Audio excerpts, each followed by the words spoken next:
The following programs were originally aired live, long before the advent of high fidelity.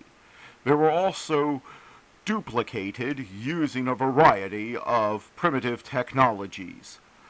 This, in addition to some of their nearly century-old status, has led to variations in audio quality as well as some episodes being incomplete. I hope, however, that these imperfections will not take away from your pleasure in listening to these, some of the all-time favorite shows.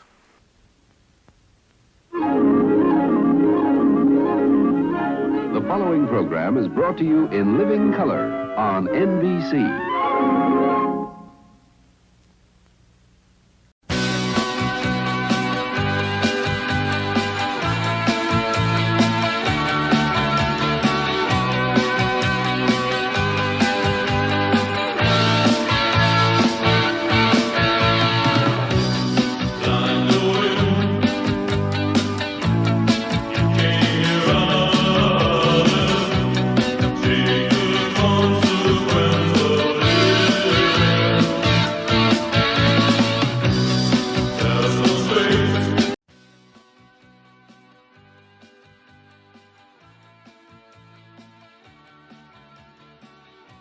Good evening, Matt from the past, welcoming you to this October the 2nd, 2025 edition of Nightly Old Time Radio Shows. There are some classics and some surprises in store for you, timestamps in the video description. And let's get on with this day in history. In 1187 AD, Sultan of Egypt, Saladin, captures Jerusalem from the Crusaders. In 1492, King Henry VII of England invades France. In 1789, George Washington transmits the proposed constitutional amendment, United States Bill of Rights, to the states for ratification.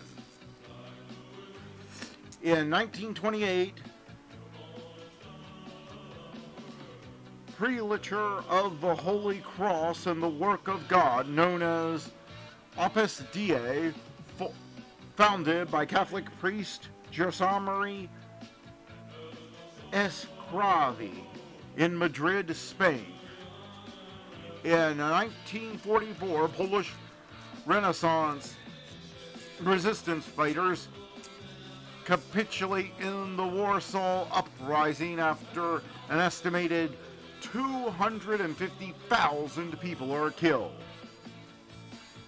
In 2007, President Roh Moo-hoon of South Korea walks across the military demarcation line into North Korea on the way to the second Inter-Korean Summit with North Korean leader Kim Jong-il. In 1957, The Bridge on the River Kwai, directed by David Lean and starring William Holden and Alec Guinness, is released. Academy Awards, Best Picture, 1958. In 1995, British band Oasis releases their second studio album, What's the Story? Morning Glory, sells record 347,000 copies first week. In 1947, New York Yankees catcher Yogi Berra hits the first pitch hit home run in baseball World Series history off Ralph Branca in the 7th inning of a 9-8 loss to the Brooklyn Dodgers in Game 3. In 1902, Beatrix Potter's The Tale of Peter Rabbit is published by Frederick Warne and Company in London. Born on this day, Richard III, Paul von Hindenburg, Mahatma Gandhi, Graham Greene, John B. Gurdon, Annie Leibovitz, Groucho Marx, Bud Abbott, Coco the Clown, Steve Subble, Sting, Warren Spector, Tiffany Darnwish, Jacob Sartorius, whoever that is, Murray Willis, Jonah Novatana, and Thomas Muster. Dying on this day, Andreas Vesalius, Samuel Adams, Marcel Decamp, Pavo Normani, Alec Isgonlis, Jamil Khashoggi. And that was this day in history. Now let's get on with the show. Get ready for fun with the world's easiest ventriloquist act with the Edgar Bergen and Charlie McCarthy show up next.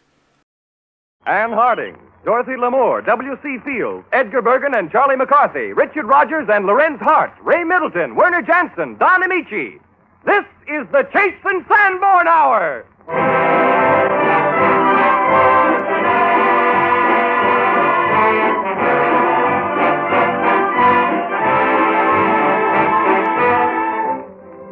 This is the Chase and Sanborn Hour, and this is Don Amici.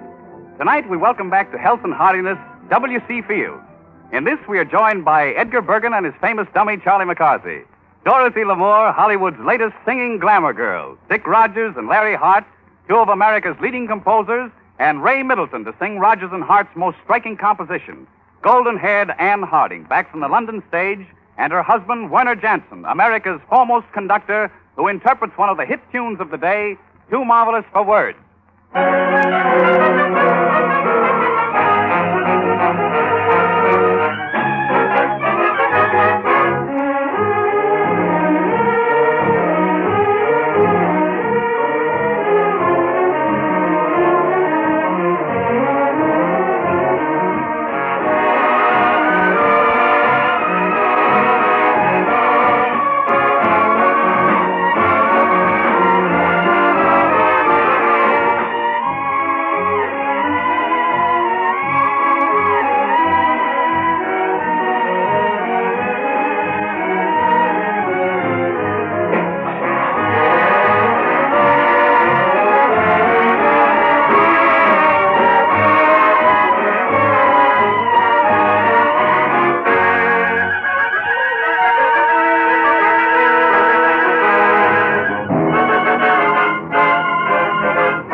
Thank you very much.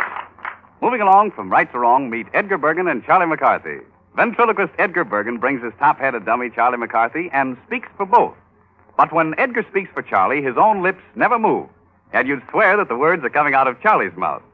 Since their first appearance on the Rudy Valley Hour just a few months ago, Edgar and Charlie have zoomed to the top of the heap in the field of comedy. So, Mr. Edgar Bergen, speak for yourself. Thank you, Don. That was very nice. Didn't you like it, Charlie? Well, yes and no. I still miss Rudy Valley. I don't know.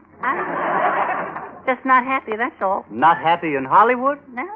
Mr. Bergen, my body may be in Hollywood, but my soul is still in Radio City.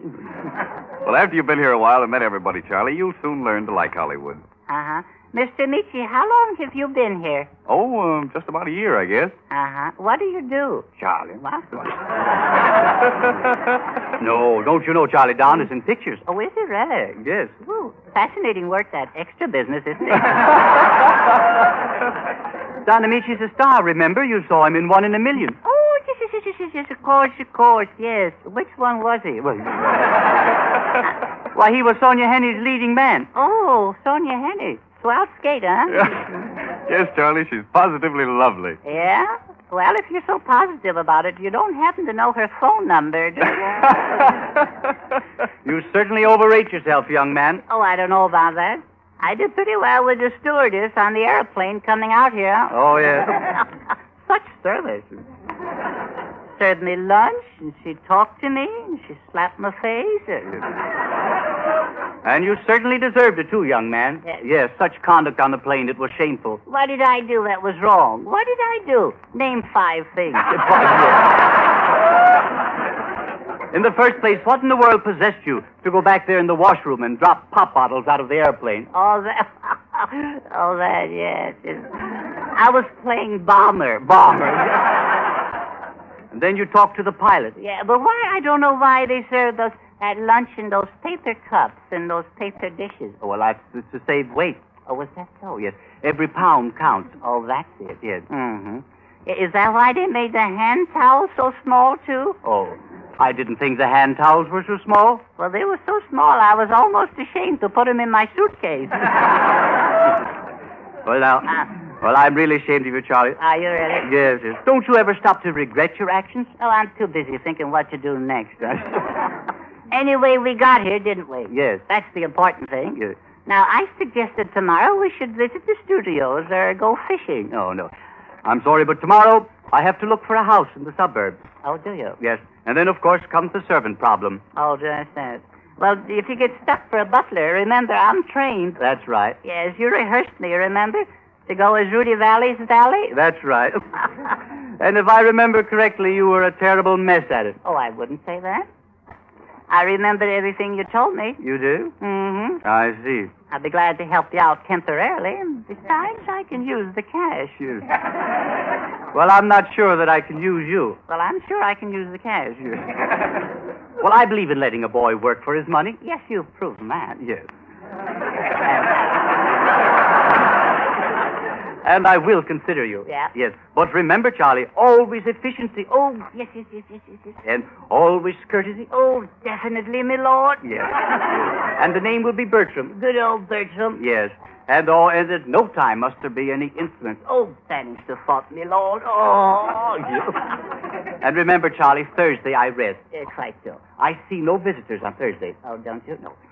Thursday is my not-at-home day. You're not at home, Dave? That's right. Where do you go? I stay at home. Oh, you stay... Oh, that's marvelous. Marvelous. A bit sneaky, eh, what? Yeah. Now the thing is, if someone comes to the door, what do you say? We don't need any. No. No, I mean, suppose a friend of mine, for example, suppose Lord Sithersby of England should come and call on me. Yeah? Yes. What do you say? Is it Thursday? Yes, Thursday. Uh-oh. No go. No go, that's right. I give him the bum's rush. No. No, you must give him the greatest courtesy. Is that so? Yes. That is where tact is required. Mm-hmm. Now, suppose I'm Lord Sithersby. Uh-huh. I'm calling to see Mr. Bergen. Very good. Yes, all right. Now, you're the butler. Very good, my lord. Go ahead. I'm at the door now. Uh-huh. Go ahead, knock. Yes, all right. How do you do, Lord Sithersby? Now, wait a minute. How do you know it's Lord Sithersby? Oh, you just told me. Oh, you don't. I know. I'm sorry. Knock again. First, you ask the name. That's right. Yes. Hello. Come in. What's your name, Lord Sithersby? No. What's the name? That's better. Uh-huh. Yes. My name is Lord Sithersby. Very good, sir. Yes. I would like to see Mr. Bergen. I'm sorry, but it's Thursday, if you know what I mean. He's not in. He's not in? No. Well, where is he?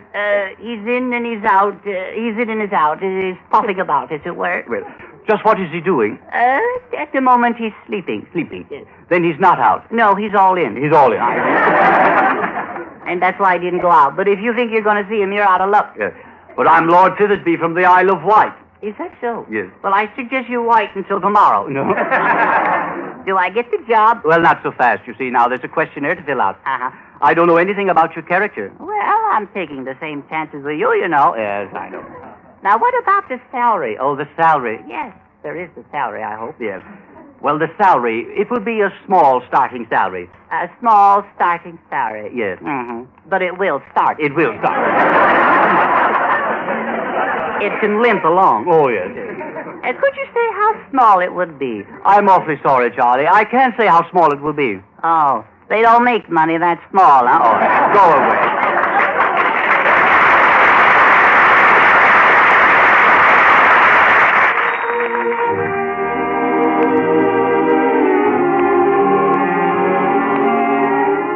Dorothy Lamour, Hollywood's newest star. Beautiful, versatile, glamorous. Yes, and in addition to that, she's not bad. She's not half bad, if you know what I mean. Thank you, Charlie. You're very cute. You're kind of cute yourself. Now, considering that we're going to be working together, I think we ought to be good friends, don't you? Yes, Charlie, we all ought to be good friends, but, Now, don't cramp my style, Amici. I'm sorry. Miss Lamour. Yes, Charlie. Would you care, how about a lemonade or something? Now, Charlie, please postpone your lemonade invitation till later, will you? All right. I bow to art, but I defer to Dorothy. Curtsy? Thank you, Charlie. Curtsy. As a result of one curtsy to another, Dorothy Lamour sings What Will I Tell My Heart?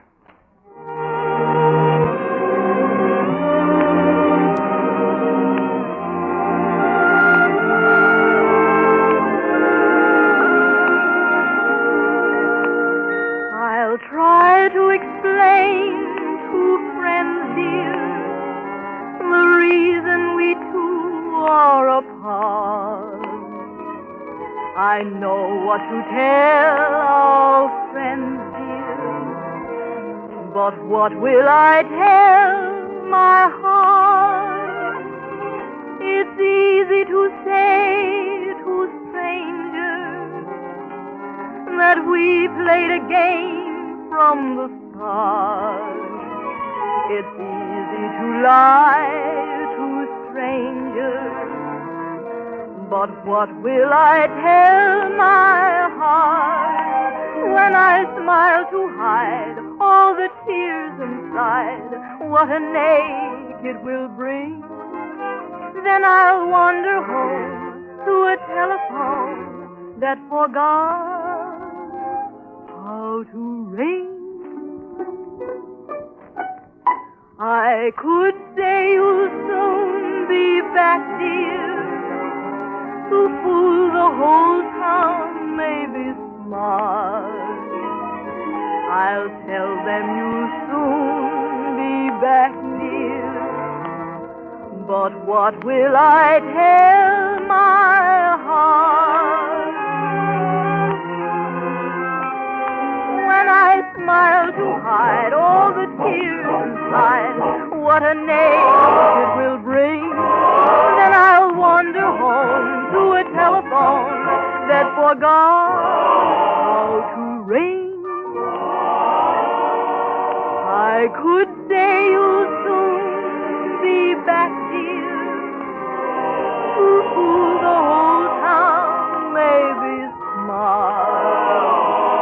I'll tell them you'll soon be back, dear, but what will I tell my heart? What will I tell my heart?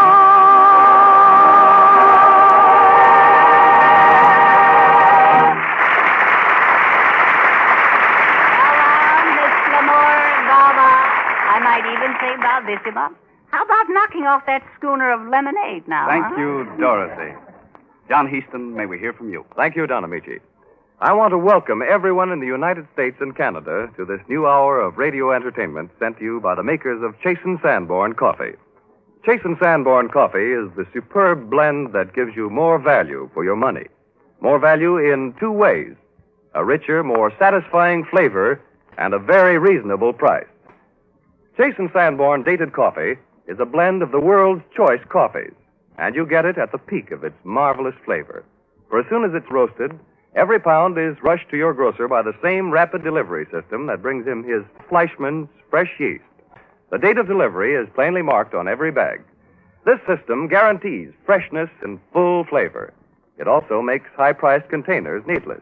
Instead, we pack this finer, fresher blend in an economical dated bag and give you the saving. Enjoy this superb blend and take advantage of the worthwhile cash saving. Buy a pound of Chase & Sanborn Dated Coffee from your grocer tomorrow.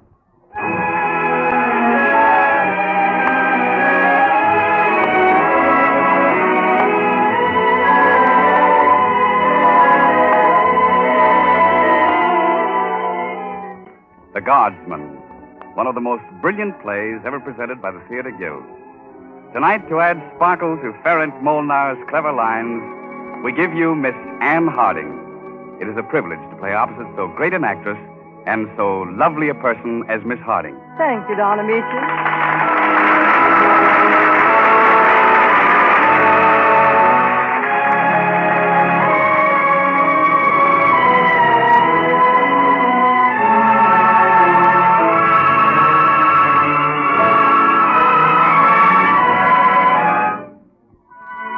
The Guardsman, presenting Miss Anne Harding in the role of Marie, popular Viennese actress, and Donna Magee as Tony, her equally popular actor-husband who fears he is losing her love.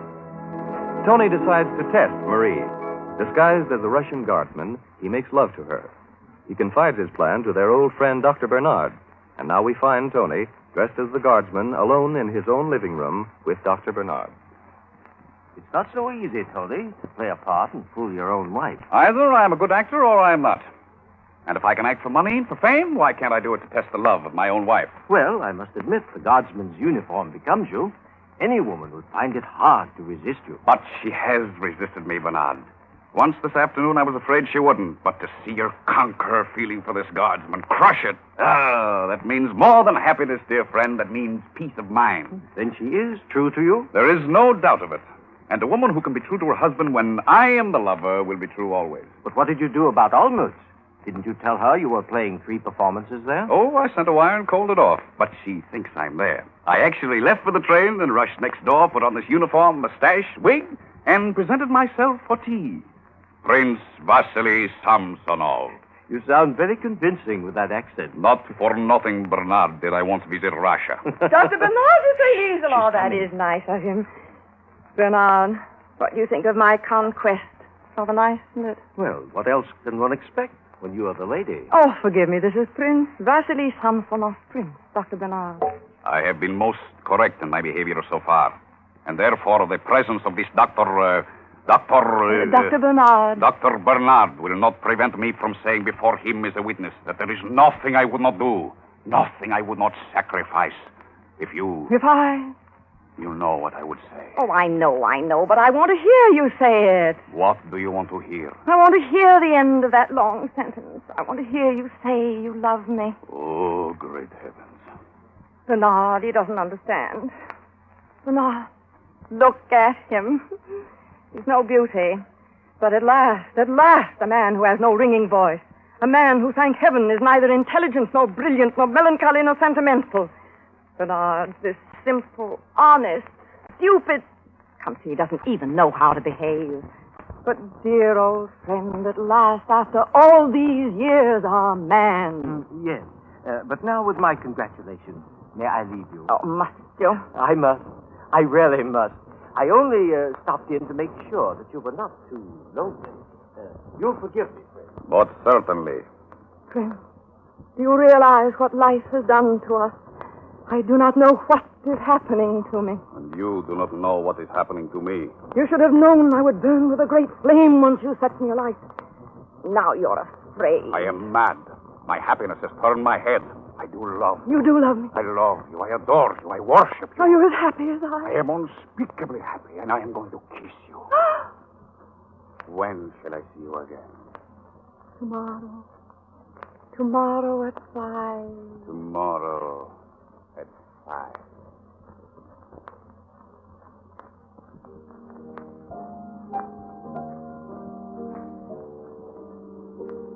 Lisa, I shall want tea for 2 in glasses. Russian tea. Yes, ma'am. I'm not at home. I shan't be back all afternoon. Yes, ma'am. Of course, when the prince comes, Lisa, you'll let him in. Yes, ma'am. Oh, it's you, sir. What? All alone, my love? Oh, it's you, Tony. What brought you back so soon? What's that? I returned 2 whole days early, and all you have to say is, what's brought you back so soon? Is that all your greeting? I'm interested to know why you played only one of your 3 performances in Olmutz. Perfectly simple, my dear.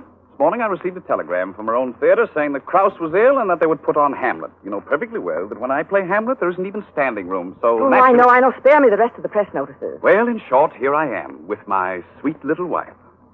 And what did you do with yourself all last evening? Nothing.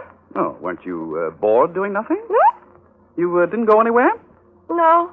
I thought you were going to the opera. Yes, how silly of me. Of course, I quite forgot. I did go. Yeah. Alone? Of course. No one was there with you? No one. Oh.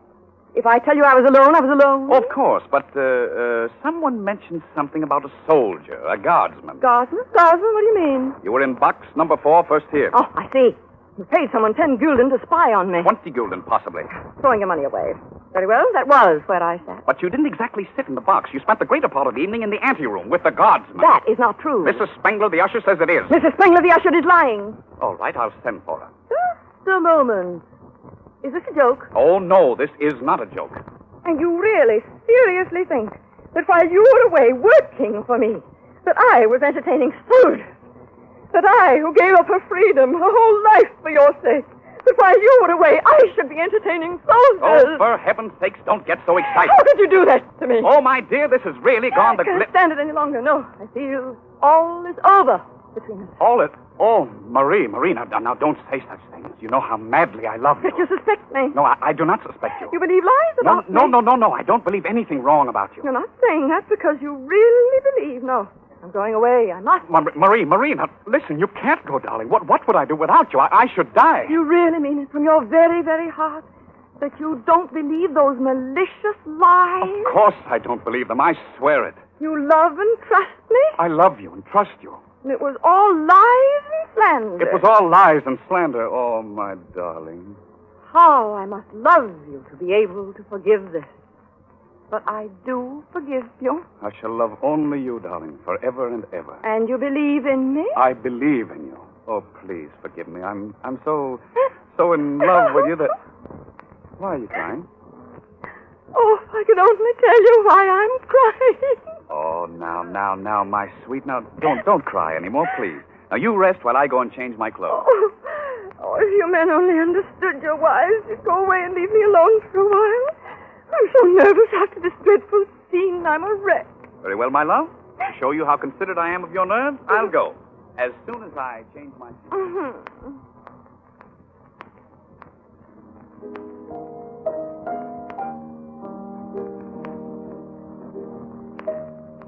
Tony, what is taking you so long?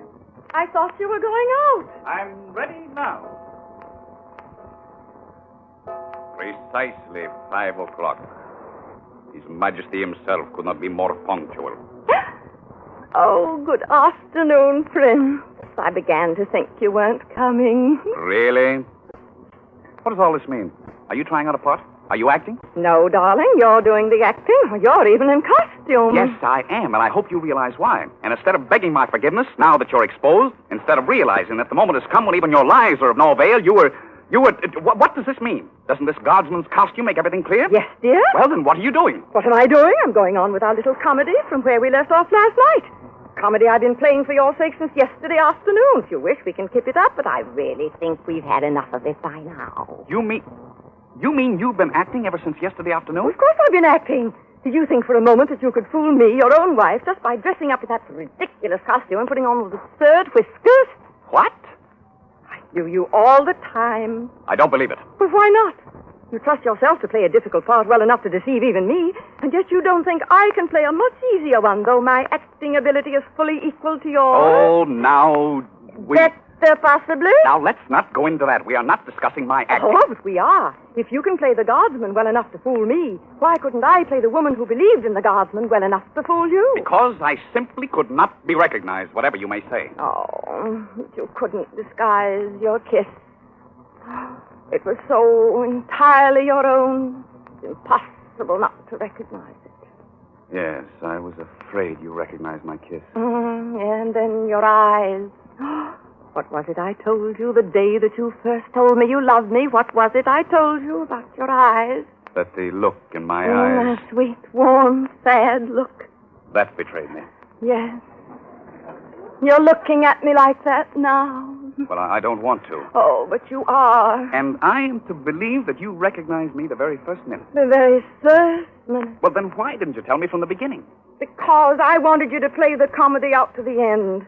I didn't think you lacked the courage to go through with it. Uh-huh. Then you do love me. You'll never put me to the test again. Never again.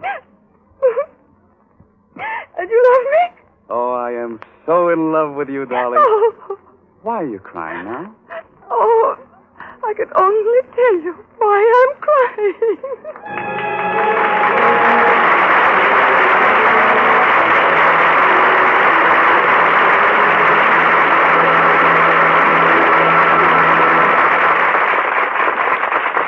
For Miss Harding and myself, thank you. The Chase and Sanborn Hour with W.C. Fields, Rogers and Hart, Ray Middleton, Dorothy Lamour, Werner Jansen, Edgar Bergen, and Charlie McCarthy continues in just a moment.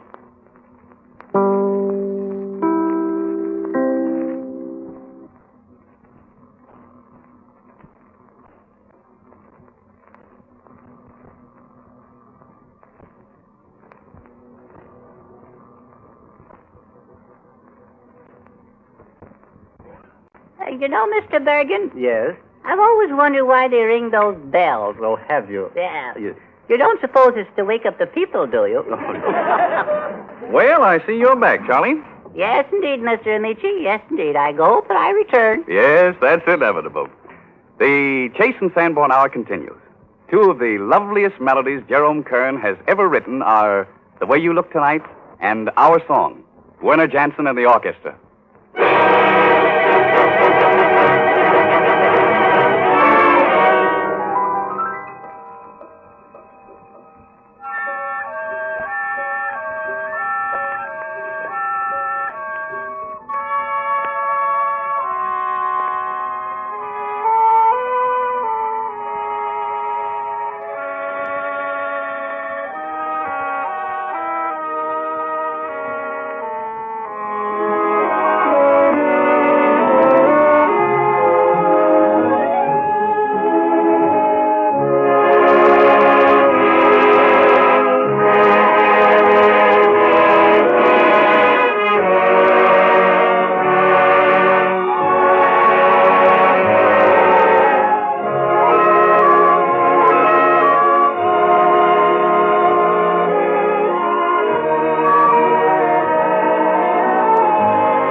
have the very great pleasure now of welcoming back to good health and into last circulation our friend W.C. Fields, who makes his first appearance since a serious illness which kept him off the stage and out of pictures for over a year. And now he returns fully recovered to say hello. W.C. Fields.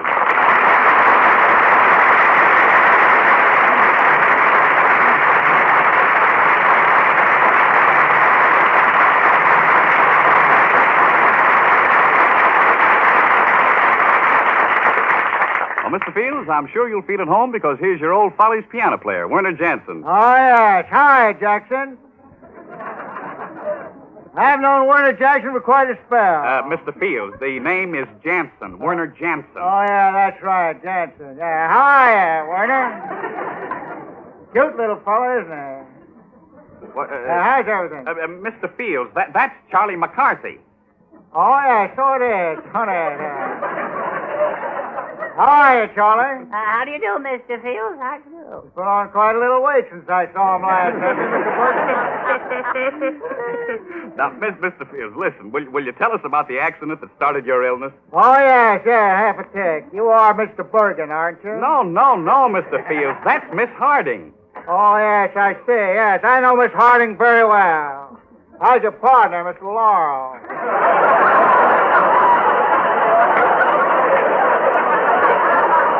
No, Mr. Fields. You're confused with Laurel and Hardy. Oh, yeah, how silly of me. I beg your pardon, Mr. Laurel. Now,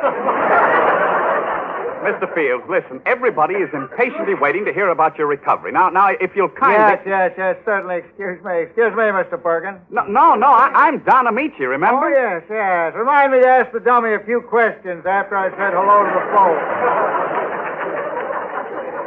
Yeah. There. How old is Charlie McCarthy? He's 12 years old. 12 years old. How interesting.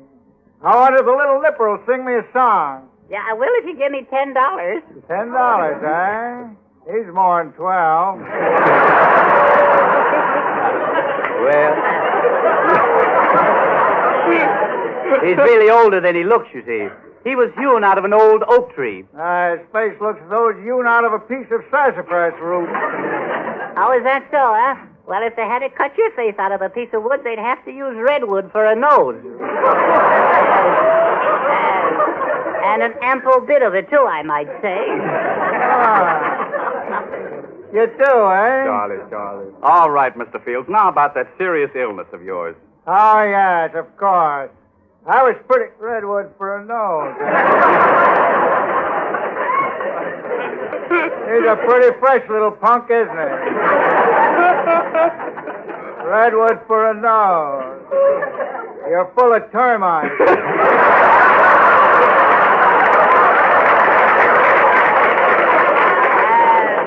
And the guy is drunk. Take him away. Draw his flies. Take care. I may be drunk, but I'll be sober tomorrow, and you'll still be full of termites. I'm glad to see you looking so well, W.C. You don't mind if I call you W.C., do you? Oh, no, I guess not. Oh, it is a bit confusing, though. In Europe, royalty always referred to me as the W.C.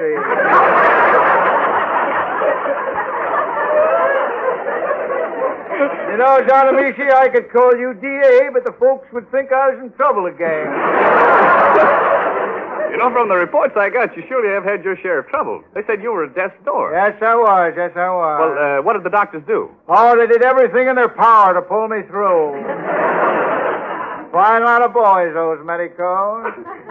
Redwood for a nose. He's only 12, eh? What's he wearing a wig for? Now, look, W.C., I know you were very ill, but what I'd like to get at is just what really was the main trouble. I had a very stubborn case of pernicious dandruff. Pernicious dandruff? Yeah. Well, isn't it a fact that you broke your neck? Oh, yes, I forgot all about that. I heard you were run over by an automobile. Yeah. Can you imagine that little rat pulling that track? If they ever carved my face out of redwood? Yeah. Use redwood for a nose. Now, W.C., please. How did you come to break your neck? I didn't come to break my neck. I came to ride a bicycle. I should have stuck to my velocipede. You were riding your bicycle and, A Paramount truck loaded with Now, props. please don't mention any names. Just say a truck. Oh, yeah, but it was a Paramount truck.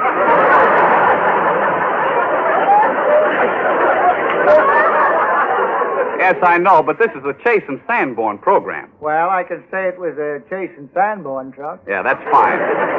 Fine. Now go on. But if you want to know the truth, it really was a Paramount truck.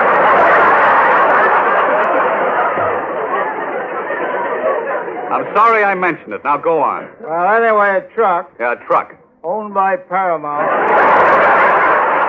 Now, please, Mr. Fields, will you please go Well, on? look, you keep interfering all the time.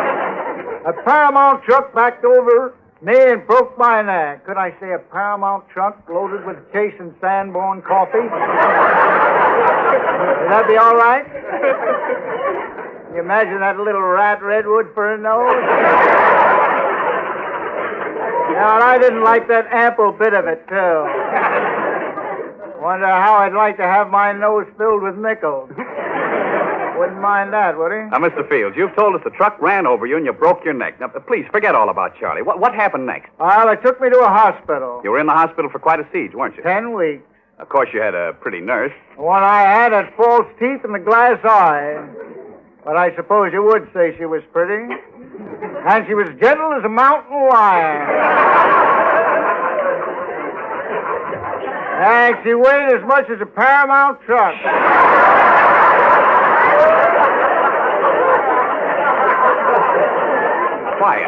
Quiet. Don't say it. You didn't wait. See, I filled with Chase and Sanborn coffee. All right. Well, what was the doctor's exact diagnosis of your ailment? Just a broken neck? No, the croaker said I had mogo on the go-go-go. Or what is known to medical science as Ralph Fidaldo. Well, what does that all add up to in English? A broken neck coupled with a very stubborn case of pernicious dandruff. Yeah. When you got home, something else happened, didn't it? I was ingurgitating an invigorating stimulant that I call red milk. And I slipped down a flight of stairs. Yeah, well, what was the breakage in that nonstop flight? I fractured the southernmost portion of my spinal column. And to my great dismay, I discovered I'd spilled half of the tasty nectar.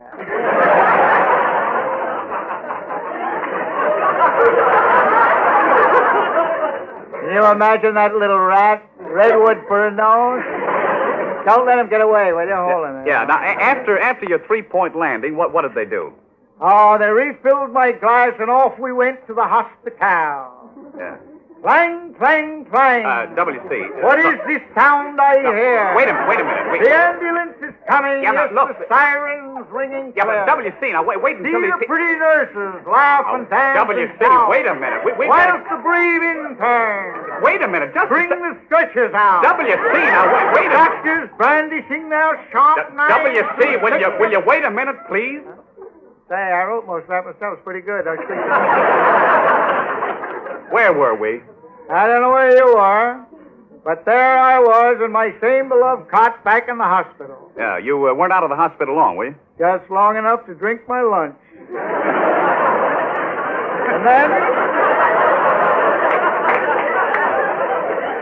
And then, Redwood for her nose. I'll take baby Leroy in preference to him anytime. And he's no bargain. Oh, come on, Mr. Fields. Forgive and forget. I seem to recall that in Poppy you had yourself another accident. Yes, whilst cavorting in Poppy, I was again compelled to venture on a high bicycle. I instructed the boys to catch me in case I fell off. And did they catch you? Yes, on the first bound. Clang, clang, clang, what is this sound I hear? The ambulance is coming. So you were off to the hospital for another 10 weeks, huh? Yes, and this time I enjoyed my convalescence, having a nervous breakdown. For 10 weeks? No. The run was curtailed on account of my developing low-bar pneumonia. They put me in an oxygen tent. I thought I was camping. But what do you mean? After I played 3 weeks of Fields the Campfire Girl, I returned to play out my open 2 weeks of nervous breakdown. And what next? A pulled tendon, broken left foot, Paget's disease, double vision, infected toe, more nervous breakdown. They came so fast and furious it was difficult to distinguish them from perfect health.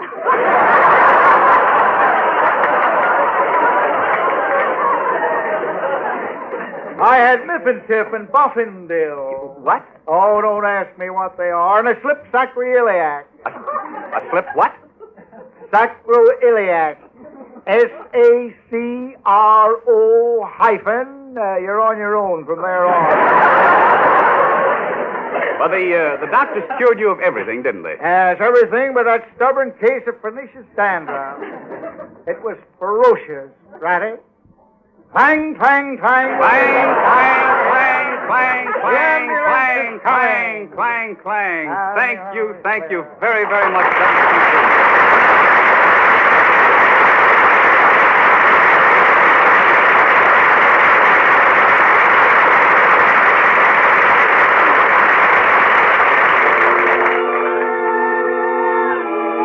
In the picture 50 Roads to Town, Ann Southern and I did a little song that's been haunting me. And they say the best way to get a haunting song out of your dreams is to sing it at people. So I'm singing this one at you. Never in a million years could there be another you. I would shed a million tears if ever we were through. Never in a million moons could you ever be surpassed. And darling, for a million Junes, this love of ours will last. There would be no world for me if ever we would part.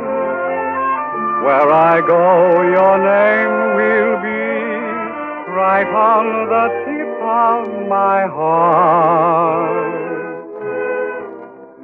For only once in every lifetime, someone just like you appears. Is there any greater glory, any greater thrill? No, never in a million years.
What Rudy Valley is doing in London tonight. Dear old Rudy. What a voice. What a voice. Charlie. Yes, and what a right uppercut, too. Woo-woo. Charlie, I must ask you to remember, This is the Chase and Sanborn Hour, and the boss is not Rudy Valley, it's Don Amici. Who did he ever lick? Shape right now, Charlie, and here's my trainer, John Heaston. Thank you, Don Amici. Here's some information that can be of value to you on exactly 21 occasions this coming week. The 21 occasions are the 21 meals you'll have before next Sunday at this same time. 3 meals a day, 7 days a week. And every one of those 21 meals will be more enjoyable if the coffee you have with it is rich and satisfying and delicious. Millions of people are enjoying that sort of coffee, Chase and Sanborn coffee. And please remember, this superb blend is very reasonable in price, so it's actually an economy to serve this finer coffee. Chase and Sanborn Dated Coffee is a blend of the world's choice coffees, guaranteed fresh by our unique dating and rapid delivery system. Besides assuring freshness, this system does away with any need for high-priced containers, so we can pack this finer, fresher coffee in an economical dated paper bag and pass on our savings to you. That's why you can enjoy this rich, high-quality coffee at such a reasonable price. Try this superb blend and enjoy the cash saving it gives you. Buy a pound of Chase and Sanborn Dated Coffee from your grocer tomorrow.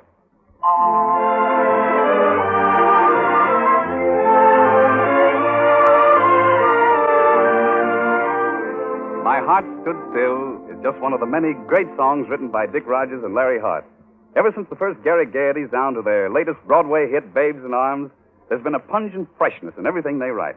Their most novel musical work is the stirring All Points West. Currently, they are writing the new Mervyn LeRoy production starring Fernand Gravet and Ethel Merman.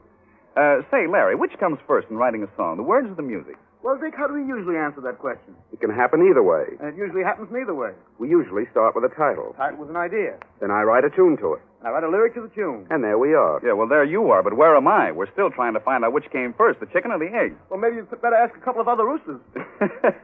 Now, about All Points West, whose idea was that? Well, a fellow named Paul Wypham was holding a modern music concert in which he combined his orchestra with the Philadelphia Symphony. And he was putting on a series of musical stunts. Take it away, Dick. So he asked us to do something special for his concert. I racked my brain. Larry racked his brain. You see, Don, it's just a racket. Yeah.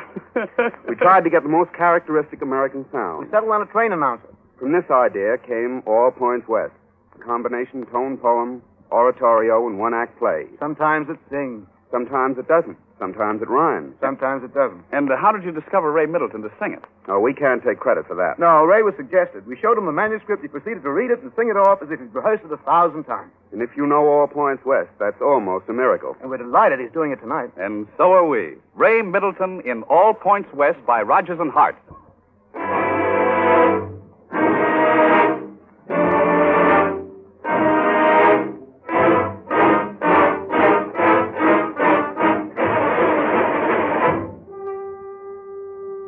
Leaving track 33 at 11:27, the Great Lakes Express bound for Albany, Syracuse, Rochester, Buffalo, Erie, Cleveland, Toledo, Detroit, Kalamazoo, and All Points West.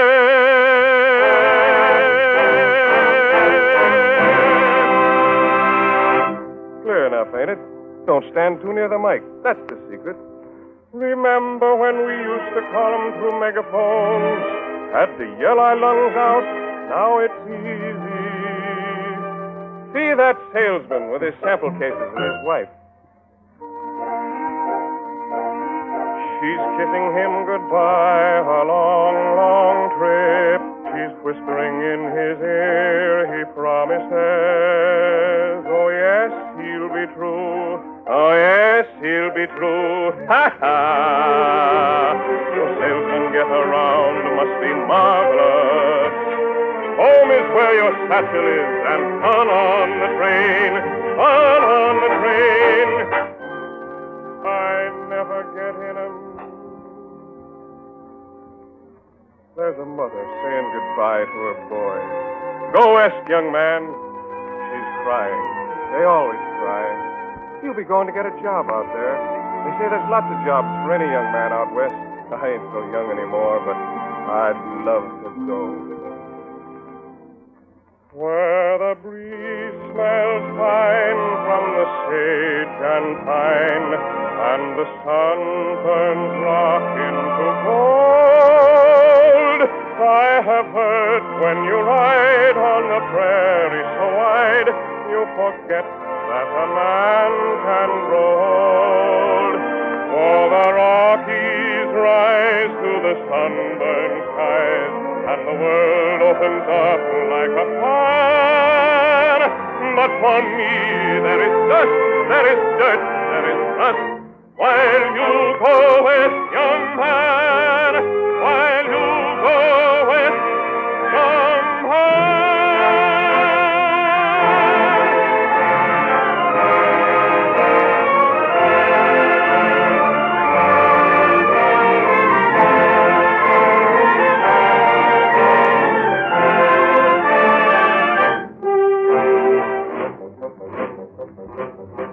Look at those doughboys.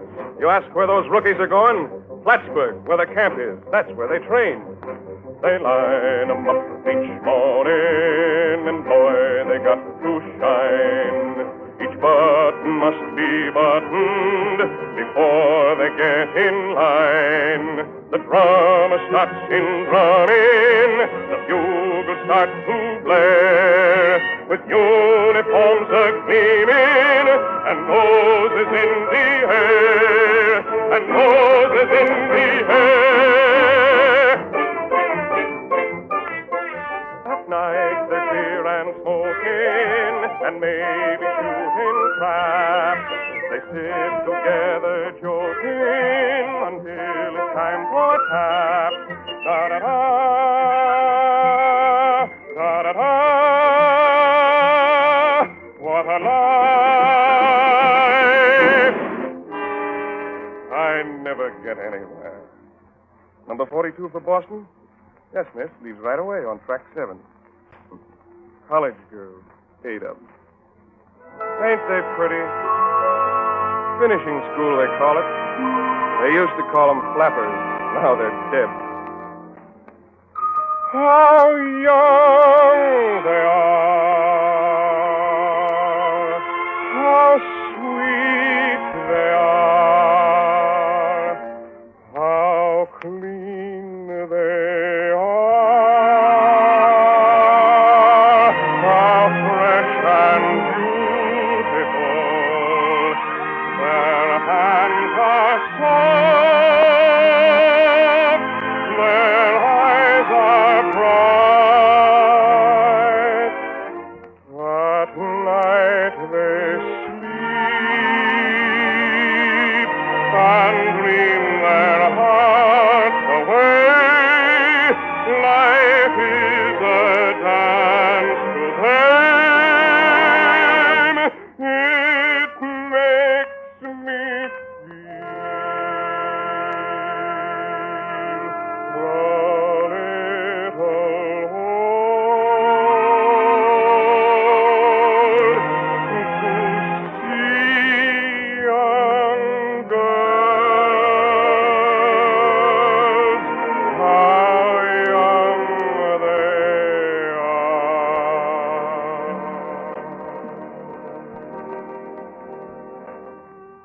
Leaving track 17 at 12:10, the Honeymoon Express bound for Harmon, Austining, Albany, Rochester, Buffalo, Niagara Falls, and all points west.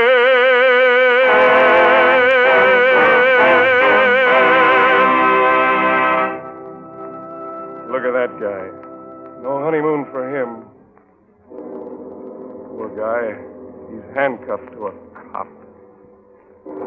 Yep, a burglar. Maybe a killer. No Niagara Falls for him. He'll get as far as Ossining. Up the river. Maybe for keeps.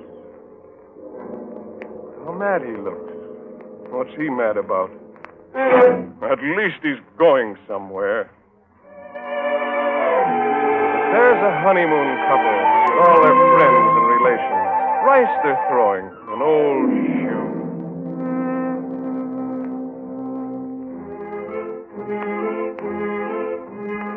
Hands to hold and sights to see. They've got the world. The world is free, speeding through the night with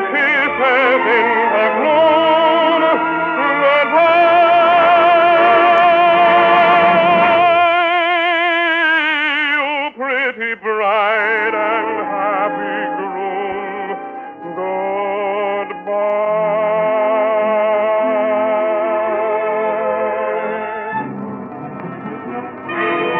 What's that yelling? What's that crowd? Police whistles. The crook, the prisoner broke away. Look at the cops. They got him. No, they didn't. Oh, I hope he makes it. Look out. Look out. There's a cop behind that post. He's got his sleeve. He got away. Hurry, hurry. Cop's got his gun out. Don't shoot. Don't shoot, you fool. You'll hit someone. Oh, you fool. Why me? Here. I'm going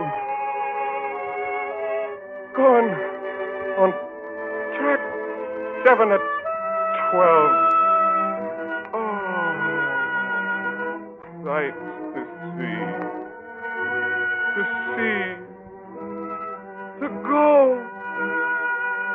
I'm going somewhere now.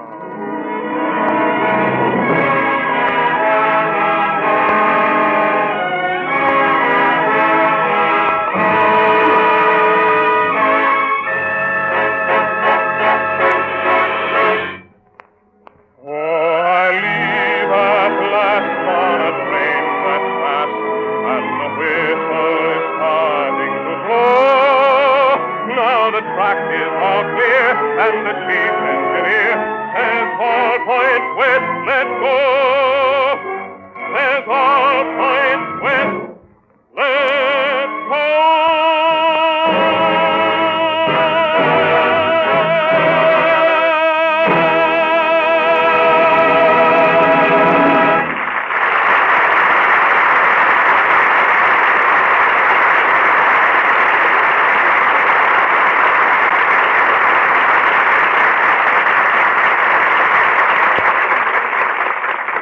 There always must be an au revoir. And I'm saying it now for our guests, Ann Harding and Rogers and Hart. For Edgar Bergen, Charlie McCarthy. I'll be back next Sunday. Yes, Charlie. And so will W.C. Fields. Redwood for a no. Clang, clang, clang. What is this sound? Thank you, W.C. Thank you. And in addition, next Sunday, the Chase and Sanborn Hour will bring you Joseph Bentonelli and Carol Lombard. Not Carol Lombard. I wonder if she'd like a lemonade. Huh? Well, you'll certainly find out, Charlie, because she'll be here, and so will the rest of us.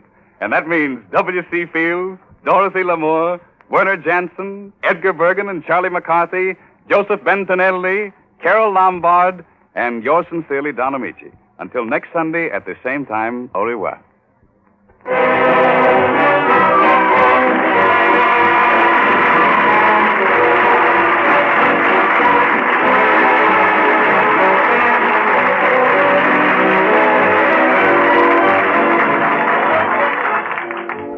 Heard on this program were Our Song from When You're in Love, The Way You Look Tonight from Swing Time, My Heart Stood Still from Connecticut Yankee, Beautiful Lady from Pink Lady, and The Big Show from Head Over Heels by Jerome Kern.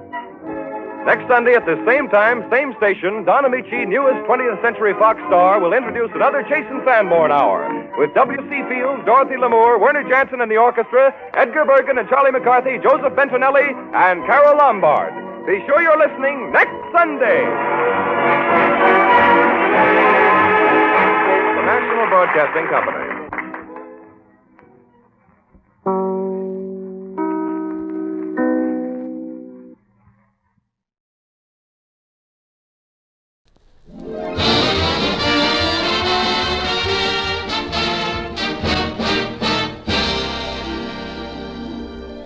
CBS Radio Network presents A Salute to Jack Benny.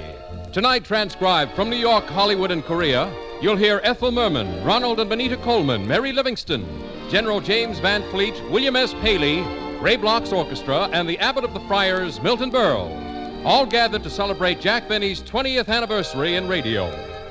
And now from the Waldorf Astoria, our master of ceremonies for the evening, Milton Berle.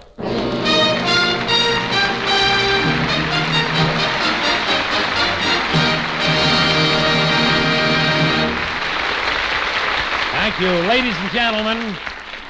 Ladies and gentlemen, once in a great while a man comes along who stands out in his field, a man with not only great ability, but with fine character, understanding, and generosity.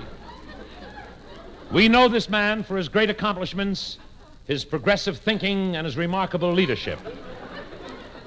Ladies and gentlemen, you may have anticipated me. After all, how many men fit this description? I'm speaking of General James Van Fleet.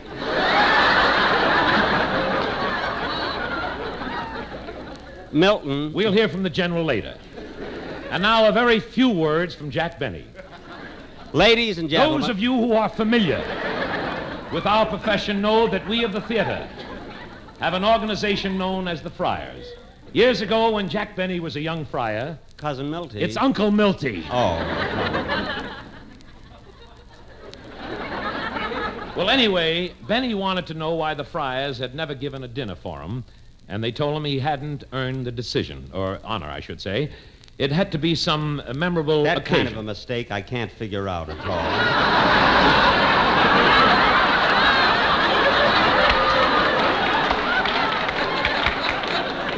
Mr. Benny, when we call on you, you'll have a chance to die. To continue, will you please be quiet, Mr. Benny, while I'm doing my speech? It had to be some memorable occasion, like, for instance, his 20th anniversary on the radio before we gave him a dinner. That was Jack's first year on the air, but he never forgot the Friar's promise, and ever since he's been waiting and eating very lightly. So, ladies and gentlemen, to explain my presence here tonight, I'll have to take you back to last summer, which I spent in Beverly Hills. I rented a house while I was there, and early one morning, my doorbell rang, and it was Jack Benny. I didn't attach any particular significance to the visit because Jack dropped in about once a week to read the latest magazines and make his phone calls. Well, I'll never forget. Hello, Jack. Hello, Milton. Yeah.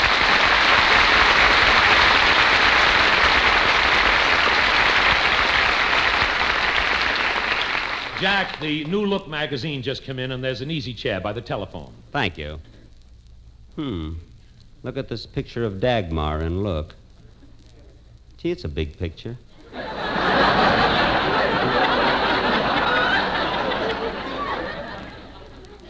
Continued on page 40.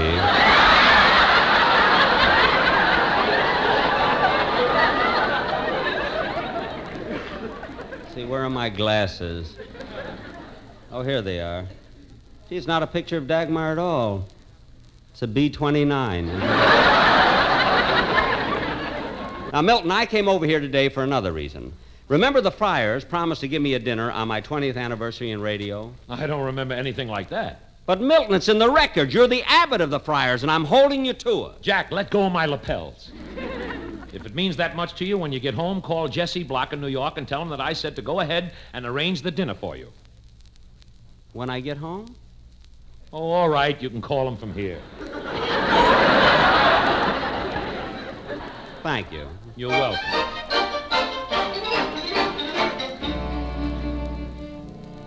And that's how this Jack Benny testimonial dinner came about. A short time later, I got a long-distance call from New York. Hello? Hello, Mr. Berle. This is Miss Simmons of the Columbia Broadcasting System. Yes, Miss Simmons. I'm calling for Mr. Paley. We were told that you were one of Jack Benny's closest friends. Well, he and my telephone have been going together. Well, since Mr. Benny is celebrating his 20th anniversary on the air this year, Mr. Paley would like to get him a gift, but he doesn't know what to buy. Well, that is a problem. After all, what can you give a man like Jack Benny? He hasn't got anything.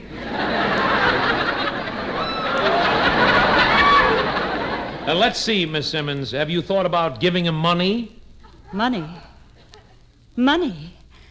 But Mr. Paley would like to give him something that will last.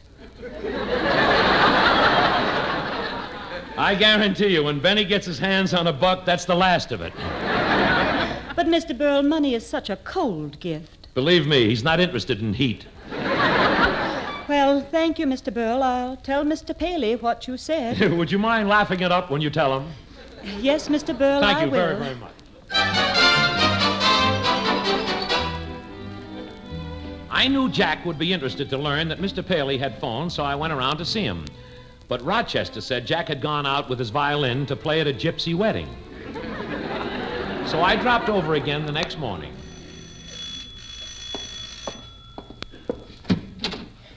Hello, Jack. Oh, Uncle Milty. Come on in. Jack, last night I got a call from Mr. Paley's secretary. It was about you. Mr. Paley's secretary? About me?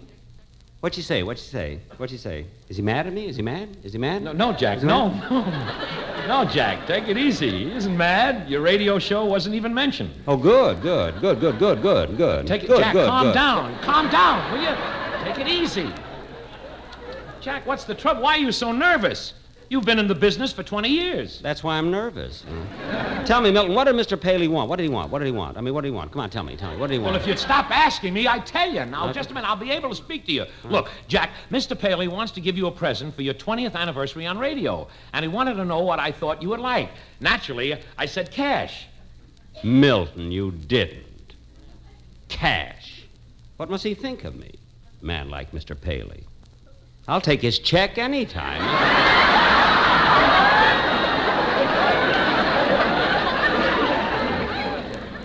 So what happened?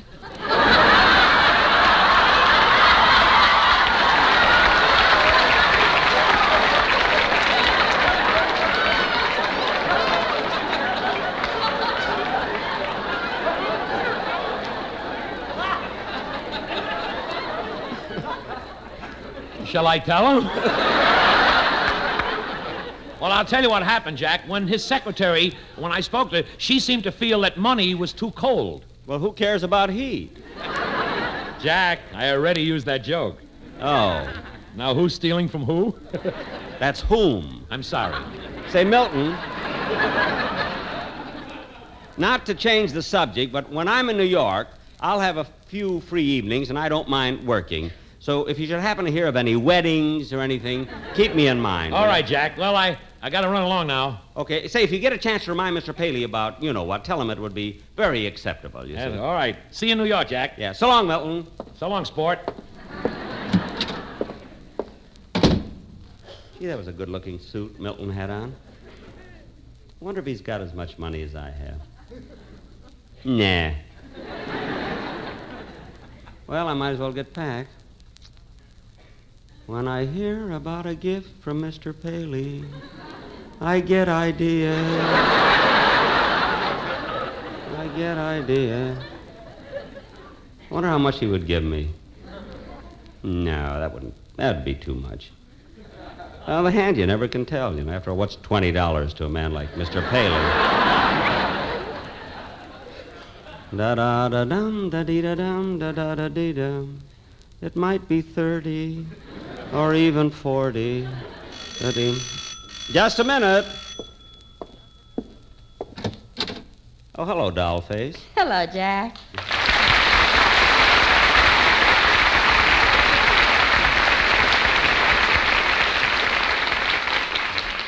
I'm all finished packing, Jack, and I thought I'd drop in and give you a hand. Gee, thanks, Mary. Come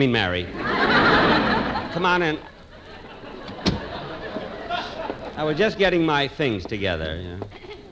Well, here's all the stuff. Gee, what an old satchel. Well, that's a very expensive bag. It was a gift. That figures. That figures. I'm sorry. Mary, did you come Jack. over here to help me or heckle me? Well, I'm sorry. Here, I'll pack this bag for you. Bathrobes, slippers, socks, handkerchiefs, spats. See, I forgot to tell you, before you came in, Milton Berle was here, and guess what?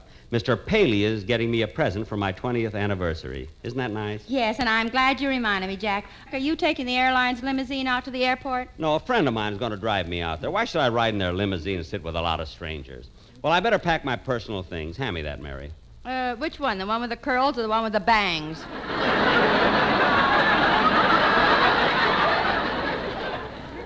Both of them, and throw in the gray one, too. It'll probably be snowing in New York, you You better put a leash on. It might be windy, too. see?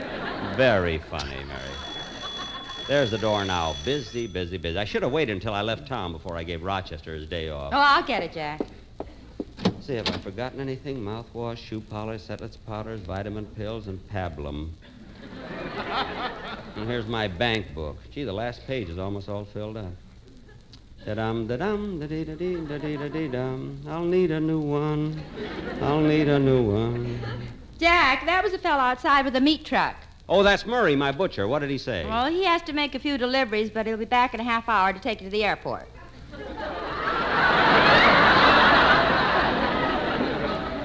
Good, good. And the back of the truck is crowded, so you'll have to ride 3 in the front seat. Is there another passenger? No, it's a side of beef. I don't care as long as I don't have to sit in the middle, you know. Da-dum-ba-bum, ba-be-da-dum, da-dee-da-da. Are you going to call Mr. and Mrs. Ronald Coleman? If I have time, I'll call him from the airport. Oh, okay. Da-dum-ba-bum, ba-be-da-dum, da-dee-da-da.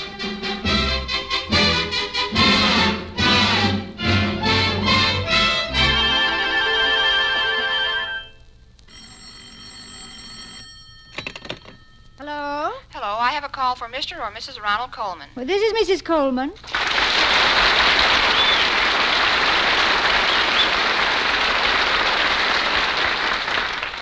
This is collect from Mr. Jack Benny. Will you accept the charges? Oh, long distance? No, it's a local call. Oh. Well, all right. Wait a minute. I didn't think you could make a local call collect. Neither did I, but he talked me into it. Well, put him on. Hello? Hello, Benita? Oh, Benita, this is Jack Benny. I'm at the airport. The reason I reversed the charges is that I didn't have any change. How'd you get the operator? Somebody was here before me, and I caught the receiver in midair. Oh. Well, why are you calling, Jack? Is anything the matter? No, I just want you to do me a favor. You see, I'm leaving for New York, and I wondered, while I'm gone, if you and Ronnie would take care of my parrot. See, I hate to leave Polly in a strange pet shop. Well, I don't know. Jack, would you hold the wire? Certainly, it's your money. I mean, as long as you... as long as you wish, of course. Oh, Ronnie! What is it, Benita? I have something to tell you. Have you finished shaving?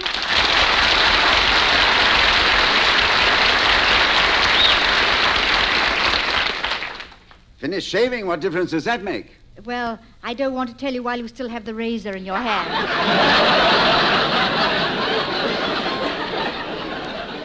Oh, it's all right. I've quite finished. What is it? Jack Benny's on the phone. Ronnie, why did you break the mirror?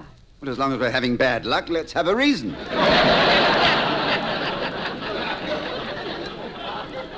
What does Mr. Benny want now? Well, he's going to New York. Good. And he wants us to take care of his parrot while he's gone. His parrot? Benita, do you think I could stand having his parrot around for the next 2 weeks, singing, "When you say I beg your pardon, then I'll come back to you"? Squawk, squawk. I'll talk to Benny. Now, darling, now don't get yourself all upset.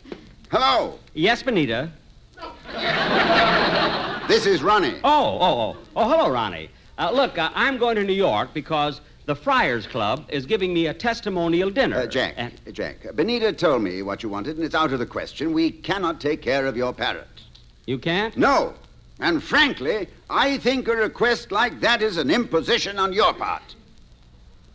Well.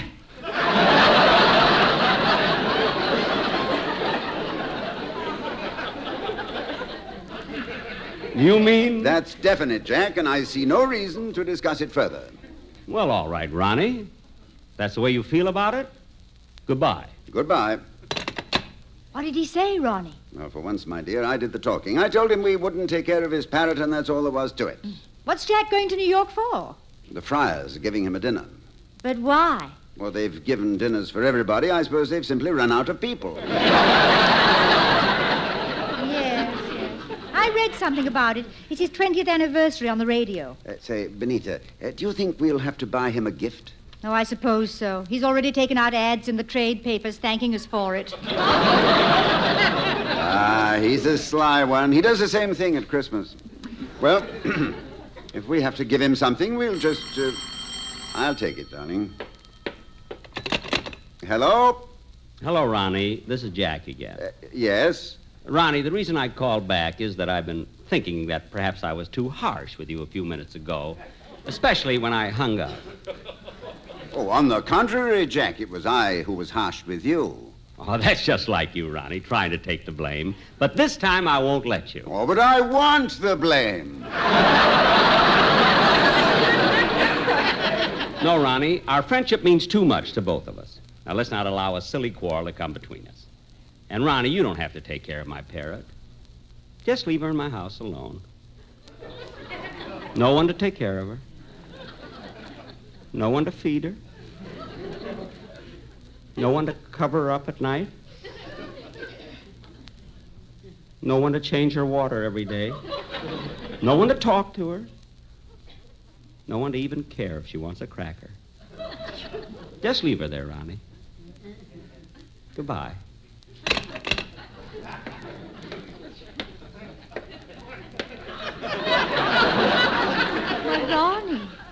Ronnie, you're crying.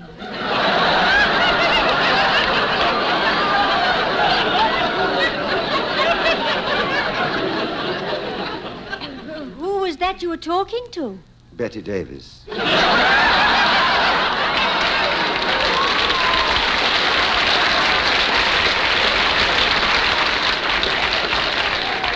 Excuse me, Benita. I'm going over and get Jack's parrot.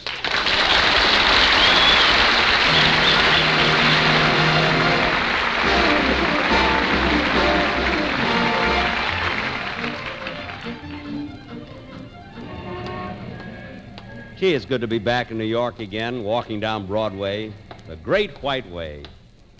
There's Judy Garland at the Palace, Jane Wyman in the Blue Veil, Phil Silvers at the Winter Garden, Bert Lahr at Jack! Oh, Jack! What? Why, Ethel Merman.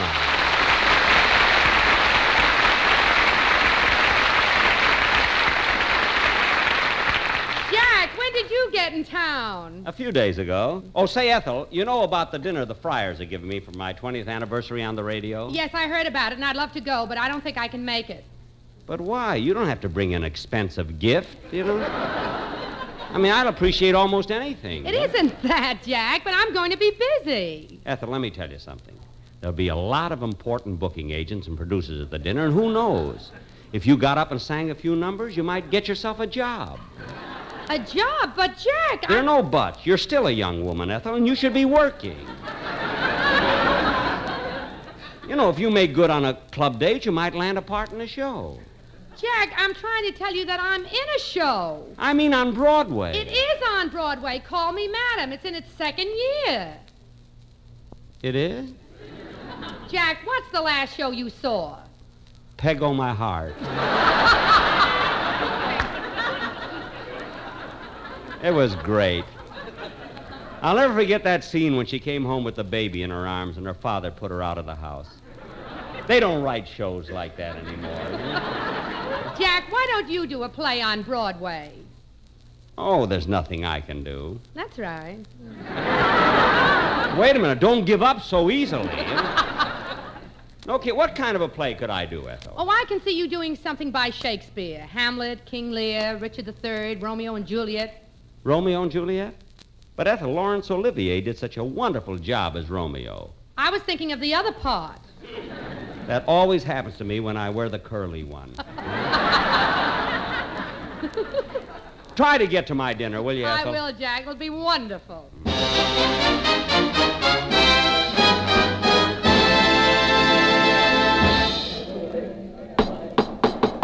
Ladies and gentlemen, it is a genuine pleasure to welcome all of you to this historic night for show business, the Friars' testimonial dinner to one of his most distinguished sons, Jack Benny, on the occasion of his 20th anniversary in radio.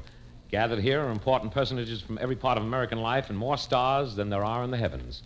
I can think of no more appropriate way to get these exciting proceedings underway than to have one of Broadway's great performers sing the theme song Irving Berlin wrote for our profession, There's No Business Like Show Business. Ladies and gentlemen, Ethel Merman. There's no business like show business, like no business I know. Everything about it is appealing.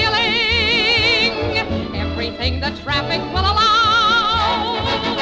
Nowhere could you get that happy feeling when you are stealing that extra bow. There's no people like show people. They smile when they are low. Yesterday they told you you would not go far. That night you open and there you are. Next day on your dressing room they've hung a star. Let's go on with the show. The costumes, the scenery, the makeup, the props, the audience that lifts you when you're down. The headaches, the heartaches, the backaches, the flops, the sheriff who escorts you out of town. The opening when your heart beats like a drum. The closing when the customers don't come. There's no business like show business, like no business I know. You get word before the show has started that your favorite uncle died at dawn. And top of that, your pa and ma have parted. You're broken-hearted, but you go on. There's no people like show people. They smile when they are low. Even with a turkey that you know will fold, you may be stranded out in the cold. Still, you wouldn't change it for a sack of gold. Let's go on with the show.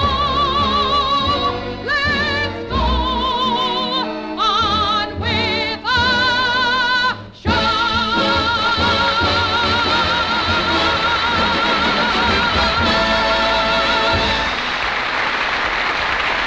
Wonderful. Wonderful. Thank you, Ethel Merman. That was really magnificent. And now, as Abbot of the Friars, I'm very honored to introduce our next speaker, Mr. William S. Paley.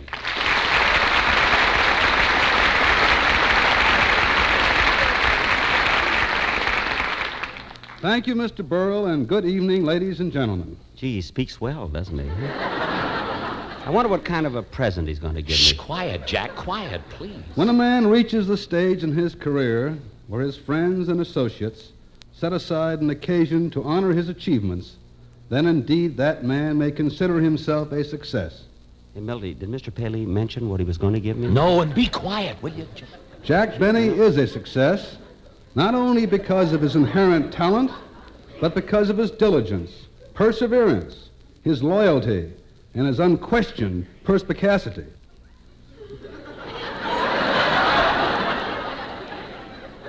Uncle Milty, what's perspicacity? I don't know. Nobody ever called me that, and I've been a very big hit. I wonder what he's going to get to my present. Now, please, be patient, will you, Jack? Don't get nervous. In my capacity as his employer, I have been in a position to observe his great qualities, and I am proud of my association with this fine and generous humanitarian. Who's he talking about now?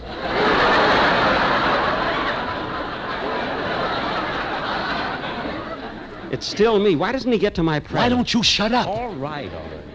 On an occasion such as this, it is customary to present the guest of honor with a gift. Here it comes, Milton. Here it comes. Jack, get down off the table. Look, Mr. Paley's putting his hand in his pocket. Da-da-da-dum, da-da-da-dum. Jack, for heaven's sake, stop it. Mr. Paley is looking at you. Will Mr. Jack Benny please rise? Go on, get up, Jack, get up. I can't. My knees are shaking. Help me, Milton. Huh? Here, hold on to my arm. There you are. Jack Benny, on behalf of the Columbia Broadcasting System, as a token of our friendship and affection, I take great pleasure in presenting you with this beautiful scroll.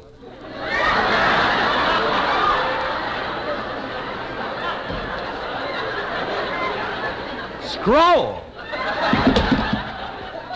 Jack! What's the matter with him, Milton? He fainted. Let's go on with the dinner.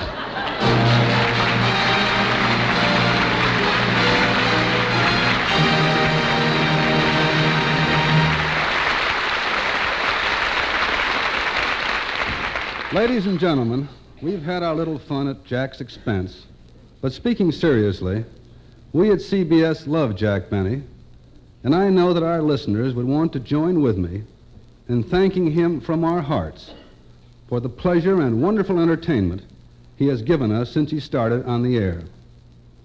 Also, we hope that he will continue on the air at least until he's 59, another 20 years.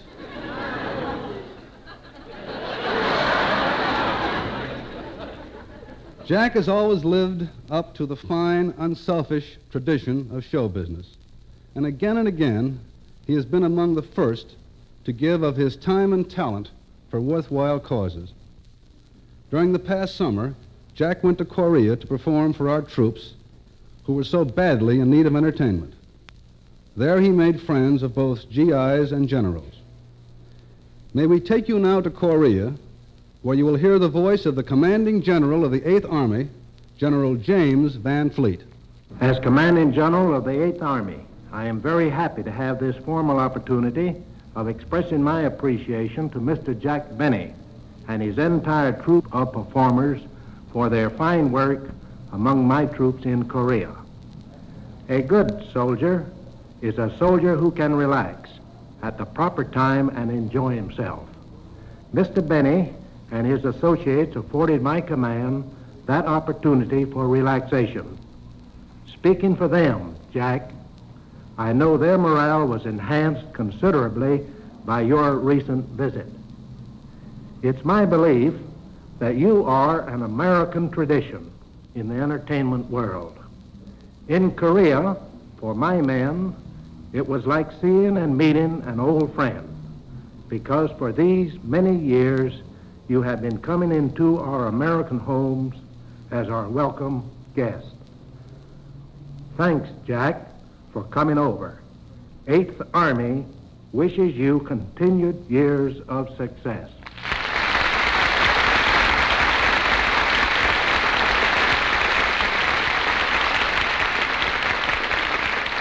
Now, here is Jack Benny.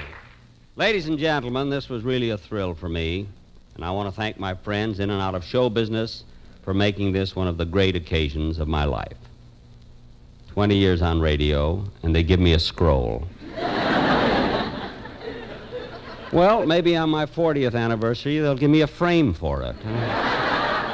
Thanks again, and good night, everyone.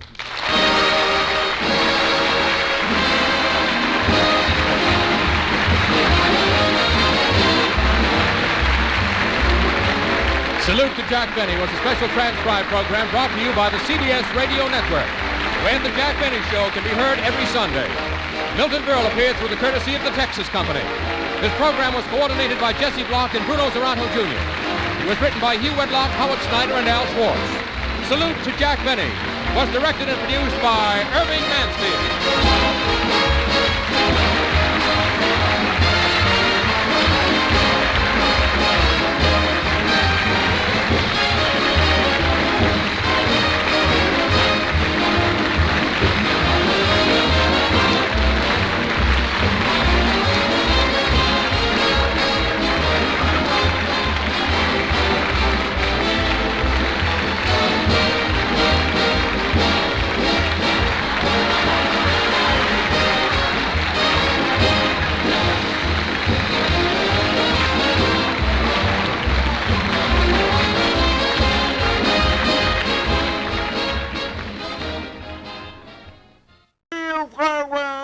From the sound of music, and Bing Crosby is up next.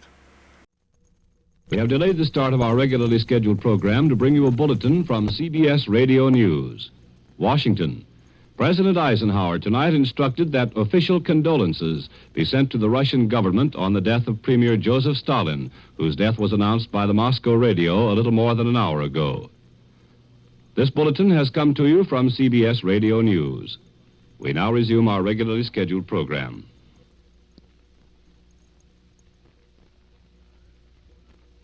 When the blue of the night meets the gold of the day, someone waits for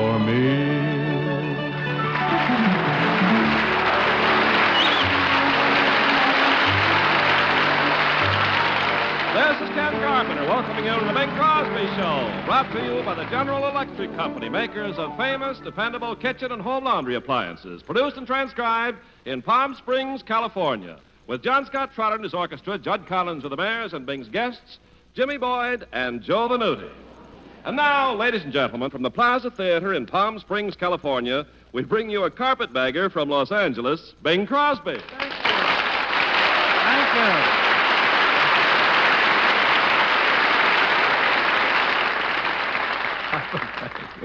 Well, call me what you will, Ken, but I'm really moved in down here. Hey, what's going on up in Los Angeles? I haven't been there. Well, Bing, to tell the truth, we've been having an awful lot of smog up in L.A. Smog? Mm-hmm. It's a familiar word. I can't seem to place it, though.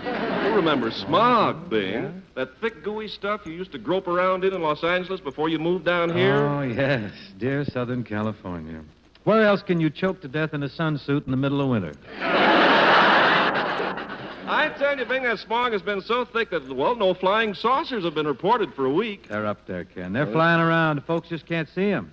I wonder where all that smoke comes from in Los Angeles. You want to know my personal opinion? Yeah. I think too many people are conducting cigarette tests. Well, Panels, those panels, Could certainly. be. I tell you, if they don't get busy and clean up that smog situation, the leading export of Southern California is going to be smoked oranges. You thinking of going into the fresh smoked orange business? I might just do that. Well, this fascinating patter luckily leads us into a musical opener, which in this case is a blithe little thing called Bye Bye Blues. John's got quite an arrangement cooked up on this thing, and the Rhythmaires, of course, are prominently featured.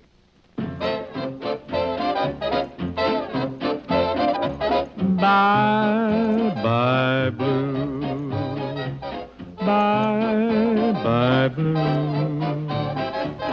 Bells ring, birds sing, sun is shining, no more pining, just we two, smiling through. Don't sigh, don't cry, bye bye blue.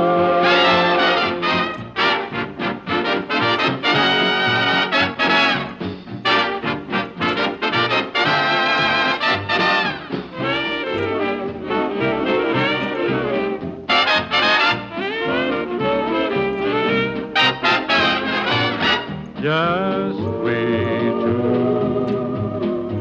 smiling through. So don't sigh, don't cry, bye bye blue. Bye bye bye blue. Bye bye bye blue. Don't sigh, don't cry, bye bye blue.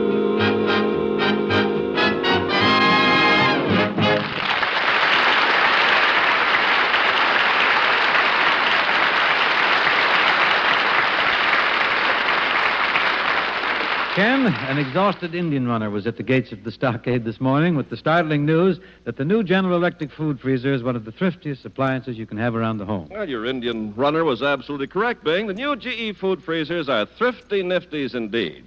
And there's one designed to fit the needs of any home, any family. For instance, the new 11 cubic foot GE freezer holds up to 389 pounds of frozen food. And yet, believe it or not, it's only 48 and a half inches long. This is incredible, absolutely incredible. And amigos, I want you to conjure up a vision of the varied goodies that you can store therein. Indeed, you'll be munching luscious, out-of-the-season delicacies year-round.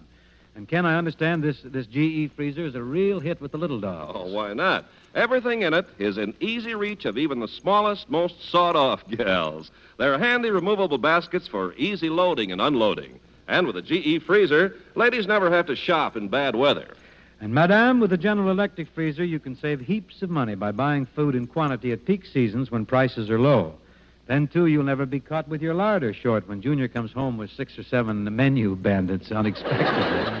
And maybe best of all General Electric food freezers are equipped with the same refrigerating system that has kept more than 3.5 million GE refrigerators in service for 10, 15, and 20 years. Well, that's what I call dependability. My friends, put the arm on your General Electric dealer about a GE food freezer. The 11 cubic foot model costs you only about $4.71 a week after a small down payment.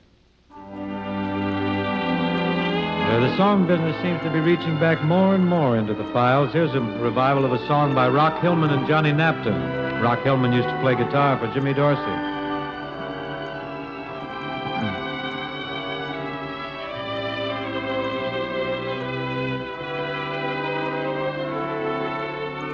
My devotion is endless and deep as the ocean, and like a star shining from afar, remains forever the same. My devotion is not just a sudden emotion.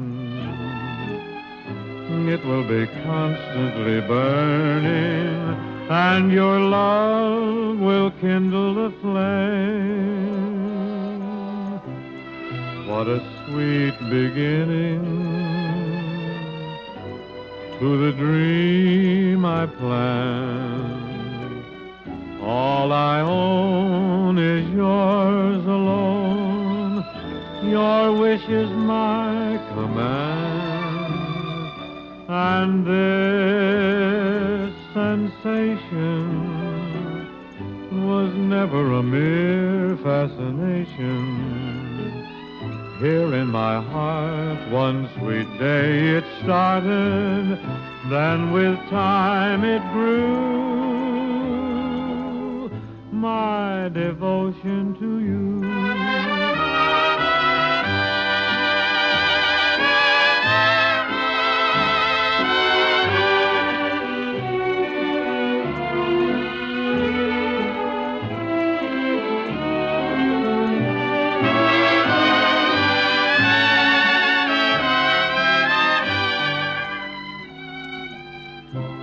What a sweet beginning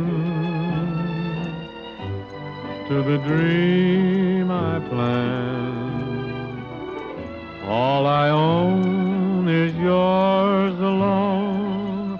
Your wish is my command. And this sensation was never a mere fascination. Here in my heart, one sweet day it started, then with time it grew. My devotion to you.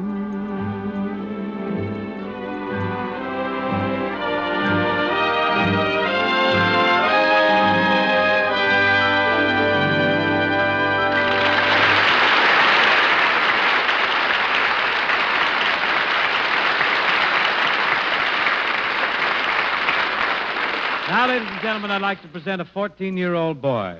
This kid has become quite a hit this year. He's probably best known to most of you for his big recording of I Saw Mommy Kissing Santa Claus, but he's got some other records out, too. He's keeping very busy anyhow with television and radio and records. Folks, here's Jimmy Boyd.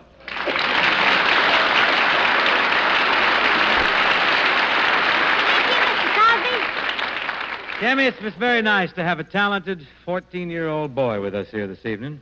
Don't you have some 14-year-old boys at home? I'm fresh out of 14-year-old. January 5th. Lindsay was 15. Where do you go to school, Jimmy? I go to Hollywood Professional School. Well, I presume singing will be your career, huh?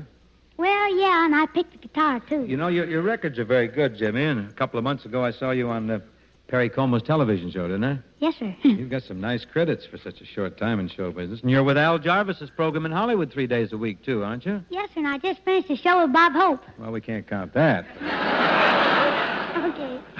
What are you going to sing for us tonight, Jim? I thought maybe I'd sing Early Bird. Well, we just mentioned the worm. Might as well sing the bird. Jimmy, you make yourself at home here. I'll face the microphone out this way, and you face the folks. All right. Like that.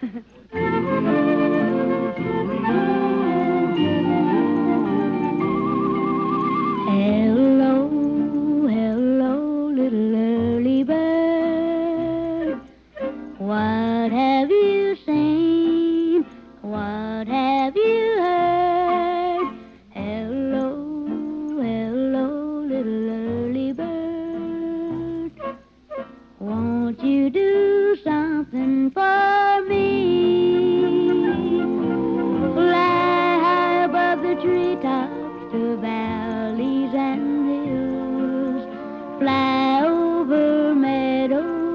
of red daffodils.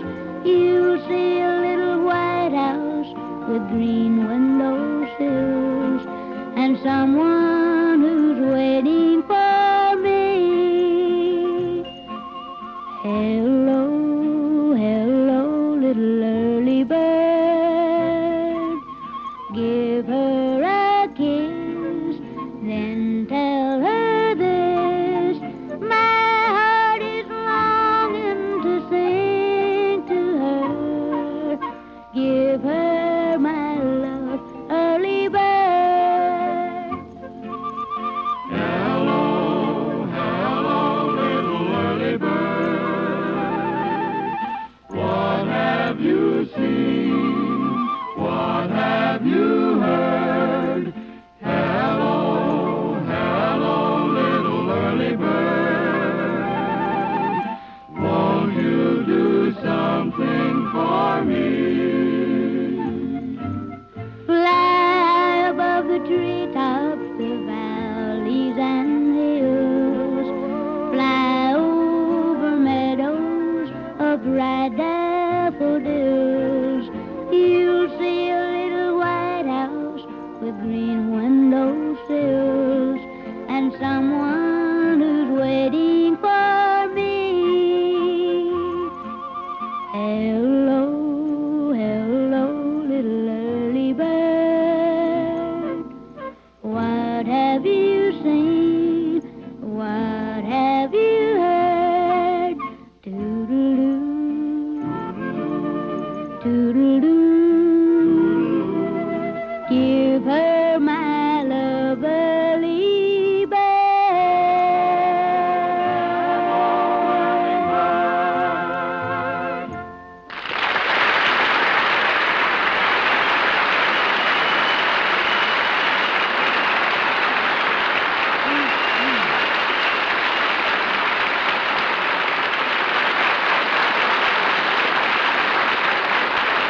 Very nice, Jimmy.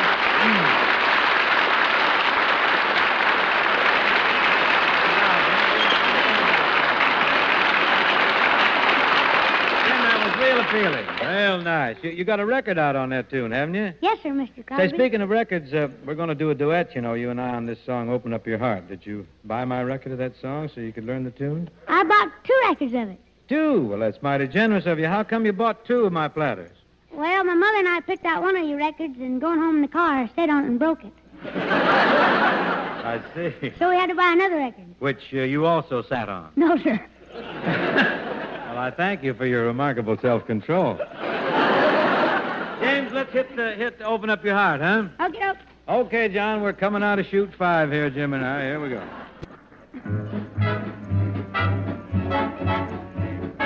Open up your heart and let me in. Why don't you open up your heart and let the love shine through? Open up your heart and make my dreams come true. But you just hide behind Now it. loosen up those chains that bind it. Open up your heart and let me in. Open up your heart and let me in. Baby, I've been mighty lonesome. Baby, I've been mighty blue. And the reason for it all is plain to see. From the very first day I met you, you've been walking in all my dreams. It's time you gave a little thought to me. Why don't you open up your heart and let the love shine through? Open up your heart and make his dreams come true. Let me through that iron curtain. Let me know our love is certain. Open up your heart and let me in. Open up your heart and let me in. Oh, a butterfly loves the sunshine, and the pelican loves the sea, and a meadowlark loves to sing his happy song. Not one of them gets as lonesome as a lovesick bird like me, and it's all because my chickadee done me wrong. Why don't you open up your heart and let the love shine through? Open up your heart and make his dreams come true. All the other birds are mating. Why do you keep hesitating? Open up your heart and let me in.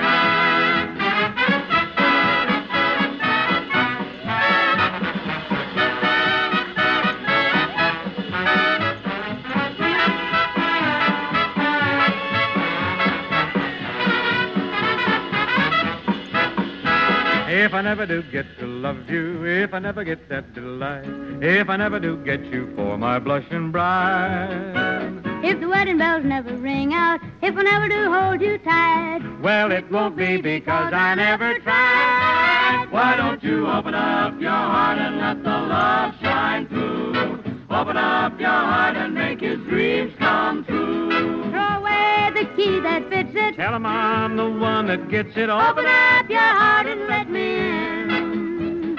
Open up your heart and let me in.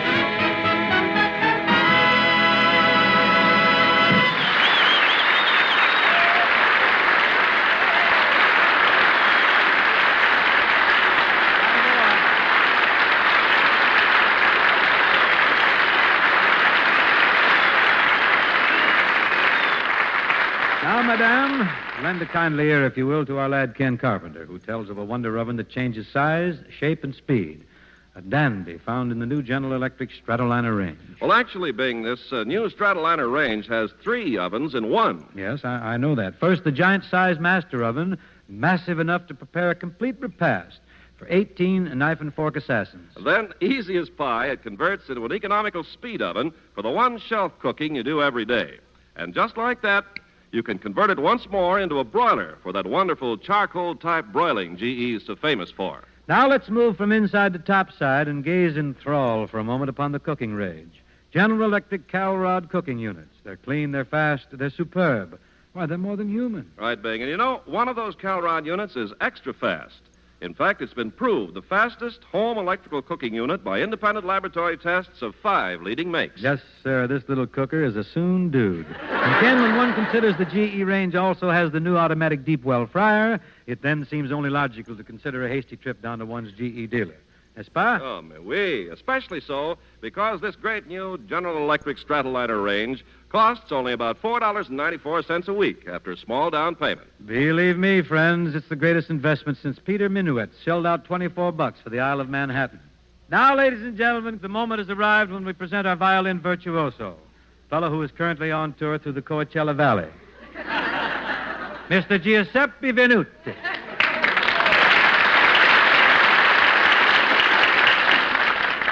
Is this the place? What are you going to play for us tonight, Joe? My selection this evening is I've Got Rhythm. Well, go right ahead, Joe. Stand back. I do this with big gestures. Big gestures? Yeah? I studied this tune with a fencing master. I'm getting out of here, then. I don't want to get run through. On guard. Everybody duck. Here we go.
Molto bene, Giuseppe.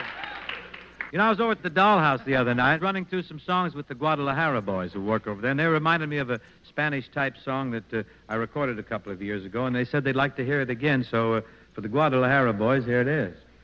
See what you've done to me?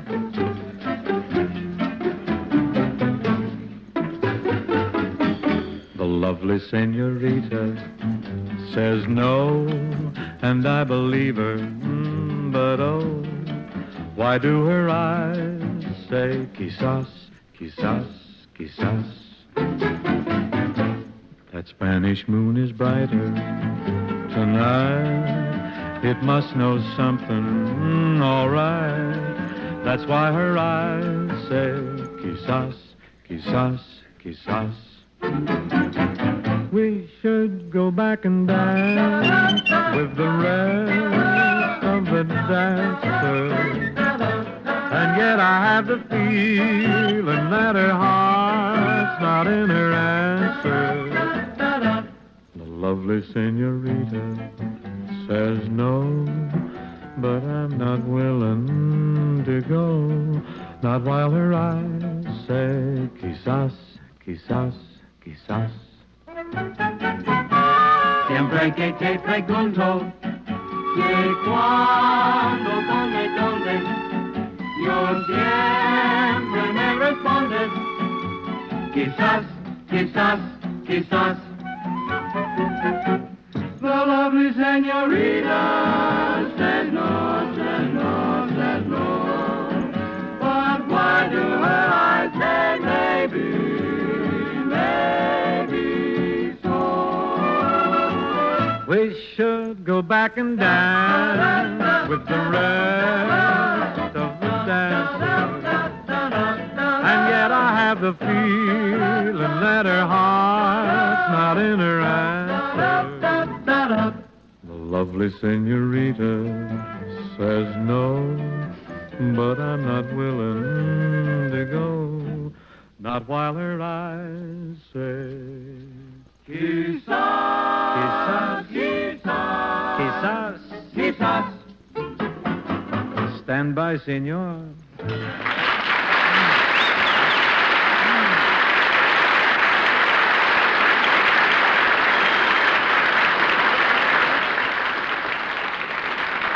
Thank you very much. Now the well-modulated tones of Kenneth Carpenter extol the wonders of a General Electric all-electric kitchen. Lady, you can have a complete General Electric all-electric kitchen for only about $47.20 a month after a small down payment. That's right. GE automatic range, refrigerator, dishwasher, garbage disposal, and storage cabinets. And to make it still easier, Madame can have this kitchen right now and pay for it over a 3-year period. Best of all, a General Electric kitchen specialist will waltz in with his drawing board, his beret, his smock, his palettes, his oils, his easel. He will design your kitchen for greatest beauty and efficiency. The cost for this planning service? Nothing. Ah, so wonderfully true, Bing. And if you're building or buying a house, you can put a General Electric all-electric kitchen right in it. And in most places, include the cost in your long-term mortgage. Isn't that wonderful, my friends? You can possess this bewitching GE kitchen for only about $47.20 a month. Why don't you see the GE lad down at the corner about it tomorrow, huh? A new singer, Miss Joni James, has risen to stardom in the disc firmament through the medium of the following ballad, which she recorded.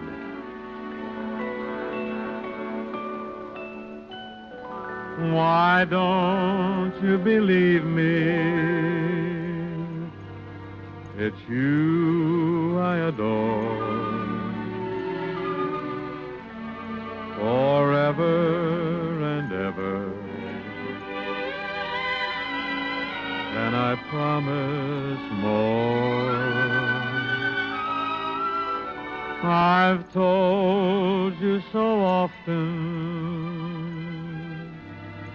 the way that I care. Why don't you believe me? It just isn't fair. Here is a heart that is lonely. Here is a heart you can take. Here is a heart for you only, that you can keep or break. How else can I tell you? What more can I do? Why don't you believe me? I love only you. Here is a heart that is lonely. Here is a heart you can take. Here is a heart for you only, that you can keep or break. How else can I tell you? What more can I do? Why don't you believe me? I love only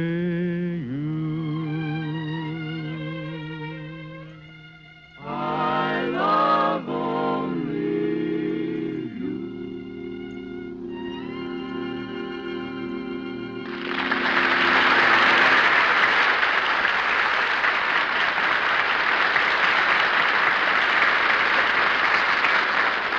That's it for tonight, folks. My thanks to Jimmy Boyd and to Joe for being with us. Hope to see you same time, same place next week when our guest will be Mr. Jimmy Stewart. In addition to Long James, we will also have Mr. Venuti, complete with the violin. And in closing, friends, I'd just like to remind you about General Electric dependability. You can't see it, but it's there in every single GE appliance you buy. You can put your confidence in General Electric. Good night, and thanks very much.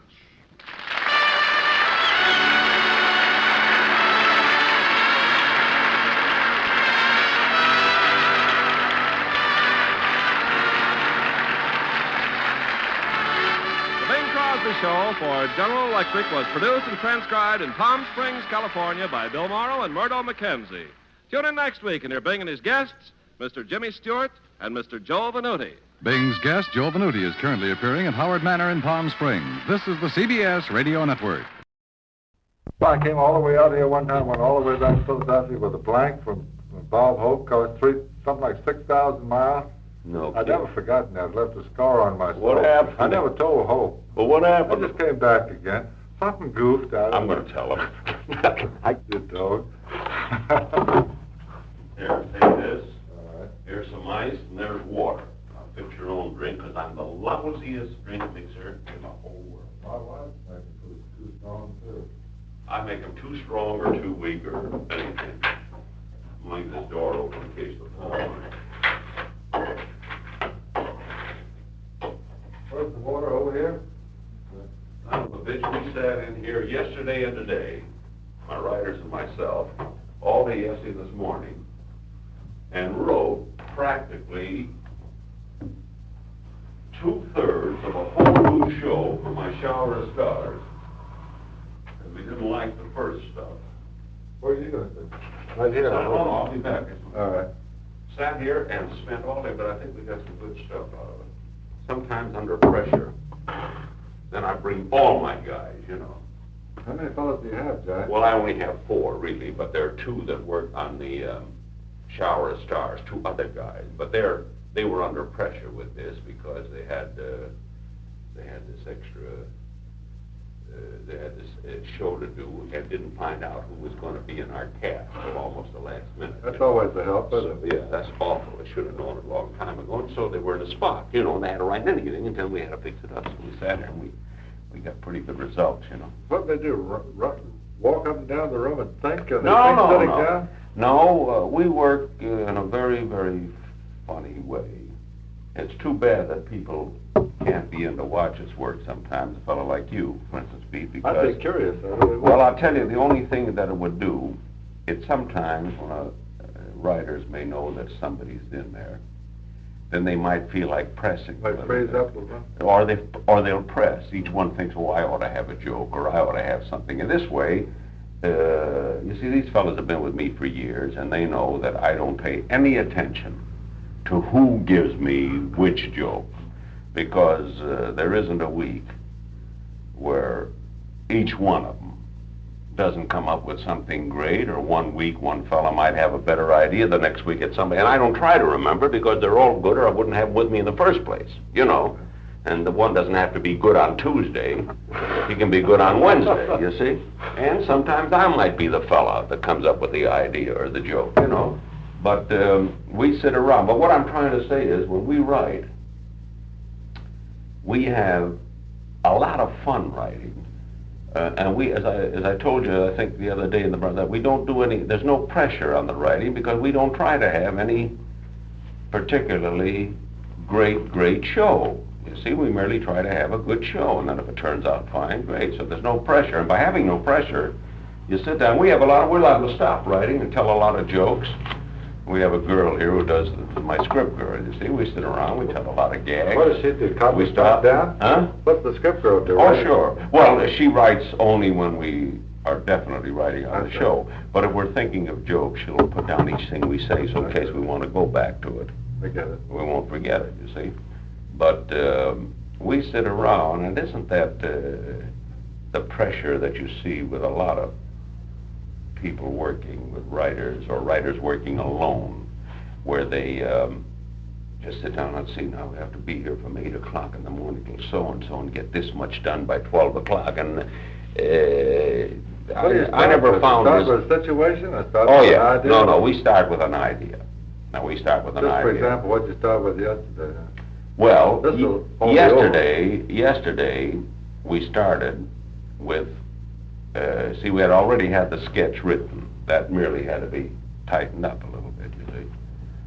That we do later in the show. And we had a routine that I do with Hedy Lamarr, which was almost right, but had to be fixed up a little. I want to do the last minute editing so we don't have to change too much later.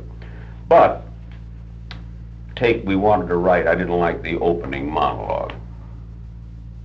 And I said, now let's sit down and let's not put down a word till we think, how am I going to be introduced? What am I going to say when I come out? Now let's get onto a subject. Then let's get our 4 or 5 jokes that fit. Yeah, I think I'd die if you said that to me. I'd just go blank. I wouldn't. No, not if you have 4 fellas sitting with you and yourself, and you have fun, you laugh, and you have a drink, and if you're going to sit like this, you will. Yeah. But if you don't give a damn if you get it now or you get it 2 hours later, as long as you get it today, you're not going to, you know. Well, what did they come up with just for the hell of it? Well, somebody came up with, what we used to do is, for instance, the host of that show is Bill Lundingen, you know, for the climax of the Shower of Stars. A little piece about it. And as a rule, he introduces me with some kind of a little insulting joke, you see, and then I go in and I stop and I say, wait a minute, so-and-so. Now, this is the thing we do once in a while. And I said, fellas, just for a change now, let's throw this thing out. I don't remember now what it was. And let's, just for a change, him giving me a nice introduction, you see.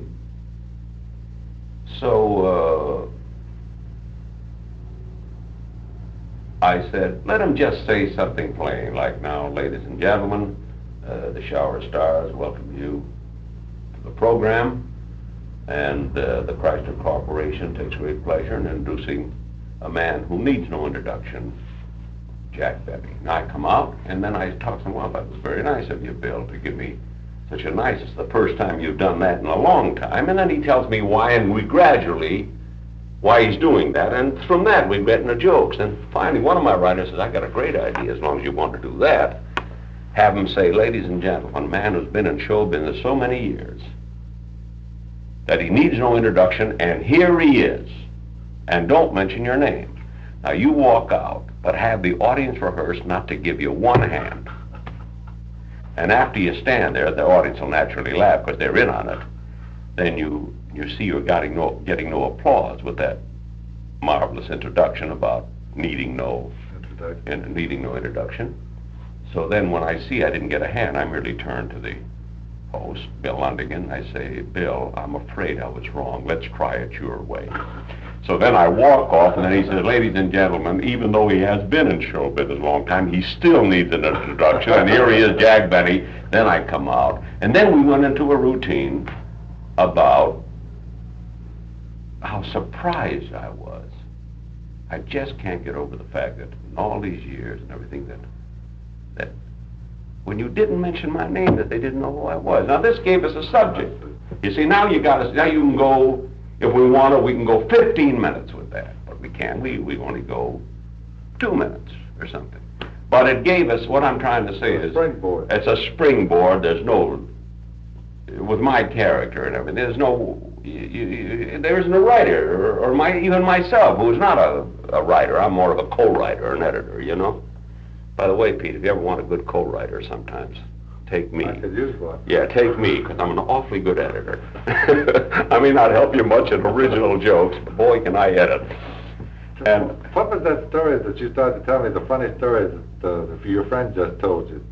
Before we get this is just a joke. Yeah, this is a joke. And a friend just told me this. I was over at the Hillcrest Country Club. A friend of mine told me this. He said, there was a fellow who was a scientist, some kind of a scientist, and he was in the business of crossbreeding animals, you see. And he went to a friend of his one day, and he says, you know, I've got an idea. I'm going to try something. I'm going to try to crossbreed. Is that correct? Try to crossbreed? Sure. I'm going to try to crossbreed a parrot and a lion. Well, gee, that'll be something. If you can do that, I said, I'm going to try it. Oh, maybe a year later, he ran into the same fellow. He says, hey, you remember that time I told you I was going to try and crossbreed a parrot and a lion? He said, yeah. He said, well, I finally did it and got a great result.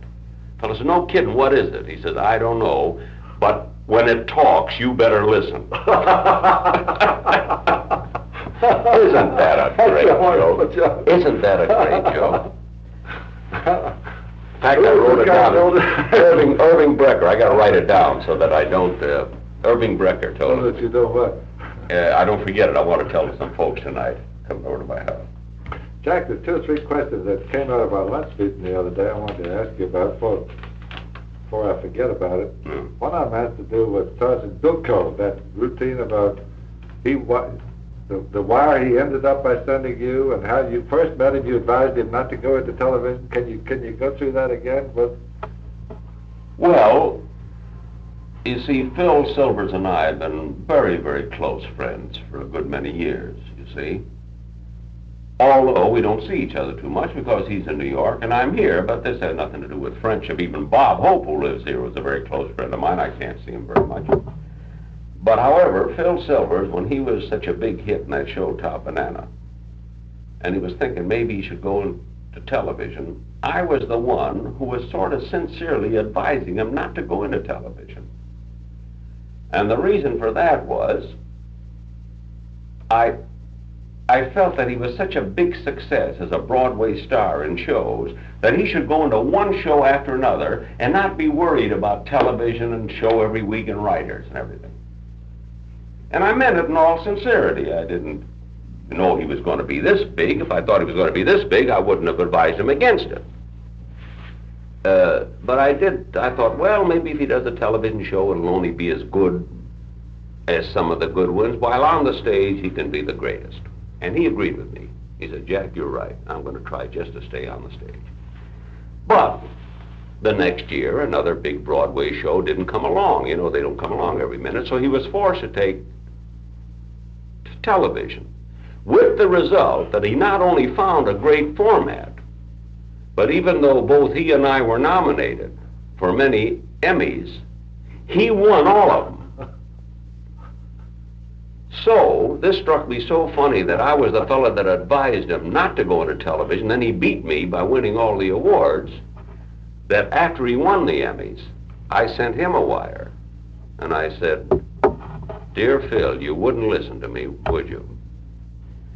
So, the other night at my testimonial dinner, that was given to me. The Friars gave one for me for the Heart Fund. I got a wire back from Phil, and it said, "Dear Jack, if I had listened to you 3 years ago, I would have been able to attend your dinner tonight."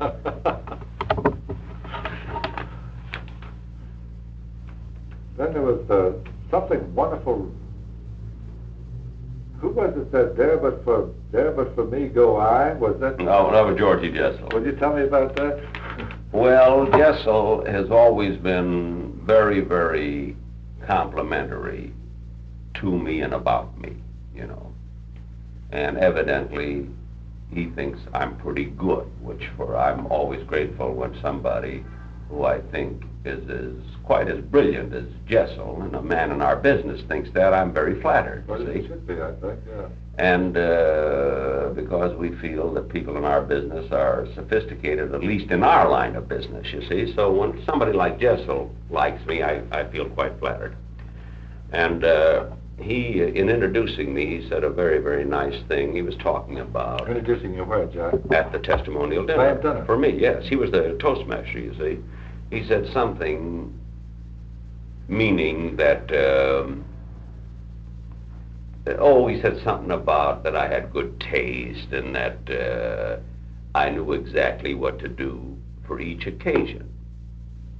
And he said he wishes that he always had it, because every time he sees me walking down the street, he always says, "Well, there but for I goes me," which was probably the finest compliment that I've ever gotten from anybody, you know? That's a real brilliant remark. Yes, it is. It is. And he feels that sometimes, I guess that he gets out of line once in a while and doesn't care, you know. But he's a very brilliant Toastmaster. Probably the best in America. Could be one of the best in the world. Does he do different material for each time, or is he got... Well, he has maybe some stock things like we all have, but every dinner is different. You have different people to introduce. The guest of honor is usually different. Always seems fresh with him. Yes, well, it is. He makes it fresh, you know. He generally has 2/3 of it, or more than that, I would say, 5/6 of it new. And then there's some things that he might remember that he's done before now. But with each occasion, of course, you have to have new material. Like, for instance, if Georgie Jessel were the guest of honor and I was the Toastmaster, I couldn't say the same thing about him that I'd say about Mr. Spiros Skouras or something, you know. You know, the other day at lunch... Did you hear, pardon me, No. Pete, did you hear the wonderful line Jessel pulled once? He always says that he's ready for every occasion. There is. He says, like, for instance, when I go to a funeral, he says, I'm naturally prepared for the right eulogy. Right. So finally, they say, well, what would you do if in the middle of your speech, for some reason or other, by some sort of phenomenon, the body sat up from the casket? He said, I'd go right into 2 choruses of Strutter's Bowl. But we would.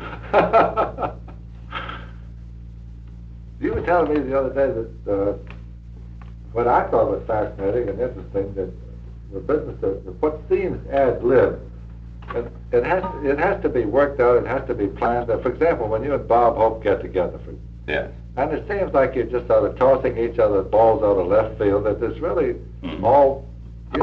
Would you tell me about that? You had a theory about it. It should be prepared. Yeah, well, Pete, I'll tell you how I feel about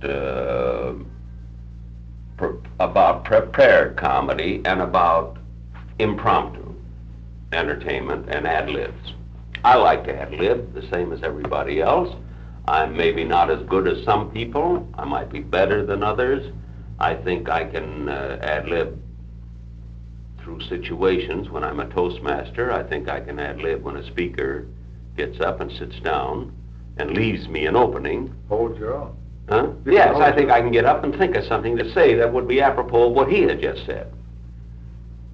But what I'm trying to say is this, that nothing is as good as prepared material. You see, the only reason an ad-lib is good is because the audience knows that you have taken advantage of a situation. Then they think that's great. But supposing Bob Hope and I, or Jessel, who's a great ad-lib speaker, or Groucho Marx, they'll all tell you the same things I'm telling you. Exactly. Bob, Will, and Groucho, all better ad-lib comedians than I am. They'll tell you the same things, that we wouldn't dare go any place and say, I'm just going to stand up and I'm just going to talk. Off the top of your head. Well, you couldn't. A couple of people could do it a little bit, maybe Will Rogers to a certain extent. I've seen Will Rogers do it great, but I've seen him not know how to get out of it. Now, Jimmy Walker, I think, was the greatest. I never heard him make a speech. Well, he was great because he could get up and make a serious speech, and he could make a comedy speech. He could blend them both, and he knew just how to handle it. And, of course, he was so glib of tongue. You see, he was well-versed in everything, and on every subject. His vocabulary was great, and Jessel is the same way. But, in fact, Jessel taught me this a little bit about speaking, but I've had to do a lot of it. Always be prepared. Know what you're going to say about everybody. Have your opening remarks prepared, your closing remarks. Have notes made of them, or written, or whatever you want to do. And my thoughts about ad-lib comedy is always know what you're going to say and make it sound like you don't. Then now you've hit the right. It seems so easy to say, the way you say it, but it must be difficult to make it seem impromptu. No, because, for instance, it depends what style you have in working. Now, when I say, like Bob Hope and I, you saw our show probably the other night, didn't you? Which sounded very impromptu. Well, we did. We had a few ad-libs, but we waited till one of us started something. Like, for instance, I started something in ad-lib about saying something about that I just can't look at his nose. I said to the audience, then he came back, and then I came back, and suddenly, if we wanted to stay there, we perhaps could have kept that up for about a minute or two. But you're worried about time. But then something happened later in the show, I think, and we did it. But we both knew every line of the show. You see? We both knew everything we were going to say. And now you take when people say to me, do you do much ad-libbing on your television show? I said, I do quite a bit. Something may happen, I'll ad-lib. I've done a lot of it. But I prefer to get a big laugh on something that I've sat down all week working on and paying big money for and trying to figure out myself, and then find out that this is great. But it works. That this works. This is an achievement. You know? I see what you mean. It's like a fella who, instead of betting on a horse, take a man knows nothing about horses, and he accidentally bets on a horse, and the horse comes in a loss. Sure, that's a kick. But a bigger kick is if a fella has the racing form in front of him, and he knows about horses, he figures it out, and then he picks the right one, then he's got something. And this is exactly the same. Now, we sit down here with my writers right in this room where you're sitting, and we work out routines. And we laugh and we have fun. We think this is great or this isn't. And I say, well, we'll read it and we'll see. What part of the time does the people laugh the way you laugh? 50% of the time, or has it got to be better than that? I mean, if you and your writers think something funny and sit here laughing, how about the audience? Do they usually laugh at that same thing? As a rule, and we can be wrong. Maybe it's something that's a little too on the inside, a showman. Maybe we're laughing at something that's too much on the inside, because, you know, sometimes a fellow will say something that'll hit you funny right away. Now, as a rule, you mustn't analyze it, because if it hits you funny right away, you put it in. But sometimes you must analyze a certain kind of a joke, because when you do analyze, you find out, well, now, wait a minute. They may not know enough about this subject, or this not, well, you know. Not to interrupt, but I think Hope has too much stuff about the freeway and about smog, and his stuff is a little too Los Angeles, and I'm a great Hope admirer, too. Yes, I know you are, Pete, and let me tell you something about that. It isn't quite that bad. As a matter of fact, he very seldom says something that you wouldn't know about. Well, I know about it. Yeah, so do people. Now, they read about the smog here. They know about freeways. They've got them all over the country. They don't call them freeways back east. What do they call them? They call them the Pennsylvania Turnpike. They call it the superhighway, but there's no freeway. Well, there's no freeway. No. But I think gradually they learn what it is. Now, for instance, I've had people say to me, why do you always do so many jokes about Anaheim, Azusa, and Cucamonga? Well, they're funny words, of course. Well, not only that, but I give them an answer to that right away. They say, what do...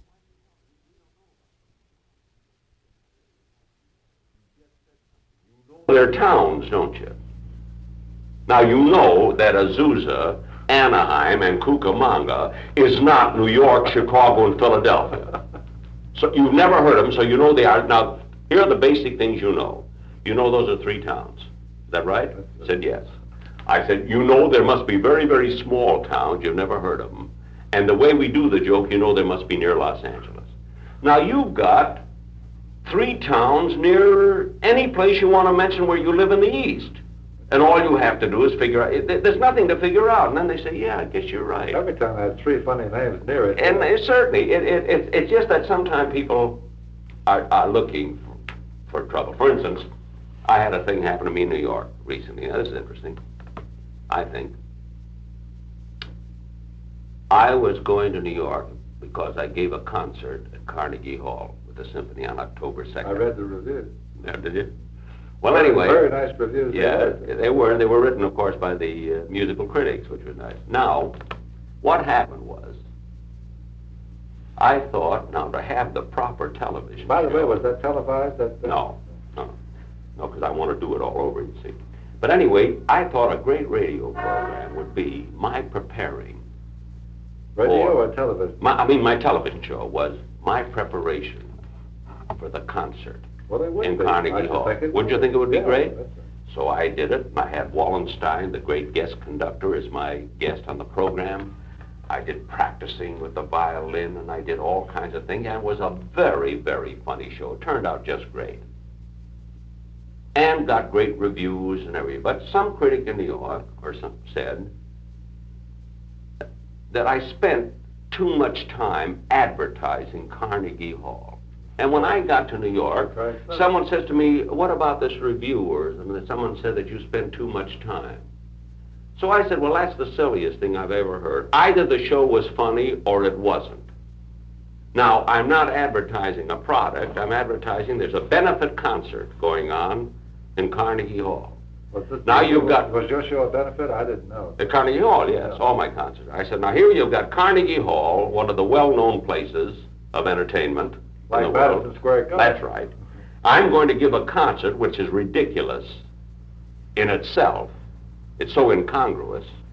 I've got one of the greatest orchestra conductors in America who's going to conduct for me, and I'm going to play with the New York Symphony. Now, do you want anything better than that for subjects and guests for a show? What was the name of the conductor?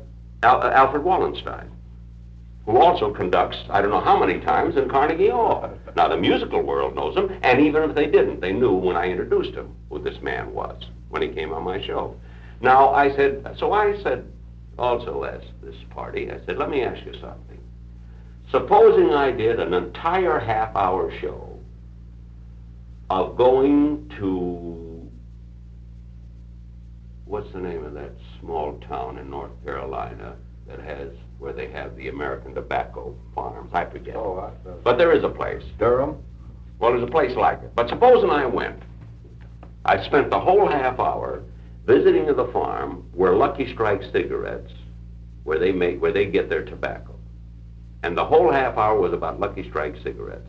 But by going down to this plantation, I had one of the funniest shows I've ever had. Now, what do you care whether it's about Lucky Strike cigarettes, unless you're merely looking for trouble? Unless you don't like me in the first place and you're looking for a chance. Well, maybe he's president of Chesterfield. He might not. Well, this may not. That's right. Now you got a point. But to say that I was advertising Carnegie, because in the first place, every comedian tries so hard to get a subject that's different, so that the audience will have something new to watch and to hear, that I thought going to Madison Square Garden, going to Carnegie Hall, and I'm going to give a concert would be a great subject. Well, it is. And it was, and the audience just screamed, and everybody, the reviews nearly every place were wonderful, and I got great comment from it. Now, I got another show by coming back. When I came back, I did a scene where I had a dream, I was nervous, and I fell asleep a little bit before my show.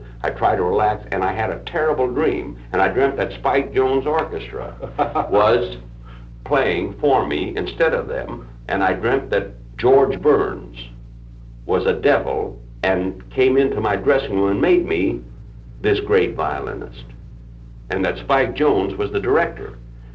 Now, I got 2 great shows out of this Carnegie Hall, and they were funny shows. Now, why wouldn't I do that? Well, I can't see the reason. I can see no reason either, so this was my answer.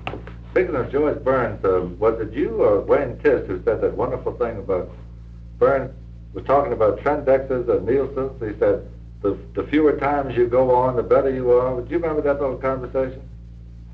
And George says, if I'm going to get a couple, instead of putting them on once a week, twice a week, I'm never going to put them on at all, and they're going to have the biggest Trendex anybody has. Well, I never heard of it, but that's very funny. I thought it was at that luncheon where you and Tiss and myself were sitting. Somebody No, said it. I thought you said it. No.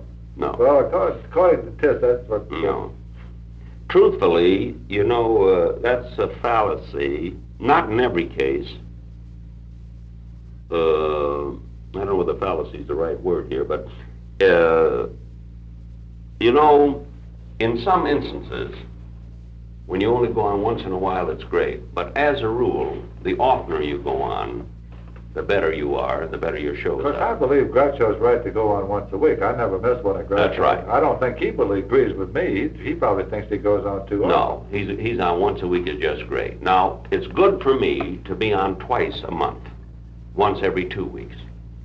But if I go on less than that, it isn't good. Because now let me put it to you this way. The first year that I was on television, I only did 4 shows. The second year I did 6 shows. It was a little bit easier. The third year I did... Maybe a little easier. It was a little easier by doing 6 shows. Really? Sure, because I was in the groove a little more. I didn't have to think that each one was such a special thing. I was commencing to fall into a groove. Now, the third year was easier because I did 8 shows. Now, the fourth year was easier. I did 1 a month. The fifth year, I did 1 every 3 weeks. The sixth year... No, I started... my third year, I started doing... fourth year, I started doing 1 every 3 weeks. Then it became easier. Then finally, the last 2-3 years, I did 1 every 2 weeks. And this was easier. That would really fix it. Say, listen, Pete, by the way, what? If you don't need the story about if you don't need the last line of the story about Bill Silver sending the last wire to me, because I want to do it in a few places. Oh, when is this coming out in the magazine? Well, it can't be 8 weeks at least, maybe more. Oh, well, then it's all right. Then it's all right.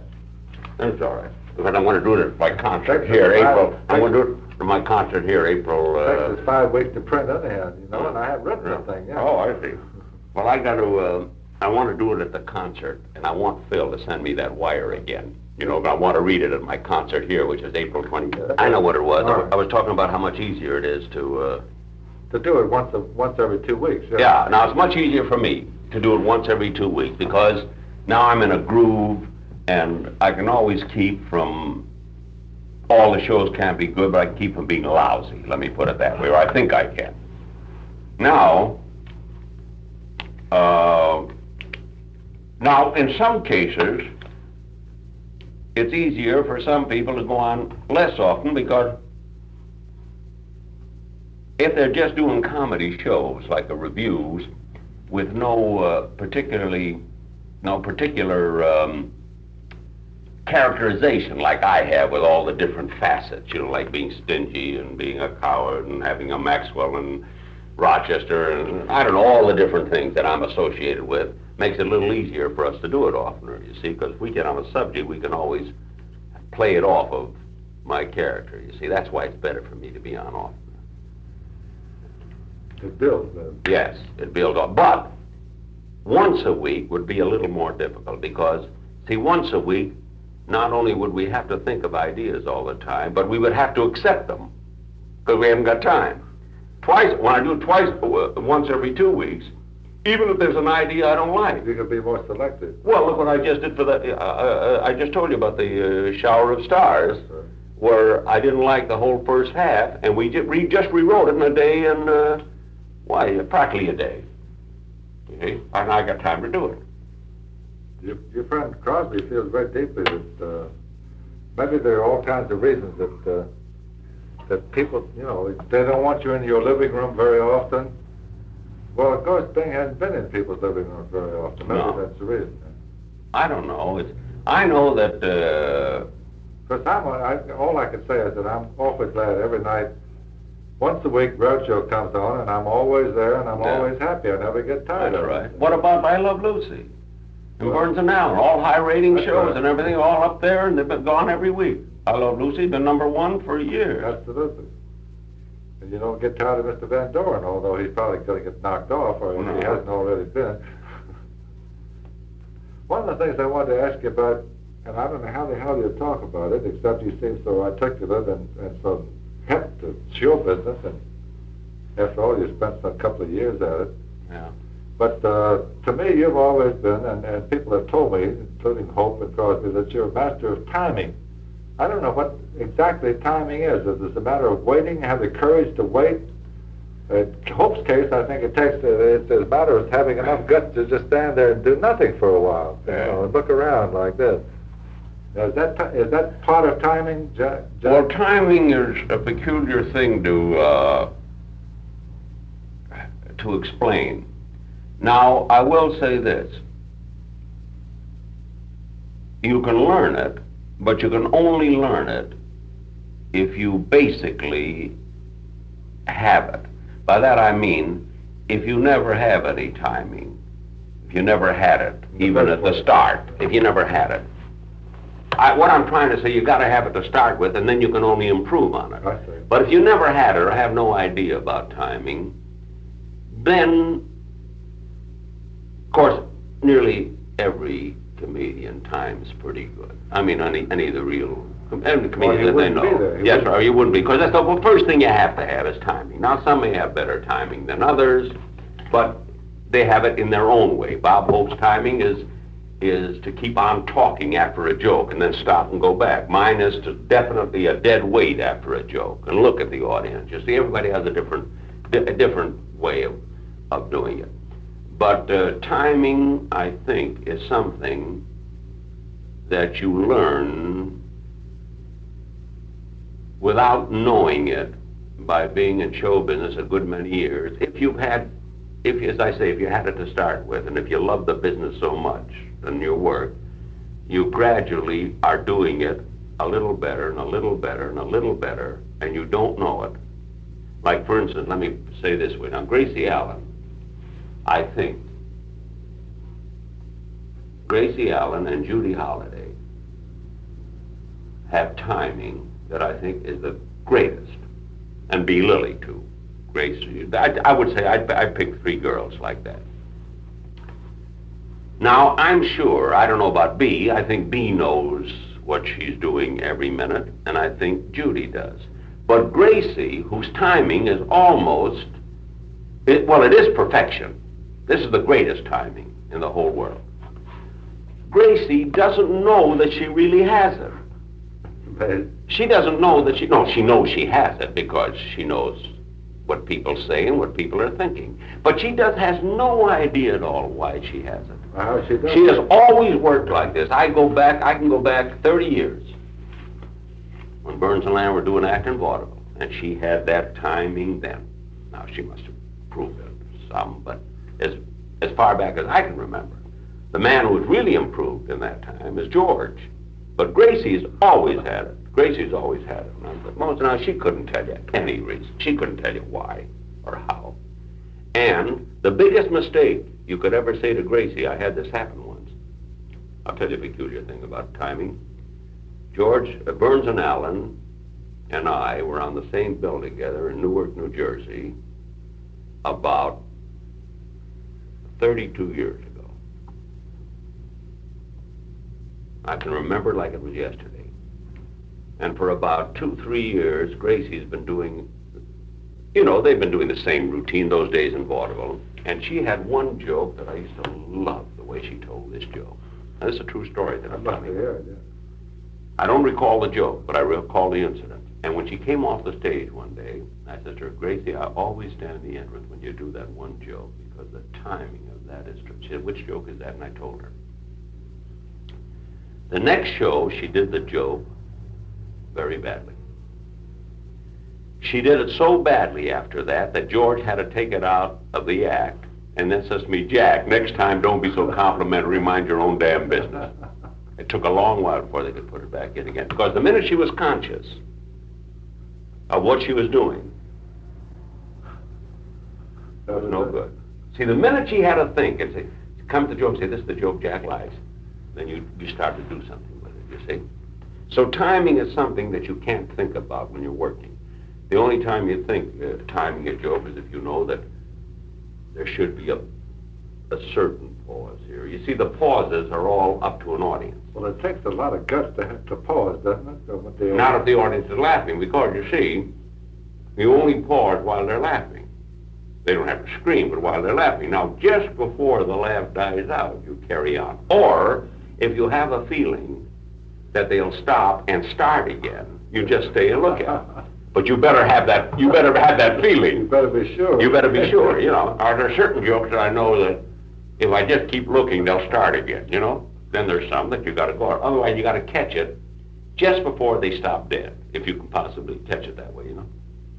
How would you describe Gobel's timing?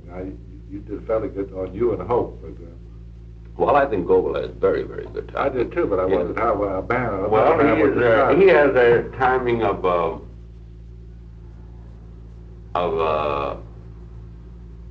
fella. Well, he's got, you know, the way he tells jokes. Like he wants to say something, and then, well, no, this isn't what I wanted to say, and he switches and he does little things, and it makes it sound impromptu, you know.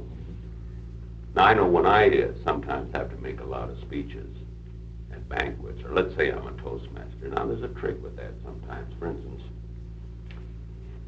generally when I first get up, I know what I'm going to say. Let's say for the first few minutes. I may be impromptu after that, but for the first few minutes, I know what I'm going to say. But I try a trick of hemming and hawing and fumbling a little bit and with a word here and there, and so it sounds. I know what I'm going to say. Yeah, I know exactly what I'm going to say, but you fumble with it as though you don't know, and you're thinking, and the audience thinks, gee, you must have ad-libbed that. That sounds great, you know. Like I have a trick sometimes that I do also on a stage where I might have notes of certain jokes I don't want to forget. Or let's say I'm an MC, and I knew in this spot I had a great joke, I don't want to forget it.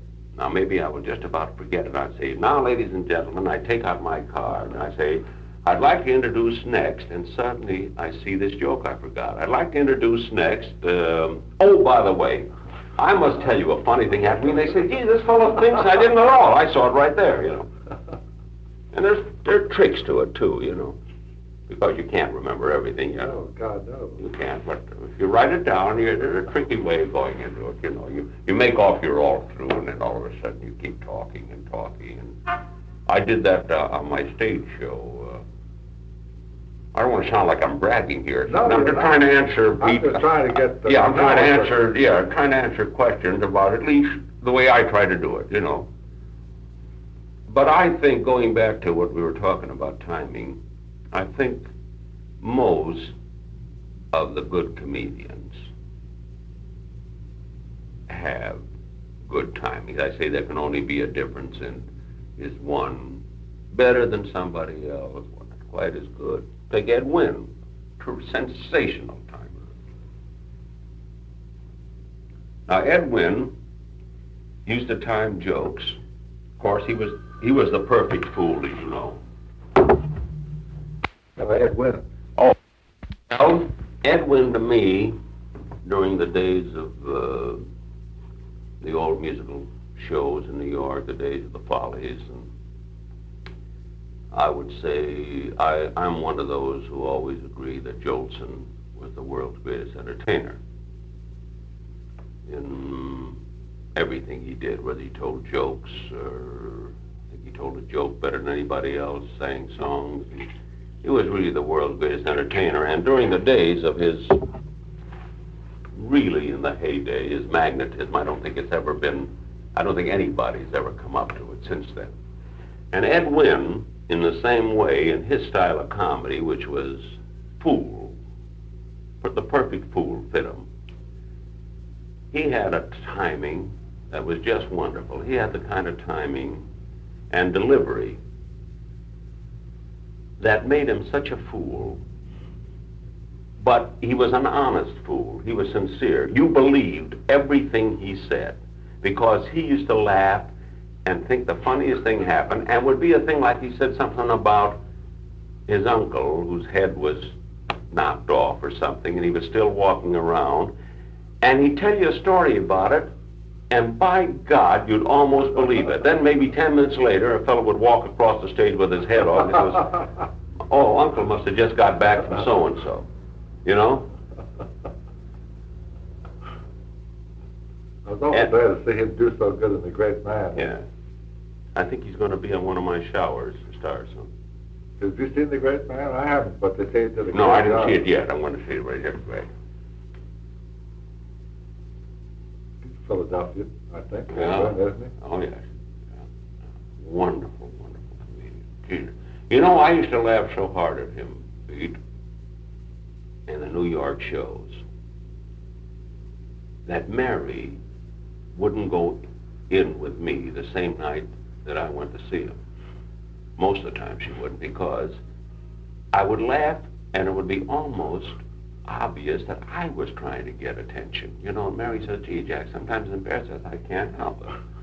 Because either I laugh like hell or I don't laugh. You know what I mean? There's nothing very thing in between for me. And this man just killed me. I used to scream. And honest, I would get the attention. Wynn always said, Jesus, he loved it when I was in an audience, you know, because, and he used to say it from the stage. He said, I know Jack's out there. And I didn't do it really for that purpose, believe me, you know, but what are you going to do? If a guy strikes you that funny, you laugh, you know. And this is the way he used to just kill me. And imagine 2.5 hours without one risque line. He wouldn't say goddamn on the stage. And sometimes that isn't so bad if you got a terrific punchline, is it? For a musical, right. He wouldn't say that.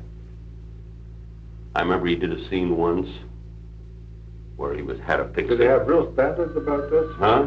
Well, they have certain. They're sitting here sort of generally kicking and going around about various comedians and their techniques. Everything but me, huh? No, Does it all fit into the situation? Sure it does. But now, I started to say one very interesting thing about Wynn. One of the acts he used to do in the review, you ever see those acts where they used to take cloth, yards and yards of cloth, and they would dress and make dresses? Well, there used to be a fellow who walked around. Yeah, that's right. Now, Ed Wynn did this, and he'd take a very shapely, beautiful showgirl. Now, you know when you're pinning yards of lace and silks or satins or whatever it is around a woman's body, you naturally, when pinning it here, you can't always be watch out with your hands what you're doing. So he would dress this girl just like she would be dressed by any little dressmaker, man or woman. And never once in the audience did you ever have a feeling, no matter where his hands were, that this man was ever going to try and get a laugh at that point. You never even laughed. He could have his arms, his hands near her breasts, or any place in her body. That's sort of a nice tribute to the guy. Well, it's the greatest thing I've ever seen. I've seen him do it, have his hands right there, or any place in her body, back or anything, and you knew, you didn't even think of it. You knew that he's not going to say or do anything that has to do with that movement. All he is doing is dressing her, and his talk is absolutely away from there entirely. His talk is about, he used to say, would Catherine Cornell do this that I'm doing right now, you know, and silly things like that. And it is a great tribute, but deservedly so. To stand on the stage 2.5 hours and make people scream There's something. is something with all clean material. You can't do it hardly in a show today. No, I don't care how clean you are. You got to have something. He never had one. And just be able to dig up this material, you know. Tell me, how would you describe Sid Caesar's timing? Does he have any special talent? Great timing. And now Sid Caesar, of course, is one of the real great, if not the greatest, character comedians that we have. I think Groucho thinks so, too. Yes, I think he's one of the great character comedians. By that, as Sid Caesar once explained to me, when he has to be himself for a moment, he's a nervous wreck. He even said to me, he says, you know, funny thing, Jack, he says, I just can't be Sid Caesar. But the minute I'm somebody else, like one of those characters. There's one of those characters, he says, I feel at home and everything's great. And now everybody can't be the same type. Now, when I have to do a character, I'm nervous. When I have to do a character, I don't feel as easily as I feel when I'm just being Jack Benny. It's a funny thing to say, that I'm nervous when I'm myself, isn't it? Huh? It really is a funny sort of an odd That's right. situation, you know? He explained that to me, though, that something when he was a kid, there was some reason for this. I don't recall at the moment what it was. But Maybe he pretended he was someone else, but he was unhappy. Whatever it was, but there was some reason for this. I don't recall at the moment what it was. But Maybe he pretended he was someone else, but he was unhappy. Whatever it was, but the minute he goes in the character, and I don't think there's a better character comedian in the business, and particularly in the television No, business. that's pantomime, but he plays the invisible piano. It's just That's right. classic. Oh, he does it beautifully. And when he does these characters, whether it's a Westerner or anything he does, a German or an Italian. Now, you know, I understand that he does the Italian, German, and everything, and talks and doesn't speak one word of it, but it sounds like it. I didn't know that. No, none of them do in the show. None of them can speak Italian, German, or anything. But it sounds that way. That's sure. You could be an Italian, you'd say, you must be saying something. I can't understand when. Oh, no, he's great. Really great. They're all different types. Jackie Gleason was a great acting comedian, you know. Jackie was the last one I wanted to ask you about. What is the difference between the acting comedian and the character comedian? It sounds the same to me, just being a layman. Well, the difference is Jackie acts in one character. See? He acts, he's the big sort of loudmouth character who talks, you know, and who, the usual thing that can happen at home when the honeymooners or the fella fights with the wife and he wants to get the best of her and he's lost, you know. He does that better than anybody. You almost believe he's angry at her, you know. He does that beautifully. And he does, but he can play, he gets terrific, the pathos in his things. He can make the complete switch. Make people cry? Oh, yeah, he can do both. He does both beautifully. He can be funny, but he plays, it's the same voice. And it's when I'm saying character, he's not doing a German, he's not doing an Italian, he's not doing anything, you know. Or if he does it, he'll do it in a hokey way to get laughs to the other extreme, you see. He'll do it purposely to be hokey, you see. But I think he's great. That's one of the things I like about you is that you don't spend most of your time on psychiatrist couch. At least I don't think you do. I don't know much about you, but you seem like a real normal, natural citizen. Well, I don't. No, I don't. I would. I think psychiatry is a wonderful thing. If you had to. Psychiatry is wonderful, and I think, strangely enough, I think it would be great for most people, maybe including myself once in a while, just to sit down and have a talk. There's something a little bit wrong with everybody, and get a couple of things ironed out. But I haven't been to the point where I have to go or anything like that, you know. But I don't think it hurts anybody unless nothing in the world bothers them. probably. You know, maybe somebody like that. Is there somebody like that? I wouldn't know. I wouldn't know. I don't know. There must be something bothering everybody. By the way, as you speak of the comedians, did you see Mickey Rooney in a thing called The Comedian by any chance? I saw him rehearse a little bit. I didn't see the show, but at rehearsal he was just great. Wonderful. I didn't have a chance to see the show. Sounded like he, in that role, you'd think he would, he was almost psychopathic. Yeah. He did it very well, I hear. I'll tell you how well he did it. I came up to rehearsal. He was in the middle of it. And the director called time. What's that mean? Well, 5 minutes off. And when they Take five, didn't take they? 5. When they did, he turned around and all the hell out of everybody in the chorus and all the actors. And I got mad as the devil. I thought, is he showing off in front of me or something? I thought, how dare he talk to me? Then I found out that the director was the director in the play, and this was all part of the play, because a couple of minutes later they went through the same routine again. And I called Mickey Rooney over. I said, Mickey, you must be one of the greatest actors in the world. I was just sore as hell at you. I really, truly thought it. Because I thought the director was really directing the play. That's what it looked like, you know? That's a great compliment. Oh, my God, I was mad as the devil.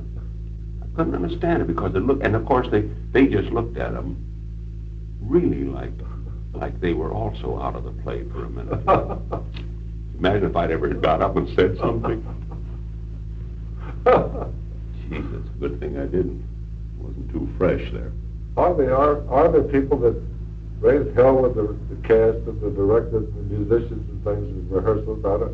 Well, I hear about it. I hear about it, too. I hear about it, so I guess there must be some. I don't know. We don't have... I don't want the names anyhow, but I just wanted to No, that. I hear about it, but I don't know.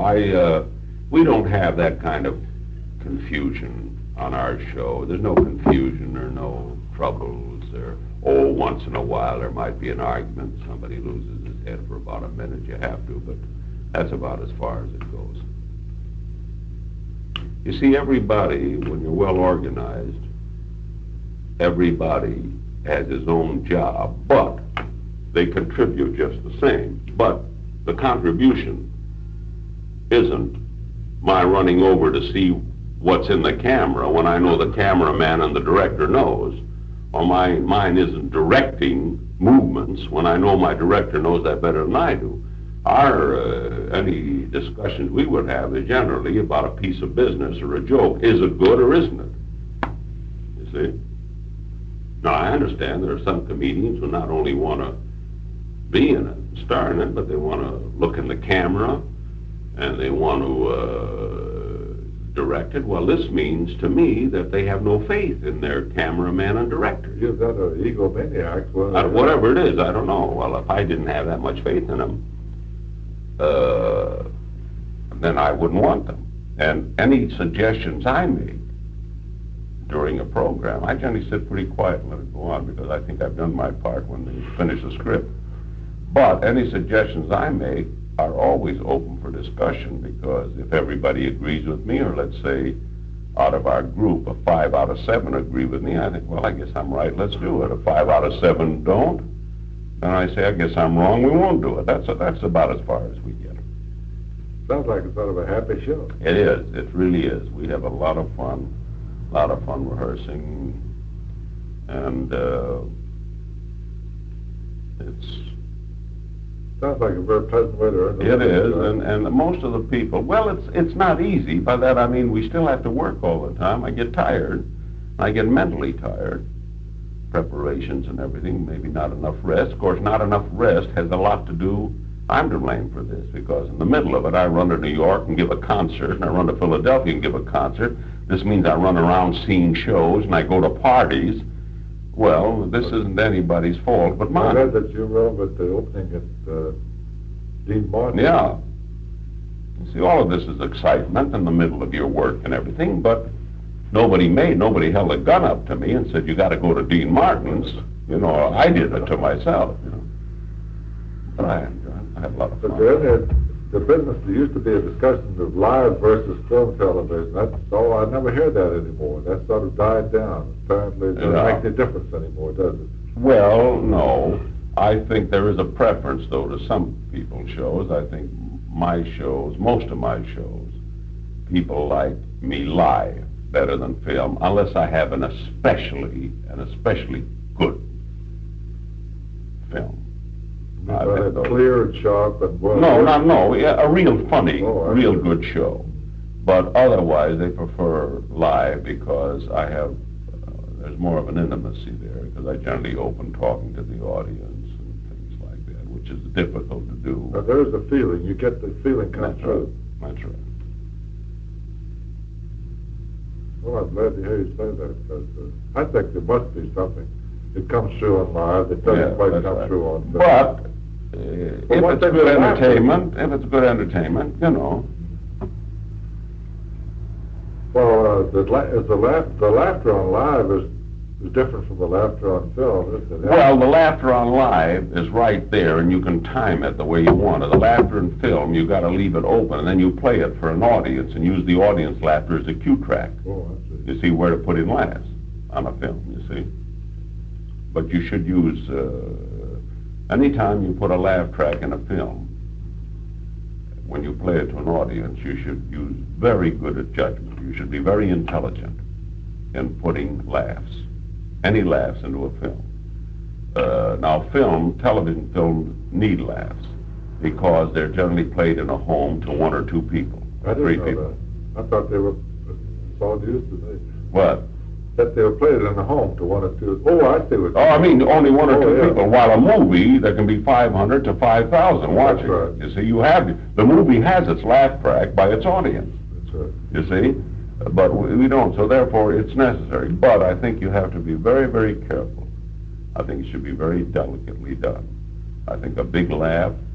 Well, you get it from when you play it in front of an audience. The film, you get the idea where it belongs. You might play to only 50 people.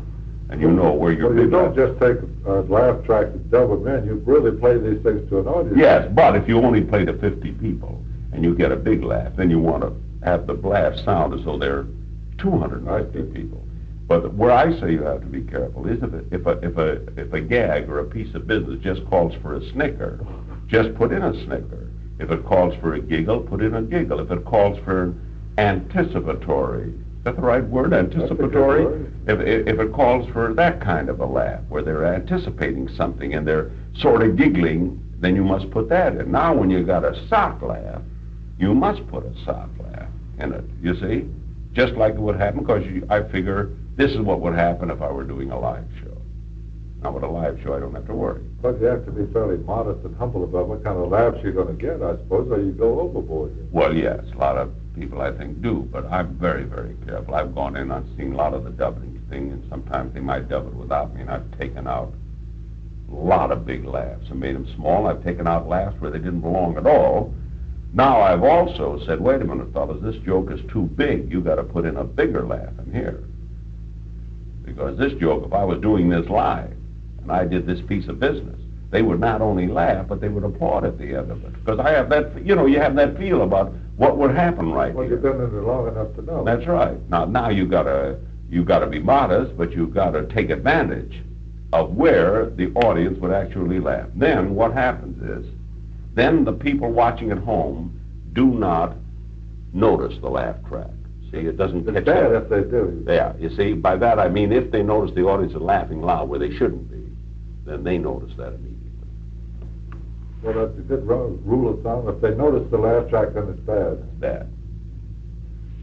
One of old-time radio's longest-running and most popular programs, CBS Mystery Theater, is up next. Stay tuned for Mystery Theater.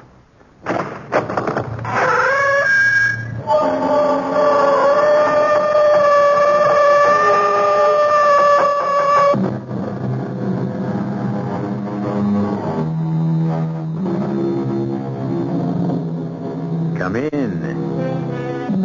Welcome. I'm E.G. Marshall. Something that men have been pondering since the dim beginnings of time has been the question of poverty and riches. Why are some men destined to be wealthy while others seem fated to be poor? Since it is easier for a camel to go through the eye of a needle than it is for a rich man to enter the kingdom, we may safely assume that the poor shall find greater favor in heaven. However, to make up for it, obviously, the rich have things much better here on earth. Our mystery drama, The Paradise of the Devil, was written especially for the Mystery Theater by Sam Dan and stars Larry Haynes. It is sponsored in part by Anheuser-Busch Incorporated, Brewers of Budweiser, and Uncle Ben's Long Grain and Wild Rice. I'll be back shortly with Act One.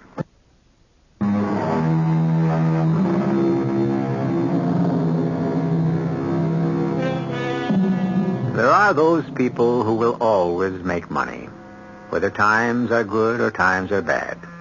Whatever they touch always seems to turn to gold. On the other hand, we have those people whose timing is always disastrous. Nothing works. Whatever they touch shrinks and shrivels, declines and dwindles. However, there are always exceptions, which is why we have stories. Let us begin ours in a warehouse, a large public warehouse, where many types of merchandise are stored. Everything from food to textiles to appliances to building materials. We are in a remote corner of this huge cavernous compound, and we hear steps approaching. Who is it? Why, the night watchman, of course. His name is Bert Ledoux. He's a very pleasant man in his 60s, but we shall not get to know him well. He is about to be killed. Waiting for him and hiding behind a huge stack of cement bags are 3 men. Here he comes now. Let him turn the corner and give it to him. Ready, Louis? Now. Very good, Louis. You popped him right between the eyes. You get better every time. Let's get out of here.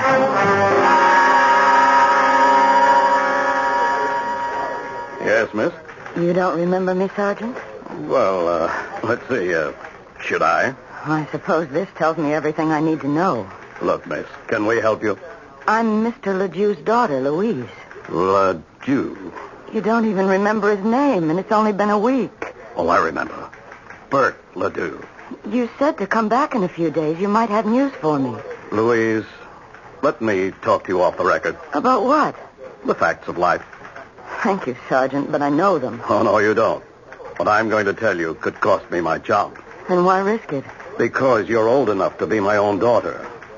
Your dad was killed exactly 10 days ago. Do you know how many people have been murdered since? No, and I'm not interested. 5. And that's about average. A killing every other day. And my father's killing is rapidly becoming ancient history. Your father was shot by burglars in the warehouse. We have no leads. What have you done? We combed the neighborhood. No one saw. No one heard anything unusual. But surely, there must be something. Believe me, I wish with all my heart it was the kind of thing you see in the movies. A clue is left that leads us directly to the killer, and we capture him in one big blazing shootout. Sergeant, all of this is beside the point. It is the point. What have we got? All we know is your father was killed by a .38 caliber bullet. We have absolutely nothing else. Which means you're doing nothing. Oh, no. We're doing 2 things. Each time we capture an armed criminal, we check the weapon. And we keep tapping our usual sources of information in the underworld. Stool pigeons, you'd call them. And that's all? What else would you suggest? What would I suggest? Am I a professional police officer? I'm sorry, Louise. Sergeant, just tell me this. If my father had been somebody wealthy and powerful, would things be different? Let me answer it this way, Louise. It's always better to be rich than it is to be poor. Well, what would you be doing right now if you'd been rich? It's not so much what we'd be doing. It's what you'd be doing. And what would I be doing? Well, it's like everything else. If you don't care for the services the city supplies free of charge, you go out and buy your own. You mean I'd hire a private investigator? Oh, an army of them. Tell me the name of a good private investigator. I'm not allowed to. Then why did you bring it up? But a private detective will give you no guarantee. I wouldn't even know how to go about it. Tell me the name of someone who wouldn't just waste my money. But it's against regulation. If you were in my place, who would you go to? I promise you, Sergeant, no one will ever know.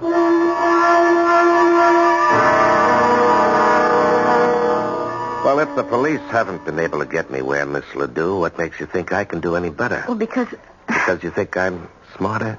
I'm not. the police have the whole city to worry about. Well, I have other cases, too, Miss Ledoux. Oh, but at least you would... I would what? Well, take a personal interest in the case. Mm-hmm. Miss Ledoux, there are hundreds of killings, just like your father's. Random killings. Killings where there's no leads at all. Where the killers have vanished without a trace. Are you telling me that I must accept the fact that my father's murderer may never be caught? Yes, that's exactly what I'm telling you. If the killer is ever caught, it'll be because he was betrayed by a pal or a woman or arrested for another crime. We can't make those things happen. We have to wait for them. For how long? Well, sometimes forever. In other words, you won't accept the case. And then we have the question of money. Now, your father worked as a night watchman. He wasn't a rich man. And what do you do? I'm a secretary. Ah. Do you have any money? Oh, a few $100 in the bank. Well, I get $95 a day in expenses. How much of my time can you afford? How much do I need? Weeks, maybe months. How can I answer? Mr. Colby, are you familiar with the details of my father's murder? Well, I remember reading in the paper that a night watchman was killed, but that's all I know. Will you do something for me? Go down to the warehouse. Why? Well, do whatever you have to do to acquaint yourself with what happened. Why? Are you allowed to talk to the police? Of course. Well, find out everything there is to know.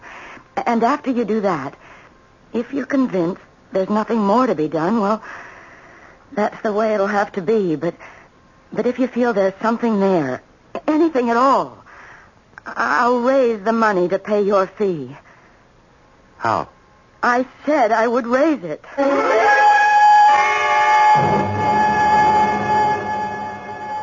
Who? George Colby? Oh, yeah, send him in. Hey, Georgie. Hi, Sarge. How's private practice? Sarge, I didn't know when I was well off getting paid every week. Did you send me that little Louise Ledoux? Yeah, because I know you're an honest guy, and I figured you'd discourage her. You will, won't you? Well, I should. You mean you won't? Well, there's a little angle on this case that bothers me. Yeah? Yeah, I don't believe the old man was shot by hoods who were knocking off the warehouse. Why not? Because of where it happened, Sarge. He was killed in the wrong part of the warehouse. Well, why do you say the wrong part? Is there a right part for a watchman to get killed? Yeah, there is in this one. Where should he have been killed? Way over on the other side, Sarge. Where they got the stuff the crooks are after. TV sets, tape recorders, cameras, hi-fis, liquor, guns, cigarettes. But where's Ledoux killed? In an area where there's nothing but 100-pound bags of cement. Well, they may have wanted him out of the way. Now, Sarge, this is a clean, professional job. No crook is going to run the risk of murder if he doesn't have to. They were waiting for him. No sign of a fight. They could have tapped him on the head and put him to sleep, but no. Oh, no. They were out to kill him. Why would anyone want to kill a night watchman? Well, maybe he was more than a night watchman. We checked the daughter. She said he had absolutely no enemies. That she knows of.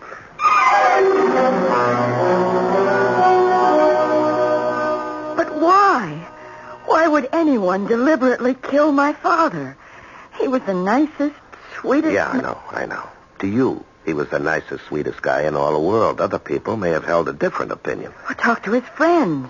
Talk to anyone who knew him. Tell me, had he seemed worried or unhappy? Well, not at all. Actually, it was the other way round. He was quite happy. As a matter of fact, now that you mention it, unusually happy. He kept saying to me, "My dear daughter, there is a law of retribution. Many a villain has been hoist on his own petard." But your father was an educated man? Yes. He'd been in business, but he lost everything. Oh. The watchman's job was the only thing he could get. But he was glad. He said it gave him time to think. Uh-huh. And you say he was unusually happy just before he died? Yes. Mm-hmm. And that's what makes it so hard for me to understand why he was deliberately murdered. Oh, I'm not saying he was deliberately murdered, Miss Ledoux. I'm saying I have strong reasons to suspect it. Well, what do you suggest is the next move? Well, you asked me to look into your father's murder, and I did. I don't think it's what it appears to be on the surface. On the other hand, you're not a wealthy girl. Your money could be down the drain. Well, suppose I could raise $10,000. Well, I still couldn't guarantee results. I couldn't pay immediately. I would have to wait for my father's estate to be settled. His estate? I thought he didn't have any money. Well, this is a piece of property. The only thing he left. I've already received an offer for it. Uh-huh. Well, I might go through every nickel and we'd be no wiser than we are now. I could be wrong. Mr. Colby, I'm sure you're an extremely ethical person, but isn't it possible for you to talk positively? Miss Ledoux, I don't talk positively and I don't talk negatively. I try to talk truthfully.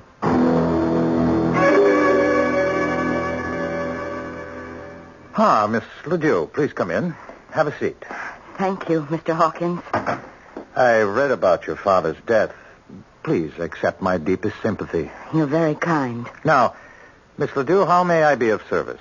Well, you called on me some months ago. Oh, yes. I had the mistaken impression it was your father's address. The land title is in the name of L. Ledoux. That was my father's name, Liebert Ledoux. And yours is Louise, and each of you is listed in the phone book as L. Ledoux. Oh, I would have been willing to sell you the land, but of course it wasn't mine. I thought Dad would be happy to get rid of it, but... Yes, you would think so. $10,000 is a very generous offer. Does that offer still stand, Mr. Hawkins? Well, yes, of course. There are some legal matters to be cleared. The will has to be probated, but I would like to be sure. You see, I need that money. I know. There are so many expenses involved in these unfortunate matters. I'm willing to draw up an agreement to buy the land for $10,000 contingent upon your receiving title. Thank you, sir. And if you're pressed for cash, I'd be happy to advance it. Oh, thank you. You're extremely generous, but he said he could wait. He? Do you mean you owe someone $10,000? You're that deeply in debt? No, but I could be. I've hired a private detective to find my father's murderer. I can think of no better way to spend the money. I see. Well, I hope he's successful. I'm sure he will be. I have a great deal of confidence in this man. Well, thank you for your time, Mr. Hawkins. It's been my pleasure. Goodbye. And you'll hear from me soon. Good day.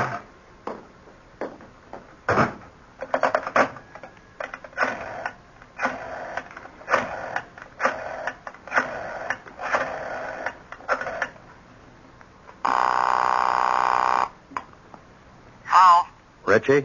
Yeah, it's Richie. You promised me a clean job on Bert Ledoux. And I give you one. No, you didn't. You must have left a few spots somewhere. You may have to clean it up again.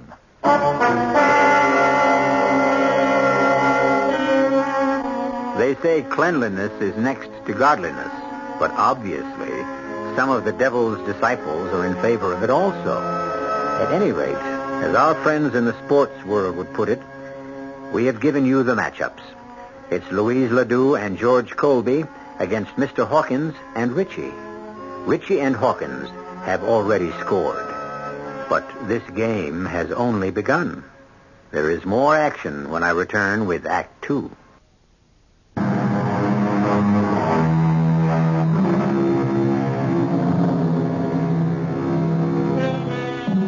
Why would anyone want to kill a night watchman? The obvious answer, to rob the building the man has been hired to watch. All too often, the usual answer is usually the correct answer.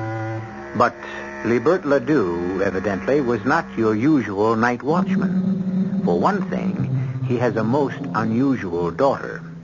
She is willing to spend her entire inheritance, if that's what it takes, to find her father's killer. But why do you have to look through all these papers? Miss Ledoux, if the police theory is correct and your father was killed by hoodlums who were out to rob the warehouse, then I have no business in this case. But if there was another motive, I have to look for it somewhere. Do you realize how much there is to go through? Why, there are cartons of old letters and documents and receipts and even poetry and short stories. He used to write those in his spare time. Is this all there is? Oh, do you realize it can take you a week to look through everything in this room? Probably. A week at $95 a day? Is this all there is? Yes. Is this all you're going to do? Just look through this junk? Well, where else can I look? I have to work with what I've got. But what are you looking for? I really don't know. Well, then how can look, Miss Ledoux, this is not an exact science. And if you think I'm wasting your money... I didn't say that. In addition, I want a list of all his friends. But he had hundreds of friends. Oh, nobody has hundreds of friends. Well, he knew a lot of people. Well, we'll begin with those who are closest. Who's his best friend? Well, I guess you'd have to say it was Sid. Sidney Grossman. Grossman. Where can I find him? You can't. Sid's dead. Well, then why did you mention his name? He was only killed 3 weeks ago. Killed? Why? How? Does it matter? All right, tell me about Sid Grossman. He and Dad had a club. They called it the Underachievers Association. Why? Well, because they were both college-educated men, and neither of them ever lived up to his potential. Mr. Grossman had a civil engineering degree. He was a geologist, but he could never hold a job. Why not? He thought the object of life was to have fun. So did my dad. Work interfered with pleasure. Pleasure was the opera, ball games, fishing. So both of them took jobs which made no demands on them and left them free. I see. And Mr. Grossman was killed, huh? How did it happen? Well, I suppose he was mugged. It was very late at night, but they caught the mugger. Oh, they did, huh? Maybe that's why Dad was talking about retribution. Now, look, Sarge, 2 friends. Each dies violently within a 3-week period. Coincidence? We got the one who killed Grossman. Just a punk. He's got a record for assault and robbery. There is such a thing as coincidence. Yeah, I know. How do you know you got the right guy? He took Grossman's watch, ring, and wallet. He brought him to a small-timer named Legs Barry. Legs tries to be a fence. But Legs need a little favor from us, and you know how these things go. Yeah, I know. I also know these punks would frame their own mothers if they had to. Except Legs had the merchandise for us. Grossman's watch, wallet, and ring. He says he bought him from this hood, this Pete Lucas. Do you think Legs is telling the truth? Well, why would he lie?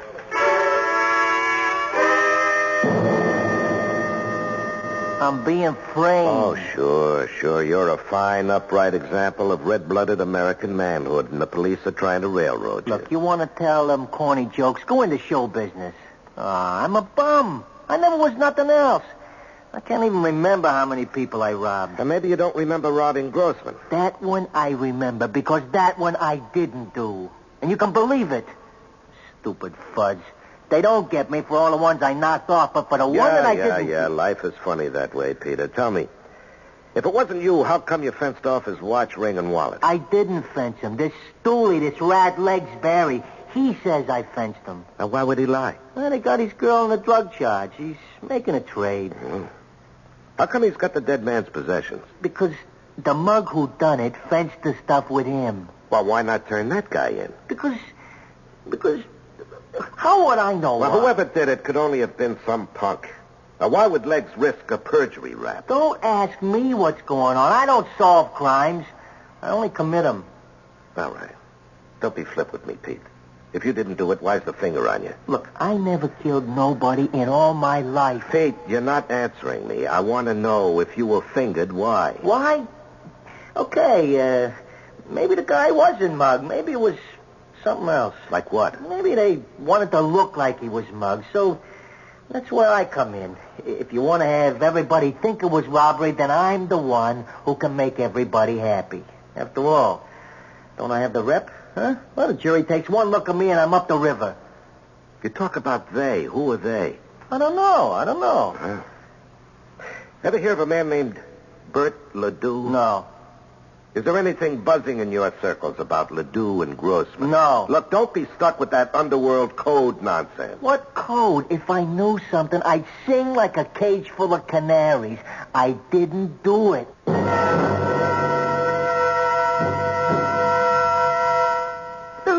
words I said to Sid. The last words I said to him in this world. You're crazy. Those 2 words. You're crazy. Yeah, well, I'm sorry, Mrs. Grossman. But it's true. He was crazy. Only a crazy person would go out 2 o'clock in the morning, and he had just come back. You're back from where, Mrs. Grossman? Do I know? Did I ever know? Him and that crazy Bert Ledoux. They were a pair. Yeah, where had he come back from, Mrs. Grossman? Only the week before. They came to me. These 2 heroes, they came to me and said they needed $250 for Sid to take a trip out west. Where out west? I don't know. Arizona, Nevada, Colorado, wherever the west is. Why? They said that for my sake they were willing to become rich, and Sid had to investigate something. Oh, what? I don't know. One morning he leaves. One midnight he comes back. He says, Ida, we are rich. Well, why? How? Tell me, I said to him. And he says, you must not be bothered with details. Your only job will be to spend the money. With that, he puts on his coat. Where are you going, I ask. I got something to tell Bert. Now? Right now, he says. It cannot wait. You're crazy, I says to him. You're crazy, but he was out the door. What was it he had to tell Bert? I don't know. All I know is the last words I said to him. I said, you're crazy. Did he bring anything home with him from the trip? He brought me a box of candy and a flower. He always did that. But this time he was a little bit crazier than usual. In his suitcase, he had some rocks. What kind of rocks? Rocks. Some of them are just as big as an indoor baseball. Just plain, everyday, common, ordinary rocks. Could I see one? Sure. They're on the table. I keep them there next to his picture. Don't ask me why. Could I borrow one of these? Why? What could it mean to you? It's just a rock. Well, Doc, what's the verdict? Well, if this rock belongs to you, and you've got a lot more like it, you are now eligible for membership in the Millionaires Club. Is that so? If it's yours, you are fabulously wealthy. Wouldn't you know it, Doc? It isn't mine. Well, when you brought it down here to the office yesterday, I could tell just by looking that there was a vein of pitch blende running through it, this grayish-black area. Pitch blende? It's the most important source of uranium. Uranium? We've never encountered a higher grade of ore. And it's valuable? If there's enough of it, and from this sample, there has to be. It's about as good financially as striking oil. And in this case, perhaps better. Better? Where you have this kind of quality, you're also not too far from other minerals. Gold, silver, copper. I don't know where you found this, Georgie, but I wish I owned a piece of it. Yeah, so do I, Doc. Well, thanks. Send me the bill, huh? Oh, if you're headed downtown, I'd appreciate a lift. I'm about ready to close, and I don't have my car. Sure.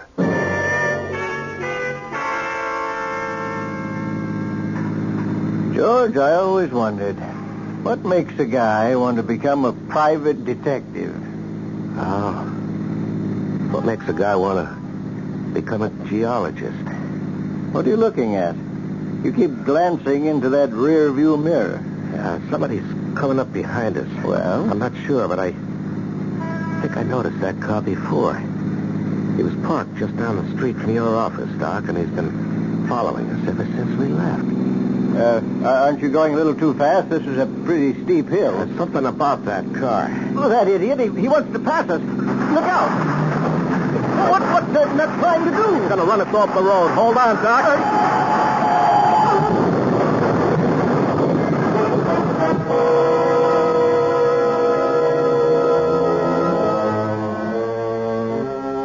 Do these things occur in series of threes? Mr. Grossman, Mr. Ledoux, and now Mr. George Colby and his companion? First, it's something designed to appear as a mugging. Then, an incident to be considered a holdup. And now, an automobile accident. These things do happen. But we know better. I shall return in just a few moments with Act 3.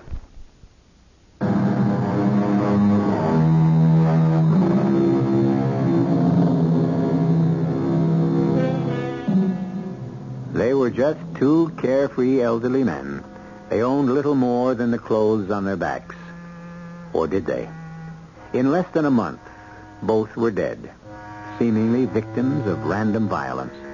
And as Private Investigator George Colby has learned, it is obviously dangerous to probe into their affairs. A mugging, a robbery, and now an auto accident. George! He's going to run us off the road. Hold tight.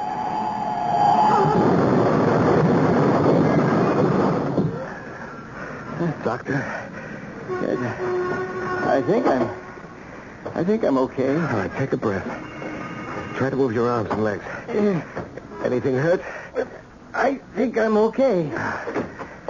You're bleeding. Oh, I don't think it's bad. Can you move? Yeah. Okay, out of the car, quickly. Why? Because we have to burn it.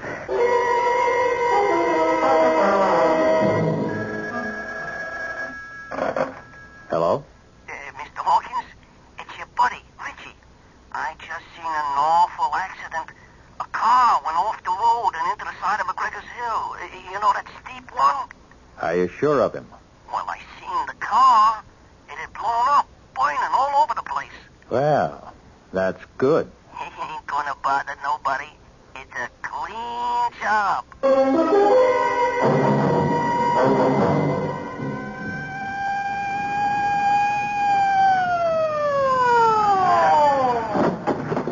George, what's all this? Hello, Sarge. You should be in the hospital. No. It's not as bad as it looks. Well, why'd you have the highway cop call me? Why not an ambulance? Now, listen, Sarge. The Grossman thing was no mugging. The Ledoux killing was no holdup, and this was no accident. What are you talking about? We were forced off the road. Could you see by whom? No, it happened too fast. Now, look, Sarge, can you give it out that we were killed? I can't do that. Why not? Well, because Now, look, Sarge. 2 men have already been murdered. Whoever was after them is after me. Let them think they're in the clear. Have you got a line on who the killer could be? No, not yet. But I know who to ask.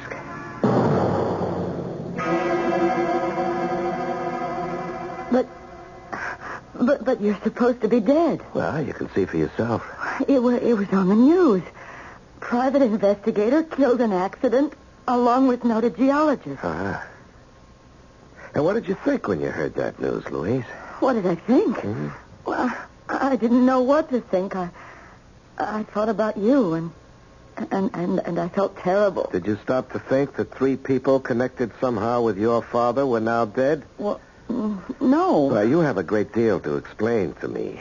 Explain what? Well, number 1. Why didn't you tell me that Mr. Grossman was killed because he was on his way to see your father late that night? Because I didn't know that. Second, why didn't you tell me your father and Sid Grossman had planned for Mr. Grossman to take a trip? Because I didn't know that either. And why was I being set up? I don't understand what you're saying. Because you wanted me killed. I wanted you killed. You hired me to make it look good, and then when I started to come close... Well, I don't know what you're talking about. But who else but you knew I was working on this case? Think about that. Only 2 people knew. Sergeant Weller and you. I vouch for Weller. Now let's talk about you. But... How are you going to pay me for my work? I told you. I'm waiting for my father's will to be probated. You agreed. Yeah, well, let's talk about your father's will. What does that have to do with... Everything is tied to everything else. You said he owned property. Well, that's all he owns. Would it be out west? Yes, but it's worthless. You sure of that? Of course I'm sure. Now, how could you count on selling it to pay my fee? And where did you get the figure of $10,000? Because that's what I was offered for it. By whom? But somebody. You never smell a rat, do you? Will you please tell me what you're getting at? You say the property is worthless. Now, why should anybody be willing to buy it for $10,000?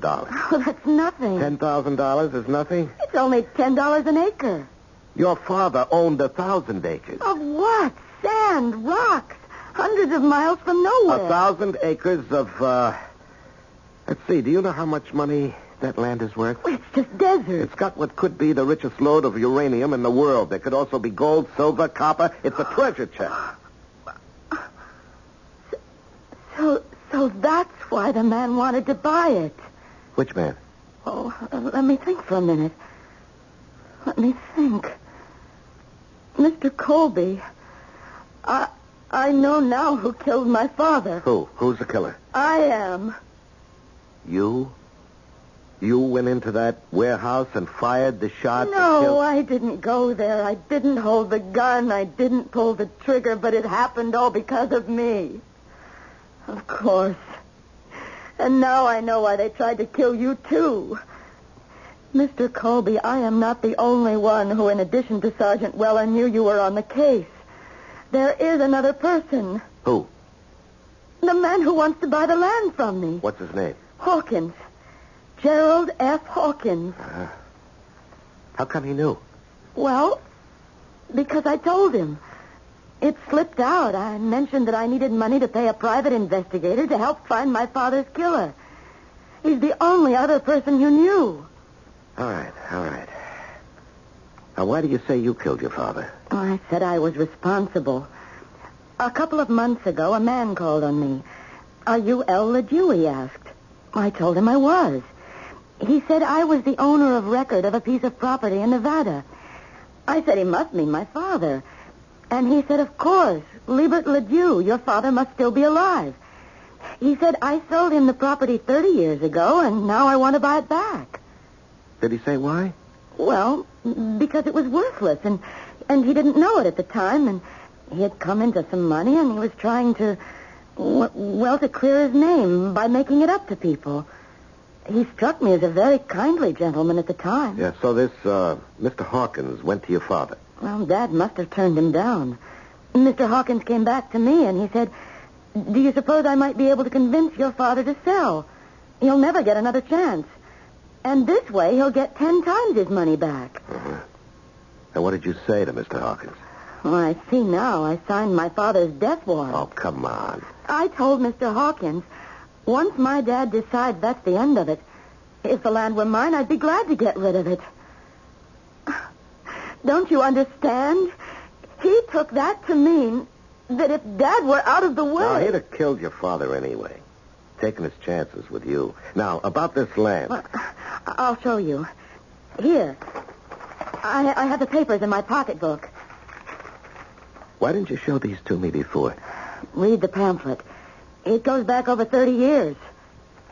Paradise of the Devil. The name of the development. Yeah, I understand. Tell me, why didn't you want me to see this before? Well, because... I didn't want you to know my father could have been so... So, naive? Yes. I was ashamed.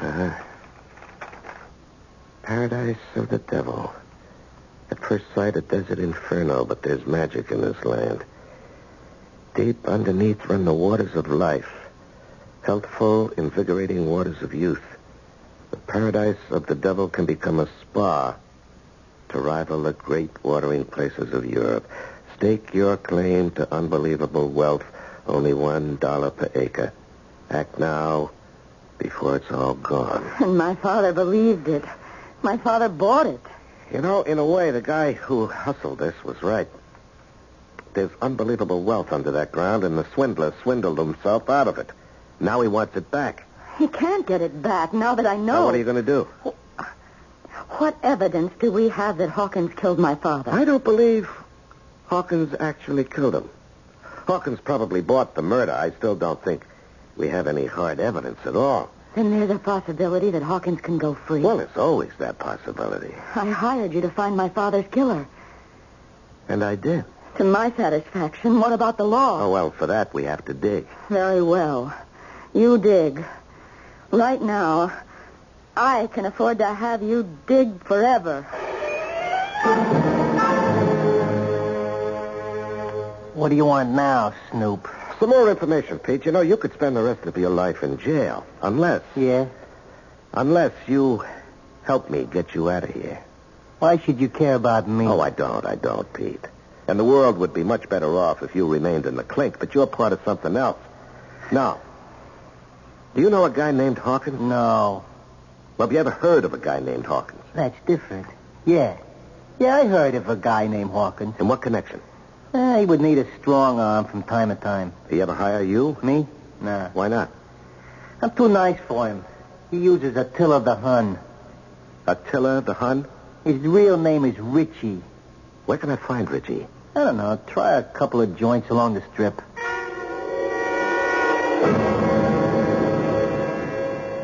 Ah, Miss Ledoux, come in. Sit down. Glorious day. Must be a sign that... God's in his heaven and all's well with the world. Yes, quite. Now, as I promised you, I had this agreement drawn up, and if you sign it, you will receive the $10,000 for the property as soon as your father's will has been probated. Read it over. You'll see it's in order. Yes, I'm sure it is. I would like a few minor changes. Well, certainly. First... Well, are there many? I may need a fresh sheet of paper. That would be wise. Yeah, go right ahead.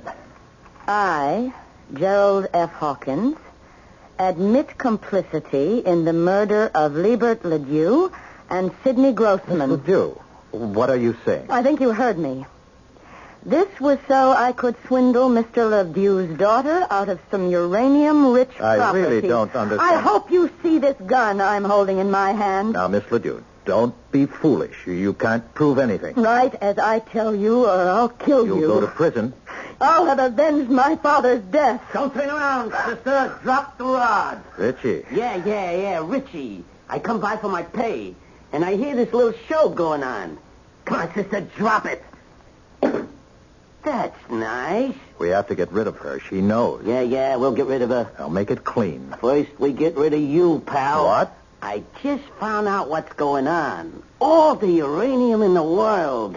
I understand it's like gold, oil, you know. Now it's mine. Yours? Why not? Do I have to be a bum all my life? I knock you off with her pistol.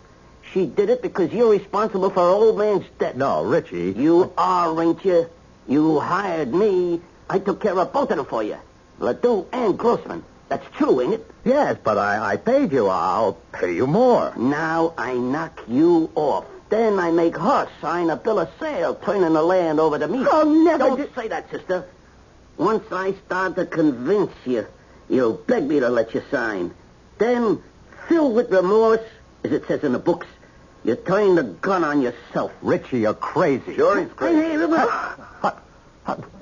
You're dead. I told you he was crazy. You can see him alive. George, Mr. Colvin. Everybody stand still, especially you, Richie. Your guys got it all down on the tape recorder, Sarge? Yeah, we got it. But I don't understand how... It's all a mistake. It's a frame-up. Maybe it is, maybe it ain't. Let's wait for the jury to decide that. Sergeant, why don't you take him in? You bet. Let's get moving. All right, boys, come on. Nice and slow. Oh, I did something stupid. I know it. What would you have done if I wasn't able to get a line on Richie? You know, you'd have been dead. But you did get a line on him. And I'm alive. You just don't think. I never did. And I won't start now. Besides, I don't have to think. Why should I? Why should you? Why should I when you can do all my thinking for me?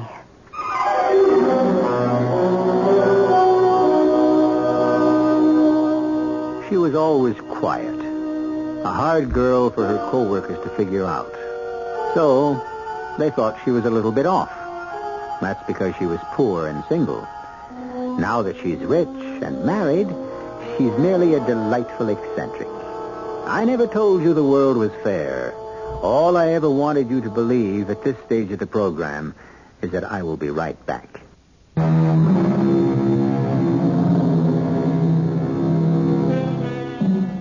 It's true. If you cast your bread upon the waters, you will find it again increased, but it will still be bread.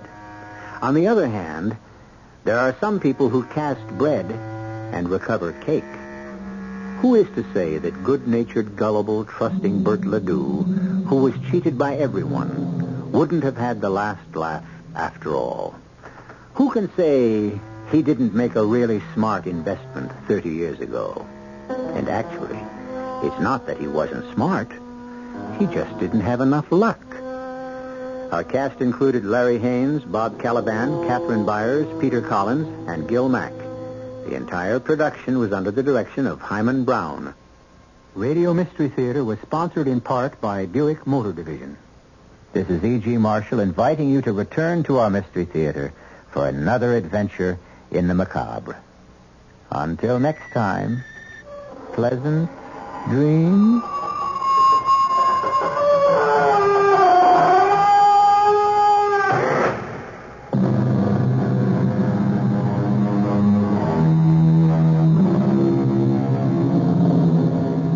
Tonight's WR Mystery Theater was also brought to you in part by ShopRite Supermarkets, where you get a lot more for a little less.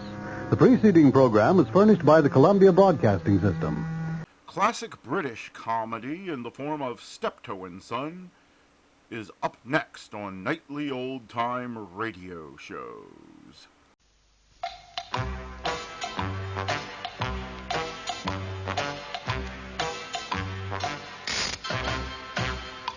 We now present another episode in a radio series based on the world-famous BBC comedy success Steptoe and Son.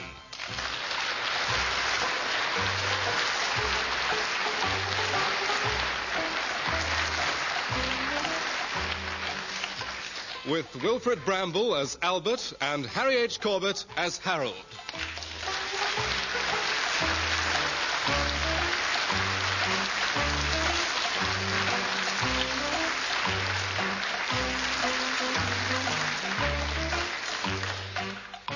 This week, Tea for Two.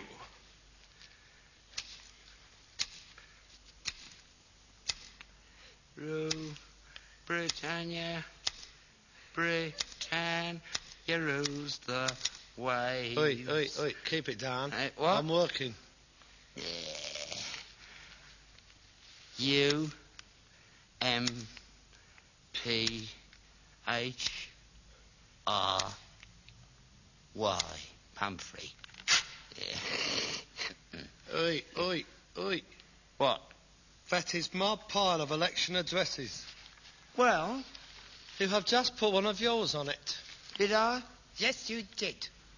And I'd be most grateful if you'd get your Tory filth off of my pile. Well, there's no need to lose your temper. Anybody can make mistakes. You're only doing this to annoy me, aren't you? Doing what? This election work. You've never done it before. Well, I'm doing it now. You know I'm Labour Party secretary for this ward, and you're deliberately trying to undermine my credibility with the electorate. No, I'm not. I think it's very important the Conservatives should win this election, and I'm going to do everything I can to help them. You're a traitor. A traitor to the working class. I'm not working class. No, that's true. You're a ponce. Yeah. Like all the rest of your party, living off the fruits as our Labour. You're a parasite. No, I'm not. I'm management. You what? Well, all firms have got workers and management. Same with us. You're the worker, I'm the management. You? Yeah, me. Somebody's got to be in control. You couldn't control traffic in the Sahara Desert. And that's why this country's in the mess what it's in today. Inefficient management. The boardrooms of Britain is controlled by economic buffoons. When it comes down from Cambridge with their first-class honours degree for rowing and badminton and goes straight onto the board. Oh, it's disgraceful. They wouldn't be allowed to make the tea in Japan or Germany. They're not allowed to have tea breaks in Japan or Germany. The workers are made to work there. They've forgotten how over here. That's the trouble. And that's Harold Wilson's fault. Filling them up with a load of old cobblers at them all being equal. The world belongs to them. So it does. And one of these days, we're going to realise it. We're going to rise up, hold out their hands across the sea to their brothers, and throw off their shackles of bondage, pull back their shoulders, hold their heads up high, and take the old diabolical, decadent, poncing lot over.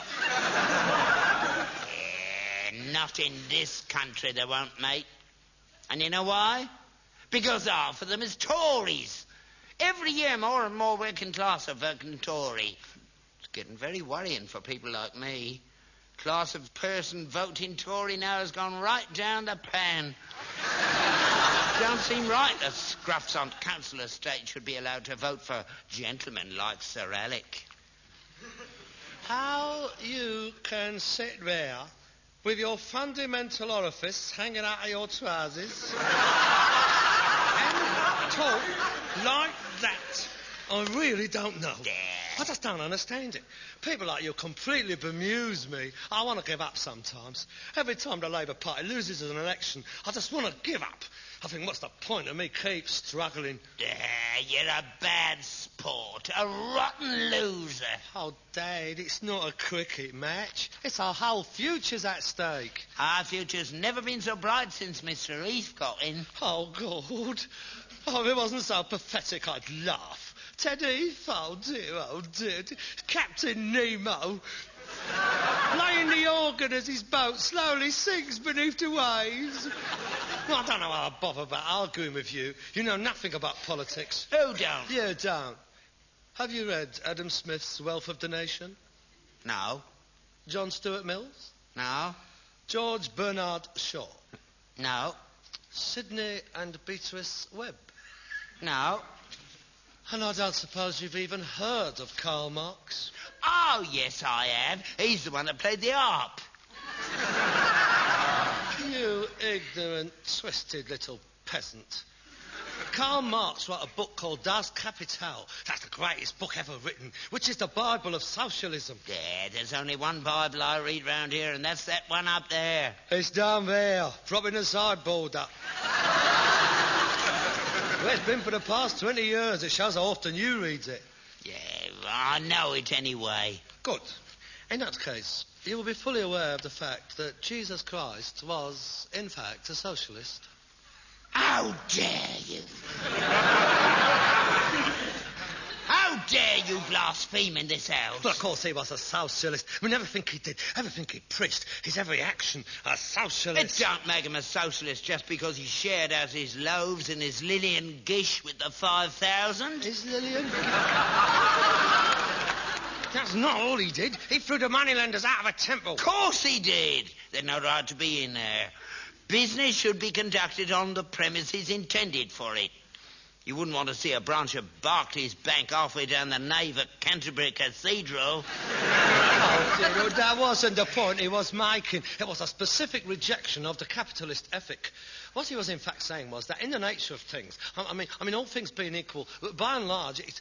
Oh, what's the point in talking to you? You're like all your lot. Political dinosaurs, unable to evolve and therefore doomed to extinction. Yeah.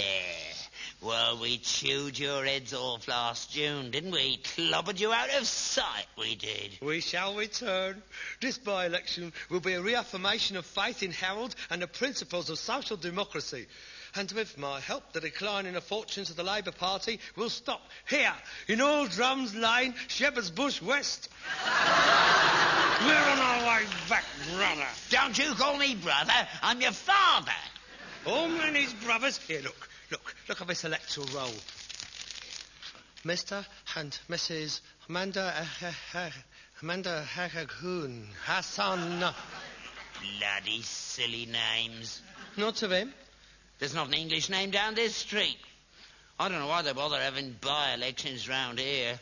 They ought just to appoint a high commissioner and have done with it. Yeah, you'd like that, wouldn't you, eh? A gunboat anchored down the canal. Woof, woof, woof, woof. Lead him down the Goldhawk Road on an elephant. Jang, jang, jang, jang, jang, jang, jang, jang, jang. See him on the town hall steps and let them all do a dance in front of him. Doom, doom, doom, yeah, doom, be quiet. In honour of the Great White Queen up the road. Oh, yeah, that's you, isn't it, eh? You'd love to get back to that. You've never liked them, have you? Be honest. I get on all right with them.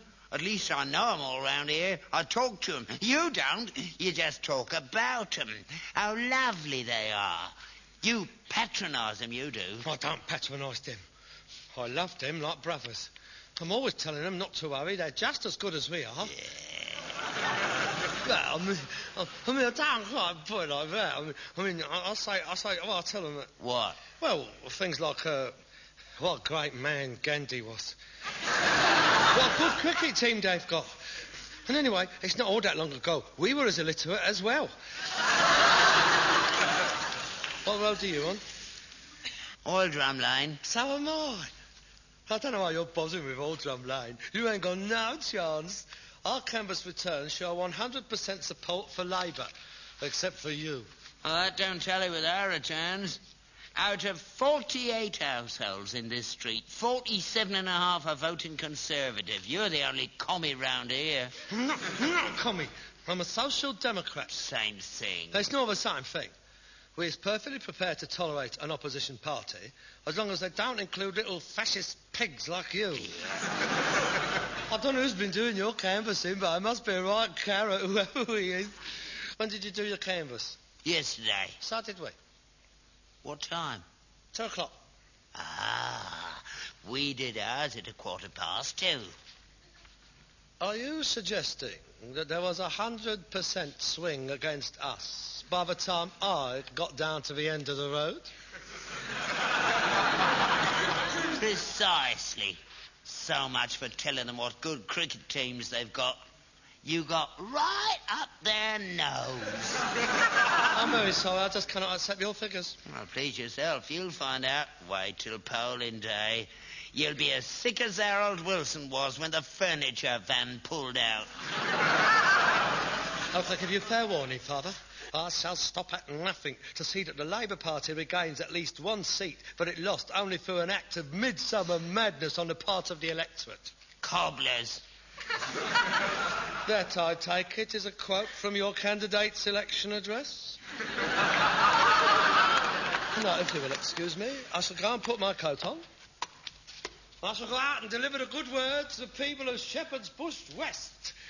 We'll raise the scarlet banner high. Yes, live and die.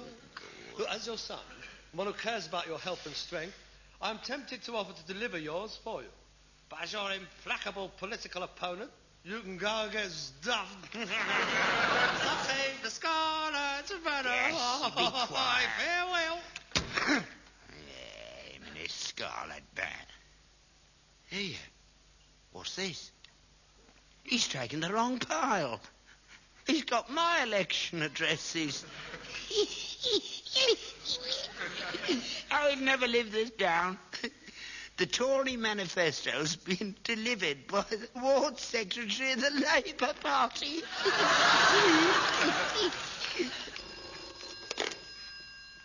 Hello?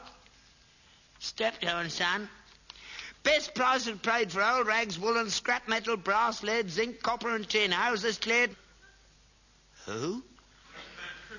Conservative Party committee rooms? Oh, good afternoon, sir. Speaking? Yes, of course, you'll be very welcome. I'll be in all day. Yeah, I look forward to seeing you. What? The election addresses? Oh, yeah. As a matter of fact, they're being delivered now by my son. He's a very enthusiastic supporter.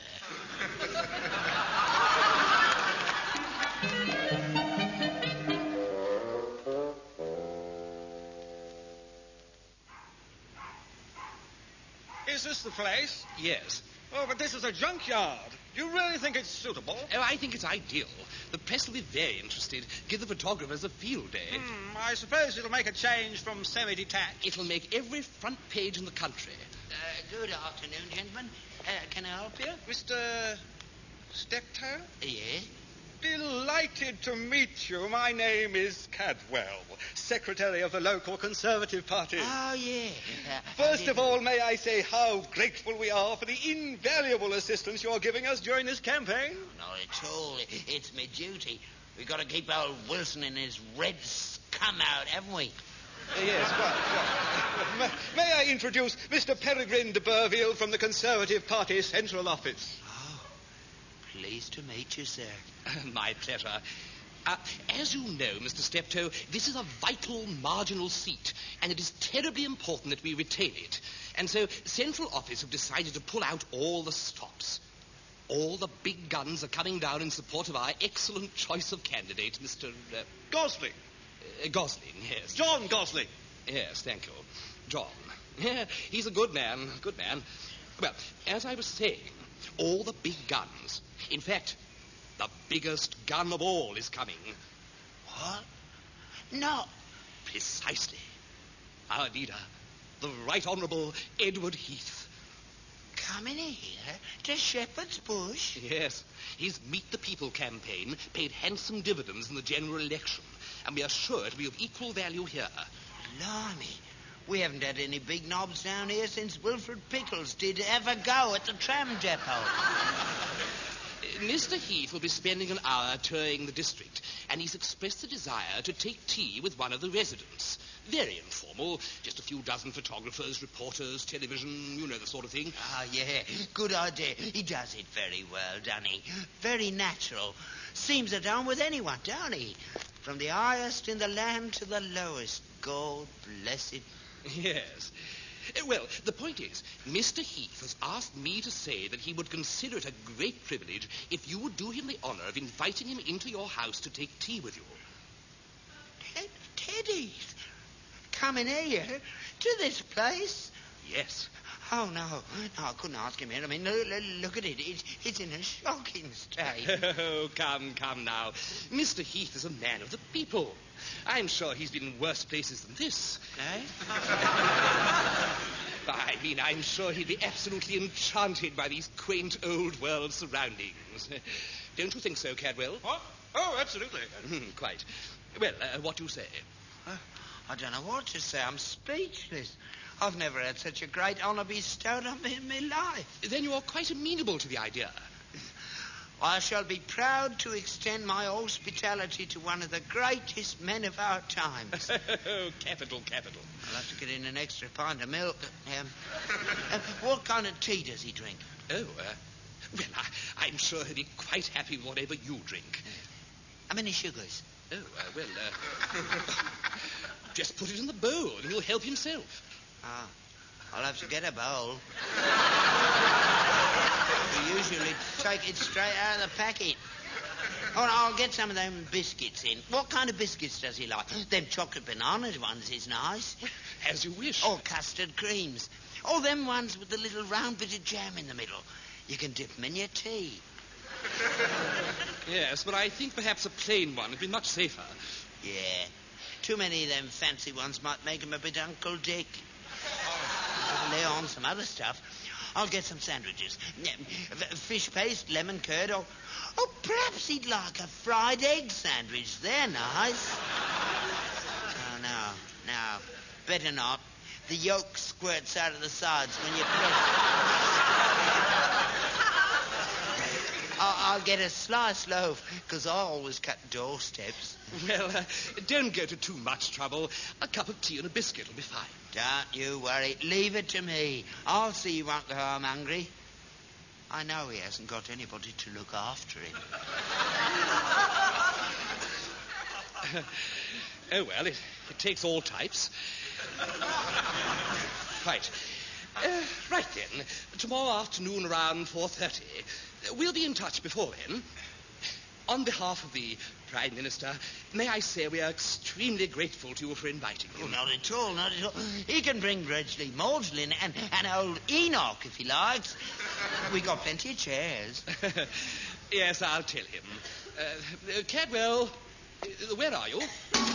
Terribly sorry. I seem to be involved with this tin pot. Oh, for goodness sake. Good afternoon, Mr. Steptoe.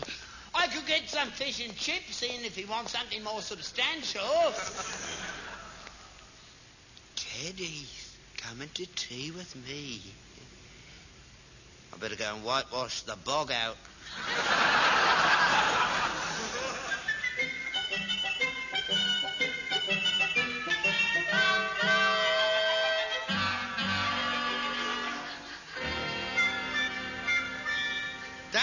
Dad, where are you? I'm over here in the carsy.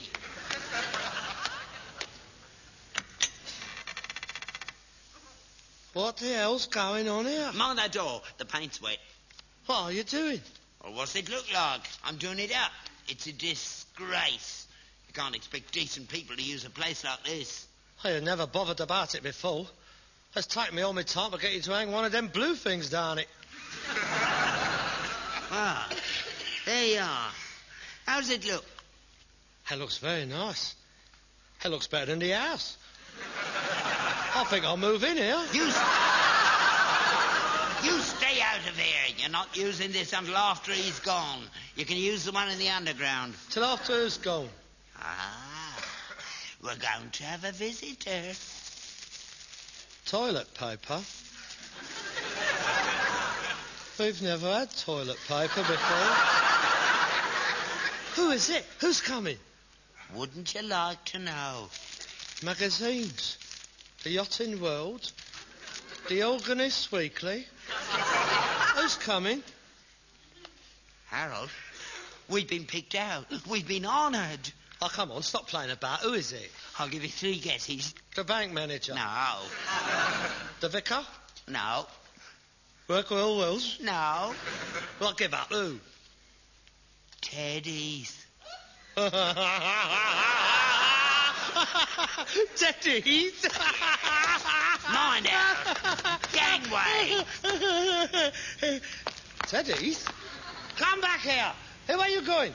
Back in the lounge. Hold on. What do you mean, Ted Heath? What I say. Ted Heath is coming to have tea with me here tomorrow afternoon. What? Our Ted Heath? Our Ted Heath, not your Ted Heath. Here, what do you think of these? I bought them down the warehouse. Look, side plates, sugar bowl, milk jug, matching cups and saucers. They're not cracked either. Ted Heath, come in here. Yeah, it's part of the election campaign. He's picked us out. Isn't it wonderful? I've ordered an extra pint of cold top, a French cream sandwich, some veal and ham pie. Ted Heath is coming here to have tea with you. Yeah, he's touring the district. Oh, yes, of course. I mean, he's coming down to discuss the world's situation with you. Perhaps he wants you in his cabinet. It could do a lot worse. In fact, he has done. Yeah, I know what you're trying to do. I can read you like a book. This is a squalid tactical manoeuvre on your part to try and give aid and comfort to our enemies and spread alarm and despondency amongst our ranks. Ted Heath coming to a junkyard. There's as much chance of that as Ian Paisley and the Pope going on an economical booze-up. Please yourself. There's the bloke's card. Peregrine de Burville. Yeah. Conservative Party Central Office. It's all laid on. 4:30 tomorrow afternoon. No, not here. He can't come here. He can't have tea in here. Not in the residence of the ward secretary of the Labour Party. He would lose all credibility. No, I'm sorry. He's not coming here. He is. It's nothing to do with you. It's my house. He's not coming here. Yeah, put that crockery down. He is. He isn't. He is. He isn't. He is. He isn't. Stop it. He is not coming here. He is. He isn't. Put that teapot down. Not coming here. My new service, you've smashed it. 1 6 each, them cups cost me. All we have left is jam jars and tin mugs. He is not coming here. I will not have that man in this house. He may have wormed his way into Harold Wilson's house, but he's not coming into mine. You're talking about the Prime Minister of Great Britain. It's an honour. He is not coming on a social visit. It's political. Had the situation been otherwise, I would have received him down here in a cordial but restrained manner, with all due respect to his office. But this is war, Father. This by-election is vitally important to us. I cannot jeopardise our candidate's position by consulting with the Commander-in-Chief of the opposing forces. You don't have to. We don't want you here anyway. It's me he's coming to have a chat with. This is a private meeting between me and my leader. Father, I ask you once and for all to consider my position in this matter. I ask you, nay, I beg you, to cancel this ill-timed confrontation. Get knotted. Very well. But I warn you, I cannot allow this deliberate slight to go unchallenged. I reserve the right to take whatever action I see fit. What are you going to do? That is a matter between me and my conscience. You have been warned. Be it on your own head. I'm now going up to my room to finish off my article for the Clarion, attacking Edward Heath personally for his ambivalent attitude to the Commonwealth Conference and to the Concord cock-up.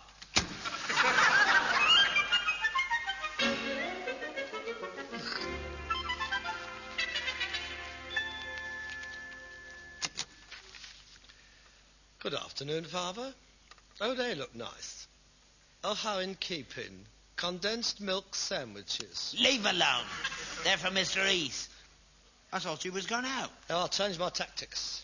I've decided to stay here throughout the entire audience, if it lasts very long, which I doubt. What do you mean? Well, there certainly won't be any photographs in the papers. Well, not of him, anyway. What are you talking about? I shall wait until the photographers is assembled. Then off with the dressing gown. Mr. Heath is about to see his first full frontal nude flash. Oh, you wouldn't do it, Harold. Go and put your clothes on. No, I intend to sit here stark naked throughout the whole visit. Dolly Clackett will be arriving shortly, and she will also be suitably unclothed. Flash, flash! And for entertainment, we shall be dancing the pas de deux from the second act of Old Calcutta. You'll be arrested by the security men. You'll be detained pending a medical report. Not at all. It is the God-given right of every Englishman to lounge around his home stark naked if he so desires. Oh, my God. I think the best thing you can do is run outside and tell him not to come in. All right, never mind. I'll answer it. You wouldn't do it, would you, Harold? Not in front of Mr. East. Wouldn't I? Would you hold my dressing gown, please? Oh, my God! Oh, Harold, please put your dressing gown back on again. Very well. Would you excuse me? Oh, good afternoon. Is Mr. Steptoe in? He is. Bergen de Burville, Conservative Party Central Office. Oh, yes. I'm in a great hurry. I won't detain you. Would you tell Mr. Steptoe that unfortunately there's been a change in plans? Oh, no. The Prime Minister won't be able to visit him this afternoon. Oh, that's a shame. He's in the area, but he's so far behind schedule it'll be impossible for him to come here. We've everything ready for him. I've never seen so many crowds. It's absolutely horrendous. His timetable's shot to pieces. Please convey my apologies to Mr. Steptoe and thank him for all his efforts. I will. Wait, of course, he has put in a lot of hard work, you realise. I mean, there's been a lot of expense, redecoration. The grab alone has cost him a small fortune. Well, he'll be reimbursed. I mean, Fortnum and Mason's and Harrods vans has been arriving all morning. He must have laid out about 60 quid at least. All right. Send your bill in to me. Certainly. Thank you very much. Oh, may I use your, doodah? Pardon? Your lavvy. Lavvy? The toilet. Oh, you mean the water closet?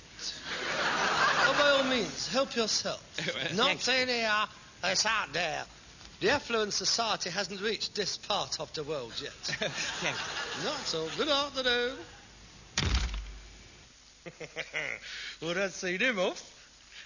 You didn't, Harold, did you? Not in front of Mr. East. Oh, don't worry. Your embarrassment has been spared. He's not coming. Not coming? But I spent a fortune on all this grub. Well, they're sending you 30 quid to cover it. Oh, it's a shame, really, he didn't come. I mean, Dolly Clackett had one or two things worked out for him that were red hot. They've never even dreamed of them in Broadstairs. Here, now. Oh, my God. Don't pull the chain! Don't pull the chain!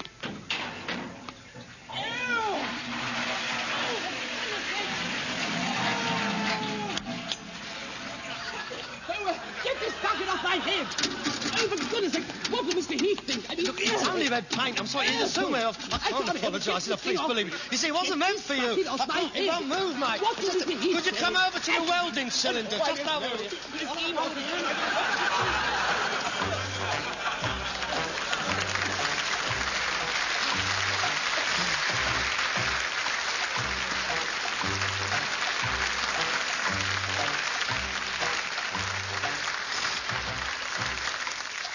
You have been listening to Wilfred Bramble and Harry H. Corbett as Steptoe and Son, with John Rye as de Burville and Edward Kelsey as Cadwell. Written and adapted for radio by Ray Galton and Alan Simpson, and produced by Bobby J.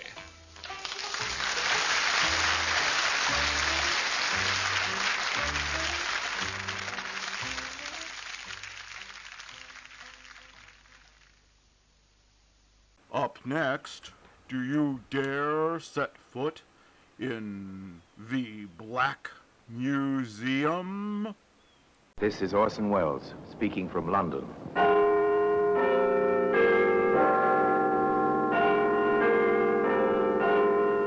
The Black Museum.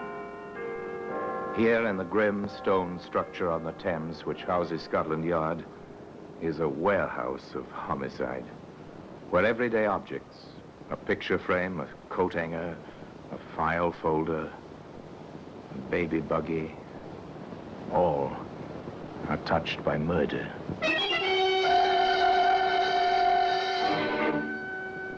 Now here's a hammerhead, made of cast steel, well-shaped, extremely familiar, the front end blunt, solid, designed for driving nails, the clawed prongs at the rear for pulling nails. Very practical, very, very, very familiar. And so very, very, very lethal. Odd one, this, wasn't it, Inspector? Just a little extra patience, a little extra routine work, Cross? That's one way to look at it, sir. I prefer to remember it as the case which began with almost 24 disappearances and wound up with one killer who used a hammer with purpose. Well, today, that hammerhead can be seen here in the Black Museum.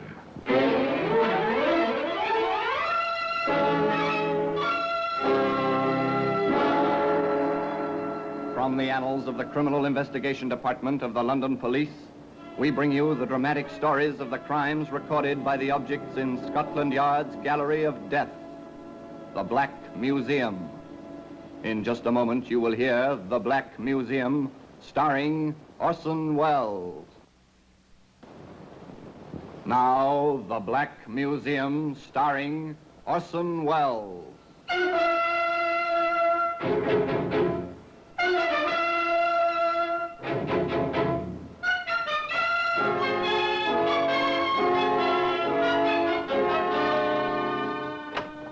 Well, here we are in the Black Museum, Scotland Yard's Museum of Murder.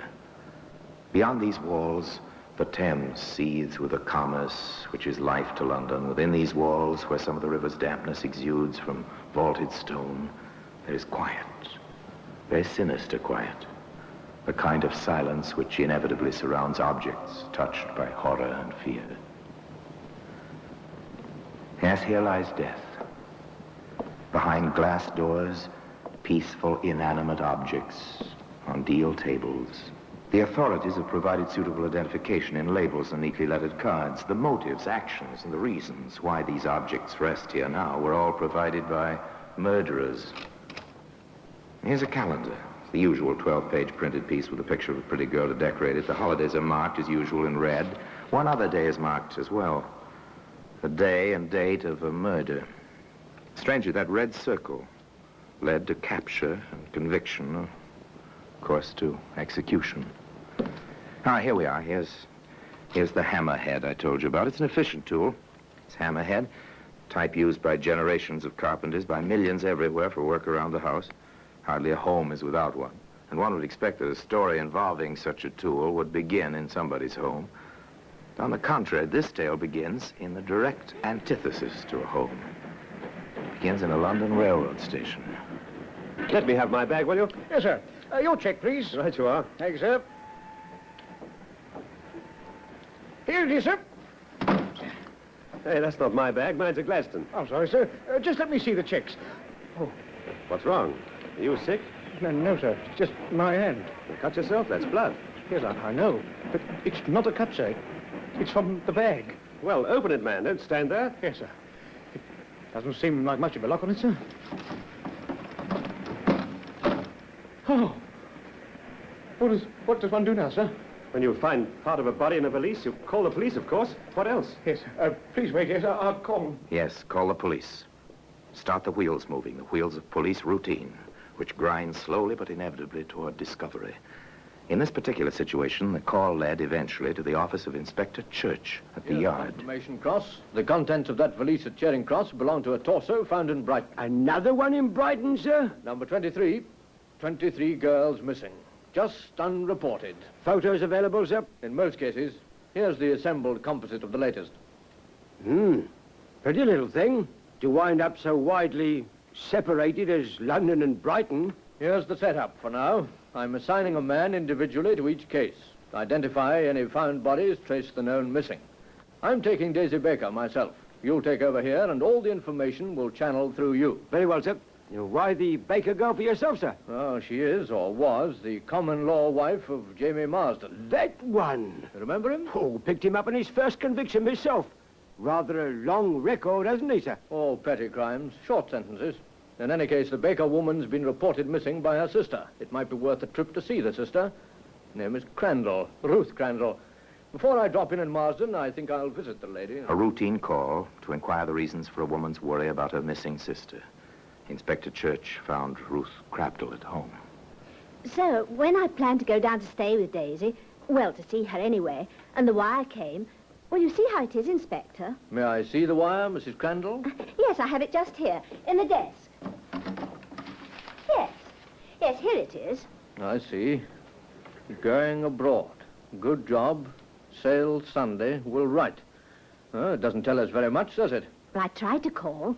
Her husband, well, he wasn't very cooperative. He said she'd upped and packed her things and told him she was bound for Paris for a dancing job. Oh, Miss Baker is a dancer? That's how it was she was living in Brighton. She was in some show down there. And you feel something is wrong? Definitely. I don't know exactly why, but... Well, you see, the wire doesn't even say love.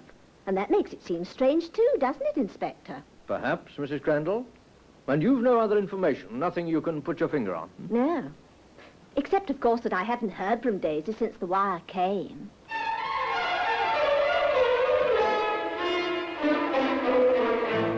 The inspector was puzzled. None of it felt right. None of it conformed at all to the usual pattern.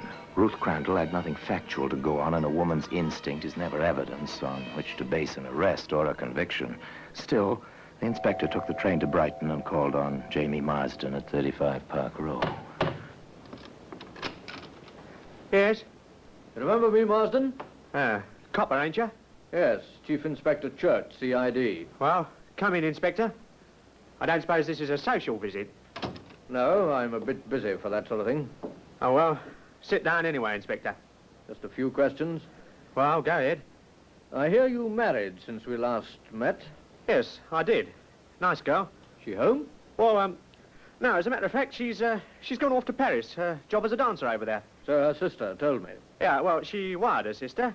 Nothing much my sister-in-law would want to see me about, so, well, there wasn't much sense in her coming all the way down to Brighton when Daisy wasn't here. I assume you have your wife's address.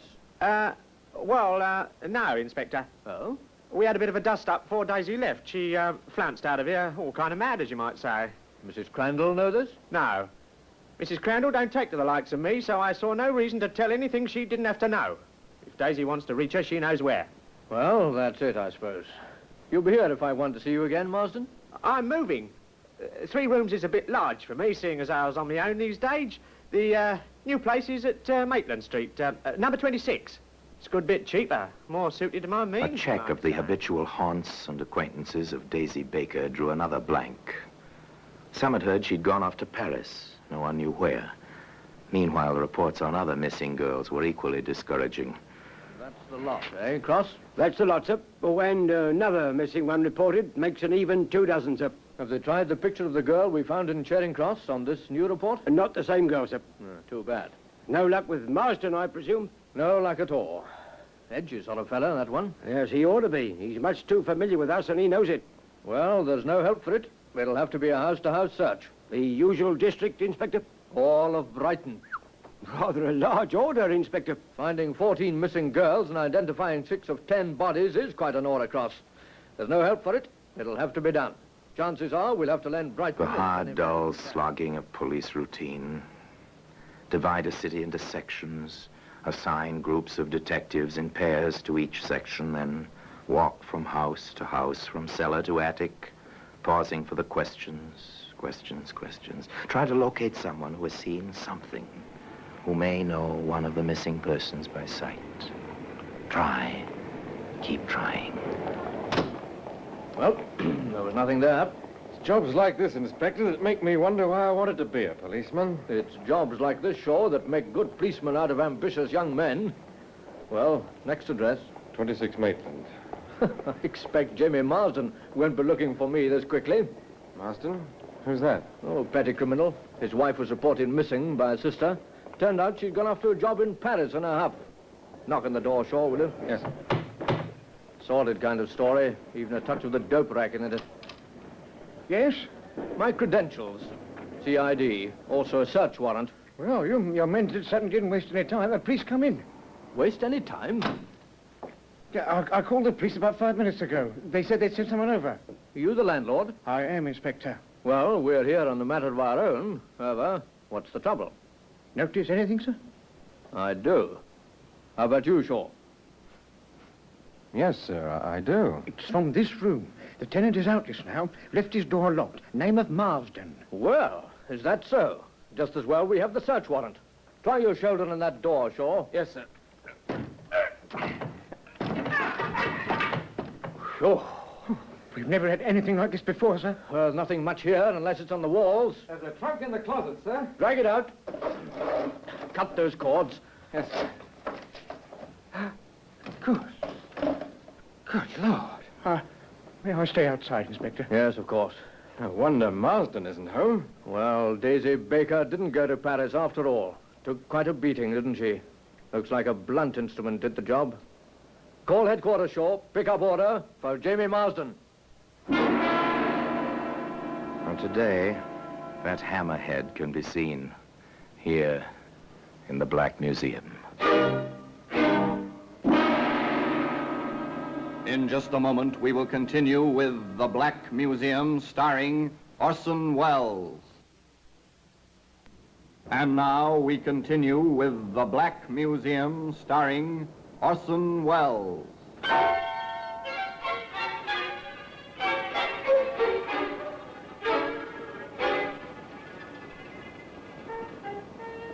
The wires were alive with the search for Jamie Marsden. Somewhere in England, the little petty thief was hiding. And sometime he would be found.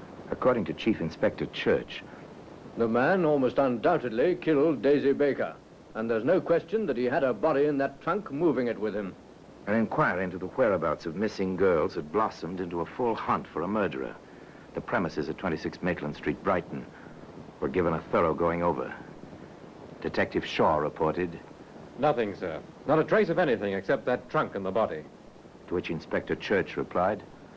Very well. Now give the same treatment to 35 Park Row. There, the young detective reported... In the backyard, sir, in a pile of junk, we found a hammerhead. It's been given to pathology, Inspector. There are stains on it. They might be blood, sir. And, as Inspector Church said to his deputy, Inspector Cross, some 48 hours later... Pathology report, Cross. That hammerhead did the job. The stains of blood and the type conform. Good enough, sir. Not quite. Good enough. The handle is gone. There's no proof who used the hammer. And pathology also reports that the autopsy shows enough morphine in the Baker woman's body to establish unconsciousness before death, if not death itself. Any record of dope handling in Marsden dossier, sir?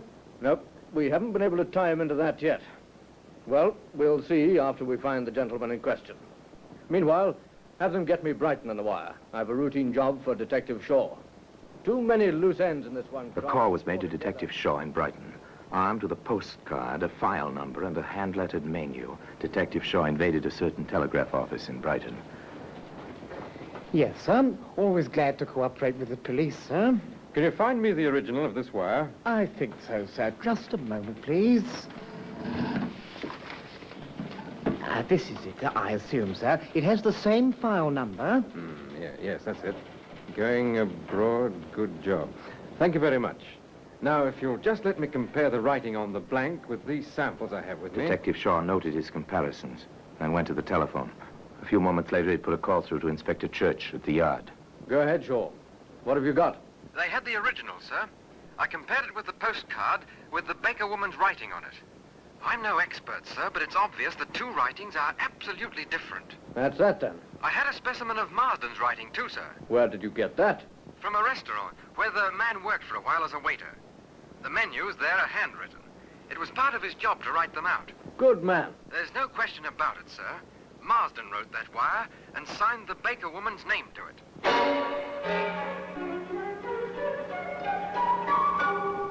Another link in the chain rapidly forging itself around Jamie Marsden. But still, no Jamie Marsden. Every policeman in England's carrying the man's picture and descriptions up. How long is it going to take to bring the picture and the man together? Not too long, Inspector. In fact, within 24 hours.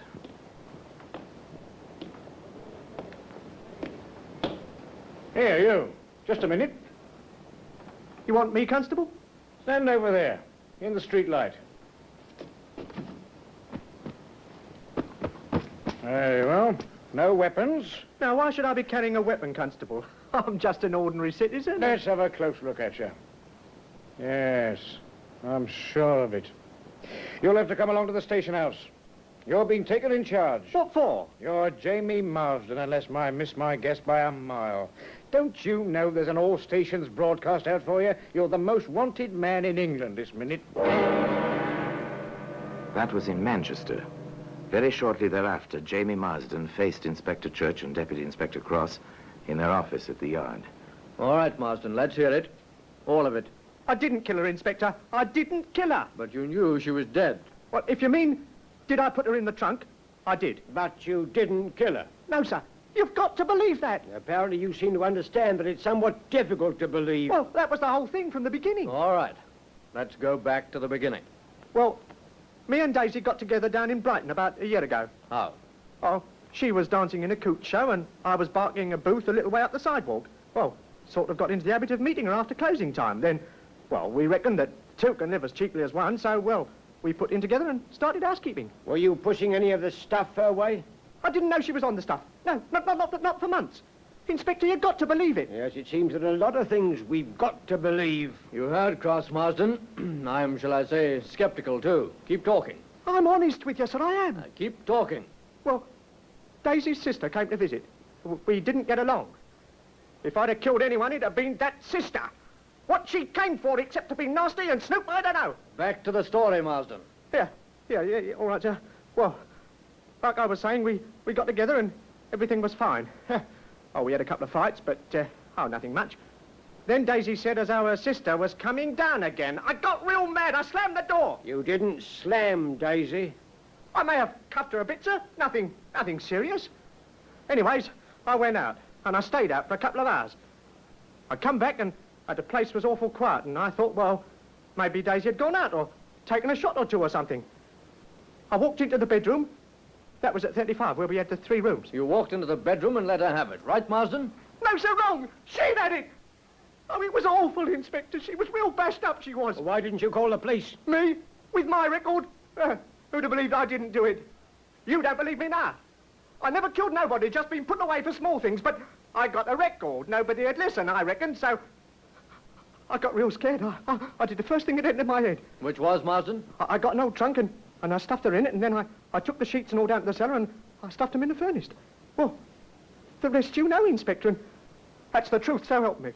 What did you do with the hammer, Marsden? Hammer? Oh, what hammer, Inspector? The one you bashed her with, Marsden, the hammer that killed her. I don't know about no hammer. I didn't kill her, nor nobody. I didn't kill her, Inspector, and that's the truth.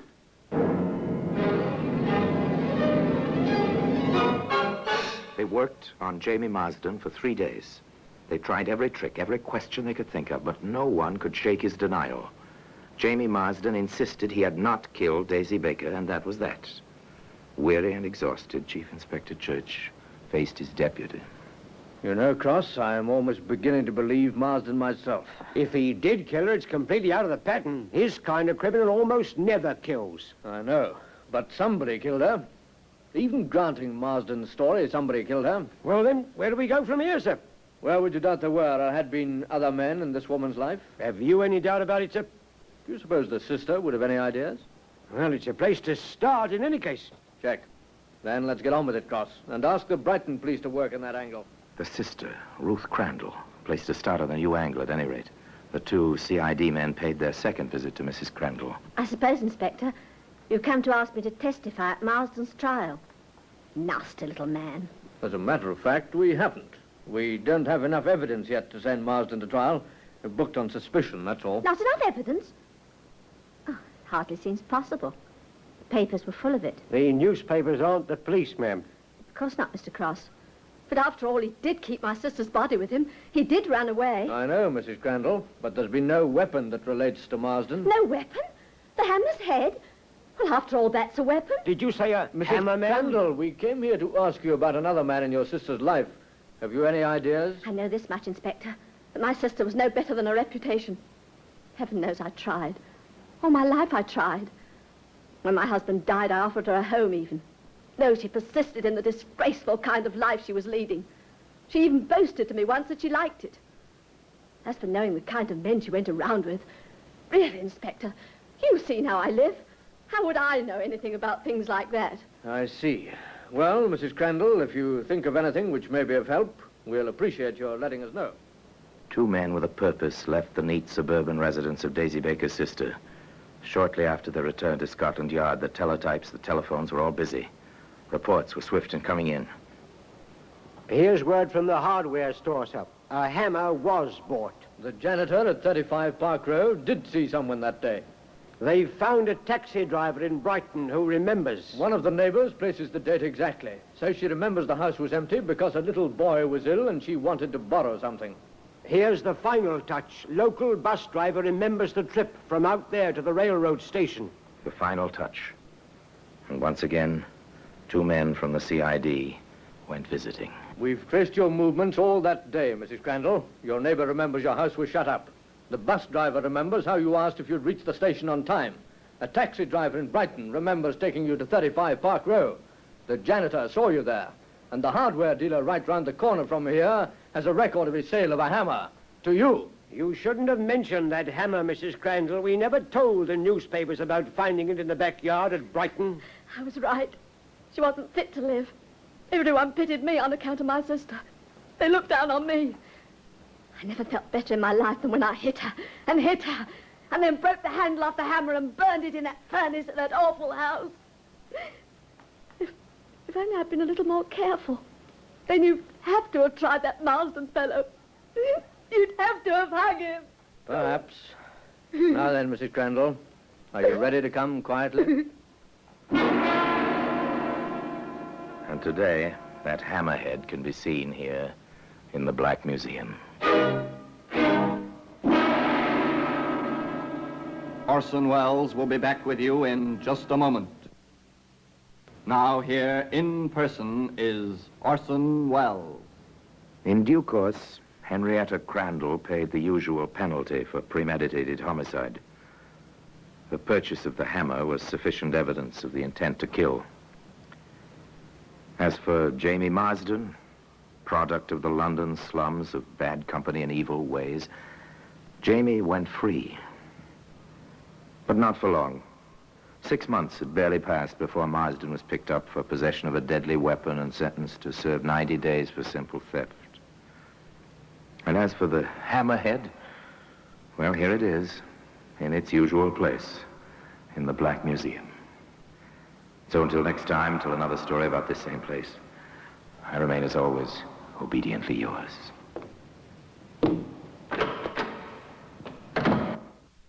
Join one of fiction's most famous detectives for adventure with The Adventures of Sam Spade, coming up next.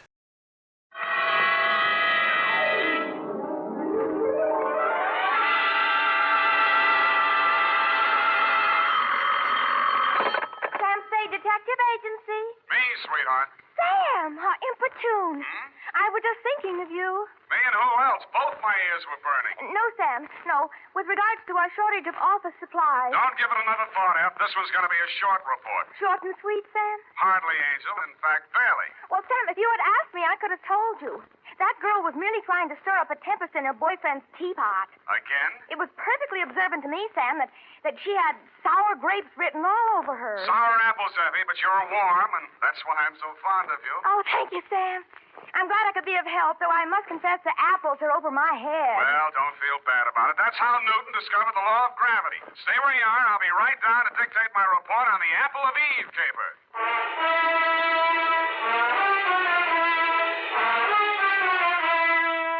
Dashiell Hammett, America's leading detective fiction writer and creator of Sam Spade, the hard-boiled private eye, and William Spear, radio's outstanding producer-director of mystery and crime drama, join their talents to make your hair stand on end with the Adventures of Sam Spade. Presented by the makers of Wild Root Cream Oil for the hair. Remember the Romeo of yesteryear? Hair parted in the middle, all plastered down? Man, what a difference today. Today, all a guy has to do to impress a gal is use Wild Root Cream Oil Hair Tonic. Wild Root Cream Oil grooms the hair neatly and naturally, relieves dryness, and removes loose dandruff. If you are still using old-fashioned hair tonics or none at all, then for her sake, spruce up today with Wild Root Cream Oil Hair Tonic. In bottles or the handy new tube, it's again and again the choice of men who put good grooming first. And now, with Howard Duff starring as Spade, Wild Root brings to the air the greatest private detective of them all in the Adventures of Sam Spade.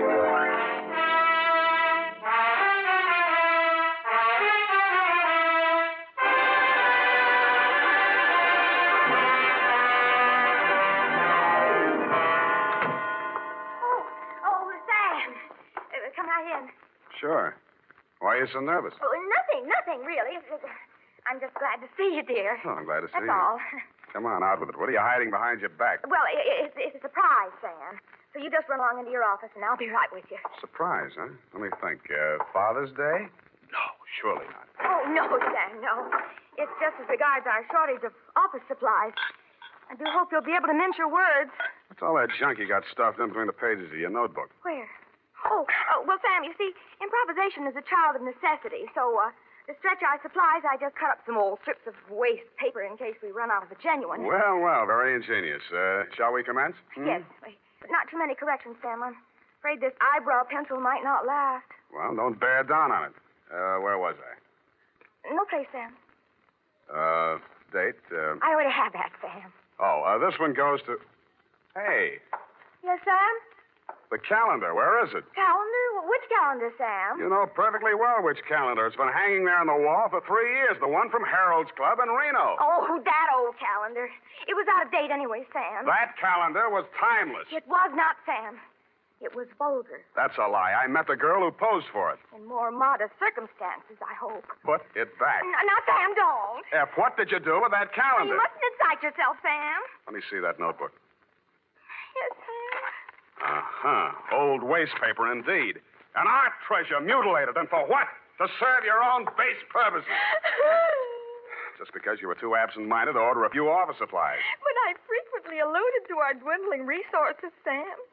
But no, you were too proud. Take these and put them in a safe place. You can put it back together with Scotch tape on your own time. Oh, we're out of Scotch tape, Sam. We've got a first aid kit, haven't we? We used to. Use the adhesive. Date, June 19, 1949. I won't soon forget that. 2, Detective Lieutenant Dundee, Homicide Detail, San Francisco Police, from Samuel Spade, license number 137596. Subject, the apple of Eve caper. Dear Dundee. The start of it was yesterday when Eve Adams first walked into my office. She was angry, and she was terribly, terribly hurt. In fact, she had a shiner, a swollen jaw, and somebody had bitten her on the arm. And furthermore, she had the audacity to suggest that there was something shady between I and Mr. Hagen, when it is an item of public information that her and Gorse Hagen was washed up practically before they started. And I might just add in passing... Just a minute, Miss Adams. You say this girl came to your apartment in a jealous rage and attacked you without provocation. None whatsoever. I never opened my trap to her, except to remind her that it would have been a blessing to the human race if her old man had never met her old lady.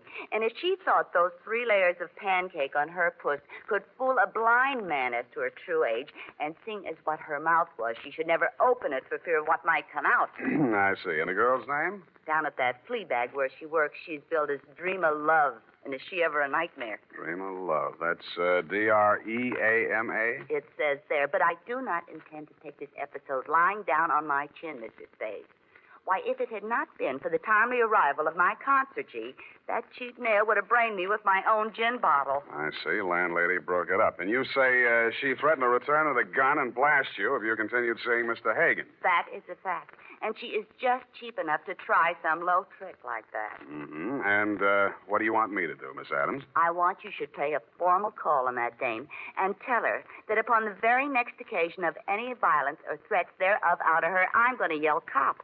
In fact, Mr. Spade, I am placing my life and limbs in your hands, and if you are anything of what you're cracked up to be, you will have no difficulty in giving that creepy crow the bum's rush straight out of my life. Pardon me, Miss Adams. My secretary seems to be calling me. Out of my way. I know who's in there, and I'm going in. Out of my way. Mrs. Spade is trying to keep her off. You should have hired the 4th Marines, dearie. Now, ladies. Ladies, please. Break it up. I'll show you who to get tough with. You let Ladies. go of me, Shamus, or I'll let you have it. Now, ladies, please. Now, let's talk this over calmly and sensibly. Okay, you asked for it. Now, ladies. Oh. Please.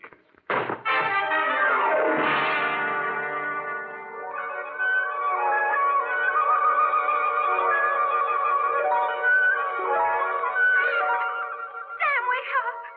Oh, Sam, speak to me. Sam. Oh, no. Don't hit me again. No, you can have the jewels. Oh, Sam, you poor darling. Here, drink this. What is it? Tastes awful. Water, Sam. Oh. Where'd they go? Well, they chased each other down the hall. I thought you'd gone out. I did. What did she hit me with? Well, she took a sap out of her purse and let fly before I could prevent it. Yeah. But you were still on your feet when you told me to close the door. Fine thing. Help me up. Yes, Sam. Easy. Oh, when I think of you lying in here unconscious all that time while I went out to lunch. What? If anything had happened to you, I'd never forgive myself. You call this nothing? Oh, you poor, dear, brave boy. Now, you just sit down and relax. Now, the ambulance should be here any minute. Ambulance? Don't you know these things cost money? Oh, I'm sorry, Sam. I lost my head. When I saw you lying there all of a heap, I couldn't help Forget it. What's that gadget there on the floor? Oh, it's lipstick. Must have dropped out of her purse when she opened it for the sap. Huh. Apple of Eve. It's a ghost color, Sam. Apple of Eve. Unique Garage, Harry speaking. Spade, this is Dream of Love. Keep your distance. Look, you left your lipstick, but don't bother to come after it. I'll mail it to you. What kind is it? Apple of Eve. Sorry, I've never used it. Good, then I won't give you another thought. Oh, but you got to. She's dead. Eve Adams? Yeah. She jumped into a taxi in front of your building. I went straight after her. But I got caught in traffic where they're tearing up Market Street. That could be anywhere between the Embarcadero and Twin Peaks. Fine alibi. What comes next? Well, I'm at her apartment now, and she's dead. Sam! Hold on. Yeah, Effie? There's your ambulance. Shall I send him away? What shall I do Well, with it's him? $10 now anyhow. I'll use it for a taxi. Hello, Miss Love? Yeah? Stay there and don't touch a thing. I'll be right over.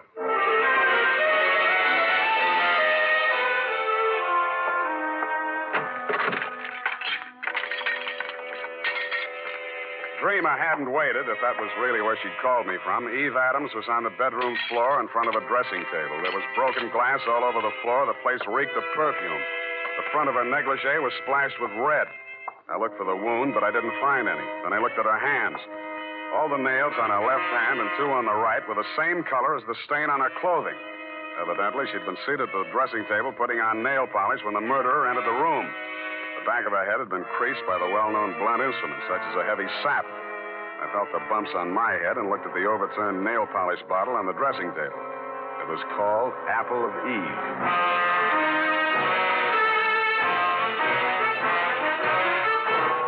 The makers of Wild Root Cream Oil are presenting the weekly Sunday adventure of Dashiell Hammett's famous private detective, Sam Spade.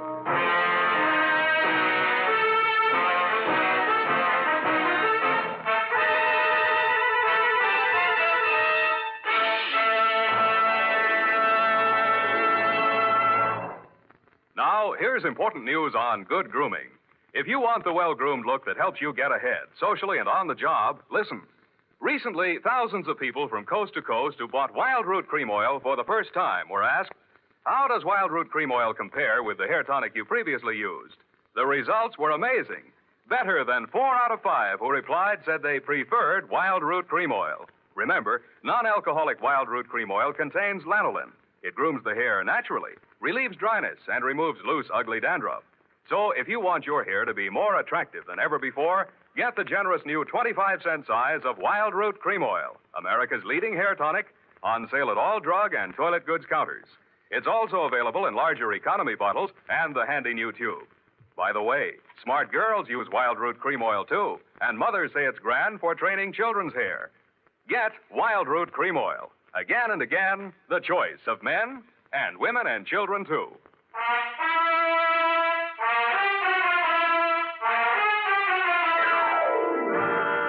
And now, back to the Apple of Eve caper. Tonight's adventure with Sam Spade.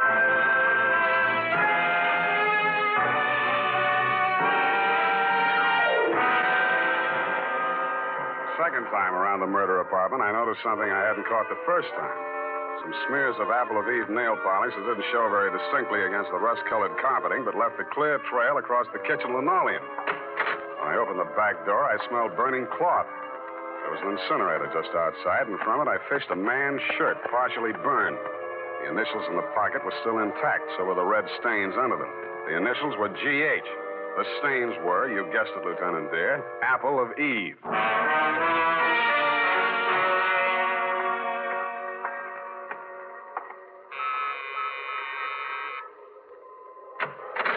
Yeah? I'm looking for Miss Dreamer Love. She home?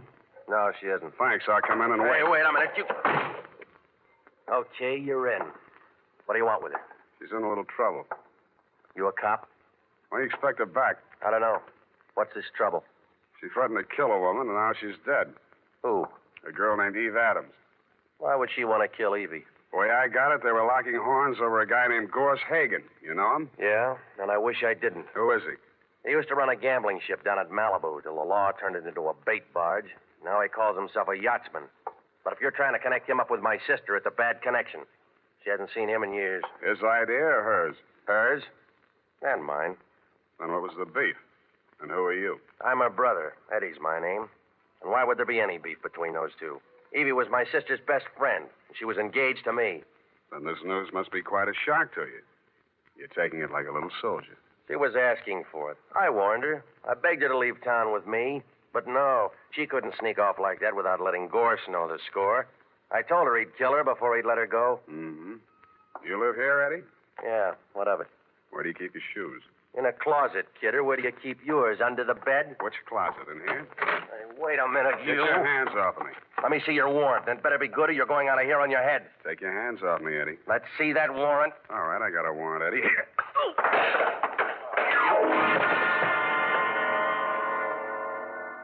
I didn't find what I was looking for, a pair of crepe-soled shoes with traces of Apple of Eve nail polish on them, but in one of his coat pockets I found a sales slip from a department store cosmetics counter.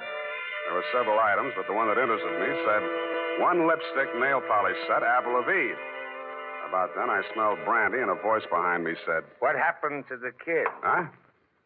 Oh, he asked for my warrant. Well, when you come to see me, I'll know better. Your name is Gorse Hagen. I'm headed for your place right now. What are you looking for? A pair of shoes with crepe soles. What do you want with my deck shoes? I thought maybe they'd match up with this piece of a shirt with your initials on it. Give me that. That's a fact. Where'd you get that? In the incinerator at Eve Adams' place. Well, that don't prove anything. Lots of people got the same initials. Have you talked to, George Howard? He's alibied. He's out of town. That proves it's a frame. I don't know any George Howard. I thought so. Okay, let's cut out the monkey business. Give it to me. It's evidence. Give it to me. All right, I'll give it to you. I did, but he gave it right back to me. I was only losing on points until I tripped over poor old Eddie and lost my balance.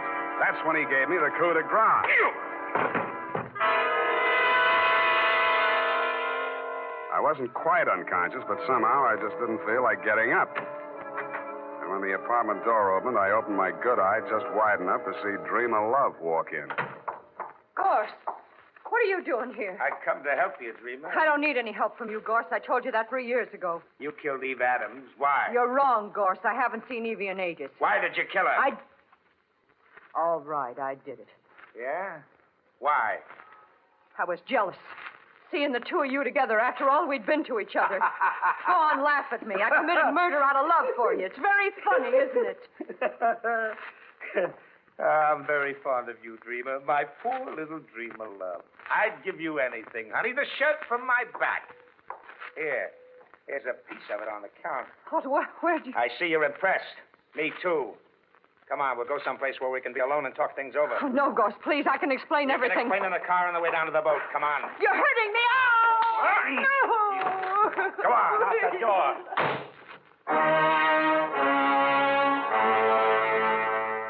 Stupid me, I staggered to my feet and stumbled over to the door. I reached it just as Hagen's car pulled away from the curb. By the time I found a taxi, they were at least halfway to wherever they were going. I didn't know whether the boat he had mentioned was tied up at the Embarcadero, anchored in the marina, moored at Sausalito, or becalmed in Oakland. But there was a seafaring man in our town who knew about such things. My port of call was the Seahorse Bar and Grill just off ahead at Pier 16, or is it the Foot?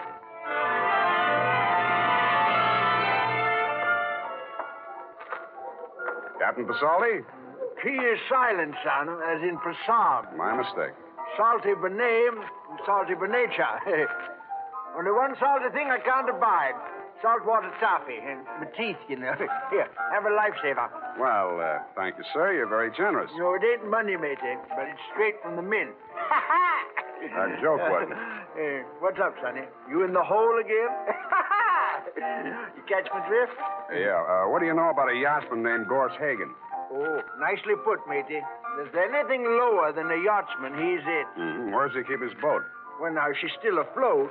She'll be dragging her hook summers off Sausalito. Now, she's a converted PT, you know. He calls her the Sea Queen. Mm-hmm. He had her bottom planks ripped out in the Battle of the Coral Sea, and they patched her up with plywood. Well, she's got 2 diesels, she has, and twin screws, 2-to-1 reduction gear. Yeah. What's the quickest way of getting out to it? Well, now, there's not much craft for charter here about this time of night, you know. There's that Novak fella, but just at present he's sleeping 1 hour. Figures. Might not be worth your while anyways. Why not? Well, Hagen stopped by here 20 minutes ago looking for his engineer. Said he was casting off on-tide engineer or no engineer. What about your boat? My boat? Well, now, matey, on a plotted course, she'll stand up to any double-ender Monterey dory in a class. Yeah. Without a head sea, that is. Then, on the other hand, you put her in a bottom race, and $1.25 swell. Yeah. How much? $5 an hour. And that's with you, man, and the bilge pumps. Okay, let's go. This, here Hagen fella now. You onto the trim of his sails?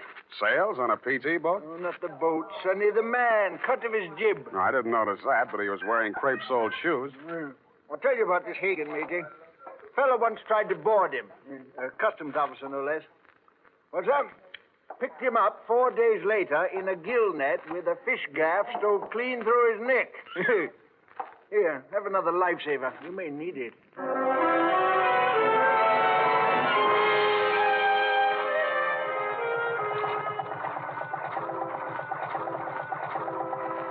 After he'd lashed me to my station at the bilge pump, Captain Pasoldi got his double-ender Monterey dory on a plotted course to Sausalito, he hoped, and we plunged recklessly into the fog. As nearly as I could catch his drift, there was a 50-50 chance that A, Hagen had found his engineer and would be halfway to the Farallone Islands before we could make it past Alcatraz, if we stayed afloat that long, or B, that he hadn't found his engineer and might be having trouble starting up those 2 diesels with the twin screws and the 2-to-1 reduction gears, whatever they are.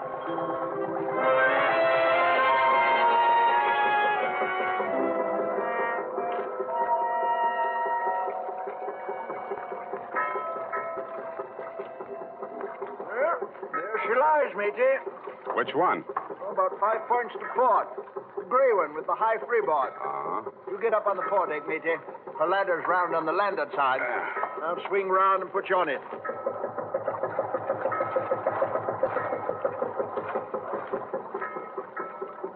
Hey! Anybody home? He's likely below, nursing them diesels. You got to rear back and holler, matey, like this. Ahoy, the Sea Queen! I like that. I know the rhythm.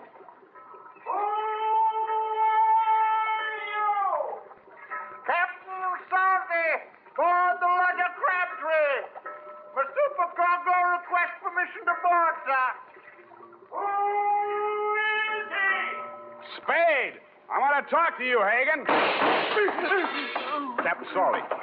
Up down, you little clumsy lubber. Hit the scuppers. Where'd he get you?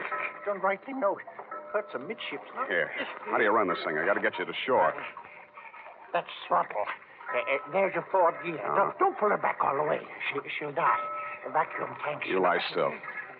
What are you looking for? Jumper pocket. Lifesaver. In case you need it. I don't know more. Best wins on your after quarter, matey. Remember Okay, that? take it easy, Captain. If he could see us well enough to drop Captain Salty, he'd let it go at that. And I got it. He was listening.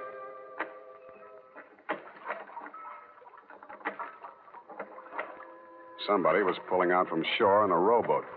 I didn't waste any more time listening. I dug into Captain Salty's jumper pocket, fished out a waterproof pouch. I took the seaman's papers out of it. He didn't need them anymore. Wrapped it around my gun. Then I took off some clothes and eased myself over the side. I didn't swim for speed, but for distance. Stopping now and then to make sure the man in the boat was still covering for me. I felt my way around the hull till I found the anchor rope. Just as I grabbed it, I heard him rest his oars. Hagen, Who's that? Eddie Love. What do you want? I've come after my sister. Go on home, Eddie. She's sailing with me. That's the way she wants it. You're lying. Wait a second. Come on there, Dreamer. What's happened? Your brother's down there in the boat. Talk to him. Well, what am I going to... Talk to him. All right. Eddie! What's he done to you, sis? I'm all right, Eddie. Everything's all right. Gorse and I have decided... Go on home, Eddie. He's lying to you. He knows you framed him. If you sail out with him, you won't come back. No, Eddie. I'm coming aboard. Eddie, no! Gorse, please, no! Eddie! Drop it, Hagen. No, drop the rifle. I'll drop you, you lousy, shameless. You.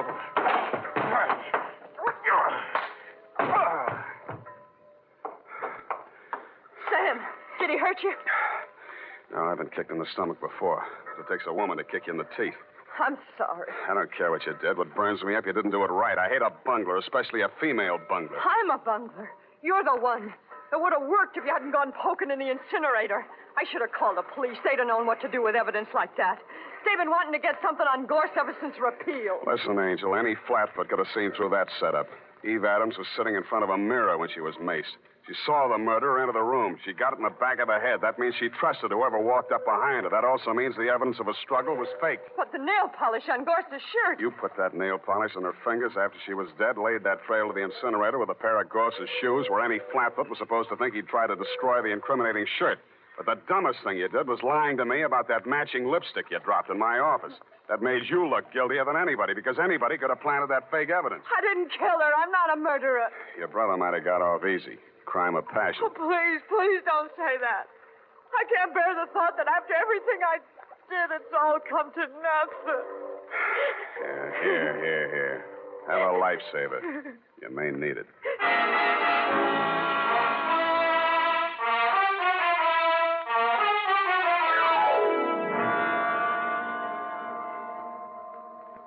Period. And a report. Oh, Sam. Poor Captain Pasolti. P is silent, F is in Passam. Go type that up. All right, Sam. Last one in the package.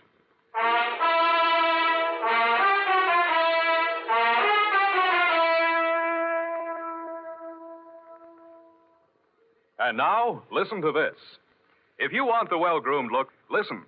Recently, thousands of people from coast to coast who bought Wild Root Cream Oil for the first time were asked, how does Wild Root Cream Oil compare with the hair tonic you previously used? The results were amazing. Better than 4 out of 5 who replied said they preferred Wild Root Cream Oil. Remember, non-alcoholic Wild Root Cream Oil contains lanolin. It grooms the hair naturally, relieves dryness, and removes loose, ugly dandruff. So if you want your hair to be more attractive than ever before, get the generous new 25-cent size of Wild Root Cream Oil, America's leading hair tonic, on sale at all drug and toilet goods counters. It's also available in larger economy bottles and the handy new tube. By the way, smart girls use Wild Root Cream Oil, too, and mothers say it's grand for training children's hair. Get Wild Root Cream Oil. Again and again, the choice of men and women and children, too.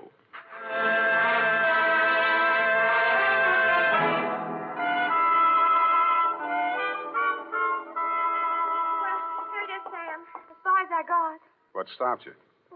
The last page of my notebook owing to our shortage of supplies, Sam. But in a way, I'm glad, because I didn't have to go through it again. I mean, poor Captain Bassaldi. Yeah, please. Please, now, honest, I'll buy you a new notebook, a nice fat one. Would you like that? Oh, yes, Sam. There's always something so final about final pages of things. When I think of all the risks you take... To say nothing of my clients. I think I'll put a new sign on the door. Abandon hope, all ye who enter here. Oh, but I haven't, Sam. Where there's a will, there's a wisp. There's a what? A wisp, Sam. Small amount. Which reminds me, there's a couple of fingers left. Join me? Just a wisp? Oh, no, Sam. One of us has got to have a clear head. Well, it'll be me. All the best. Good night, Sam. Good night, sweetheart.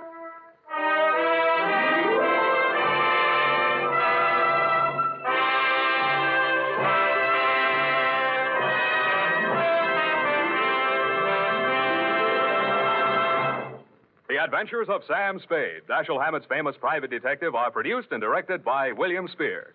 Sam Spade is played by Howard Duff. Lorene Tuttle is Effie.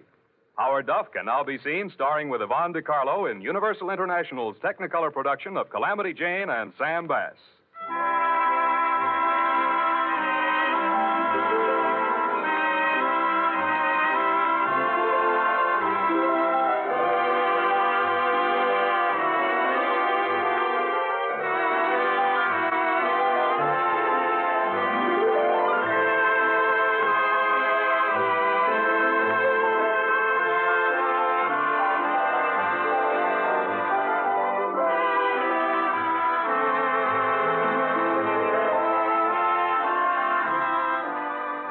The Adventures of Sam Spade are written for radio by Bob Tallman and Gil Dowd.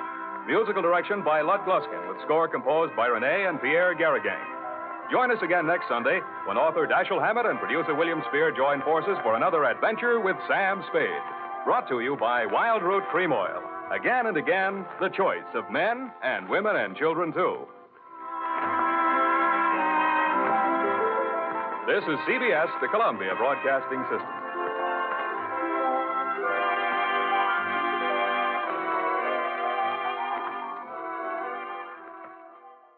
Hey, man, how about we check in with Fibber, McGee, and Molly next? That sounds good to me. The Fibber, McGee, and Molly Show.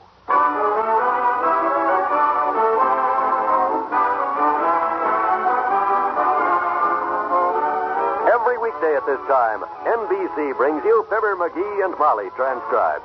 The show is written by Phil Leslie and Len Levinson and directed by Max Hutto.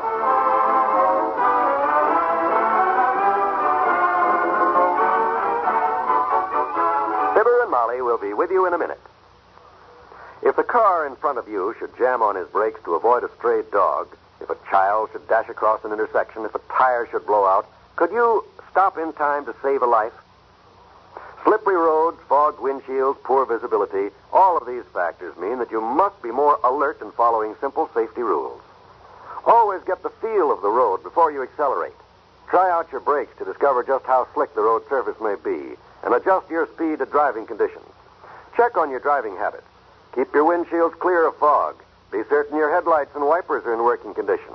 In wet weather, never slam on your brakes. It's a sure way to put your car into a skid on a slick road. And always follow at a safe distance. Traffic accidents and death rates are still extremely high, and although improved conditions have brought about a 38% reduction in the overall accident toll, more than 30,000 people will lose their lives in traffic accidents this year. Be careful. Accidents don't always happen to the other fellow.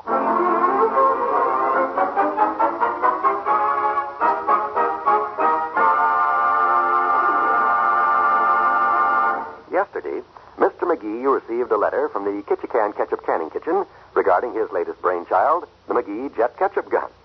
The letter said they're sending a man to look at it, which brought great joy to the household till Mr. McGee remembered he'd forgotten to invent it. Here he is now, hard at work, inventing. McGee, how are you coming? I'll have it in just a second now. Let's get that. The ketchup gun? No, the lid off this jar of pickles. This inventing sure makes a guy hungry. You were born hungry.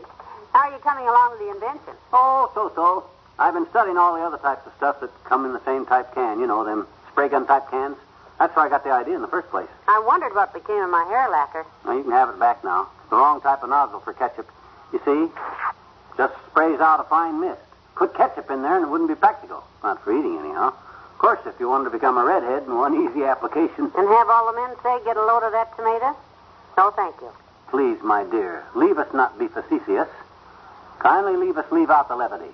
Sorry. The help of one's wife can be of great help when one is busy inventing. Hand me the hammer there. Thanks. No man works alone, my dear. Behind every great inventor in history, there stood a helping wife. Well, don't you worry. While you're inventing your ketchup gun, that's where your little wife will stand, behind you. Because a gun full of ketchup can be a very deadly weapon. Please, Molly. I'm afraid you haven't got the right attitude for an inventor's wife. I understand that when Eli Whitney invented the cotton gin, Mrs. Whitney just stood quietly by, handing him cotton and yanking his necktie out of the machinery. And I suppose when Mr. Edison put the first record on his new phonograph, Mrs. Eve stepped in and gave him the needle? Exactly. Oh, well, she helped him anyhow. Well, I'll help you too, Magee. When Fibber McGee startles the world with his jet ketchup gun, his wife will be right beside him, handing him a sandwich. What kind? How about a fried egg and bacon? Good, and put plenty of mustard on it, will you? Inventing sure makes a guy hungry.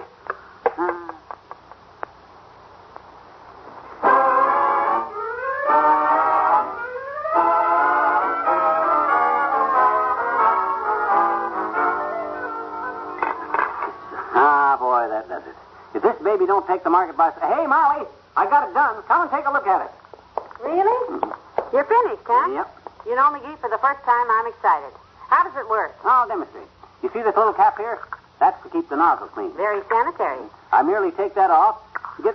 It's bent a little bit. That's it.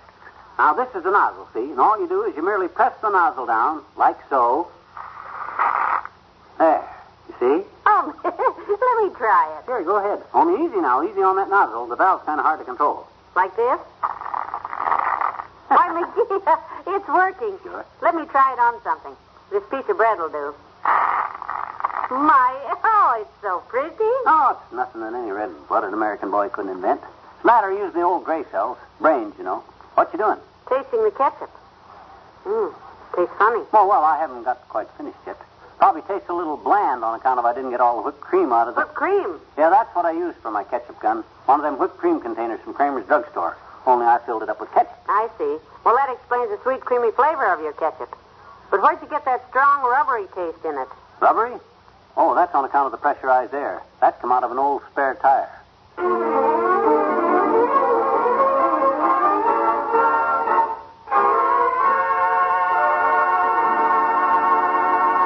There's more fun with the McGees shortly. You may smile when you see your youngster making believe in his outer spacesuit. Maybe there isn't much danger of a flying saucer invasion from Mars. But there is a very real danger of an attack by a foreign nation. With today's superplanes, a surprise attack could be made on almost any American city.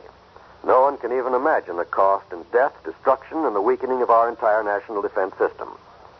In spite of scientific progress, there is no magic way to defend ourselves against a sudden attack.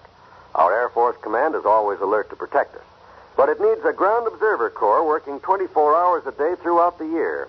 A civilian corps of intelligent citizens trained to know one supersonic plane from another.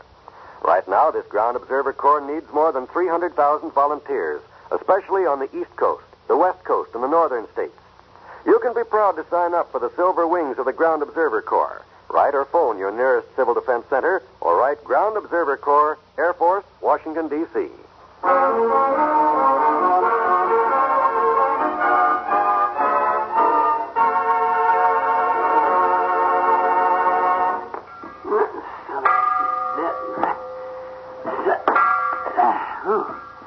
Should have had the guy set this thing right where I want it before I let him leave. It's heavy. McGee, what was all that clanking down here? What is that big, ugly tank doing in my kitchen? That's carbon dioxide gas, kiddo. Tank full. Just had it brought from the bottling works. $45. $45? Don't worry, the gas is only $5. There's a $40 deposit on the bottle.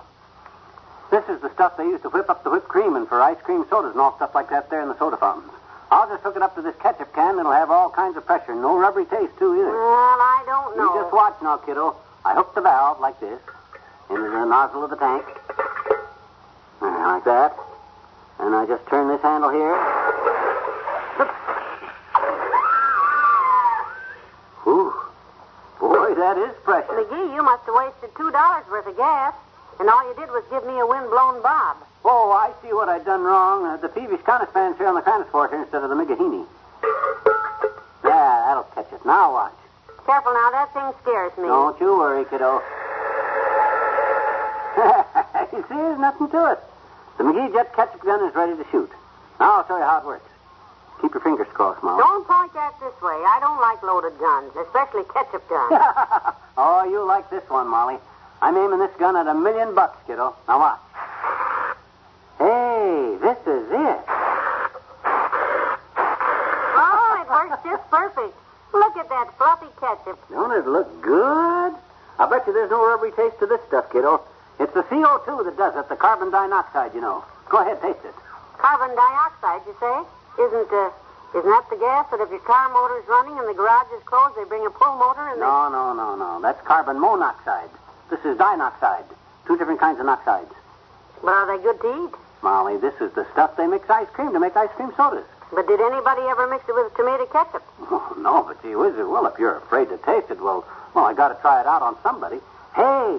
What is it? By an odd coincidence, here comes a big fat guinea pig across our backyard right now.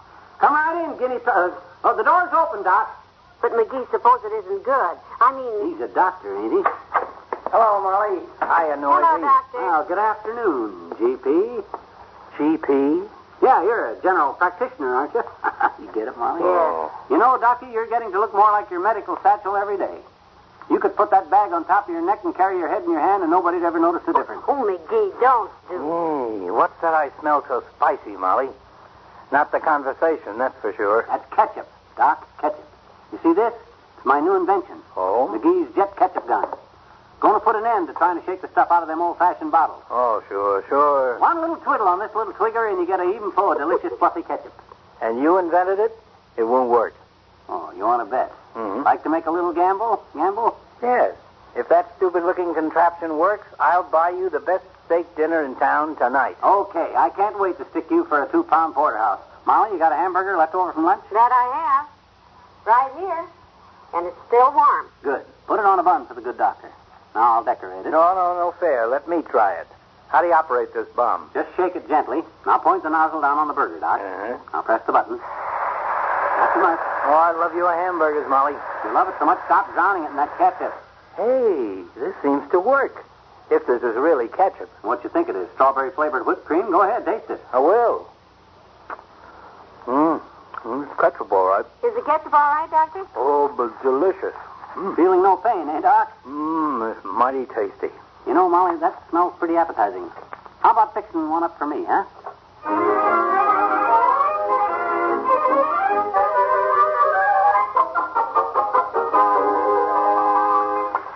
One more hamburger, Doctor? Oh. It's ready. No, thanks, Molly. No more for me. You take it, McGee. Oh, not me. I've had 6 of You those. had 7, McGee, not counting the 3 you ate for lunch. Oh, that was wonderful, Molly. I better hit the road. Hey, by the way, McGee, it's 6:30. It's dinner time. We had a bet, I believe, and I lost. If I remember correctly, I owe you the best steak dinner in town tonight. That's right, George. So where would you like to go? New York Steakhouse? Saddle and sirloin? Or the $4 dinner down at the hotel? Oh, Doc, not tonight. I'm so full of beef, my calves are mooing. Let's make it some other night, huh? Oh, yes, Doctor. Oh, no. The bet was the best steak dinner in town tonight. I lost, and I'll be happy to buy. But if you can't eat it tonight, that's just too bad. Oh, you chiseler. You double-crosser. The minute you saw you lost that bet, you tempted me. You egged me on. He hamburgered you on. Yeah, you encouraged me to stuff myself, just so you could welch out on that bet. Not only that, Sonny, but I ate so much myself, I saved the price of my own dinner. Thank you, Molly. Good night.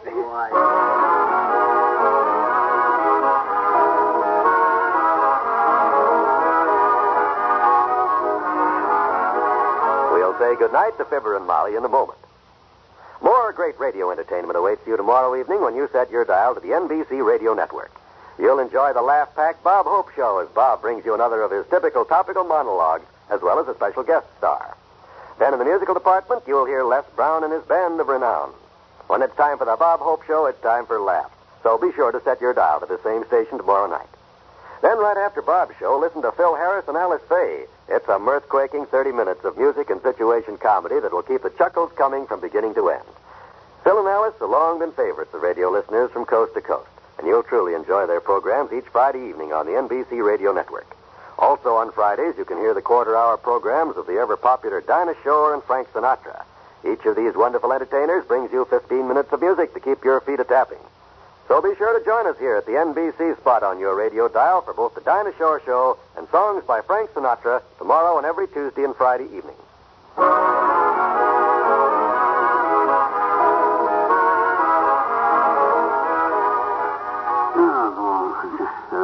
McGee, wake up. You're moaning in your sleep. I'm not asleep, Molly. I'm just lying here thinking about that cheating old lowlife Doug Gamble. You mean GP, the guinea pig you used to test the carbon dioxide in the ketchup on? Without the man knowing he was risking his life? Good night. Good night, all.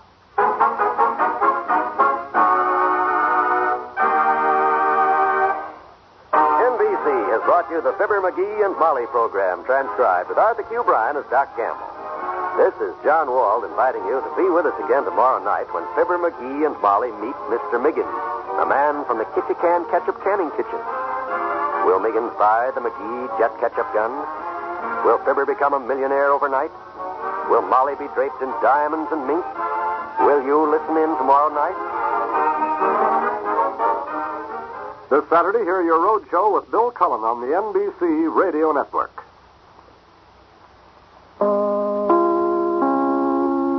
Chapter 37.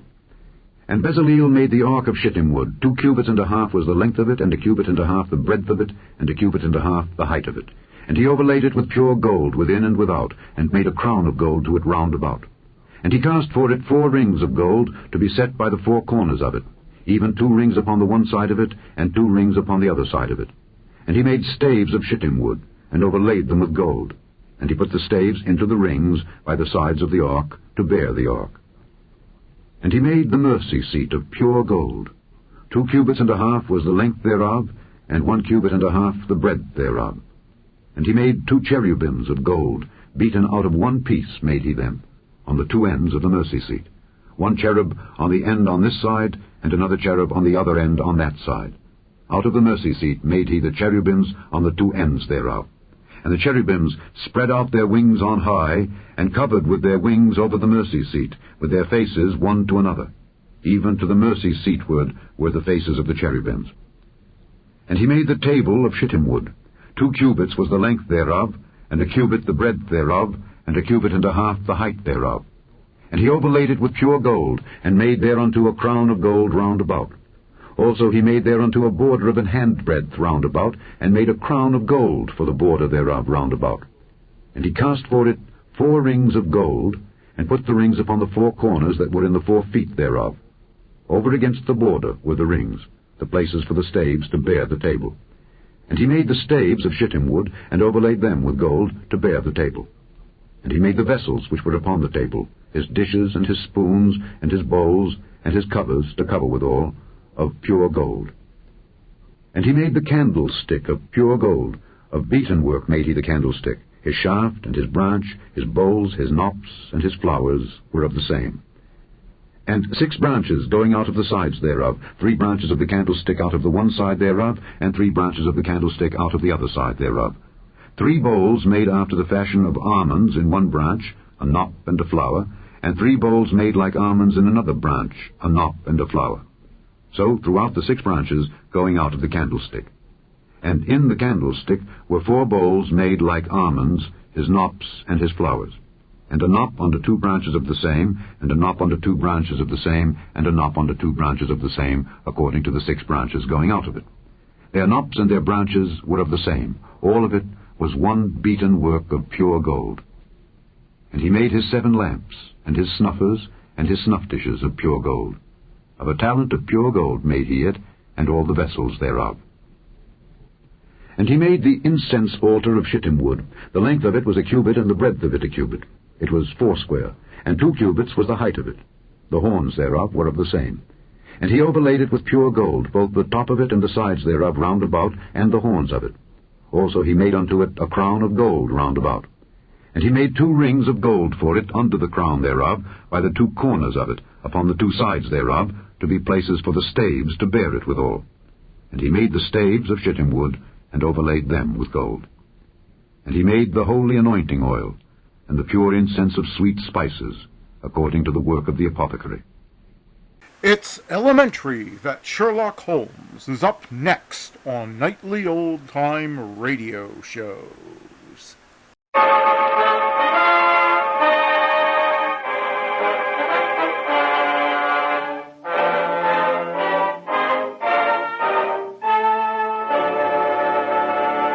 Kreml Hair Tonic and Kreml Shampoo present the new adventures of Sherlock Holmes, starring Nigel Bruce as Dr. Watson and Tom Conway as Sherlock Holmes.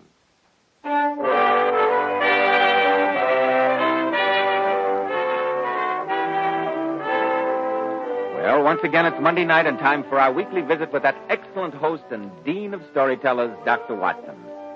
I'm sure he's waiting for us in his study, so let's join him, shall we? Good evening, Dr. Watson. Good evening, Mr. Bell. I see you have the old black tin dispatch box out again, Dr. Watson. You've been refreshing your memory on tonight's new Sherlock Holmes adventure? Yes, boy, and while I was going over my notes on the case, I came across this. It played a prominent part in the story that I'm going to tell you. It's the Platinum Cross.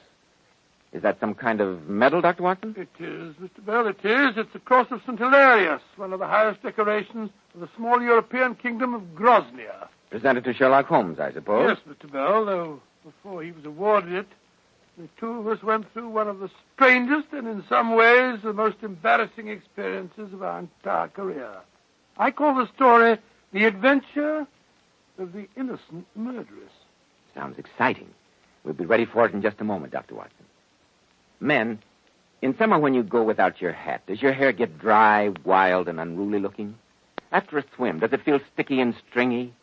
Then remember, Kreml Hair Tonic keeps dry, wild, sun-baked hair looking perfectly groomed throughout the hottest, stickiest day, as if your barber had just combed it. You see, Kreml contains a special combination of hair grooming ingredients which is found in no other hair tonic. This wonderful, natural-looking hairdressing has just enough light oils to keep hair neatly groomed with an attractive, healthy-looking luster. Yet Kreml never leaves the hair looking or feeling greasy or sticky. It never leaves any unpleasant odor. Kreml always looks and feels clean on both hair and scalp. It leaves the scalp feeling so cool, refreshed, and alive. A recent survey showed Kreml Hair Tonic was preferred among America's most prosperous and successful men, among top-flight executives who know the importance of handsomely groomed hair. Be sure to try it, men. Kreml, Kreml Hair Tonic. Now, Dr. Watson, how about the new Sherlock Holmes story that you call The Adventure of the Innocent Murderess? Well, Mr. Bell, that strange affair began on a spring afternoon at the turn of the century. It was a beautiful day, and for some hours, Holmes and I had rambled about in the park, in silence for the most part, as befits 2 men who know each other intimately. It was shortly after 5 when we returned to Baker Street, and I remember that as we opened the front door, Mrs. Hudson spoke to us. Excuse me, Mr. Holmes. Yes, Mrs. Hudson, what is it? There's been a gentleman here asking for you, sir. So much for our afternoon walks, Watson. Well, is he gone, Mrs. Hudson? Aye, sir. Didn't you ask him in? I did that, sir. He waited half an hour. A very restless kind of man he was, walking and stamping all the time he was here.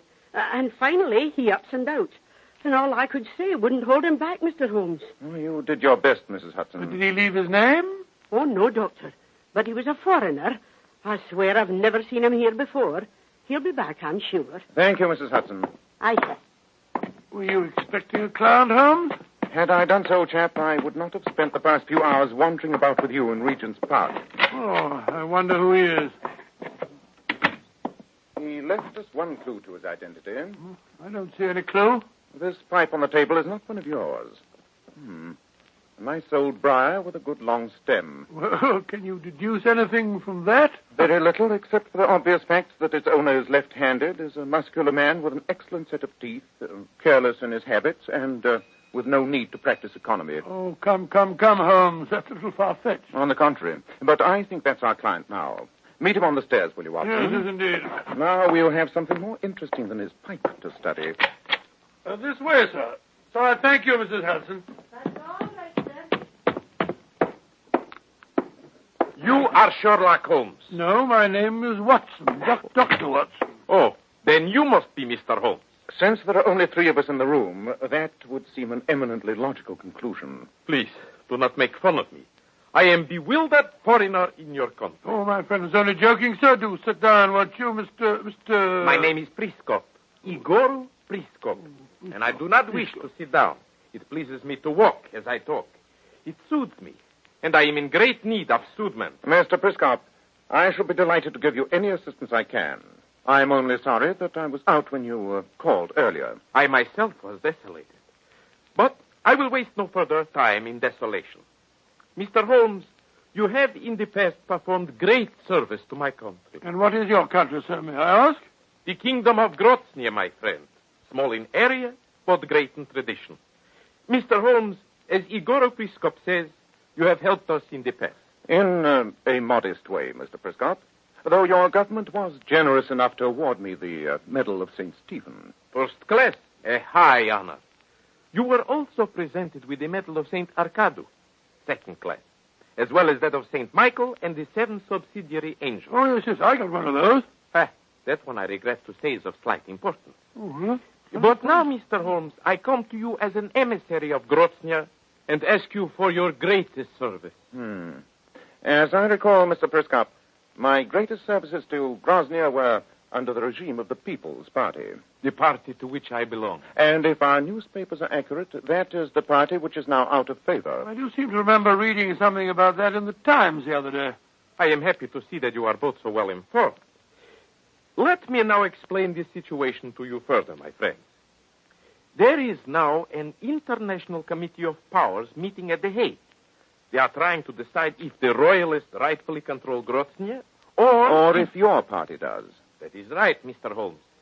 In the meanwhile, the Groznian embassy here in London is dominated by the royalists. Unfortunate for you, I'm sure, but what do you expect my friend to do? He's hardly a politician, you know. I have come to London to make contact with our exiles here. The embassy must not know. No one must know that Igor Priskop is in London. Mr. Holmes, my very life is in danger. For the sake of my beloved Grozny, I want you to let me stay here in Baker Street, in secret. That is an unusual request, Mr. Priskop. A completely impractical one, sir. There's very little room here. Very little room. I must insist. You, Mr. Holmes, hold the Order of St. Stephen first class. You're a friend of my people. Now, you must help me. You must. Good Lord, he's fainted. Very emotional, these foreigners. No, Watson, no. Look at that stain on his shirt. He's been wounded. Obviously, at least one of his enemies knows that he's in London. That's why he came to us. Oh, it's only a flesh wound in the shoulder. I'll bandage it up. I have some smelling salts here. That'll bring him round. There we are. Hand me that glass, will you, Holmes? He's coming to of his own accord. Here you are, Mr. Priskop. Drink this. Oh, no. No medicine. I do not believe in them. Never mind about that. You try this. Thanks, no. Forgive my display of weakness. Why didn't you tell me that you'd already been attacked, Mr. Priskop? Oh, it is but a scratch. A clumsy attempt from the darkness as I returned here. I did not wish to alarm you over nothing. Nothing? Huh? Somebody attempts to murder you, you call it nothing. I repeat my request, Mr. Holmes. Will you let me stay here a while? Very well, Mr. Priskop. Since your life is in obvious danger, you may stay here in Baker Street. Da propaspo, Mr. Holmes. I thank you. And let the Tinaku Orchestra play for the embassy ball in Belgrave Square. Here in Baker Street is the true embassy of Grozny. Gracious me.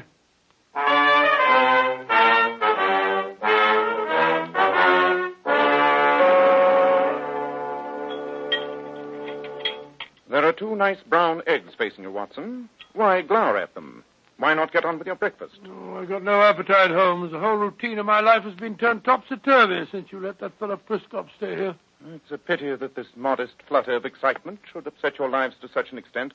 However, it may interest you to know that my brother Mycroft regards our action in sheltering Prescott as a very important one for England. Oh, has Mycroft been here this morning? Yes, before you were up.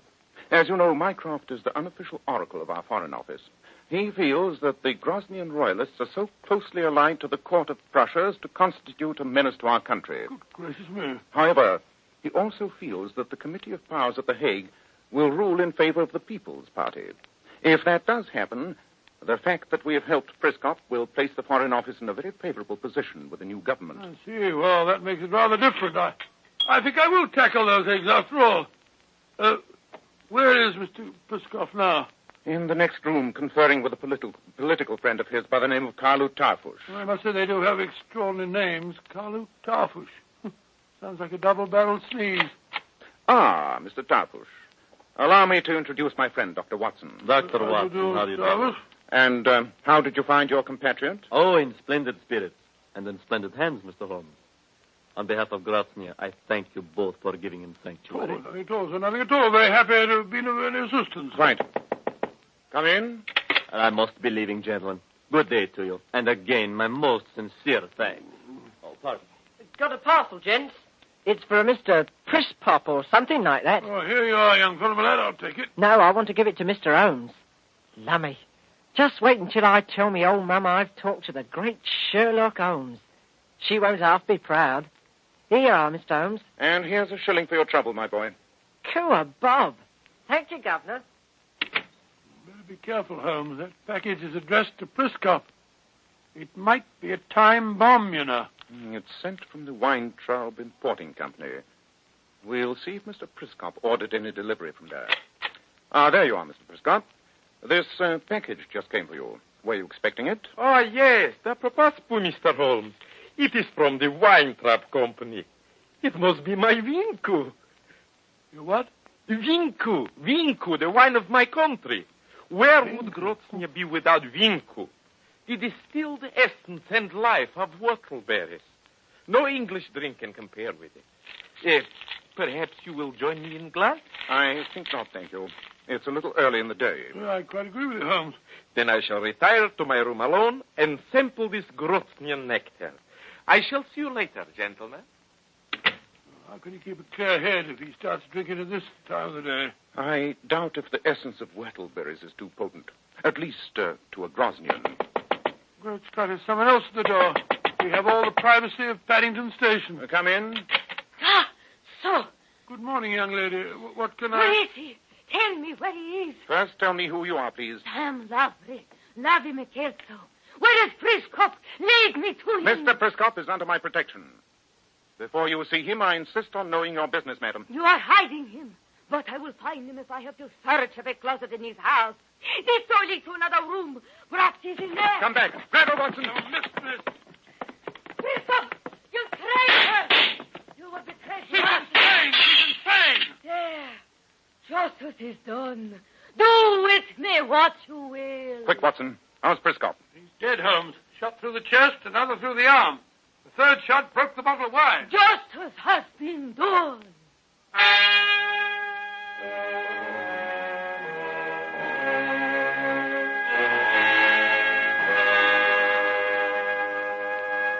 Mr. Holmes. Yes, Mr. Tarfush? You must save Lavry. She's my fiancée. She had good reason to think Prescott a traitor. But she shot him down in cold blood, sir. She did it for Grosnia. She committed murder, practically under our very eyes. She must pay for it. And Dr. Watson and I will have the greatest pleasure in testifying against her. Until her trial takes place, I have nothing further to say.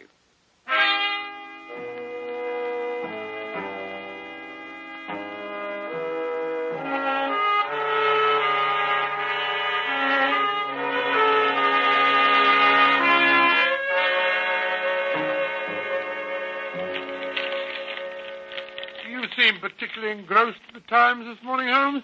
I'm reading the report of the trial of Lavry McCarthy. I can't see why it's dragging on for so long. We gave our evidence 2 days ago. The case is perfectly clear.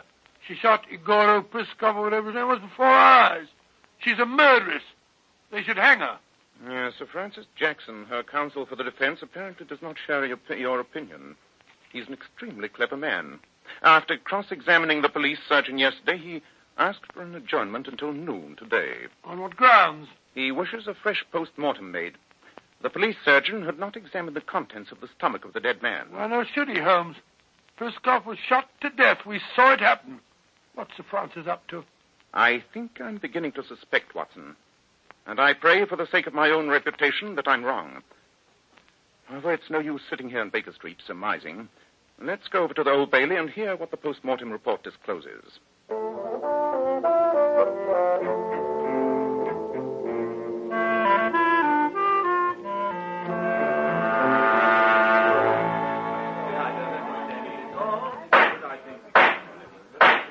Gentlemen of the jury, I will read to you the final paragraph of the Home Analyst's report. Sufficient cyanide was found in the stomach of the deceased to have killed 3 men. As you know, cyanide is an almost instantaneous poison. Between this report and the medical evidence you have already heard, there can be no doubt that the deceased, Igor Priscoff, was already dead when the defendant fired the bullet into his body. I therefore instruct you to acquit the defendant. Good heavens, Holmes. You realize this whole case made us look ridiculous? I'm well aware of the fact. It's a stigma on our professional reputations, and a stigma that must be removed. Look out, here comes Carlo Tarfush, fiancé of the girl who's just been acquitted. Well, Mr. Tarfush, I imagine you're very happy. Oh, of course I am, Mr. Holmes. And I'm marrying Lavry today, as soon as the police release her. Indeed? Yes. And in the meanwhile, I have a commission for you.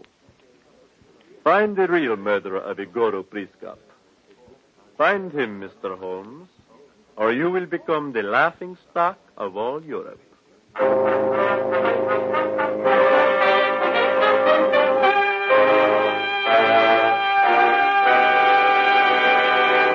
In just a moment, we'll find out if Sherlock Holmes does find the real murderer of Igor Priscoff.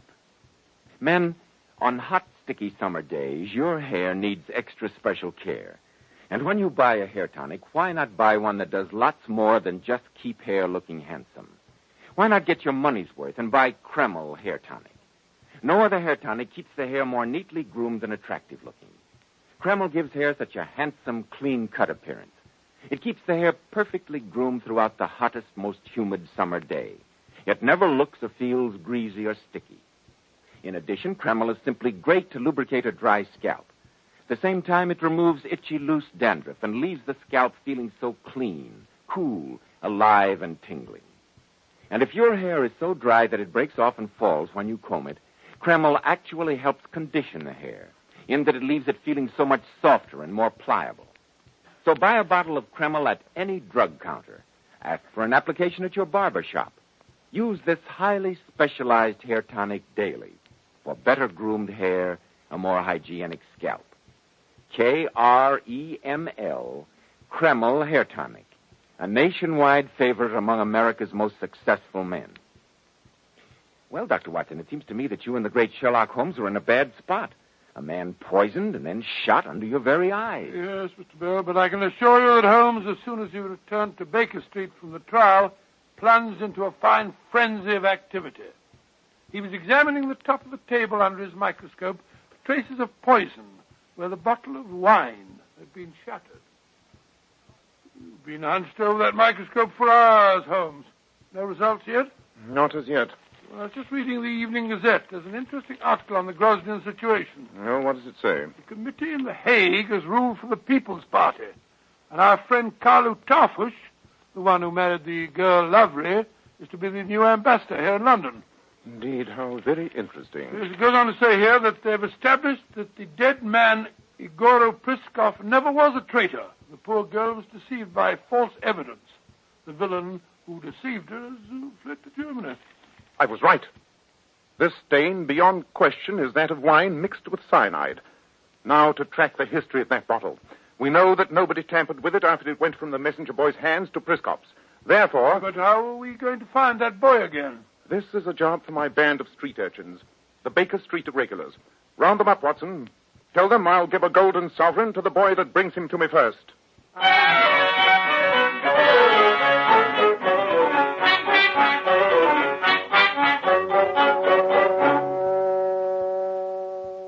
Cool. Of course I remember delivering that parcel to you, Mr. Holmes. Did anyone accost you on your way over here to deliver it, Charlie? Yes, Mr. Holmes, they did. Oh, young lady, was it? Yes, it was.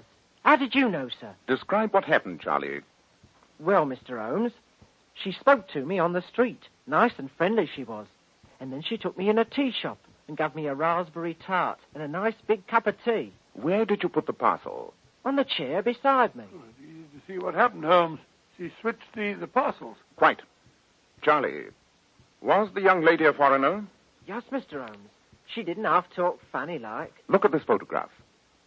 Was that the young lady who you're talking about? That's her, all right, Mr. Holmes.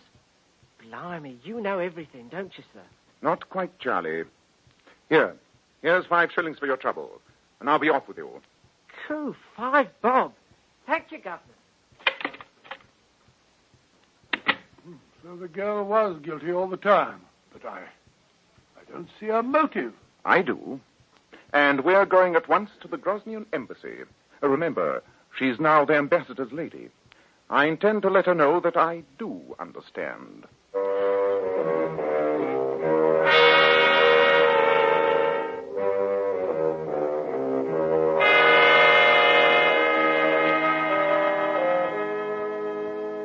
Mr. Holmes, your conversation is very interesting.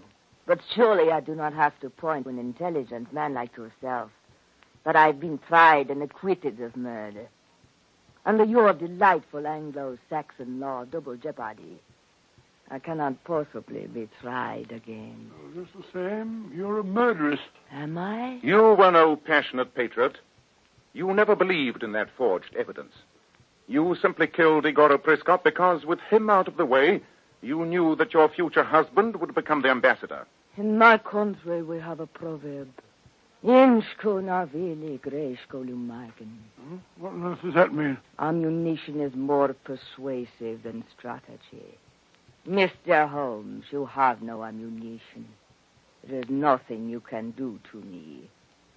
And so, I wish you both good night.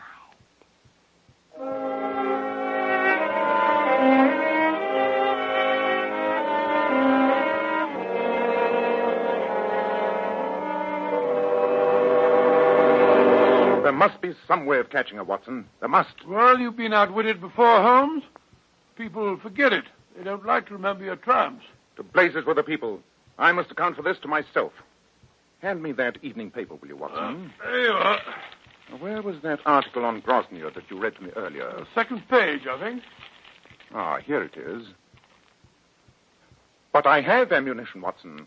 The lady was wrong. What on earth are you burbling about, Holmes? We must draft a telegram to Mr. Tarfush, the new Grosnian ambassador. We'll ask him to hold a party of all the most important Grosnian attaches. There, my dear Watson, amid the bright lights and gay music, I shall have the utmost pleasure in proving to the ambassador's wife that she's far from invulnerable.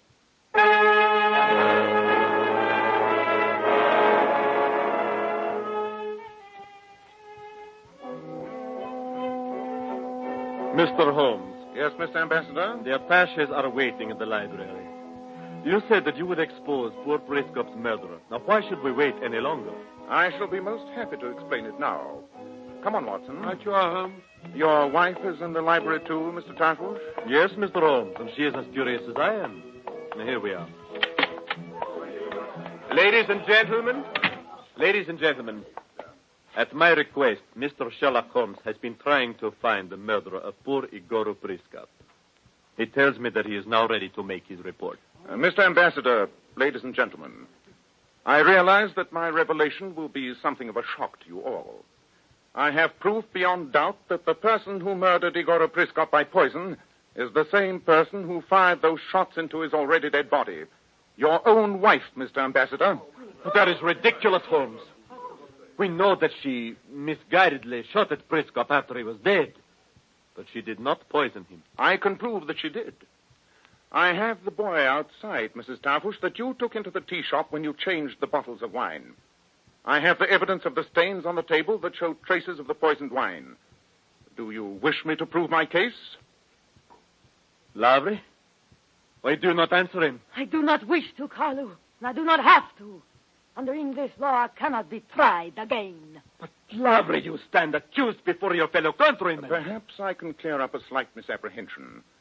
It is true, is it not, Mr. Tavush, that Grosnian law does not recognize the doctrine of double jeopardy, and therefore a Grosnian could be tried twice for the same crime?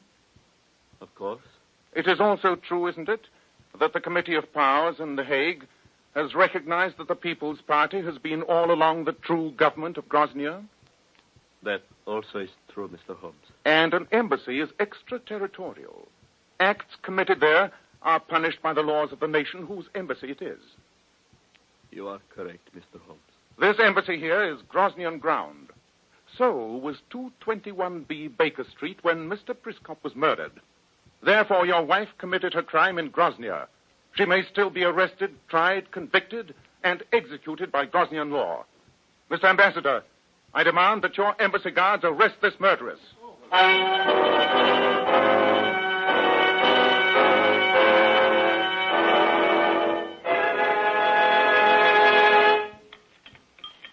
Anything interesting in this morning's post, Holmes? Yes, Watson.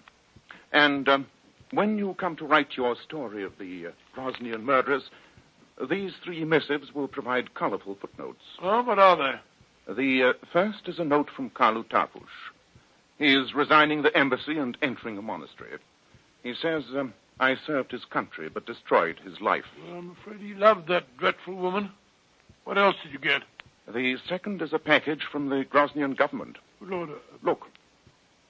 What is it? Oh, good Lord, it's a platinum cross. The Order of St. Hilarious. What's the funny-looking thing hanging from it? Looks like some strange animal. Half horse and half something else. That, my dear chap, is known as a hippogriff. A fabled beast with the head and claws of a griffin and the hoofs and tail of a horse.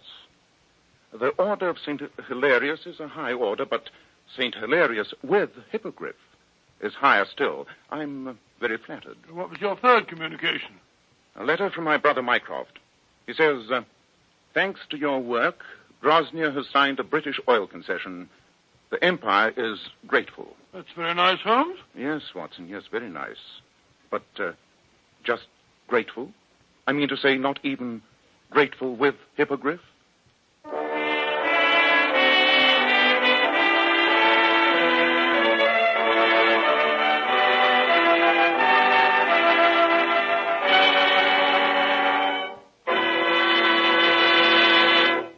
Girls, those famous $1 million Powers models you see on magazine covers always have to keep their hair shining bright with gleaming highlights. Now, here's how they do it. We glamour bathe our hair with Kreml shampoo. And I want to state right here and now that no other shampoo leaves the hair more sparkling clean. Really, girls, you'll be amazed how Kreml shampoo reveals all your hair's natural gleaming luster. It leaves hair shimmering with brilliant highlights that last for days. Kreml shampoo is not a cream shampoo, not a soapless shampoo, not a harsh soap, not a drying detergent. It's entirely different. After a Kreml shampoo, the hair fairly radiates natural glossy highlights. And Kreml shampoo is one shampoo you can buy which never dries or breaks the hair. In fact, it even has a built-in oil base, which helps keep the hair from becoming dry or brittle. How right you are, Mr. Bell. Kreml shampoo leaves the hair so much softer, silkier, with a lovely satin smoothness. The hair holds a wave better, too. So, ladies, buy a bottle of Kreml shampoo at any drug counter. See how easy it is to have naturally lustrous hair, a vision of shining beauty. Kreml, Kreml shampoo. Now, Dr. Watson, what about next week? Well, now let me think. Next week, for our final broadcast of the season, I think I'll tell you about one of the most gruesome adventures that we ever encountered. It took place in the famous torture chamber, now a museum, in the castle of Nuremberg in Germany. I call it The Adventure of the Iron Maiden.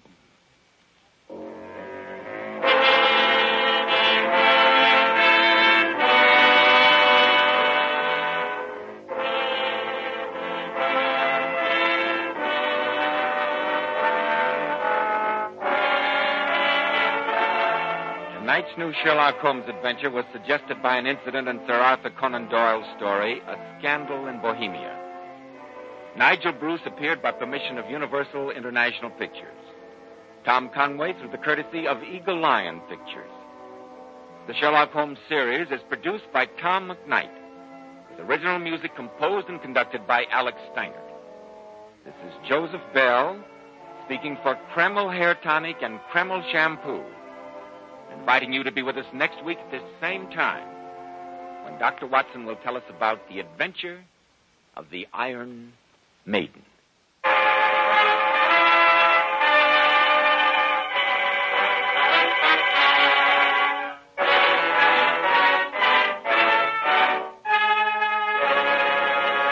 This is ABC, the American Broadcasting Company. Now it is time to go back to Dodge City with Gunsmoke.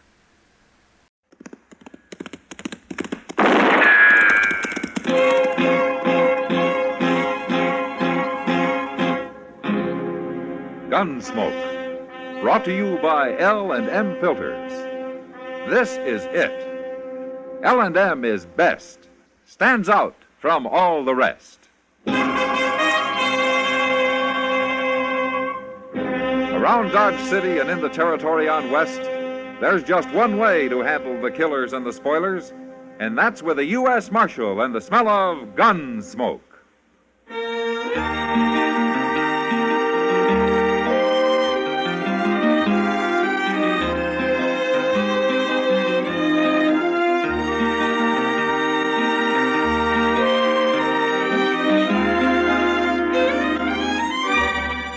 Gunsmoke, starring William Conrad, the transcribed story of the violence that moved west with young America, and the story of a man who moved with it.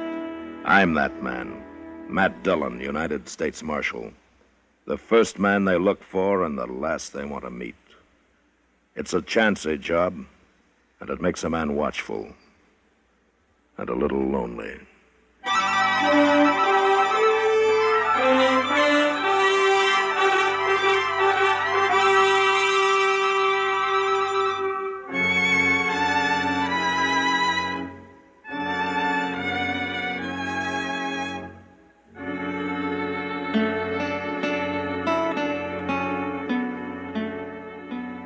It happened on the way back to Dodge from a trip to a straggling little settlement to the southeast called Medicine Lodge. That country was a lot different from the flat prairie land around Dodge City. Down there it was dotted with buttes and hills of gypsum and red shale, and it was cut by narrow, winding canyons. It was kind of pretty, too, and we were in no hurry, so every few hours we stopped and got down into the shade of some little hill and had ourselves a smoke or two. I don't understand it, Mr. Dillon. Understand what, Chester? Well, Ship, if the Santa Fe Railroad had to start a town like Dodge at all, why didn't they do it down here? This country ain't at all boresome. I agree with you, Chester. There's one thing, though. This is better outlaw country. A man can keep out of sight mighty easy among these hills. Oh, that reminds me. What? So can an animal. I saw some antelope tracks headed toward the other side of this hill. I just might sneak up there and have a look. We could sure do with some fresh meat. Yeah. What rifle did you bring, Mr. Dillon? Springfield 45. Well, that'll take care of anything within 1,000 yards. Providing I hit it. If you can't, just give me a yell. I'll come help you. Good hunting.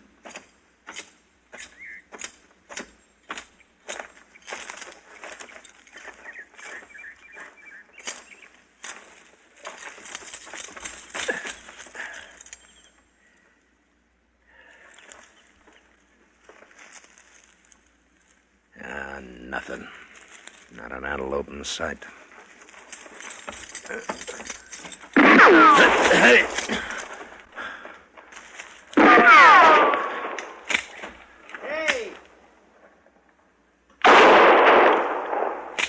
Mr. Dillon? What's going on up there? Somebody was shooting at me, Chester. What?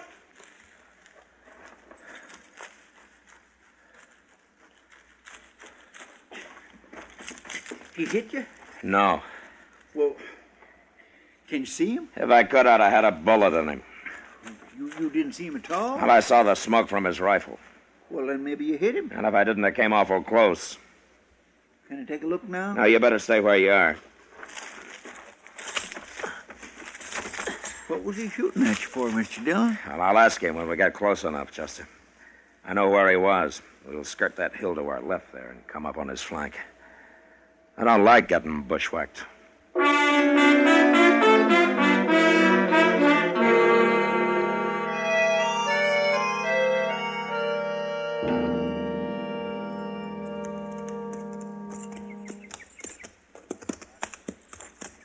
Well, that's where he was, Chester, behind that clump of beard grass there. Well, he sure ain't there now. Yeah, I guess I didn't hit him after all. I don't see no sign of blood. No, but we can track him anyway. You ride to one side, and I'll follow his trail. All right, sir.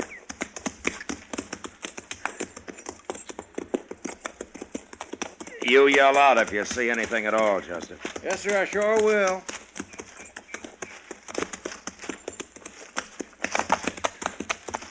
Now, here's where he had his horse.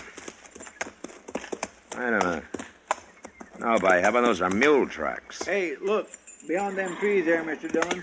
There's a little stream over there. Yeah. It's big enough to hide his tracks. All he has to do is ride down the middle of it. Well, you can follow along one bank and I'll take the other. He's got to come out of the water someplace. How are we going to tell if he's headed upstream or down? I never thought of that.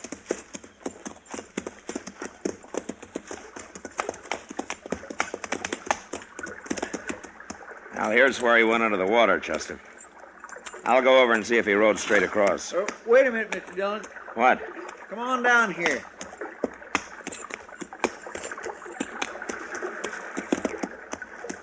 Yeah, what is it? Well, look at them tracks, Mr. Dillon. He come out of the water right here. Now, what was he doing riding downstream 100 yards? All that did was slow him up. Oh, he's crazy. Anybody riding a mule must be crazy. Well, he can't be too far ahead of us, Chester. Let's get him.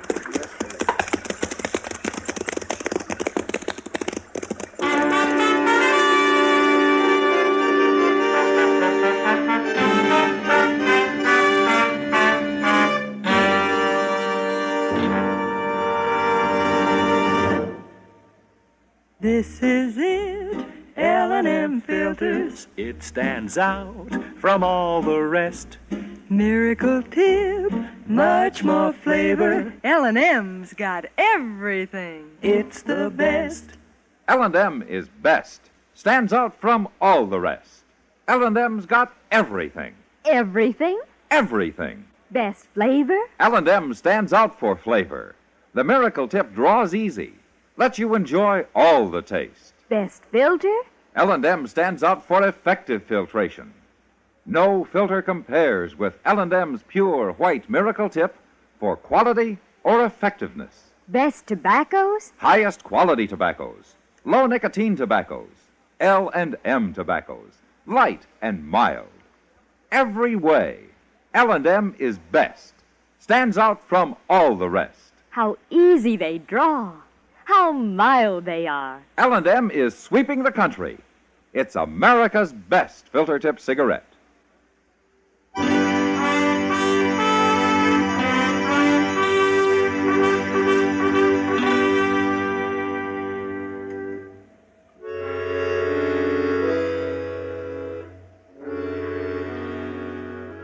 For a half a mile or so, we had no trouble tracking him. But then he started up along the side of a low hill that was mostly shale. And since his mule was unshod, his trail became almost impossible to follow. We lost it over and over again. And I had to get down and move along a foot or two at a time in order to pick it up. But finally, some tracks led down into the soft dirt. And a couple of miles further on, we spotted a little cabin.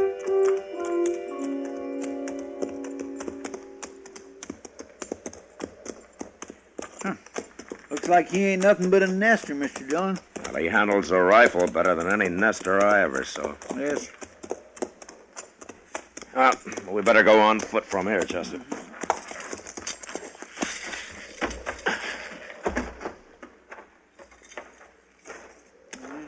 Ain't no sign of nobody. He's probably inside, waiting for us. Well, he hasn't shot at us yet. Let's chance it, huh? I'll walk right up there. Okay. There's a corral out back, beyond that wagon, Mr. Dillon. Yeah. There's his mule. Just stuck his head up. Well, then there must be somebody home. I hope they don't come out shooting.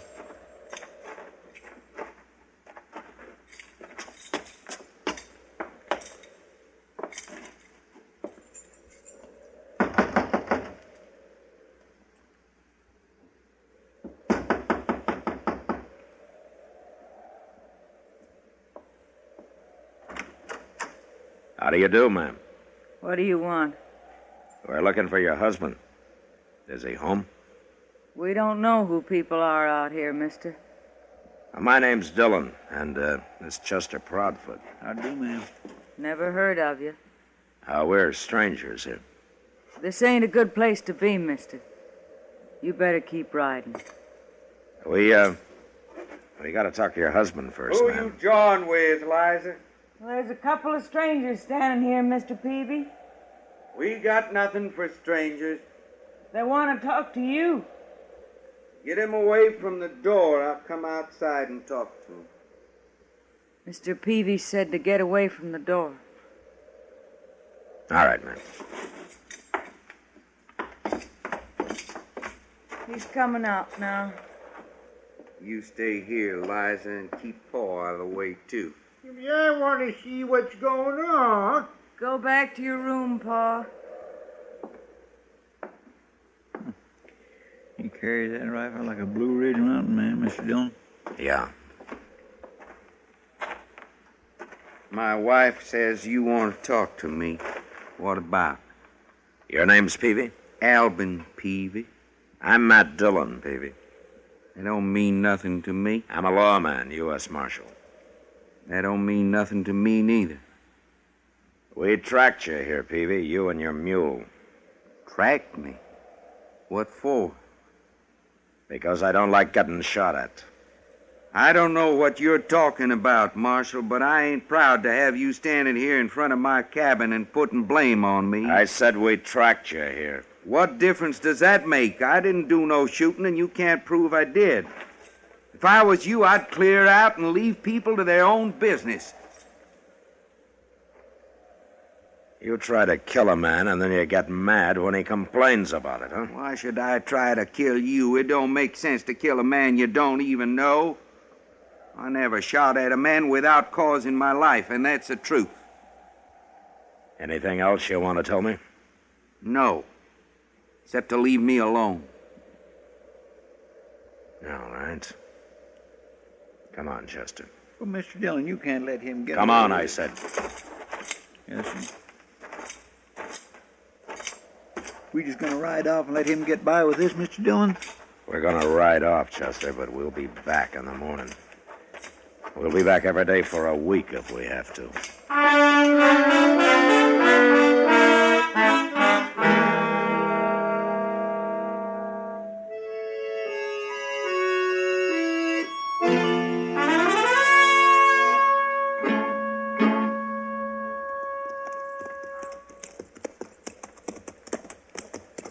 Corral's empty, Mr. Dillon. And his wagon's gone, too. Oh, maybe Miss Peavy's inside. Let's tie our horses here, Chester. All right, sir. She might even give us some coffee. Well, these Phoebes ain't exactly the most hospitable folks I ever come across. Well, maybe they'll improve when they get used to us. More likely they'll shoot us first.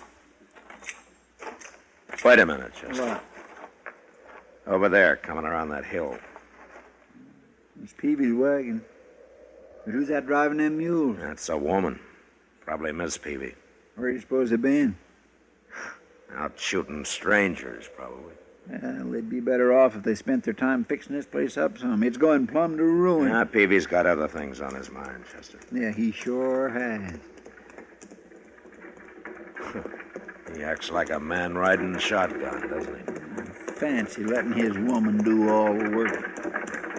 Whoa! Get down, Liza. They'll stand.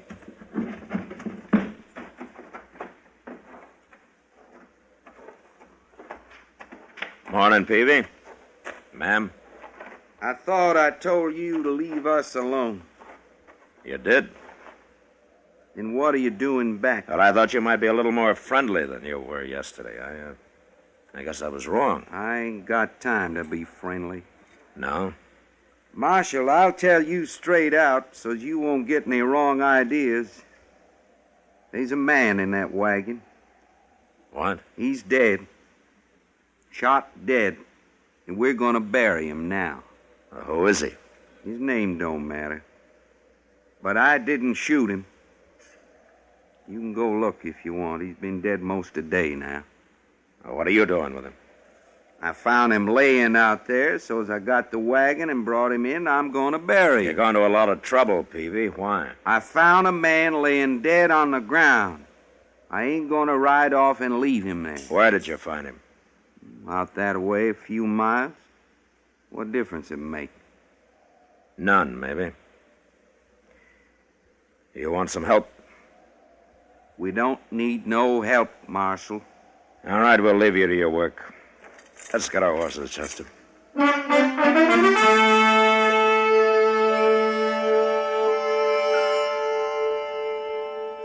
We rode off in the opposite direction the Peavies had come, made a circle, and picked up their wagon tracks about a half a mile from the cabin.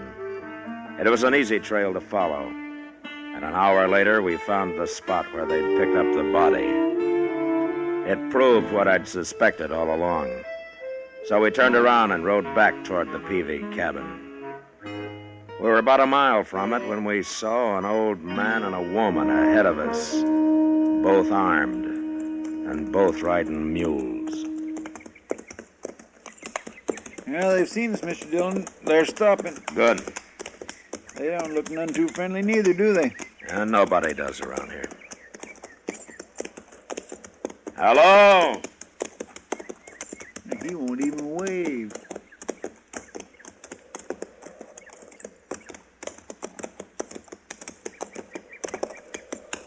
Hello? Who are you? I'm a U.S. Marshal from Dodge. Name's Dillon. Looking for somebody? Maybe. What's your name?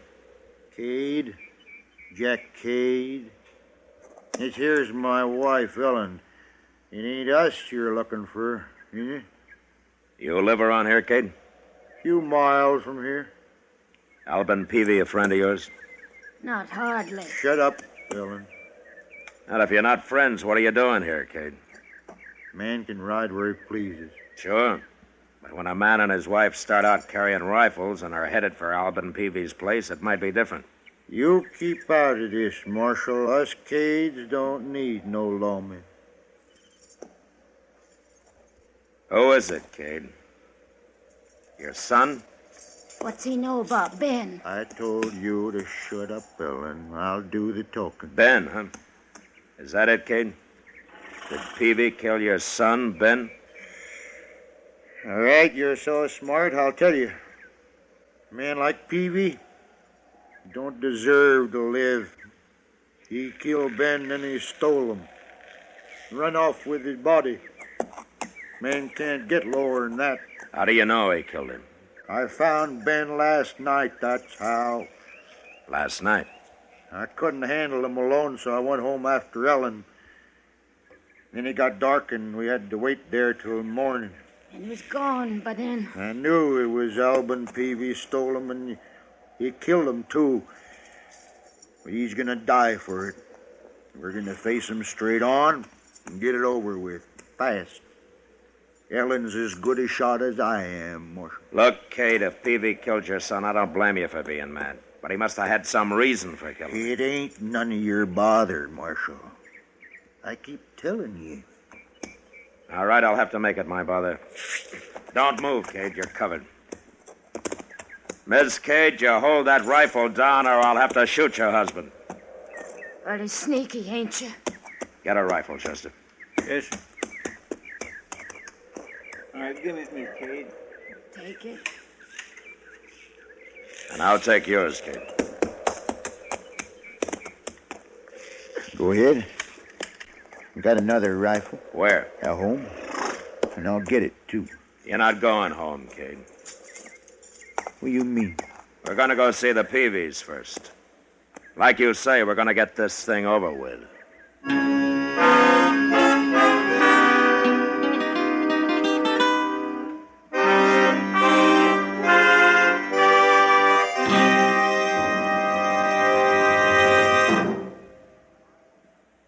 I've got L&M. I've got L&M. I've got L&M. And L&M's got everything. Best filter. No filter compares with L&M's pure, white miracle tip for quality or effectiveness. Best flavor. The miracle tip draws easy. Lets you enjoy all the taste. Best tobaccos. Highest quality tobaccos. Low nicotine tobaccos. L&M tobaccos. Light and mild. Today, buy L&M. It's sweeping the country because it's America's best filter tip cigarette. Yes, today, why don't you get L&M? Because L&M's got everything. This is it, L&M filters. L&M's got everything. It's the best.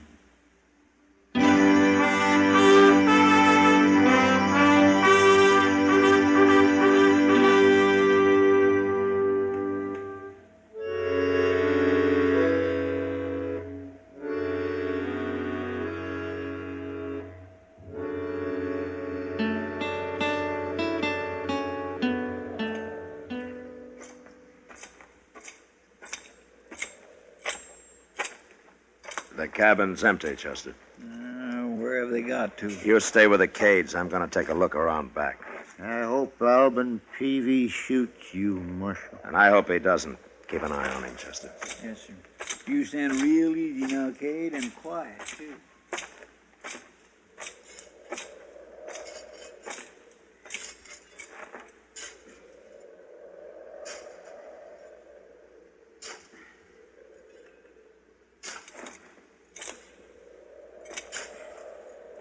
Mr. Peavy? What? You fetched my rifle, Liza. No, stay where you are. Now, don't you move either, Peavy. What'd you let him get the drop on us for? I didn't see him. I'm not going to shoot anybody, Peavy. Chester, bring him back here. What are you up to, anyways? I want to explain something to you, Peavy, and to Jack Cade and his wife, too. Cade? Yeah, we met them coming over here to kill you. I gotta get my rifle, Mom. They're not armed. We took their rifles. He's right, Mr. Peavy. They ain't armed. I'll kill them with my bare hands. You move and I'll bend my gun barrel over your head, Peavy.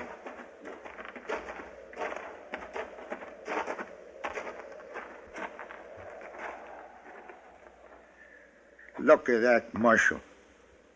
He's burying him. Peavy's burying my boy. Is that who it is, Peavy? Is it Ben Cade? Oh, tell me. Well, what's the difference now? It's Ben Cade. Oh, why didn't you leave him? Why did you bring him here? There's another grave here, Marshal. You can't see it. I fixed it so's nobody can see it. What? 2 months ago, Ben Cade shot my son. Before he died, I promised I'd someday bury Ben nearby, and that's what I'm doing. It's your boy's own fault he got shot. If he hadn't been hounding Ben, it wouldn't have happened. So that's what this feud's all about, huh? It ain't over yet, Marshal. Peavy's gonna die for killing Ben. Now, wait a minute, Kate. Peavy, I want to ask you something. Well? You were after young Cade for killing your son, is that right? That's right. And now he's dead, you're satisfied? That's all I wanted. It don't matter who killed him. And you, Cade. You're after Peavy because he shot your boy. I'll kill him for it if it takes 10 years. Well, you're wasting your time. The feud's over, gentlemen. Huh? I killed Ben, Cade. What are you talking about? He tried to shoot me from ambush. He thought I was Peavy, stalking him. So I fired back. And I must have hit him. But he didn't die till he got across that stream where you found his body. We tracked him as far as the bank, and then I got smart and picked up a trail that come out down below. I thought it was Ben's. But of course, it was Peavy's. Is that true? Peavy, you didn't shoot him? I never claimed I did. You can't blame the marshal, Cade. No. He had to defend himself. I ain't blaming him. I'm sorry it happened, Cade. But now maybe both of you men are ready to agree that there's been enough killing around here. What do you say, Peavy? He's been enough for me. I'm satisfied. What about you, Cade? What do you think? It ought to stop now. We lost our boys. I'm thinking maybe it's right that they should be buried here like that to kind of remind us. Cade? Yeah? Peavy? You leave Ben here, I guess you ought to come by once in a while. Well, I'd want to do that. See my son's grave. I'll take good care of them. Both of them. Marshal? Yeah. Maybe if my woman boils up some coffee, all you people sit down with us. Well, thank you, Peavy. I think everybody would like that.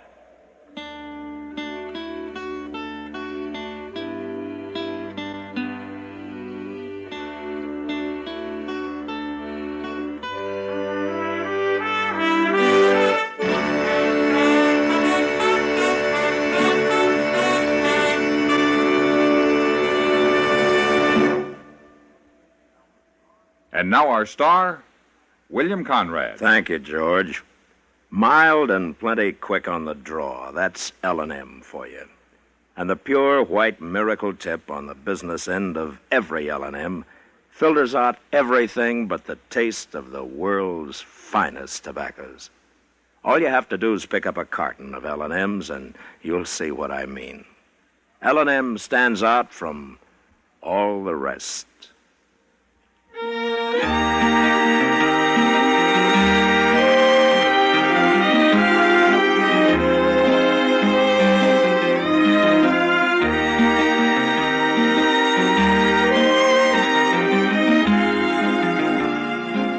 Gunsmoke, produced and directed by Norman Macdonald, stars William Conrad as Matt Dillon, U.S. Marshal.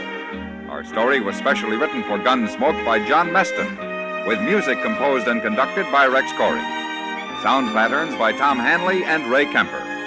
Featured in the cast were Vivi Janis, John Daner, and Vic Perrin. Parley Bear is Chester.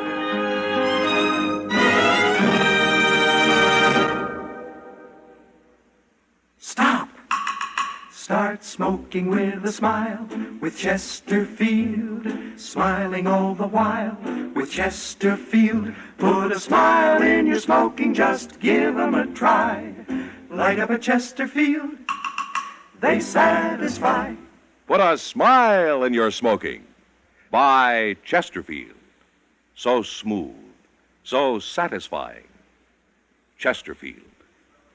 This is Alan Edwards speaking, and I hope you will be with us when L&M Filters brings you a new form of dramatic TV journalism, Mr. Citizen.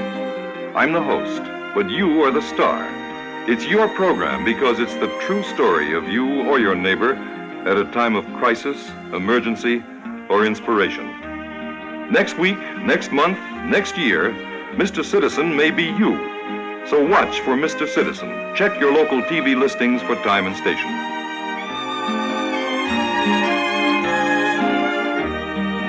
Listen to Gunsmoke again next week, transcribed for L&M Filters.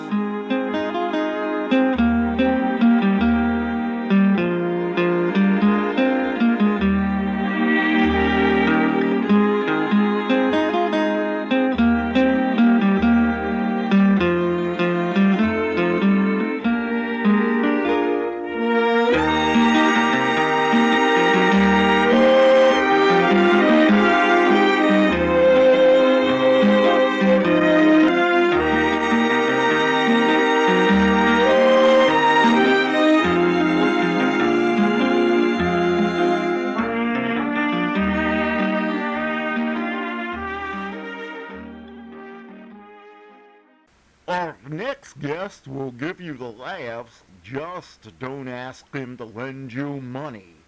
It's Jack Benny coming up next. The Jack Benny Program, presented by Lucky Strike.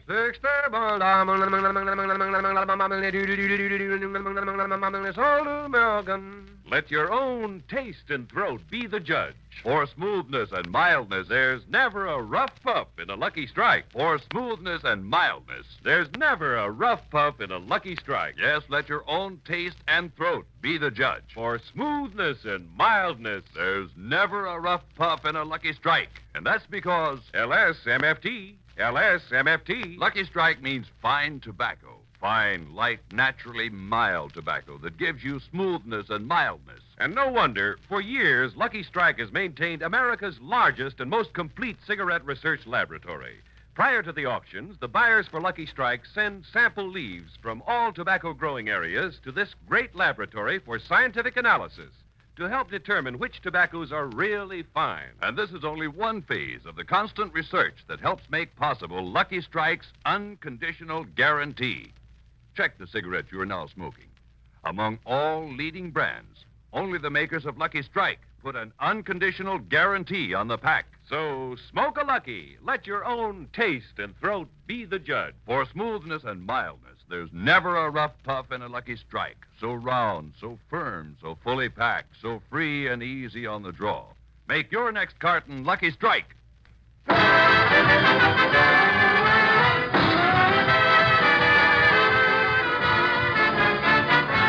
From New York City, the Lucky Strike program, starring Jack Benny with Mary Livingston, Phil Harris, Rochester, Dennis Day, and yours truly, Don Wilson.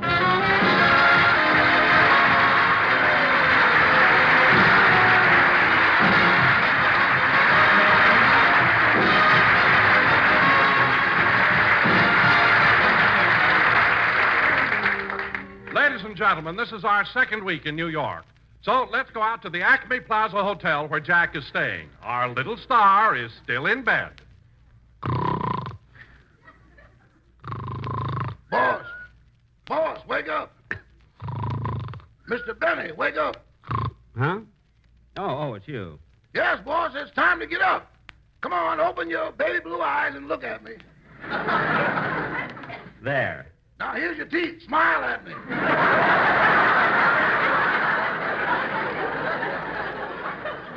I'm smiling. What time is it? 4 o'clock in the afternoon. 4 o'clock in the afternoon. Didn't the sun shine today? I don't know. This room hasn't got a window. What do you mean it hasn't got a window? Raise the shade. There, what's that? A picture of Central Park by Grandma Moses. Well, you could have fooled me. Yesterday, when I lifted the shade, I could have sworn it was snowing. That was the plaster falling off the ceiling. Oh, yeah, look at the way it drifted up against the baseboard. What a hotel. Rochester, you can stop laughing. This is a very nice... Hey, Bendy, you want it on the phone. Huh? You want it on the phone. Hand me my robe, Rochester. Here you are. Okay, I'm coming. Where's the phone? Right down the hall. And while you're talking, don't go tampering with a coin box. I won't. Yeah, wonder who could be... Oh, here's the phone on the wall. Hello? Hiya, Jackson. It's about time you answered. Oh, hello, Phil. Do you have any trouble getting this hotel? No, I just dialed BO7236 and an Airwick answered. Now, cut that out. What'd you call for, anyway? Well, look, we'll soon be going back to California, and I wanted to know if it's all right with you if Alice and I stopped off at Niagara Falls for a few days. You know, that's the place to go for a honeymoon. But, Phil, you and Alice were married 8 years ago. Didn't you go on a honeymoon then? Yeah, but this time we'd like to go without Remley. Phil, you took Remley on your honeymoon? Didn't know it till we got there. Somebody tied him to the back of the car. Oh, well, that could happen to anybody. Yeah. Hey, Jackson, I got to tell you about a funny coincidence. Yesterday, Alice and I were walking down the street talking about a second honeymoon, and we ran right into the man that married us. Who was that? Petrillo.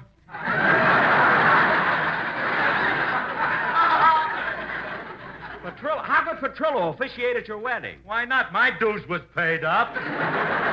Oh, I see. Well, look, I got to hang up now, Dad. I got a lot of things to do tonight. I'm going to see South Pacific.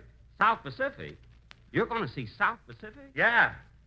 Gee, how I envy you. I pulled all kinds of strings to see that show. I couldn't even get one ticket. Really? I tried everything. Have you tried money? Yes, I even washed Mary Martin's hair. Now, Phil, if you're stopping off at Niagara Falls, will you be back in Hollywood in time for my next Sunday's program? Sure, I'll be there, Jackson. You know I love you. Huh? Your option is coming up. I wouldn't let you down. Well, that's very thoughtful of you, Maestro. Goodbye. So long, Clyde. So long.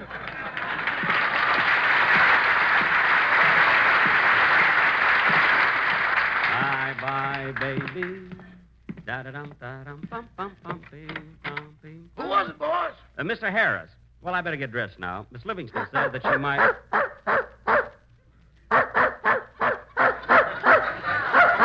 There's that dog in the next room barking again.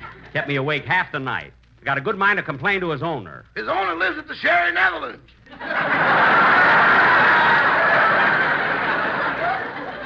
The Sherry Netherlands? He only took a room here for his dog. Fine thing. Imagine them putting a cocker spaniel in the next room. They tried to give him this one, but he wanted a window. Afforded, why not? Rochester, hand me my tie, will you? Here you are, boss. Come in. Well, hello, Mary. Hello, Jack. Hello, Rochester. Hello, Miss Livingston. Yeah, don't be late there, Roger. Hi, Miss Livingston. You know, Mary, when you said you might...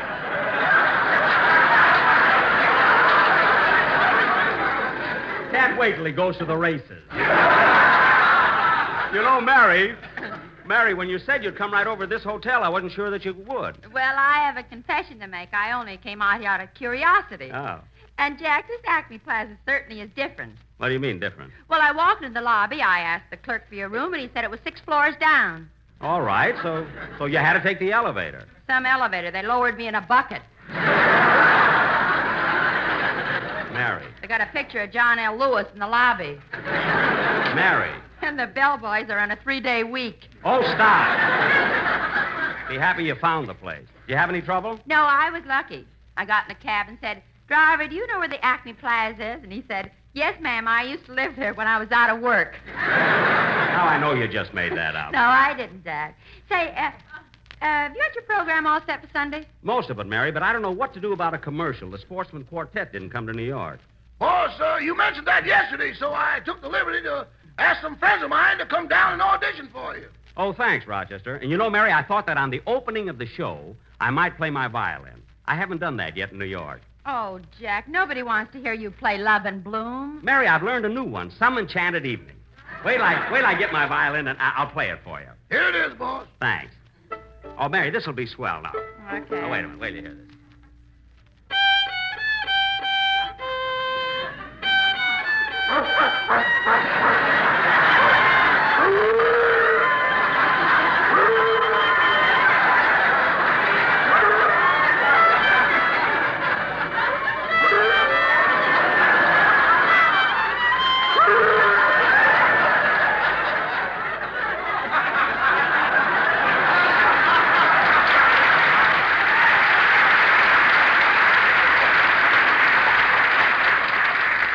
How do you like that?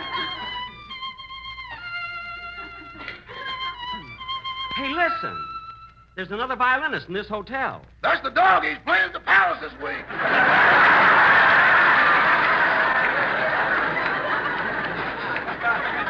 No kidding. He used to be with the Met, but he had trouble with Rudolph Bing. Oh, yes, I read about that. Anyway, Mary, I'm going to play my violin in the program. It'll be very good. Okay, Jack, okay. Now, how about going out and get something to eat? We don't have to go out. We can eat right here. Jack, you mean you want to eat here in this room? Certainly. Rochester, get room service. Yes, sir. I'll put a note in the bucket and tell him to lower a waiter. Stop being funny. I don't care how you do it. Jack, there's so many nice restaurants in town. Why don't we go out? Mary, they have very fine food here. There's nothing wrong with this hotel. Maybe a little out of the way. What was that? Well, hello, Jack. Hello, Mary. Hello, Don.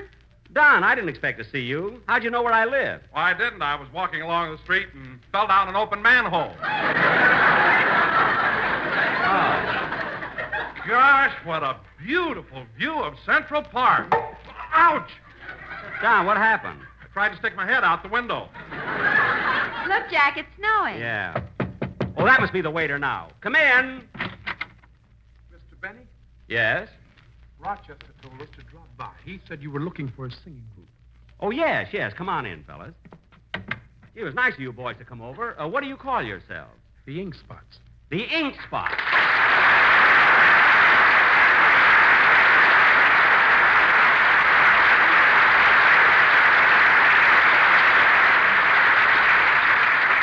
Well, boys, I'm glad you're here. Rochester told me you had an idea for a number that could be used on my program. Yes, sir. We took our theme song and made a special arrangement just for you. Oh, how nice. Could I hear it now? Yes, sir. Well, sit down, Mary, Don. Come on, fellas, let's have it.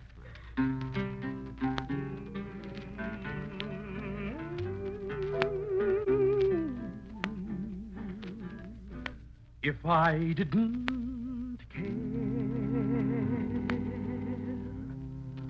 more than words can say, if I didn't care, would I feel this way? If this isn't love, then why do I thrill? And what makes my head go round and round while my heart stands still? If I didn't care, would it be the same? Would my every prayer begin and end with just your name? And would I be sure that this is love beyond compare? Would all this be true if I didn't care for you?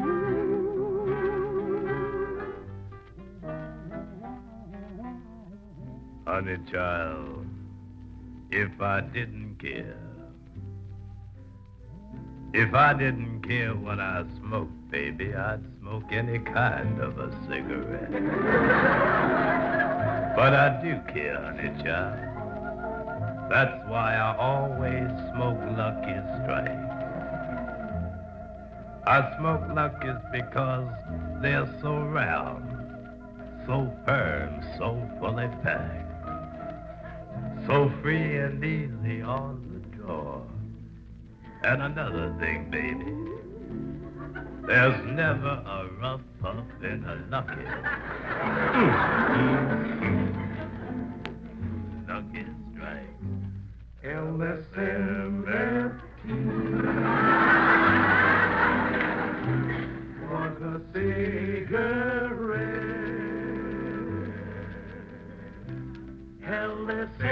LSMFT, the very best that you can get. one thing I'm sure, that they're fine beyond compare. Then this must be true. Lucky's are the smoke for you. Quality of product is essential to success.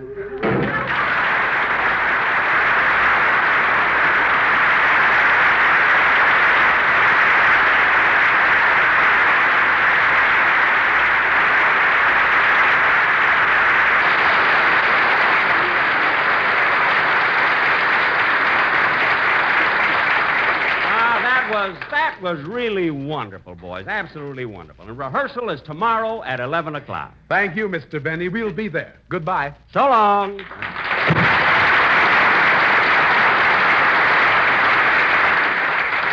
You know, Don, the ink spots are going to be great. They sure will, Jack. What else have you planned for the show? Well, as I was telling Mary, I think that I ought... Oh, that must be the waiter.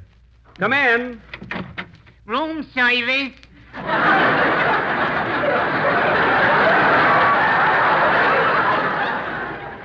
Oh, yes. Come in, waiter.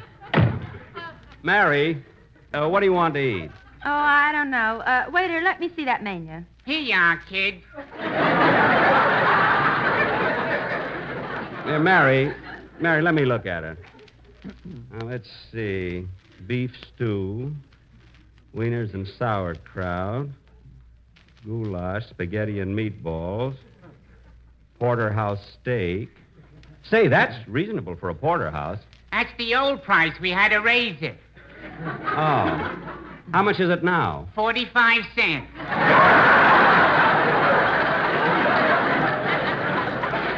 Wow.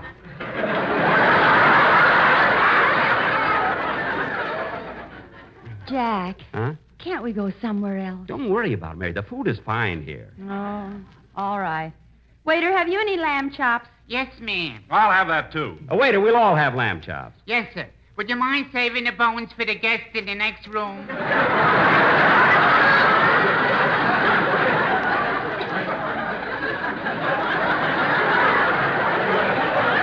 What? He always likes something to eat after his last show. Never mind, waiter. Go get the food. Oh, say, Jack, you started to tell me something about the program. Oh, yes, Don. Now, look at it. Well, I was planning to play my violin. And then after the commercial, I thought we would do Allen's Alley. Allen's Alley? Yes, Mary, look. You see, Fred Allen has been off the air for nearly a year, and as long as we're here in New York, I thought it'd be a nice touch to bring back those wonderful people who lived in Allen's Alley. Oh, that's a swell idea, Jack. I'm glad you like it, Don, because I've already hired Kenny Delmar, Parker Fenley, Peter Donald. Well, so who's going to play the part of Fred Allen? I am, Mary, and you'll be Portland. But, Jack, do you think we can play those parts? Certainly, Mary. Look, here's exactly how it'll go on the program. Now, first, I'll put a clothespin on my nose like this. Now, wait till I fix it here on the nose. I have to sound like... Wait a minute.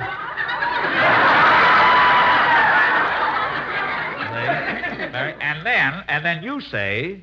Oh, Mr. Allen! Mr. Allen! Well, Portland, gee...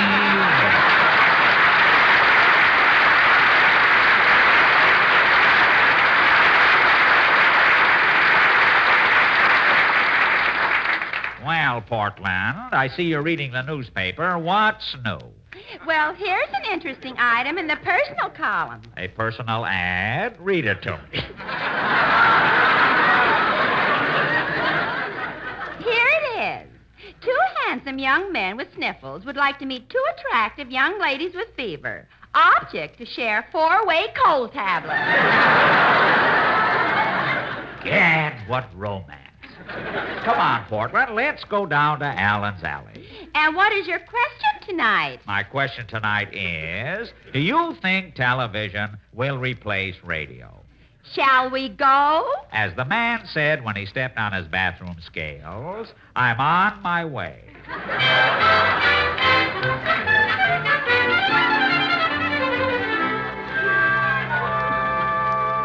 Well, Well, things look kind of quiet here in Allen's Alley, but I think Senator Claghorn is home. I can smell the aroma of poached possum.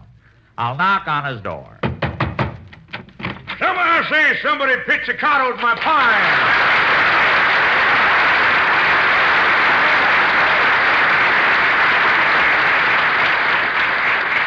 Yes, Senator. Speak up. Don't stand there spinning your pivot tooth. It makes me dizzy. Well, Senator, Get to the point, son. I'm busier than a bubble dancer with a slow leak. All right, Senator, but Make it fast, son. I'm packing. Leaving for Florida, that is. Oh, is this your first trip?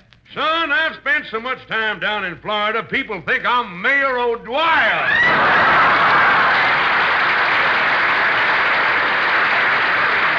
Now, look. That's a joke, son. I know. Well, you ain't laughing. When you hear a joke, you're supposed to yuck it up. All right. Now, look, Senator, I have a question I'd like to ask you. Do you think television will ever replace radio? Well, I don't know about that, son, but I do know that television will play a big part in the next presidential election. What do you mean, Senator? Well, now there won't be any campaign speeches in 1952. For the Democrats, Margaret will sing, and little old Harry will play the piano. I see. Yeah, and the Republicans... the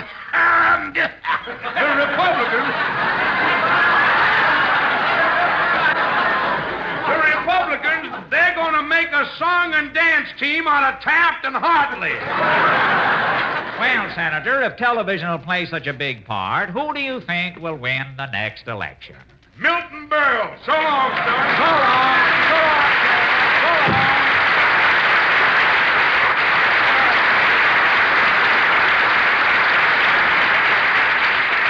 My, the senator is a windy one. I'll pick up my hat and go next door. I wonder if Titus Moody is in. Howdy, Bub.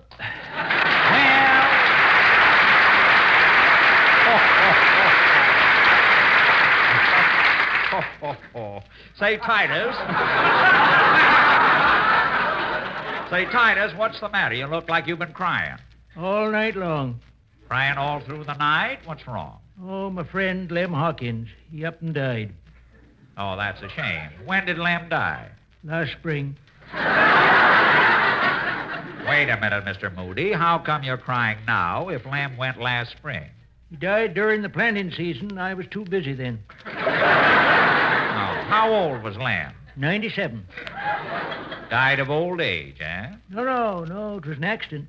An accident? Yeah. He worked over at the maple syrup factory. Yes? One day he slipped, fell into a vat of maple syrup, sweetened himself to death.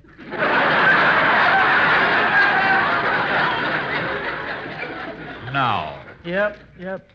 That was last spring. They're still fighting the ants off his grave.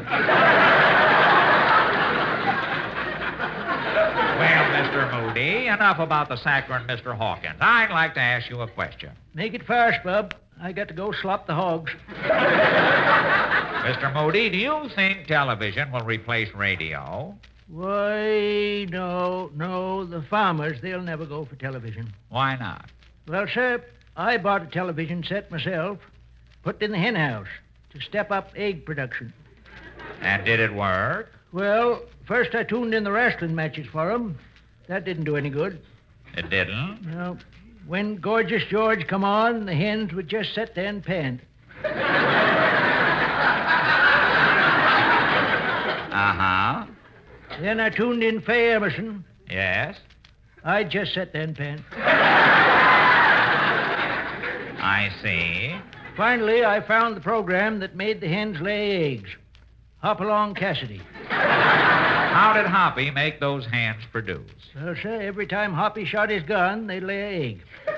No. Yep. It was a pleasure to watch Hoppy in a six-reeler. Him a shooting and them a laying. So now you're prosperous. Well, no.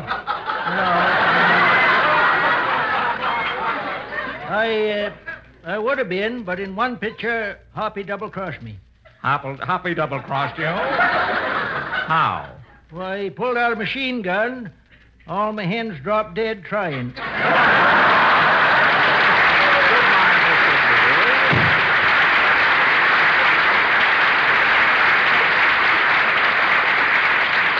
Well, I wonder who I'll find in this next house.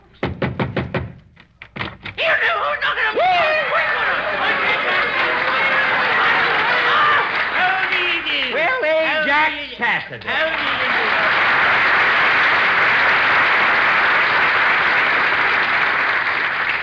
Sure it's good to see you again. The same to you, Ajax. But wait, you have a black eye. I have, me boy. 'Tis a badge of honor I acquired last night during a fracas at Kerrigan's Cozy Corner.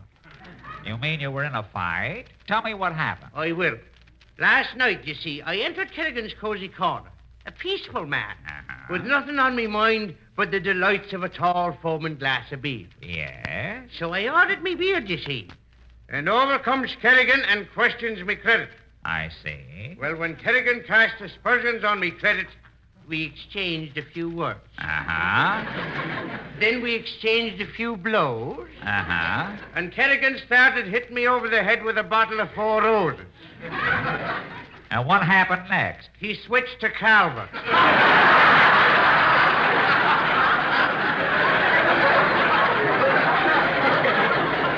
Well, Ajax, the question I'd like to ask you tonight is, do you think television will replace radio?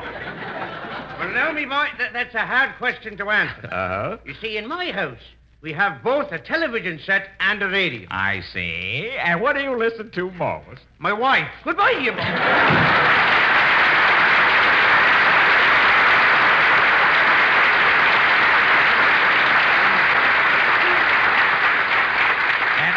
That brings us to the last little house in Allen's Alley. I wonder who we'll find here. Hello, Mr. Allen. Why, Mr. Kitzel!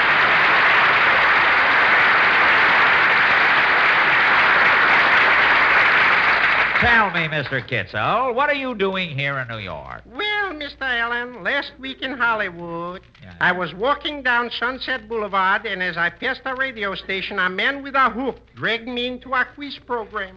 A quiz program? Yeah, they asked me questions, I gave them answers, and the next thing I know, I'm spending 2 glorious weeks in the Bronx. Well,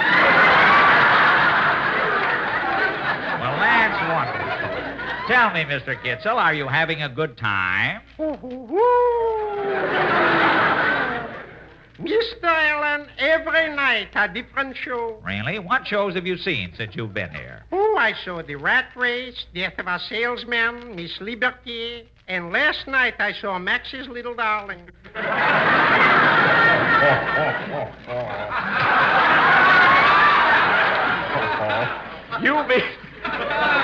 You mean Texas, Little Darling? No, Max's Little Darling. I had dinner with my brother Max's wife.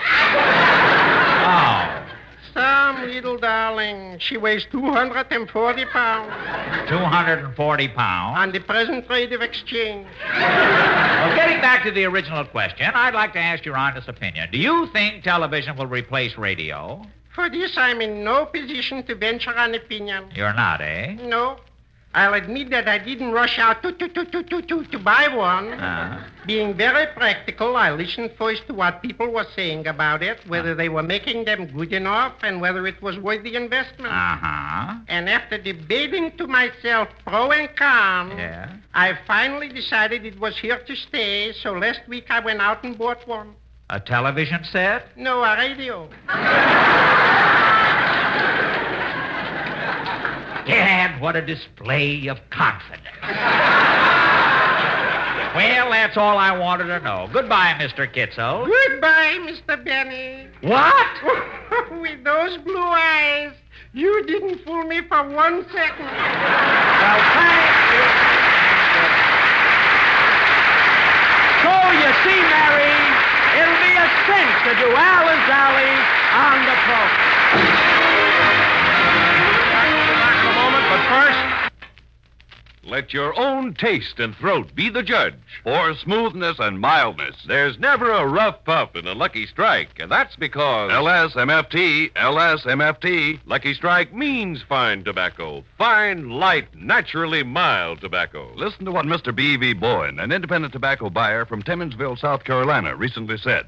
At the markets I've worked as a buyer, I've seen the makers of Lucky Strike buy fine, light, ripe tobacco that makes a smooth, mild smoke. For 22 years now, I've smoked Lucky's regularly. Millions of smokers, including the famous Shakespearean actor Maurice Evans, take a tip from the experts and smoke Lucky Strike. Just recently, the popular Mr. Evans said, I like Lucky's better than any other cigarette I've ever smoked. And for your own real deep-down smoking enjoyment, light up a Lucky. Let your own taste and throat be the judge. For smoothness and mildness, there's never a rough puff in a Lucky Strike. Get a carton today.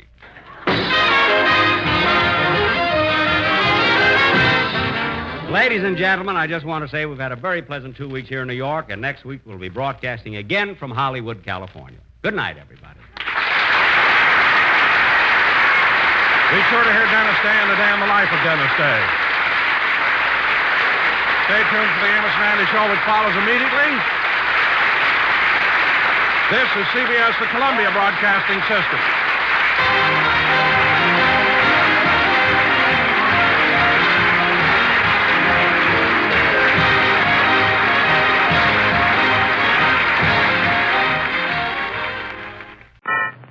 Before 8 p.m. There's the Jack Benny program from the 21st of June, 1936. For whatever reason, the music and everything was cut, except for the body of the show. Remember, in the early shows, the only thing really there was the dialogue, the beginnings and endings, but the songs of Kenny Baker were usually cut. And early on, the commercials, I think, were even cut. Now, beginning in October of 36, when Phil Harris came along, then they left everything in. Of course, Johnny Green left basically according to the books because of his overall personality was so much on the air like Jack's, and they wanted somebody to clash, and so they brought in Phil Harris. But they really didn't make him clash until about 1938 or so. No, Johnny Green was very soft-spoken, and that's the way Jack was off the air. And so they wanted some sort of a disparity between the two. Joan Benny, of course, we've mentioned this before, has finished what was Jack's autobiography, and that book, Sunday nights at 7. The review copies are now out, and the book will be specially shipped to the Old Time Radio convention in New Jersey, coming up this week. In fact, should be there already. And she will be there as well to talk about the book. So we'll have a chance to talk with her. Hopefully, we've sent her our Jack Benny log and a letter, and hopefully we'll have a chance to talk to her either on tape or hopefully on the air as well. We'll see how that goes. You can get a log of our new Jack Benny shows. Not the shows themselves, but all the dates and chronological storylines and his guest appearances. If you will give us a call at 213-947-9800, we'll tell you just exactly how you can do that. Also want to mention, they mention thanks to Jack's writers Bill Murrow and Ed Boulogne in Mr. Kahn's absence. Well, Jack and Harry hadn't been getting along that last year. I don't know whether it was a matter of an ego problem. It was. The books say that Harry Kahn's ego got too big. He said, Jack can't do it without me. And Jack said, want to bet? Let's see how this works, okay? So in about April, he said, bye-bye, Jack. And so Jack had to get Murrow and Boulogne. He also got Sam Perrin, who later rejoined him to do some of the work. And I think Wedlock and Snyder also helped out. Anyway, we could talk about Benny for days, and I'd love to do that, but we just don't have the time to do it right now. We mentioned the Newark, New Jersey convention, and the only reason we did this, we figured nobody's going to go back there now because it's so close to the deadline. Oh, really? But in the past couple of years, we've been at dinner there, and someone has come up and said, hey, heard you on the show, heard you on the radio, and we just happened to plan to be in the area. Time, yeah. So we'll do it again. If you have an interest in going to the convention, call Jay Hickerson, Hickerson, at area 203-248-2887, or drop him a line at, call him. Call him now. Because it starts, Thursday night, and Friday, Saturday, yeah. This week. So. Burgess Meredith will be there. Norman Corwin, they're going to be doing a Mercury Theater. Ralph Bell. Plot to overthrow Christmas. There'll be a lot of celebrities there, a lot of people from all over the United States, and we'll have a chance to say hello to a lot of them, hopefully. And it's going to be a great, great convention. If you'd like information about our Spurdvac convention coming up on the 9th and 10th of November, give us a call at 213-947-9800. We have the Gunsmoke. It's not really a panel, but the authors who did the great Gunsmoke book, Suzanne and Gabe Barabas, will be joining us at 2:30 on Friday. We have a Mel Blanc panel with Walt Mitchell and Mary Lou Wallace at 4. And hopefully, we're not sure yet, but they're talking about maybe Estelle Blank, Mel's wife, and Noel Blank, Mel's son, joining them. So we'll see if that works. If it does, you'll want to be there for it. Tom Corbett with Jan Merlin and Frank Thomas, the original stars of that radio series, for the dinner that Friday night. Among others, it's not been fully casted yet. We have Bob Mott with the sound effects panel. We have a Spike Jones on the radio panel with Joe Siracusa, who was a mainstay on the show, and Earl Bennett, who was Sir Frederick Gass, and Eddie Brandt, who wrote the show, and Skip Craig. Same also, Eddie Brandt, who now who does the video store. Yeah, in Hollywood. North Hollywood. Nelson Olmsted, doing stories by Olmsted. Jim Hawthorne with his wonderful act. And we have a big band panel with B. Wayne and Kay St. Germain thus far. And maybe Helen O'Connell. We're working on that now. Saturday night, a salute to Norman Corwin, and he will be there along with one of his best friends, Ray Bradbury.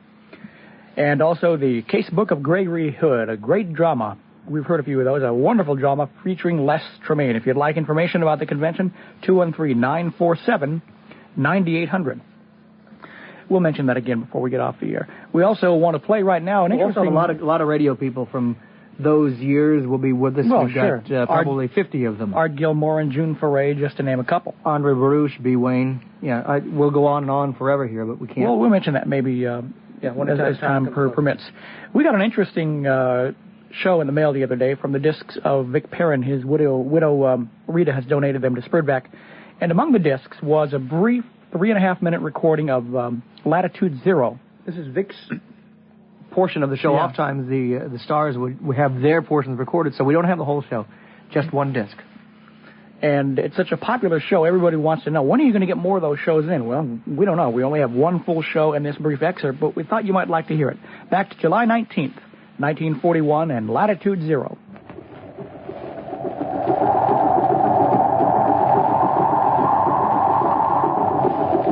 Longitude, 180 degrees, no minutes. Latitude, 0.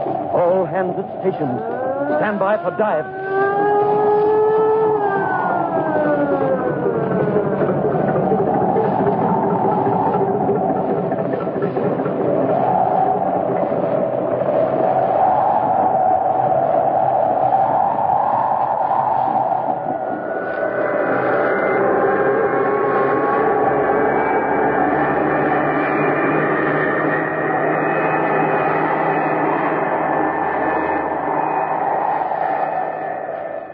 The National Broadcasting Company presents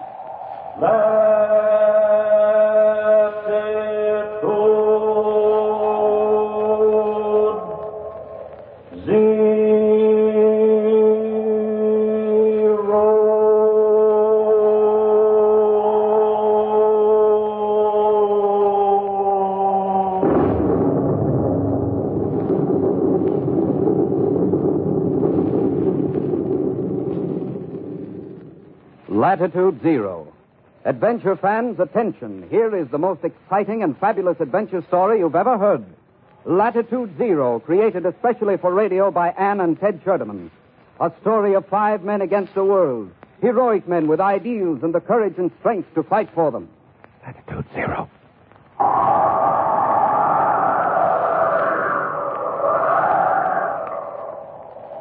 Craig Mackenzie, a 171-year-old captain of the wonder submarine Omega, was fulfilling only his duty as a seaman when he ordered his crew to rescue the blonde, blue-eyed girl, Teresa Ortega, from a battered raft in mid-ocean. He had no reason to suspect anything other than that she was a shipwrecked and very beautiful young girl who was to be transported as quickly as possible to a nearby island from which she could continue on to her destination. Craig Mackenzie chafed at the delay this would cause. Naturally, we must care for this girl and see that she is taken to some island where she can get transportation to wherever she wishes. But she happens to seem at a very inopportune time. We must get to India quickly. We must secure the statue of Kali, patroness saint of thieves and murderers, steal it from its unholy shrine in India, and destroy Malik's cult of evil. This delay may prove costly. Set the course for the island of Kabul. The girl, however, was no victim of a shipwreck. The Aldrich Family, featuring the adventures of Henry Aldrich, is coming up next on Nightly Old-Time Radio Shows. Henry Aldrich. Coming, Mother. Postum presents The Aldrich Family, written by Clifford Goldsmith. Entertainment for all the family, brought to you by Postum, a tempting, wholesome drink for all the family. Postum.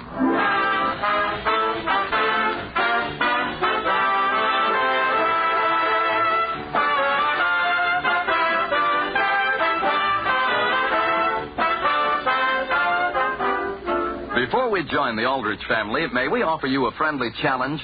I've heard it said that if the average person hears 5 separate statements, he has a hard time repeating even 4 of them. See how far above average you are. 1. Many people can drink coffee without ill effects. But there are a good many other people whose nerves are set on edge by coffee. 2. People who are affected by coffee may find it helpful to drink Postum regularly instead of coffee. 3. Postum contains no caffeine. No stimulant of any kind that could possibly upset anybody's nerves. 4. Postum is a hearty, robust, really swell drink. Enjoyed every mealtime by millions of Americans. 5. You can get Postum at your grocer's. Now, how many of those statements can you remember? Well, I'll give you a little tip. If you remember only the last one, to get Postum at your grocer's, then you've remembered the one that you will be most grateful for. For it's when you get it that you can give Postum a fair trial. You can then see if you don't agree that Postum is a grand drink. See if you aren't much less nervous, more at ease, thanks to your switch to Postum.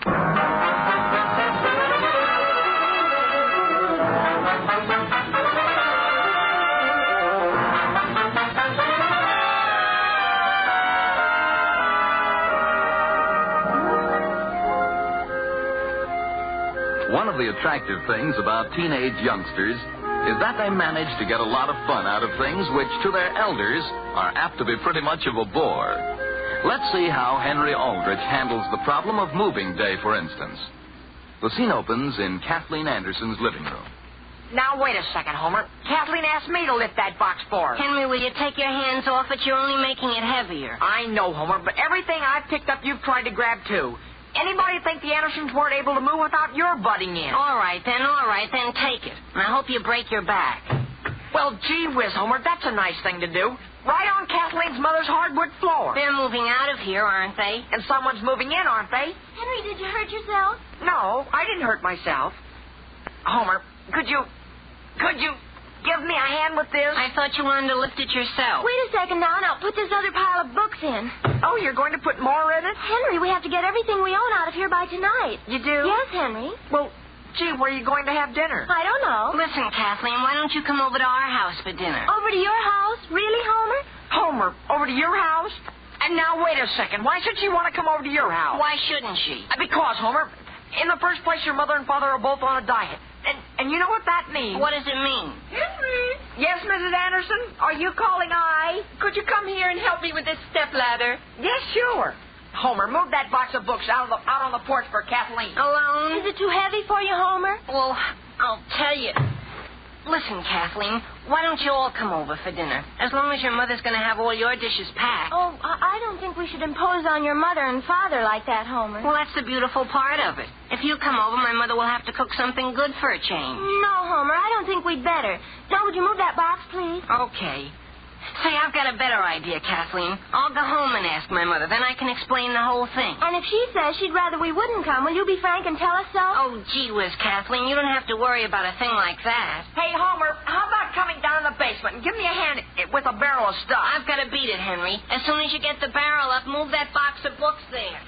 Listen, Kathleen, where's he going? Home to see whether his mother would mind having anyone extra for dinner.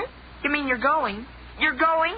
Instead of coming over to my house? Well, Henry hadn't even mentioned your house. Kathleen, don't you remember my saying, don't you want to eat with my family? Well, I didn't say I didn't want to. I'd much rather, only how about your mother? My mother? What would my mother have to do with your coming over for dinner? I mean, all I have to do is phone and say you're coming. Hello? My goodness, I guess your mother's better natured than my mother. Oh, gee, as soon as I say... Number, please. Listen, Mother. Number, please. Oh, Elm 303. Elm 303. Kathleen? Yes, Mother? Could you help me, please? All right. And I have something awfully nice to tell you. And Kathleen, after dinner, maybe we can go to the movie. Hello? Hello? Listen, Mother. Henry, where are are you? Why, I'm just over helping. I'm sort of... You won't be late getting home for dinner tonight, will you, dear? We're going to eat early. Oh, we are? Mother, I want to tell you something. What is it? You know the Andersons. Has something happened to them?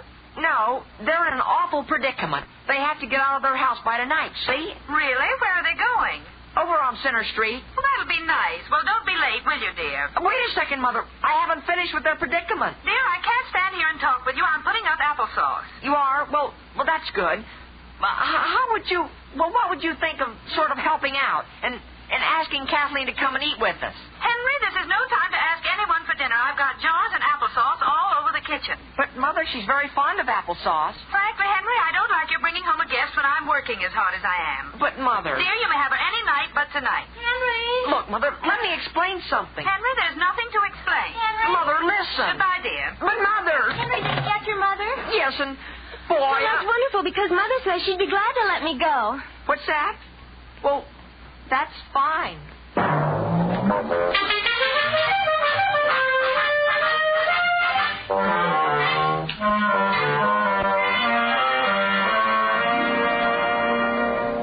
In the first place, Alice, Henry shouldn't have asked you. But, Sam, I told him he could not have Kathleen tonight. Oh, well, I'm glad to hear that. Not that Kathleen isn't welcome here, but there's a chance that Ed Wilson will be in town. You mean you've asked him to have dinner here? No, Alice, but if he does arrive in town tonight, I'd like to feel free to ask him for dinner so we can talk business. Then I'm all the more glad Kathleen isn't coming. Mother! Henry, is that you? Yes. Where are you? We're in the living room. We'd like very much to speak to you. You mean Father's in there with you? I am. Oh, hello, Father. Hello. Henry, I certainly hope Kathleen understood why I couldn't have her tonight. Well, Mother... If you aren't awfully busy, could I speak to you out in the dining room where we can be alone? I mean... Dear, there's no use your bringing the subject up. Your father agrees with me. We cannot have Kathleen tonight. Oh, we can't? Henry, remember this for as long as you live. Don't ever ask anyone to this house for dinner as a surprise to us. Yes, Father. Is that clear, dear?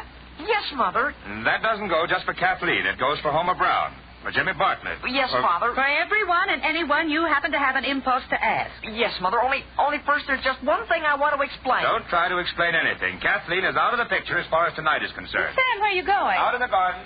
Mother, would you be interested in listening to me? Henry, let's not hear any more about it. But, Mother, look what Mrs. Anderson gave me. What is it?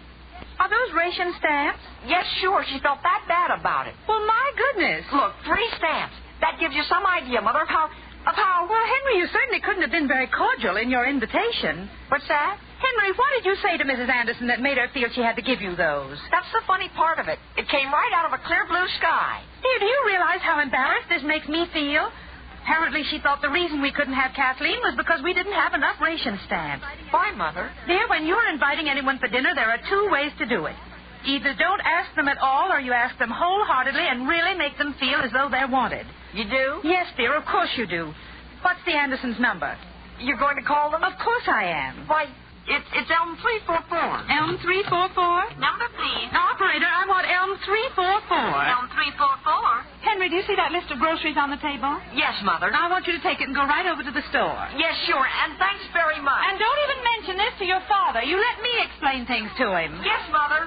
Hello. Hello, is this Betty Anderson? Yes. This is Alice Aldrich, dear. I've just been talking with Henry, and frankly, Betty, I've never been quite so embarrassed. Well, what about Alice? Anyone that has to move at a time like this and is in the position you're in, well, Betty, we'd just love to help you all. Oh, really? All of us? Of course. What's that? What's that? Oh, you mean you can all... Well, that's fine, Betty. I was afraid for a minute Henry had asked just Kathleen. Now, Alice, are you sure you can have us all on this short notice? Why, Betty, I give you my word, nothing would give us more pleasure than making you feel that our home is your home. Really, Alice? Oh, that's awfully sweet of you. Not at all. Goodbye. Goodbye. Sam! Sam, I've got to tell you something.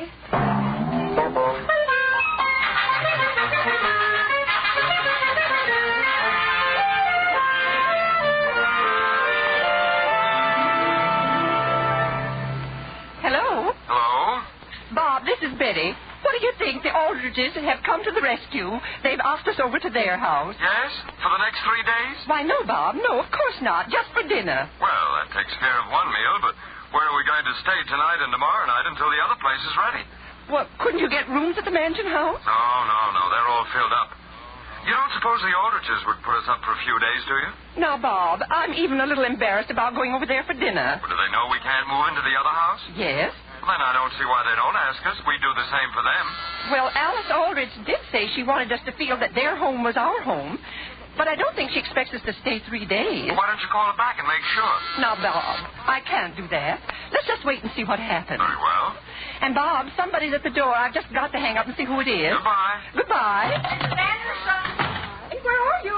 I'm out here in the front hall. Is Kathleen here? Hello, Henry. What is it? Nothing, Kathleen. Nothing. I was just on my way to get some groceries for something, and I just thought I'd drop in. Oh. All I want to know is, I want to make sure. Yes, Henry? Well, I want to be positive, see? Yes, Henry. I just had a talk with my mother, and she called you, didn't she? Yes, and that was very sweet of her. Boy, was she upset over the way I asked Kathleen. Well, your mother was certainly nice to call and ask us all. Oh, all of you? Yes. Well, gee, that's the way my mother is. Once she decides to do something, she'll even turn over her whole house to you. Really? As a matter of fact, Henry, she did say we were to feel your home was our home. Sure. All she's got to know is you're in a jam. And boy. Only, Henry, are you positive we won't be crowding you? Crowding us? Gee whiz, how could you do a thing like that? Are you sure, Henry? Kathleen, you talk as though we'd never had company before. Gee whiz, there's plenty of room. And your mother told you to say that? Sure. She certainly said I was to be cordial. Well, goodbye. Goodbye, and thanks very much for coming over. Kathleen, go to the phone and call your father. Yes, Mother. Tell him it's all settled. We won't have to go to the hotel. Hi, Kathleen. Yes, Homer, where are you? I'm out here at the back door. Where are you? I'm just going to put in a phone call. Well, look, I've got a sort of embarrassing message for you, see? My mother said she'd like to have you folks come for dinner. In fact, there's nothing she'd rather have you do. Only, don't you think as long as you folks are going to be so tired from moving and everything, it would be better to wait and come sometime afterwards when you feel fresher and you can keep your mind on what you're eating? Well, Homer, as a matter of fact, we're all going over to Henry's. For dinner? Yes. Everybody? Well, gee whiz, that's a fine thing. Could I use your telephone before you do? I guess so. Hello? If that isn't a... Gee whiz. Number, please. Elm 232. Elm 232. And, Homer, as soon as you get through, could you come in the living room and help me move that box of books for Mother? Didn't Henry take care of it? Of all the... Hello? Hello, Mother. I won't be home for dinner. Why not? The Aldriches are throwing a party.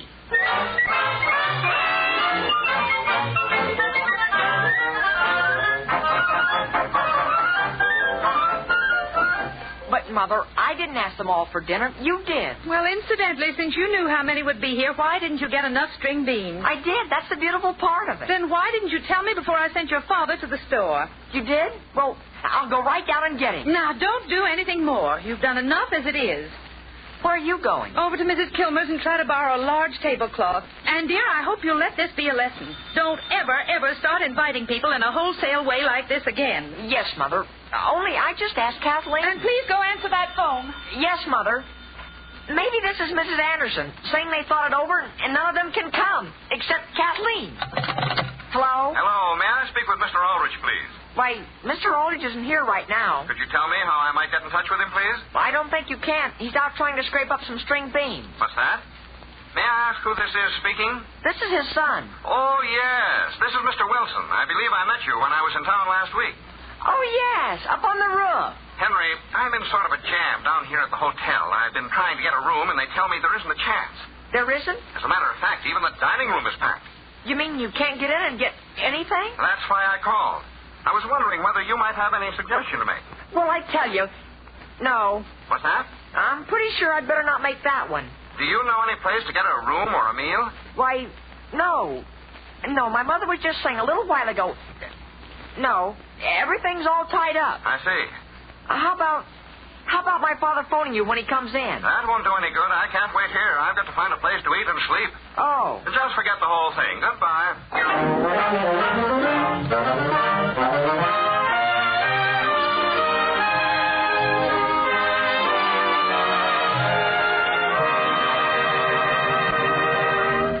Poor Henry. He certainly picked the wrong time to take his parents literally.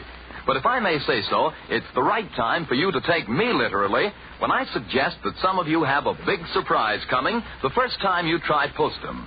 For undoubtedly, some of you will take your first sip of Postum expecting it to taste like coffee, and it doesn't. Postum is an entirely different drink, which you shouldn't expect to taste like coffee any more than you'd expect coffee to taste like tea. The flavor of Postum is distinctively its own, and so lusty and satisfying, so incomparably good, that whole families favor Postum over any other mealtime drink they've tried. We'd like you to enjoy Postum too, friends. Enjoy the rich, hearty, bracing flavor, and discover why one of America's great mealtime drinks is Postum.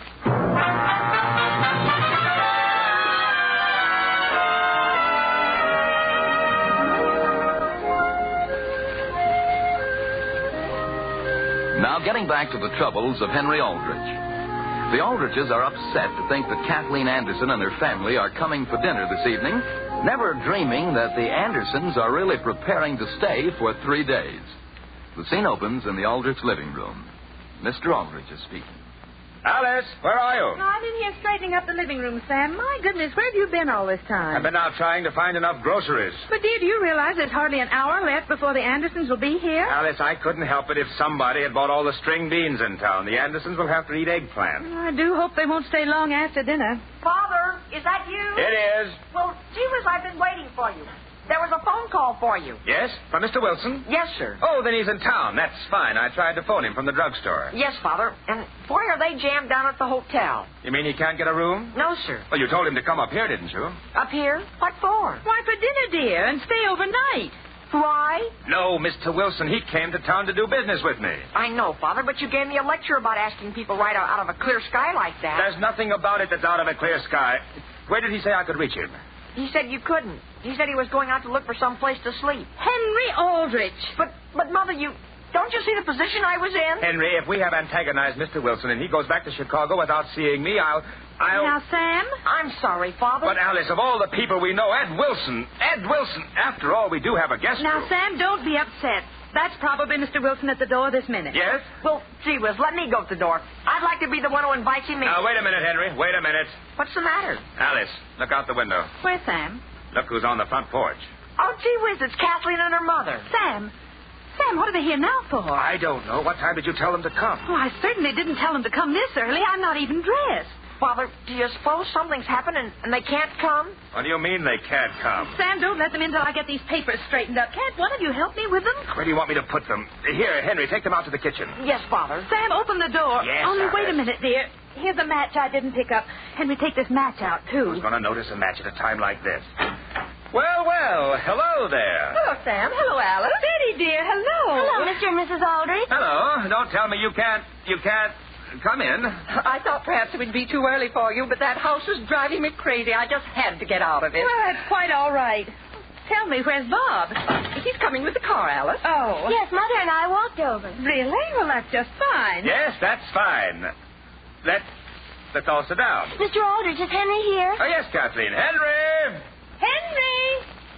I guess he doesn't hear. He'll be back in a minute, though. Suppose I go and get him. I've got one or two little things to attend to in the kitchen anyhow, if you'll just excuse me. Can Kathleen and I help you, Alice? No, dear, there isn't a thing to do.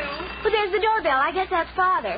Yeah? Well, that's fine. Mr. Aldrich, do you suppose you could go out and help him bring in Grandmother?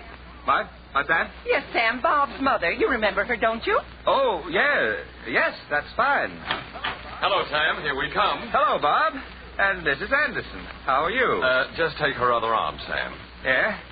All right, sir. Here we You come. want some help, Father? Yes, Kathleen. Go out to the car and get Grandmother's cushion. All right. Have you any idea what Henry is? Henry!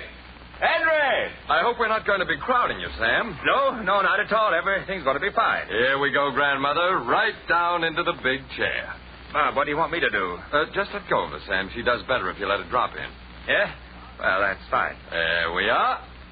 Sam, I can't begin to tell you how grateful we are for your pulling us out of this jam. That's all right. Yes, indeed. Now, Sam, I want to tell you one thing. Betty and I decided before we came over we're going to make as little trouble for you as possible. Now, Bob, what are you talking about trouble for? Well, let's work out a schedule for the bathroom. You know what I mean? So we won't get in your way. What's that? And tell me frankly, Sam, would you rather we eat with you or a little ahead of you? What's that? Well, why don't you let us do this?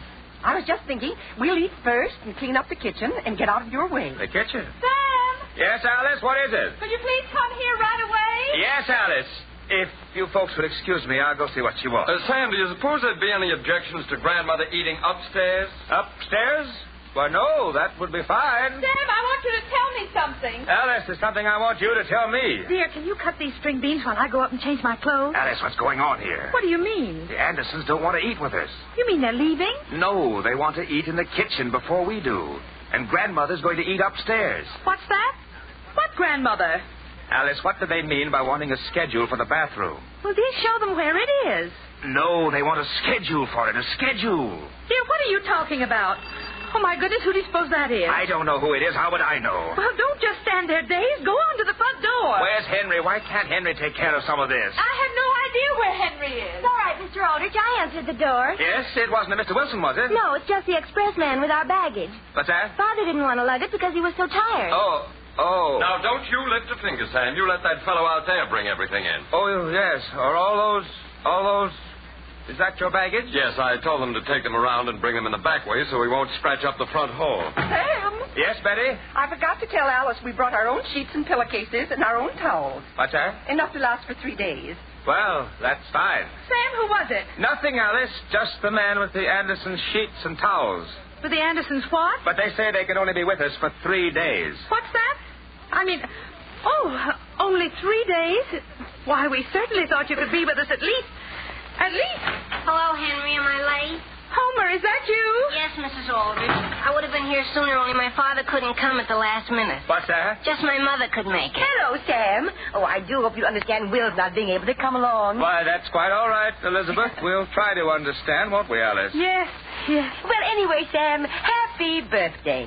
Happy birthday? Yes, isn't that what you're celebrating? No, Elizabeth, I wouldn't go so far as to say that. Oh, well, anyway, I know you're celebrating something. Oh, isn't that Grandmother Anderson I see in there? Why, Grandmother Anderson. Boy, am I looking forward to dinner.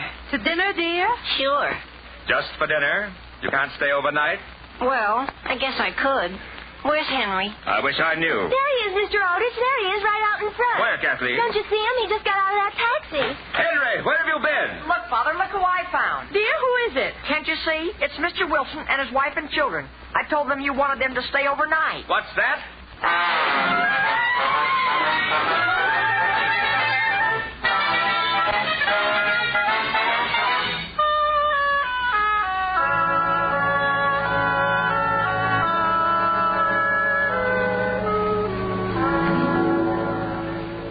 Let me look at this list once more. Quiet, Sam. Do you want to wake everyone in the house up? No one can hear us here in the kitchen, Alice. I just want to look at the list and see where everyone is sleeping. Just a moment while I turn this other light on. Now, let's see. Bob and Betty Anderson are in... They're in our room, dear. Oh, yes. Kathleen is in with Mary. Where's Grandmother? She's in Henry's room. Oh, yes. And Mr. and Mrs. Wilson are in the guest room. And their daughter's on the sofa in the living room. And their son's on that cot in the dining room. Oh, yes. Then I'm going to sleep on that cot I put up beside Mary and Kathleen. Yeah? And where is it Grandmother sleeping? No, I told you, in Henry's room. I sent Henry over to stay with Homer. I realize that, Alice. Well, it worked out very well. I thought so, too. Now, wait a minute. Where am I? You, dear. Don't I have you on this list? Let's go through it once more. Sam, I guess I don't have you.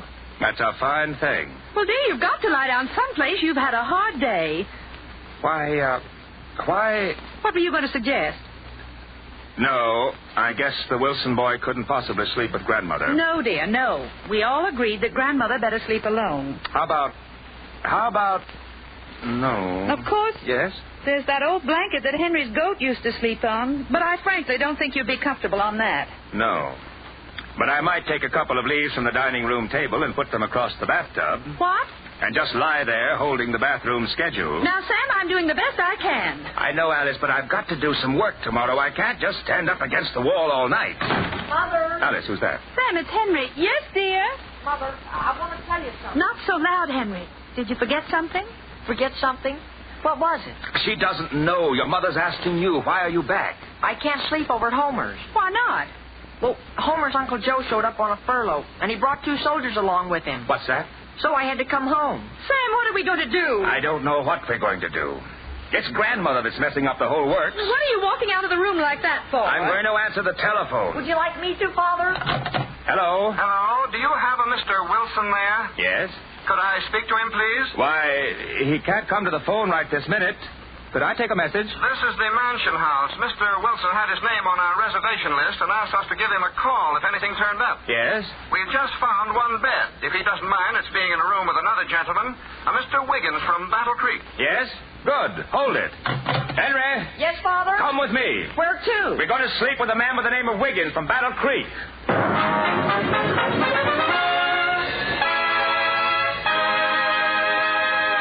Stay tuned in, won't you? The Aldrich's sleeping problems aren't quite solved even yet.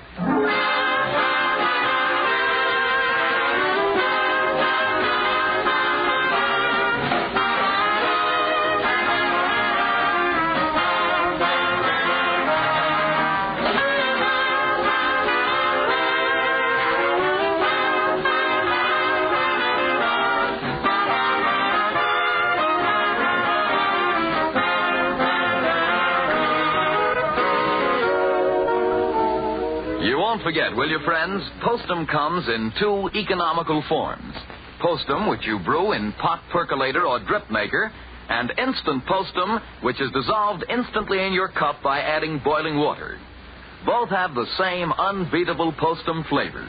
So no matter which you enjoy, you can't help but say sincerely what a swell drink postum is.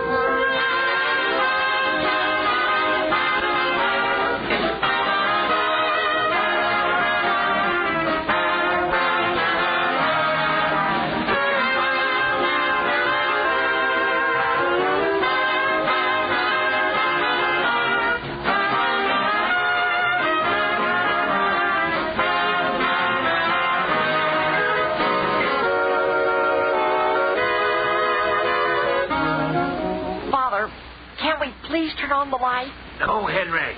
They told us to be sure not to wake up Mr. Wiggins. But, gee whiz, I can't see to button my pajamas. Get into bed. I am in bed. I'm trying... Father, where are you? I'm right over here. You're not in here with me?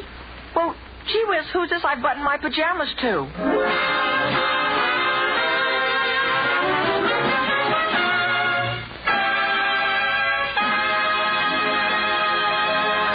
Listen again next week, same time, same station, for another sparkling half hour with your favorite youngster, his family, and his pals. The Aldrich Family is written by Clifford Goldsmith. The original musical score is conducted by Jack Miller. And this is Dan Seymour saying, your host tonight is Postum. And Postum is one of America's great mealtime drinks. It's good drinking. Good night. And Postum is one of America's great mealtime drinks. It's good drinking. Good night. And Postum is one of them. Adventure awaits with the Lord of the Jungle, Tarzan, up next on Nightly Old Time Radio Shows.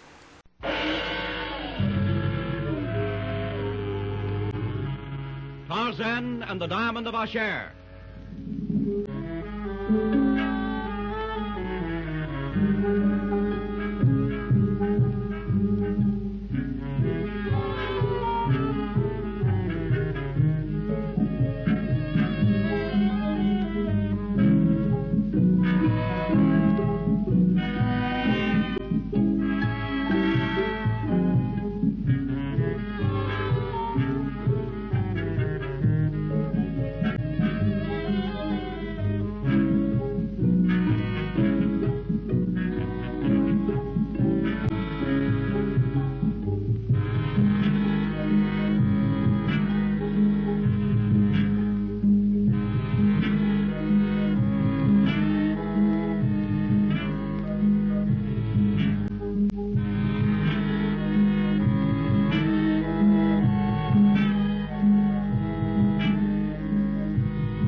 Tarzan and his party are searching for the lost scientist Brian Gregory. Atan Tom, Lal Tost believe Tarzan to be Brian Gregory and are following his expedition. The ape man overhears Wolf and Magra plotting and learns that Wolf has been bribed by Tom. Later, Tarzan saves Magra from the attack of a lion. As the entire group was gathered about the campfire that night, enthralled by the strange story of Tarzan's early life as told by D'Arnot, they hear the distant thunder of mammoth feet. An elephant stampede headed directly for their encampment. Wolf and Larson leap for their guns. Oh, Larson, leave those guns alone. Are you crazy, men? You think I'm going to stand here like a fool and be crushed to death? Your gun won't help you. I'll take care of Tantor. Great heavens, Tarzan. Can we climb into the trees or do something? Listen, they're coming closer. Those fellas will trample the whole outfit into it. Wait!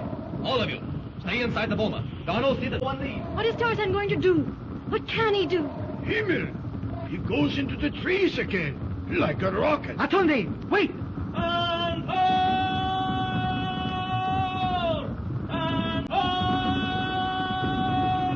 You hear? Tarzan knows what he is doing. Swift and straight as an arrow, the ape man darts through the trees toward the onrushing herd. Again his voice rings out.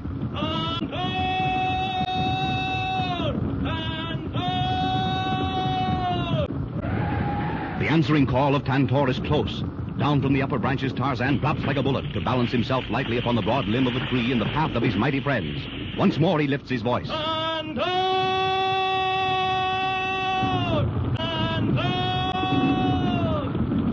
The great bull in the lead hears, lifts his trunk, and trumpets an answering call. His pace slackens. As he passes beneath the limb where Tarzan waits, the ape man drops lightly broad back.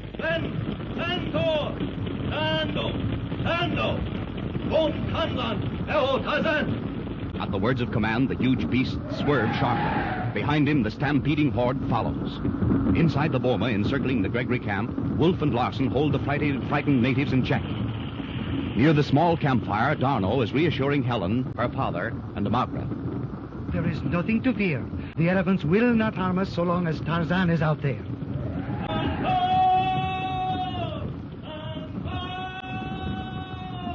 Listen, Tarzan's call sounds farther away. Maybe he is leading the herd away from the boma. You mean those elephants actually understand him? Better than that, Monsieur Gregory. They obey him.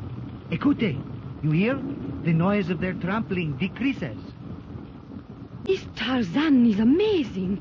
He is truly a lord of the jungle. The elephants have passed us. How he did it, I don't know. But I think that fella Tarzan can do anything. Natives are still excited, but they're quieting down now. But where is Tarzan? If he got in front of Dutch Stampede, he's trampled to death. Oh, Wolf, you can't mean that. How easy that would make everything for us, no, Wolf? Hey, give me that elephant on, Larson. Here comes a big bull straight for the boma. Wait, there's something on his back. It is Tarzan. Hand Uton, Tantor. Who about? As Tarzan, perched on Tantor's back, rides into the boma, the natives scatter as the elephant crashes through the thorn barrier.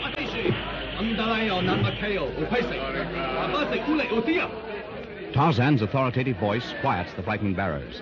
They move back as slowly, majestically, Tantor advances toward the little group of astonished whites. Tando, Tantor, Tando, Tanala. Before the ape man's amazed friends, the elephant stops. The sinewy trunk reaches up, gently encircles Tarzan's body, and sets him lightly on the ground. Nala, yo Tanto. The great beast turns at the low-spoken words and moves quickly out of the boma to vanish in the forest shadows. Well, by Yiminy, that's the first time I ever saw a gentle African elephant. I wouldn't have believed it if I hadn't seen it with my own eyes. I can hardly believe it yet, Dad. Is it possible, Lieutenant D'Arnot, that those great beasts understand what Tarzan says? Je sais pas, Mademoiselle Magra. I know only that they obey him, as you have just seen for yourself. You can all sleep quietly tonight. Tantor will not come this way again. Tell me, Tarzan, are you not afraid of these giant animals? Afraid? I don't know what you mean. Menschenskind. Have you no nerves? Nerves, Wolf? There is a difference between fear and caution. The simple difference between life and death. And Tarzan, who has lived with the jungle beasts all his life, knows only caution, but not fear.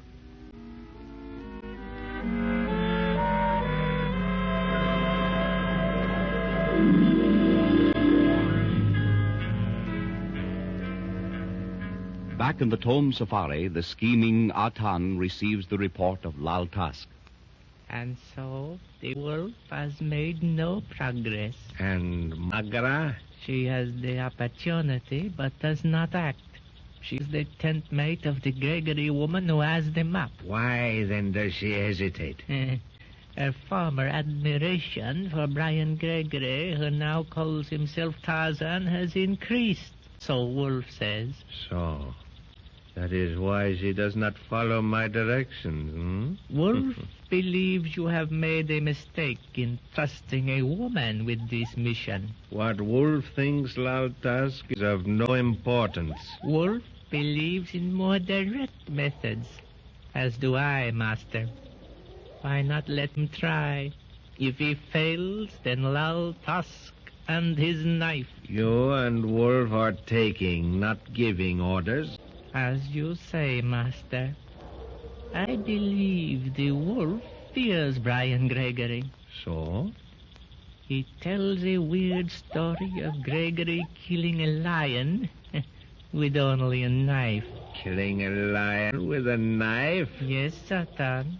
And in defense of Magra. Magra? The admiration of a weak woman for a strong man, Laltask. Of course, Master. Or more likely that she is only following the Atan's directions. Magra was alone. The lion charged, Brian Gregory killed it. With a knife, you say? Impossible. But Brian Gregory is a powerful man. However, I do not fear physical strength. The brain is more mighty than the strongest arm. As you say, Master. I have a plan for securing Gregory's map which cannot fail. If Magra and Wolf do not succeed, I shall put it into operation. And meanwhile, I will talk to Wolf myself.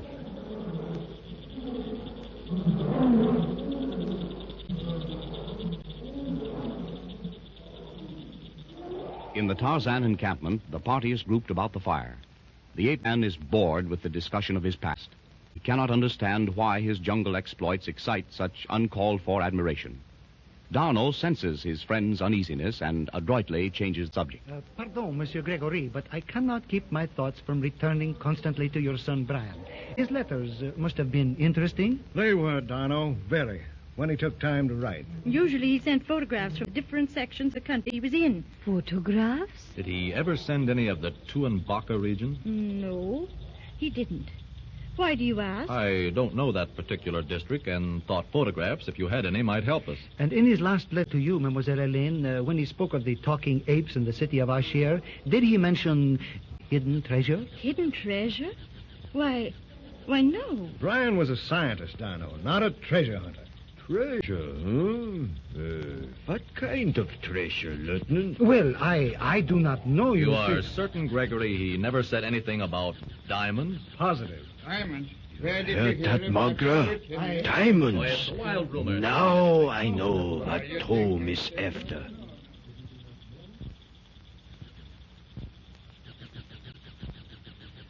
Magra, I want to talk to you after the others have gone to bed.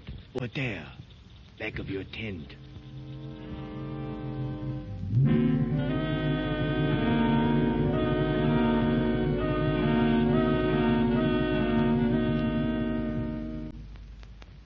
Now I know what it is all about, Accra. And why Tom offered me £1,000 for that map. The treasure is probably worth $1 million. Magra, we have got to get that paper. Yes, but how? Listen, Tom is following us. Laltask met on the trail today. He says we got to act at once. We will. But not for Mr. Tom. Not for Atan Tom? For whom then? Nine. For us. You and me. And then? I know that Tuanbaca country. We'll get a few of these blacks, leave this expedition, and go after the diamonds ourselves. How clever you are, Wolf. And when we have it, we make for the coast. Then Then you will find out what a fine sweetheart wolf you'll make, huh? Nothing will be too good for Magra. Now you must get them back tonight. But how? Well, they have gone to bed. They're asleep now. You steal it, if you can. If you can't, use this. A knife. Absolute. If you don't, I will. Magra conceals the heavy clasp knife in the bosom of her dress. Noiselessly, she glides toward the tent where she and Helen sleep. Gently, cautiously, she raises the flap. Get ready to laugh with our Miss Brooks, which is coming up next on Nightly Old Time Radio Shows. Now it's our Miss Brooks, starring Eve Arden.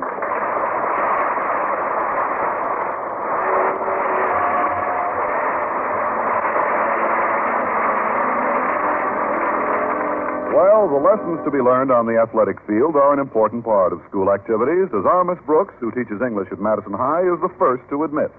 And in this sphere, there's nothing quite like the friendly baseball rivalry between Madison and Clay City High. No, indeed. There's been nothing quite as friendly since the Martins clobbered the Coys.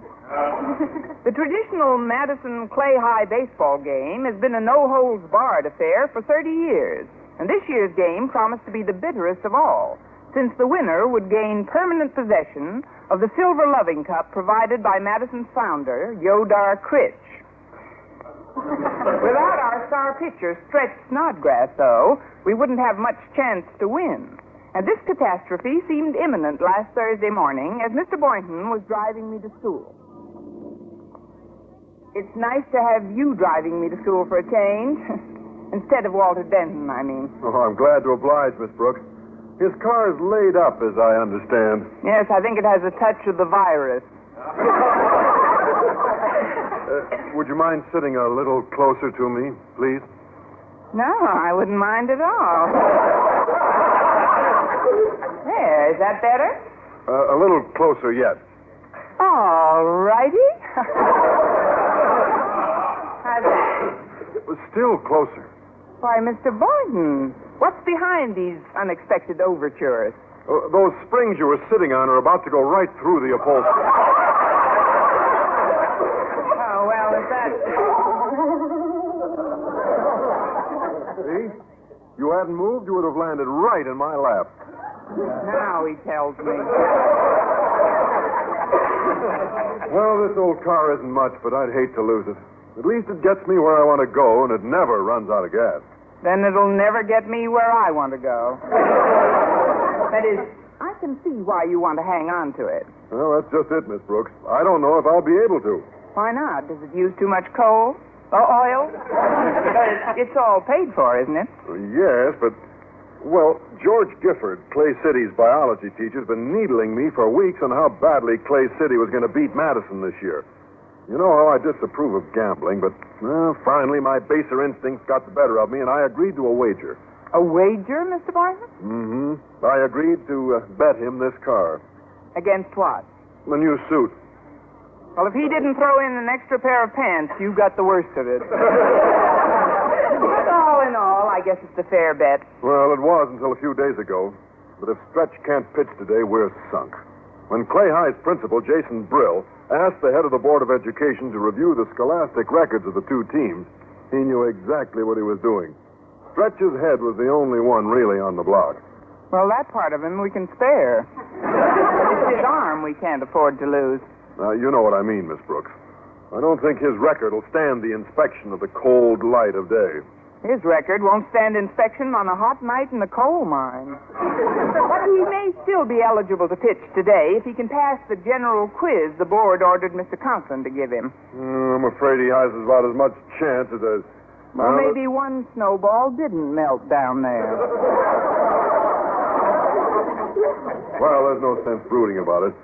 Anyway, if Stretch does pitch, and we do win today, I've made up my mind to take you to the circus tonight. Really? Mm-hmm. Remember the swell time we had at the circus last year? It was fun at that. At least until you tried to stay one round with that prize fighter who billed himself the blindfolded marvel. Well, it was worth a try at the $50 he was offering, wasn't it? As I recall, I needed the money for some work my dentist was doing on my teeth. Oh, that's right. And after the fight, you had less teeth to worry about. But on second thought, why pay good money to see a circus when we can catch a free one at school? Well, what do you mean, Miss Brooks? Maybe Mr. Conklin will let us watch Stretch trying to answer that quiz.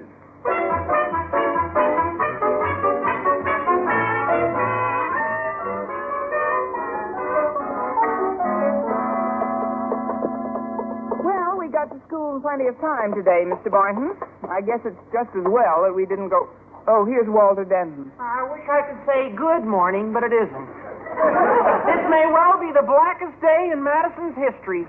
Oh, come now, Walter. All hope isn't lost. Oh, just about, Mr. Boynton.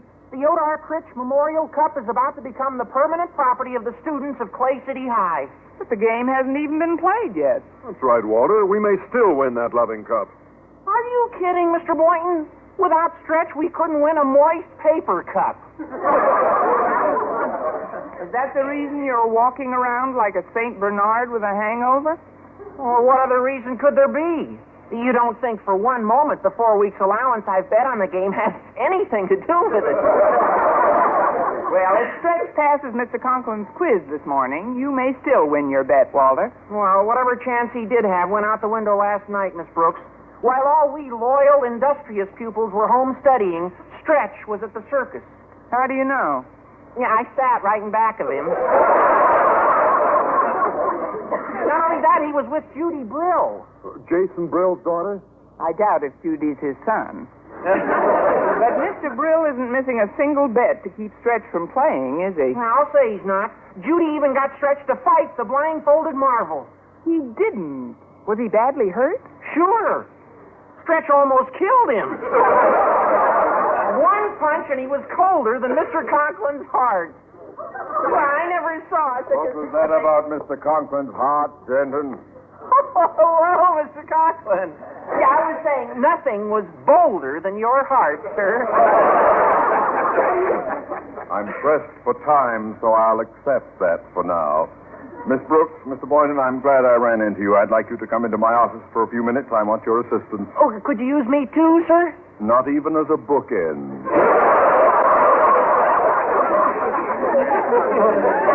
Now, come along, you two. Yes, sir. Now, please sit down. No doubt you are aware of the intense rivalry existing between Jason Brill and myself. That the man will go to any lengths to defeat my school is evidenced by his latest bit of skullduggery in trying to eliminate my star pitcher from today's game. Yes, sir, and we don't think it's a bit fair. And neither do I, Miss Brooks. But it isn't the victory that's so important to me. It's the spirit of decency, good sportsmanship, and my new hat. Friendly competition. That should prevail. Your new hat, sir? Well, to be perfectly frank, that odious Brill did needle me into a wager. But new hat or not, Jason Brill's request to Mr. Stone to review our team's scholastic records at this time is contemptible. Then why give Snodgrass a quiz at all, sir? Because Mr. Stone has complied with Brill's request and ordered me to do so. However, there are more ways than one to skin a Brill. Skin a Brill? Oh, that's very good, Mr. Conklin.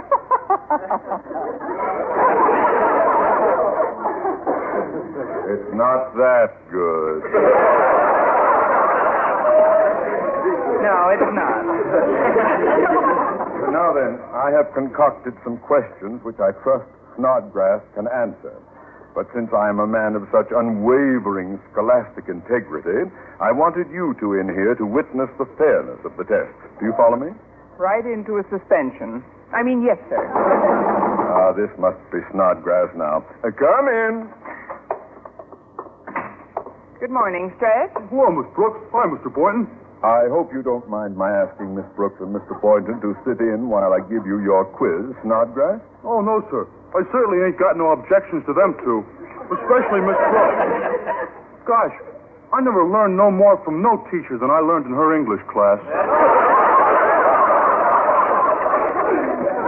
Quiet, Stretch, or we'll both be ineligible. Now, Snodgrass, we are all pulling for you, boy. Don't leave us down. Let us down. I've decided to give you a simple verbal or oral examination. Either one's okay with me. We're dead.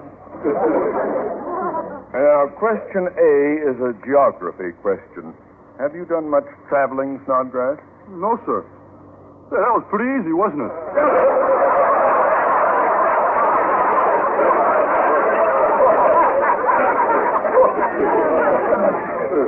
That wasn't the question.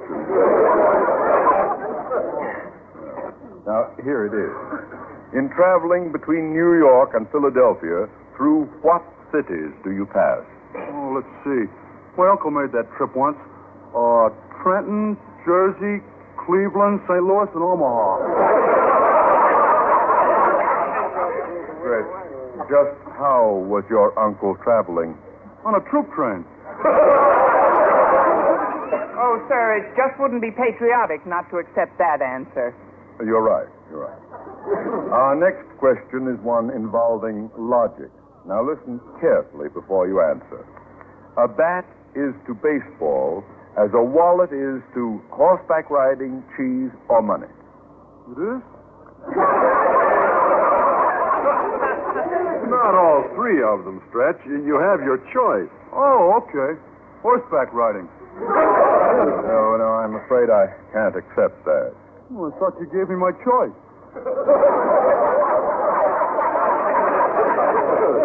Now, don't be an Indian giver, Mr. Conklin. Look, Stretch. Permit me to question him, Miss Brooks. I have as much right to a nervous breakdown as anyone. Now, look, Stretch. A bat must be the same to baseball as a wallet is to money, mustn't it? Not my wallet. Next question. Let us assume you are a mailman standing on 1st Avenue, and your route starts at 2nd Avenue and ends at 4th Avenue. Your bag contains 4 pounds of mail for 2nd Avenue, 8 pounds for 3rd Avenue, and 14 pounds for 4th Avenue. You sling the bag over your shoulder, and what's the first thing you do? I fall down.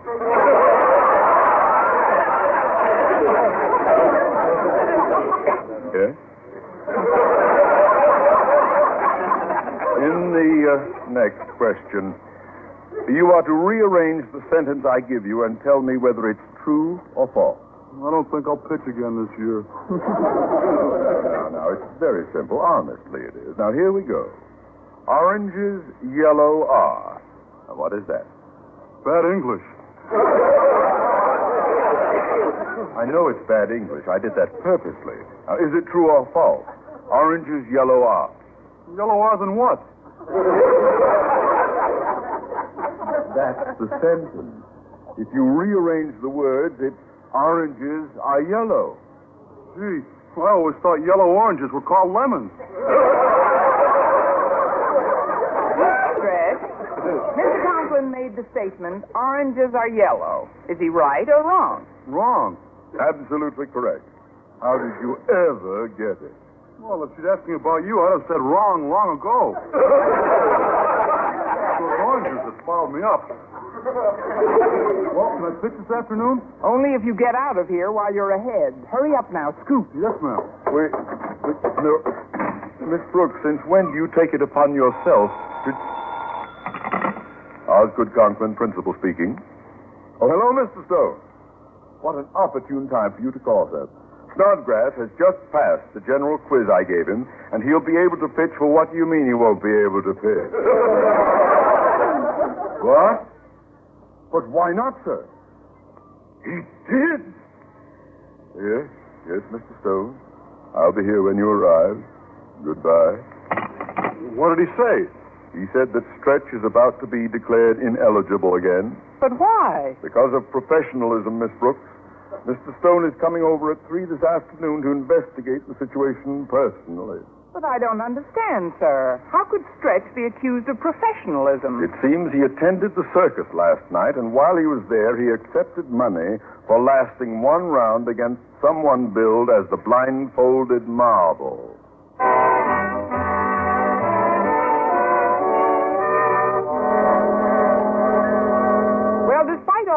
efforts to make Stretch Snodgrass eligible for the big game with Clay City, it looked like we were stymied.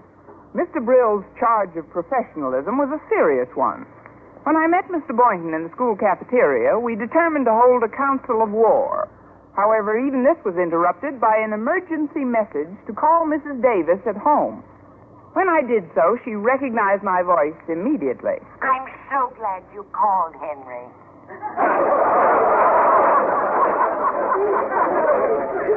Mrs. Davis, do you know who this is? Of course I do. Please send over 2.5 pounds of liver. Our cat is on a high-protein diet. Mrs. Davis, this is Connie. Why, Connie, what are you doing in the butcher shop? I'm not in the butcher shop. I'm at school. You left word for me to call you back at once, that it was an emergency. Oh, that explains it. I left word for the butcher to call me back at once, too. When I say it's emergency, everyone calls me back immediately. Well, you're liable to call Wolf once too often. Oh, no danger of that, dear. I don't know anybody named Wolf. Now, let's see. What was your emergency? Oh, yes. I wanted to know if Stretch passed his quiz this morning. Yes, he passed, Mrs. Davis, but... Well, that's a relief. It's not only that I wanted to see him pitch, but, well, I have a little confession to make. A confession? Yes. I made a little bet with Mrs. Jackson, the math teacher at Play City High. What did you bet, Mrs. Davis? I bet your room, Connie. My room? Against what? A cedar chest. Oh, well, I hope it's comfortable. Mrs. Jackson's been looking for a room for quite a while, Connie. But there's nothing to worry about, really. With Stretch pitching, Madison's a sure thing. But Stretch has been accused of professionalism, Mrs. Davis. It's almost certain he'll be declared ineligible. Oh, that's terrible, Connie. We've got to win that game. Is there anything I can do? I doubt it, Mrs. Davis. I don't think you're in shape to pitch 9 innings.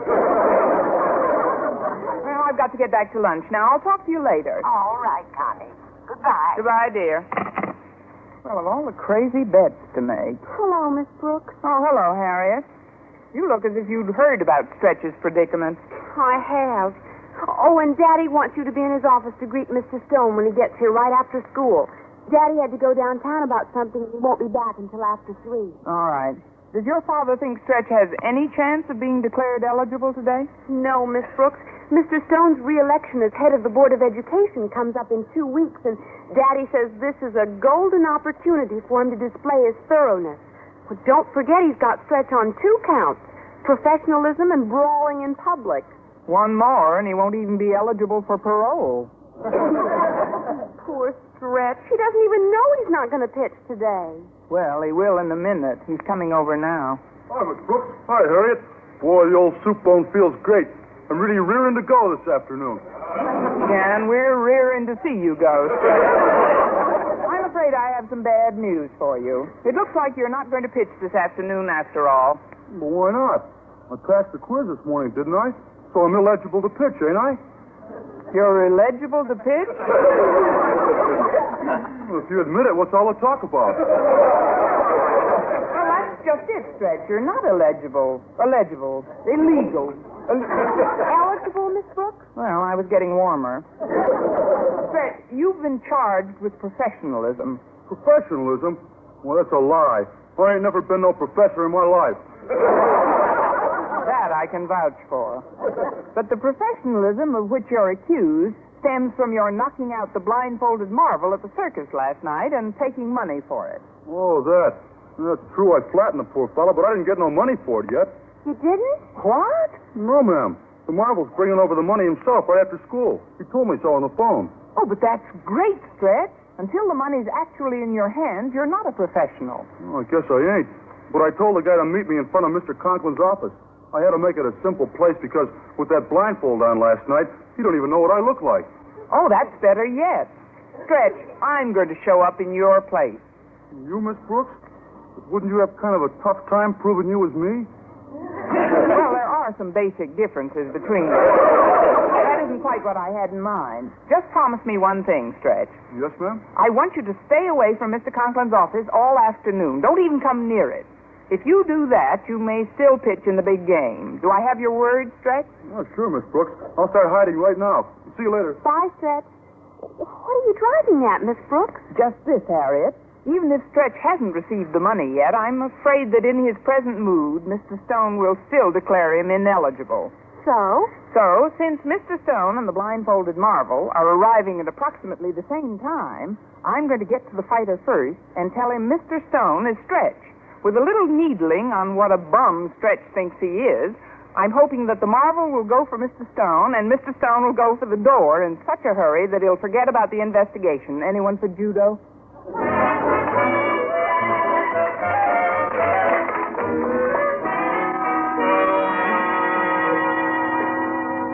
So, you see, Mr. Boynton, if Stretch hasn't received the money yet, he can't be accused of professionalism. Particularly if he never does receive that money. And, Walter, there may be a way to prevent it. How? Well, if I've got it straight, the blindfolded Marvel is coming over to pay Stretch at 3 o'clock. And since he doesn't know what Stretch looks like, anyone could receive the money in his place. You follow me? You're like a hot rod with the cutout open. All I've got to do is to impersonate Stretch. You, Mr. Boynton? Certainly. After getting a couple of my teeth knocked out last season, I feel that the Marvel owes me something. Now I'm going to get it.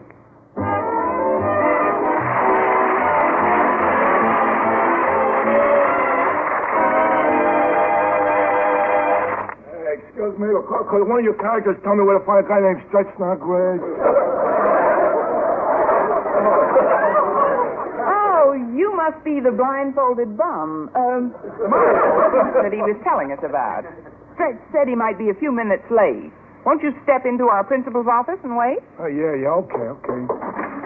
You run along now, Harriet. All right, Miss Brooks. I'll be keeping my fingers crossed. I'm Miss Brooks. I teach English here. English? It's a sort of language. I'd recognize you anywhere from Stretch's description, but I'm rather surprised to see you alone. Well, why? Well, Stretch said you always had to have somebody with you to hold you up.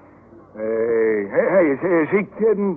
That one lucky punch of his is the first time I've been tagged since the doctor held me up by my heels. Must have been a pretty big doctor. But, Mr. Marvel, while we're waiting, would you mind letting me look through your jaw? Look through my jaw? Yes, Stretch said it was made of glass. Wait, that punk. Just wait till I get my hands on him. Now, there's no point in getting excited about it. After all, why should you care just because someone you'll never see again thinks you're a gaily colored bird?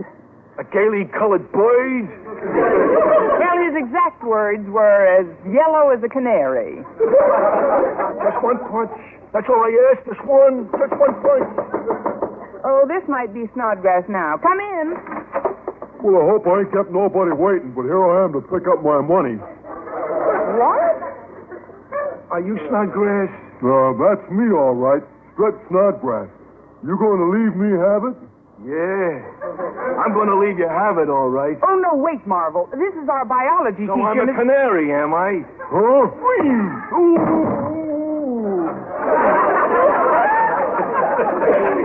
That even things up, eh? Yes, indeed. That takes care of the teeth you missed last year. You've made a terrible mistake, Marvel. This isn't Stretch Snodgrass. Well, then he's the one who made the mistake. Why did he say that I was... Oh, this must be the Snodgrass you're expecting. Come in. Eric told me the whole thing, Miss Brooks. Walk over my door, Marvel. Oh, no. You Stretch Snodgrass? What was that? I said, are you Stretch Snodgrass? Oh, yeah.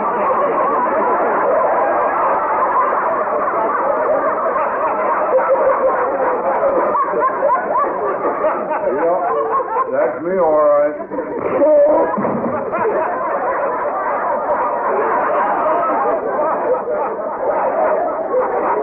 Well, third down coming up. That was our principal, Mr. Conklin. Your principal? Hey, what's going on here? When do I get Snodgrass? Right now. Come on in. Oh, hello, Miss Brooks. What in the world is this? The death scene from King Richard? Well, if it isn't Stretch Snodgrass. I beg your pardon. Hey, now, wait a minute. This guy doesn't sound like the Snodgrass I spoke to on the phone. That's the weakest alibi I've ever heard. Maybe you were right about the blindfolded marvel being yellow, Stretch. I'll show you who's yellow. Put up your dukes, Snodgrass. My dukes. Here's something to remember me by. Ooh. Mr. Marvel, get up. Well, what do you know? He has got a glass jaw.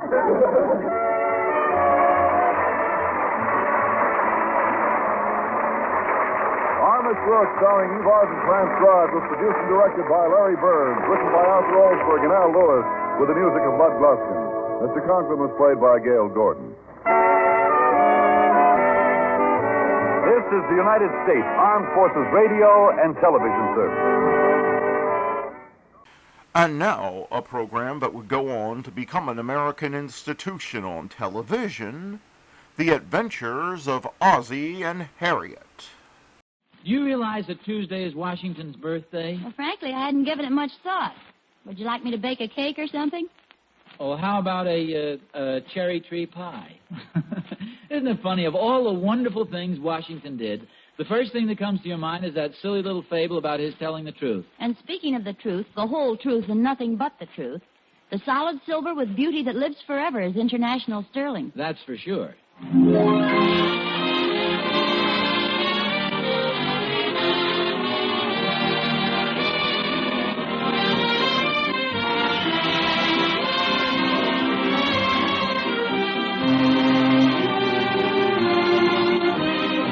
The solid silver with beauty that lives forever is International Sterling. From Hollywood, International Silver Company, creators of International Sterling, presents The Adventures of Ozzie and Harriet, starring America's favorite young couple, Ozzie Nelson and Harriet Hilliard.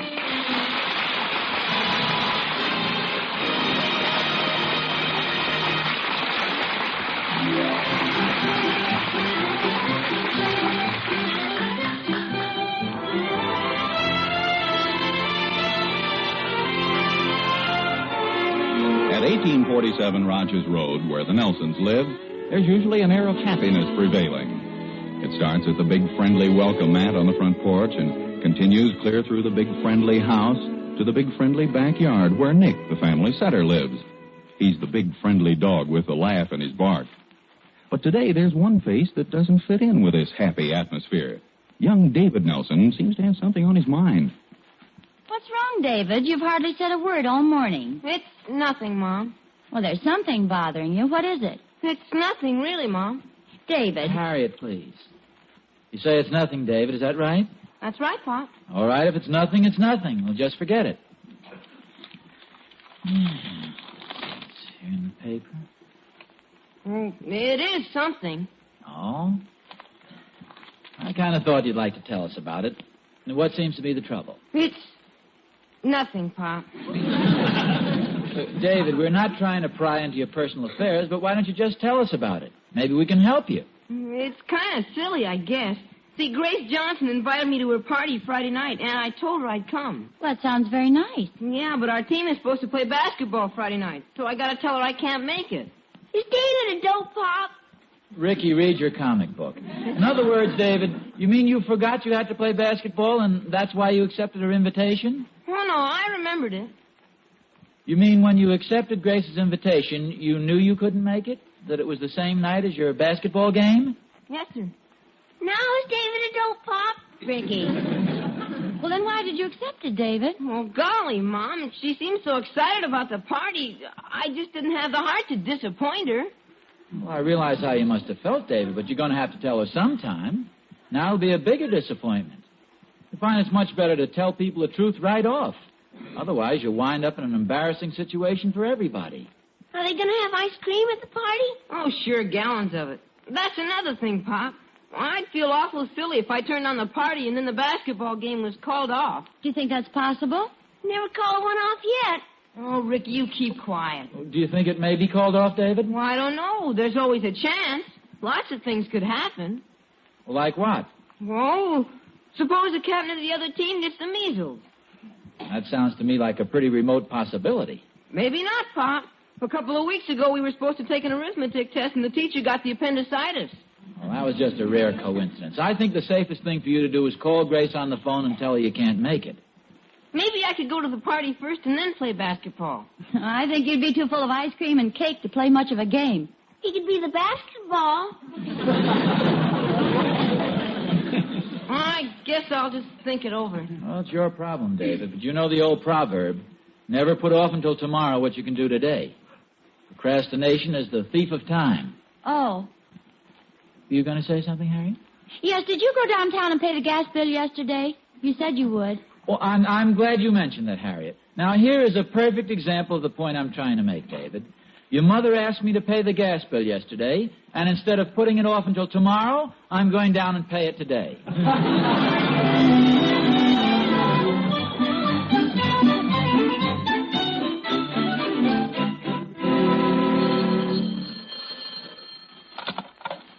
Hello? Just a minute, please. Hey, Mom, telephone. Who is it, dear? Mrs. Jones. Which Mrs. Jones? Which Mrs. Jones are you, Mrs. Jones? Never mind, Ricky. Hello? Hello, Harriet. This is Pamela. You haven't forgotten you're having dinner with us tonight, have you? Oh, no, Pamela. I'm glad you called, though. I'm not sure I know how to get out to your house. Oh, well, that's why I phoned. Have you got a pencil? Mm-hmm, right here. Well, first of all, you come straight out Baldwin Boulevard. Now wait till I get my directions straight. I can never remember east from west or north from south. Now, when I'm facing the radio, the wing chair's east. You come towards the Davenport, that's north. North on Baldwin Boulevard until you get to the corner where Castle Road crosses. And when you get there, have your husband slow down. The shop on the corner has a hat in the window that's just perfect for you. You'll love it. Good, I could use a new hat. We go out Baldwin and turn at the cute hat. That's right, yes. You turn left, and then you'll be on Castle Road. Then you turn... Oh, no, let me face the radio again.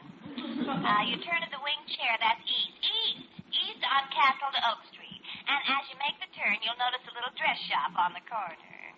Should I have Ozzie slow down again? By all means, dear, that little taffeta dress in the window there is out of this world. You turn right. All right. Down Baldwin, turn left at the hat. Down Castle, turn right at the taffeta dress. Yes, I think that's right. Now, wait just a minute. Now, I want to be sure I'm right. Let's see, you come toward the Davenport, you turn to the radio, then you head for the bouquet. No, it's left on Oak. Left. Yes. And you live at 1340 Oak. Yes, that's right. The numerals on the door will say 134. The O's missing. Oh, I'm sure we'll find it, Pamela. About what time should we be there? Oh, about 7. Oh, Harriet, wait a minute. Wait, dear, I'll give you the directions over again. Oh, I'm sure I got them straight, Pamela. But I just remembered. I moved all the furniture around yesterday.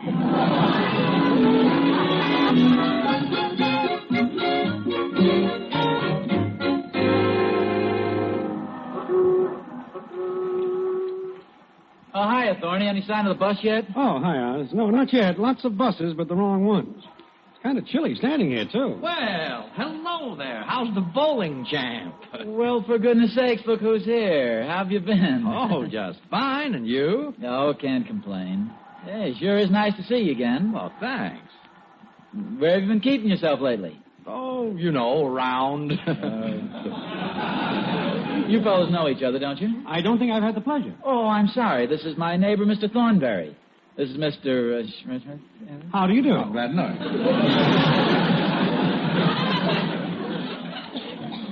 How are things going? Oh, fine. Just fine, thanks. How are things with you? Oh, it's great. Do you see any of the old gang lately? What old gang's that? You know, the... Oh, yes, you mean the boys downtown. Yeah, the boys downtown. Oh, yeah, once in a while. Oh, I ran into Dick the other day. Oh, swell. How is he? Oh, he's doing fine. Says he sees Tom occasionally. Oh, yes.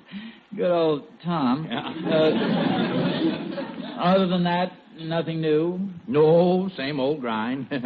How's the wife? Oh, she's fine, and... My wife's fine. Oh, say, you never did come over for that fried chicken dinner. Well, that's your fault. You didn't invite us. Oh, I didn't? Well, we'll remedy that right now. How about tonight? Oh, no, not tonight. I mean, your wife will want to leave time. Don't be silly. We always have plenty to eat, and the wife loves to cook. Yeah, I know, but I no don't believe in... excuses. Shall we say about 7 o'clock? Oh, well, that's awfully nice of you, but really we couldn't. Oh, because... no. Oh, here's my bus. Well, we'll see you at 7. Just a minute. This is very embarrassing, but to be honest with you, I'm afraid I don't remember your address. Where are you living now? Same old place. Yeah, it's right in the phone book. We'll see you at 7. Well, looks like you're invited out to dinner tonight, Oz. He seems like a nice fellow. Thorny, I know you won't believe this, but I can't seem to place the guy. His face is so darn familiar, but I can't remember his name for some reason. Now, how can that be, Oz? You were carrying on such a brilliant conversation. I don't know where we know him from. He mentioned something about bowling, didn't he? Yeah, I think he did. But he also called you champ, so I'm sure he's never seen you bowl. I hope Harriet remembers him. Well, she probably will. She has a wonderful memory for names, thank goodness. Well, that's all you're worried about, Oz. I know his name. You do? Well, then why didn't you tell me? You didn't ask me. Ridiculous. I was starting to worry about it. How did you know his name? You told me. I told you? Well, sure. You said very distinctly, Mr. Thornberry, meet Mr. Rush.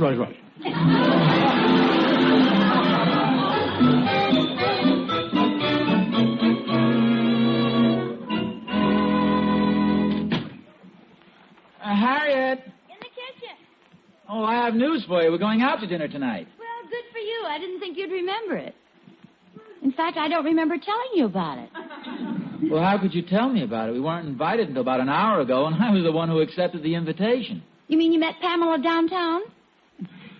Pamela? Who's Pamela? Pamela Jones from the PTA. I don't even know her. Oh, of course you do. She was at the Randolphs' New Year's Eve party. Funny, I don't remember her. You sure I met her? Well, believe me, dear, you met her. I'm sure you did. Well, I wonder why I don't remember her.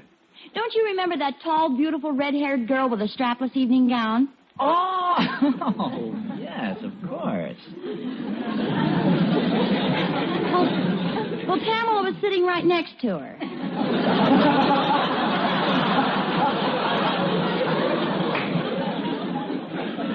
No wonder I didn't remember it. How did she get into the conversation, anyway? I just told you. We're going over there for dinner tonight. She invited us about 2 weeks ago. Harriet, I think we've got one of those little problems that make life so interesting. What did you do? I accepted another invitation for us. For dinner tonight? Yeah. Well, when was this? Just about an hour ago. Oh, that's a shame. But after all, what kind of an invitation is that at the last minute? Probably somebody else couldn't show up.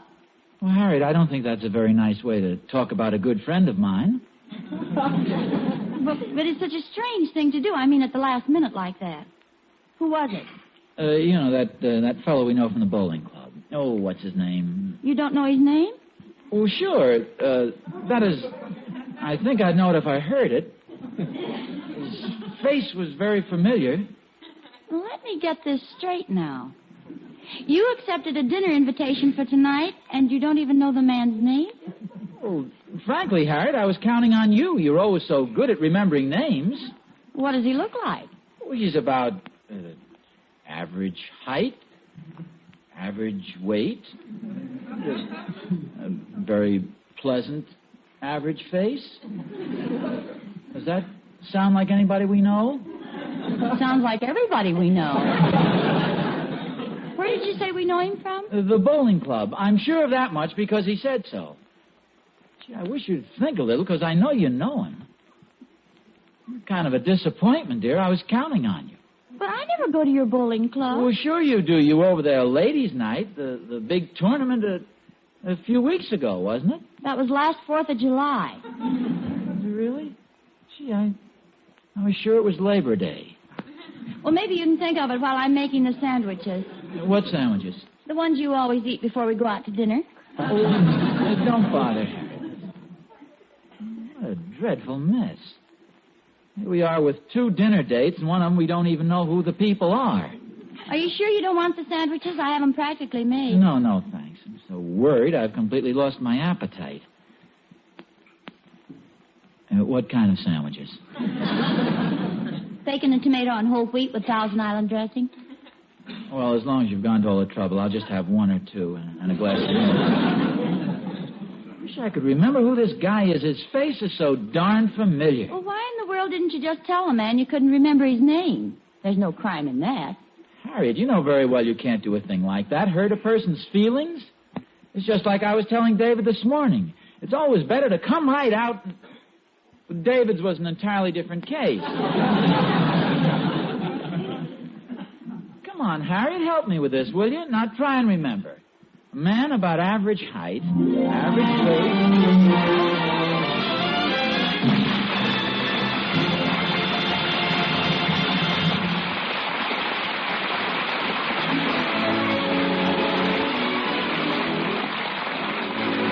Guys, now there's a situation. I bet there's nothing that beats it for confusion, unless... Oh, wait a minute. I forgot about the subject of today's prices. Now, that's something that makes your head spin. But there is one exception to that, a really glorious exception, and that's the price of world-famous international sterling. This loveliest of solid silvers, this solid silver with beauty that lives forever, costs just exactly what it did 5 years ago. Other leading silver people have raised their prices, but not international sterling. The international sterling pattern of your choice is the same substantial weight, the same superb quality, yet it costs no more than in 1944. So by getting 8 place settings in international sterling's lovely prelude pattern, rather than some other sterling, you save about $20, enough to buy 8 additional teaspoons. And remember, this is international sterling. You can own nothing more beautiful. So visit your international sterling dealer tomorrow. Spend your dollars in the way that will reward you most richly by choosing international sterling.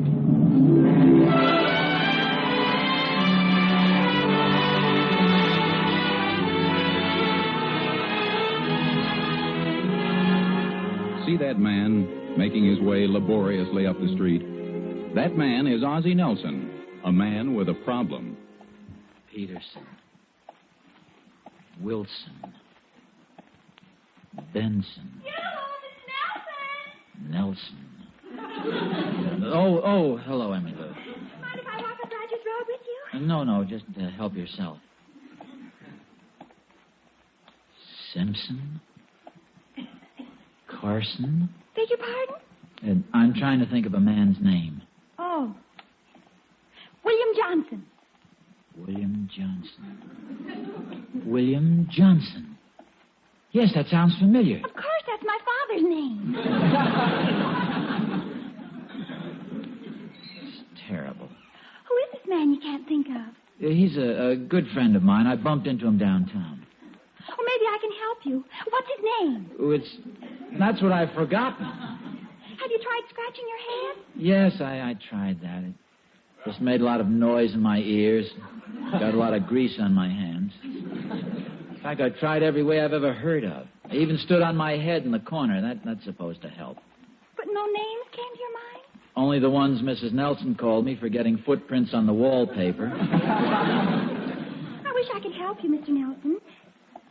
Have you tried the psychology of association? You associate what you're trying to remember with some other thing and try and connect the two. Well, I met him in the bowling alley. The bowling alley. Try and picture the bowling alley in your mind. Bowling alley. Yes, I can see it. Now try and picture the man's face. His face. Yes, I see it. He's got a hole in his head. No, that's a bowling ball. Picture his face, Mr. Nelson. His face. The bowling alley. The bowling alley. His face. The bowling alley. His face. The bowling alley. His face. The bowling alley. His face. The bowling alley. Have you got the picture? I think I've got it. His face. The bowling alley. His face. The bowling alley. What's his name? Al Bowling Face.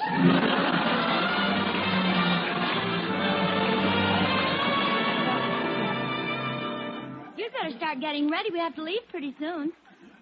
I wish you wouldn't do that, Harriet. You just disturbed my whole train of thought. I had this guy's name right on the tip of my tongue. Oh, I'm sorry, dear. I thought you'd given up. Oh, I can't give up. I've got to think of it somehow. Emmy Lou just reminded me of something, the association of ideas. I'm working on that now. Well, don't forget we're supposed to be at Pamela's at 7 o'clock. This much I'm sure of. It must be a very average name. Why do you say that? Well, if it were an unusual, difficult name, I'd concentrate on it and remember it by association of ideas. I don't think I'd count on that too much. Well, you know it's true. You take George Trout down the block. Trout is a pretty unusual name, but it's easy to remember by the process of association. All you have to do is think of fish, and you've got it.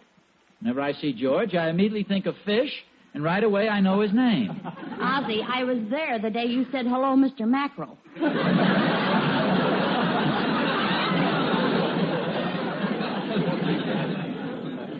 I don't remember any such thing. Trying to think of a man's name, the least you can do is help me. It's as much your fault as it is mine. My fault? How do you figure that? Well, you know how I depend on you to remember things for me. Your memory is so fine. That's why my memory isn't too good anymore. Well, now, how does that follow? Well, before we were married, I had a wonderful memory. But after we got married, I figured your memory was so good, I wouldn't need mine anymore, so I let it deteriorate. I don't see how I can be of any help. You haven't given me anything to go on. Well, it's not my fault. He just happens to be about average height and average weight, sort of an average-looking fellow. Why don't you start to get dressed? Maybe you'll think of it later on. Seems so unfair. Somewhere in this town, an average man and his wife are expecting us for dinner. I just picture the poor guy sitting there wondering. He says to his wife, "What happened to us?"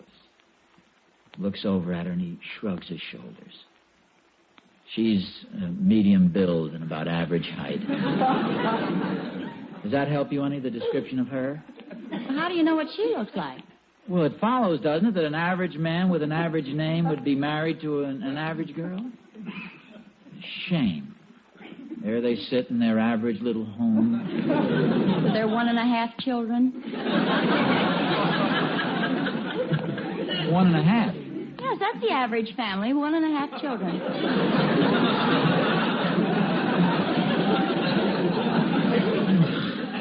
Wait a minute, I remember something else. He mentioned 2 friends, Tom and Dick. What happened to Harry? Oh, he's back in again. No, that's... Say... Oh, this is terrible. An average man and his average wife. Sitting, waiting somewhere. The average food growing cold on their average table.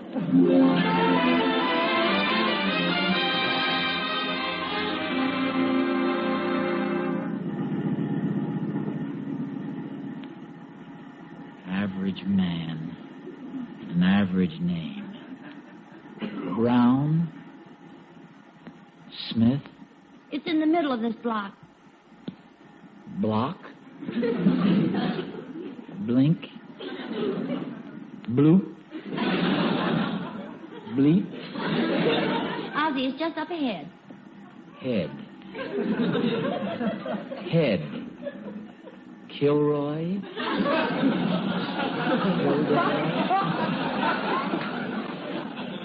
Dr. Kildare? Dr. Gillespie? Dr. Barrymore? Just a little farther. Father. Father Crosby? Ozzie, we're going to the Joneses. Think of the Joneses for just a minute. Jones. Harriet, please, I'm trying to think of an average name. Oh, this is where we stop.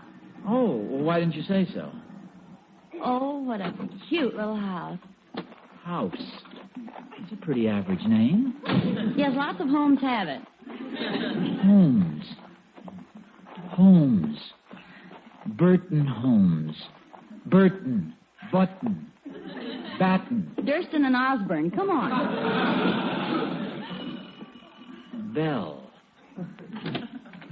Hello, Harry. Hello, Pamela. Well, we finally made it. This is Ozzie. Oh, how do you do? How do you do? Come on in. I'm sorry. I'm afraid we're a little late. Oh, well, as a matter of fact, Harriet, it really doesn't matter. There's another couple coming for dinner, but they haven't shown up yet. Oh? Anybody we know? No, I don't think so. It's some friend of my husband's, a man he met at the bowling club. Bowling club? Maybe I know him. Well, now, this is the ridiculous part. My husband doesn't even remember his name. All he knows about the man is that he's average height, average weight, average face. Can you you imagine anything so silly? Yes, as a matter of fact, I can. Now, somebody come in, Pamela? Oh, yes, dear, the Nelsons are here. This is my husband. Hello. Well, Jonesy. Why, Nellie.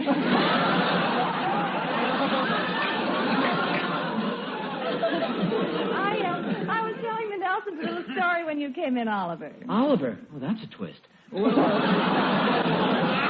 No, my old friend Oliver. You're interrupting, Ozzie. And Ozzie, old pal. Oh, do you two know each other? Why, of course we know each other. Why do you think they're here for dinner? Because I invited them. You invited them. I invited Ozzie today. You invited them. This is all very easily explained, isn't it, Harriet? I don't know. Let's hear you do it.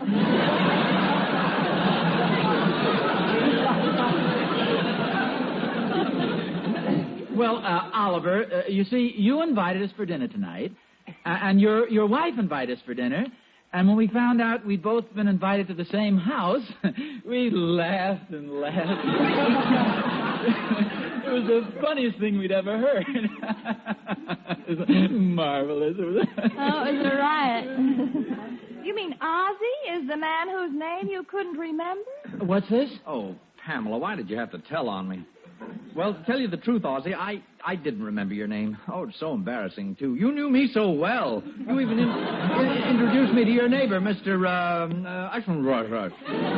I wondered if you knew who I was. Oh, I recognized you immediately, but I just couldn't place your name. Oh, I hope you aren't offended.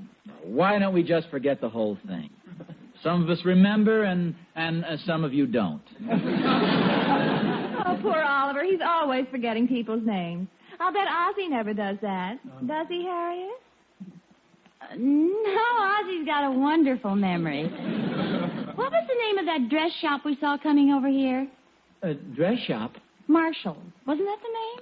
Yes, Marshall's. And remember that dress in the window? You said you were going to buy it for me. I did? You should remember. Why, I guess if I don't, this is blackmail. And there was an alligator bag just made for that dress.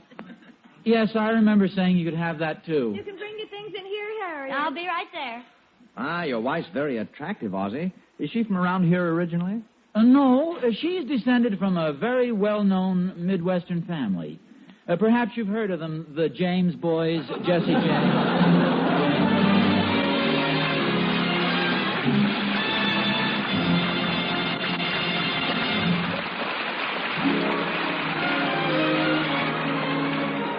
Well, now, what do you know? Now, if Ozzie can just keep the conversation kind of general, maybe... It's quite a situation, Mr. Smith. And you know, it reminds me of the new clerk from the silverware store whom I met yesterday on the street. Oh, another victim of confusion? Decidedly. He thought I was somebody else entirely. But he seemed to be sure of one thing, that both I and the woman he thought I was had just recently bought a set of international sterling. He even named a pattern. It was Prelude. And he was right, too, at least about me. And about the other woman, too, I'll bet. Because, you know, Prelude is one of International Sterling's best-loved designs. And not without reason, either. Prelude is a love story, translated into gleaming, solid silver by the famous International Sterling silversmiths. Complete to the delicate flowers that look like a bride's bouquet on the tip of the handle. Prelude is perfect for me, Mr. Smith. Say, did you notice how perfect the price of Prelude is, by any chance? Did I? Why, I saved just about $20 by getting 8 place settings of International Sterling's Prelude pattern, rather than some other sterling. Uh-huh. International Sterling gives you real value for your money. Its prices haven't gone up in 5 years, and every piece reveals the quality and craftsmanship that have made the name International famous for generations. Mm-hmm. Could you ask for anything better than that? The answer to that is no. So, see International Sterling tomorrow, won't you, folks? It's the solid silver with beauty that lives forever. And, by the way, there's a very interesting article and some color pictures of the entire Nelson family in the March issue of Radio Stars and Television magazine.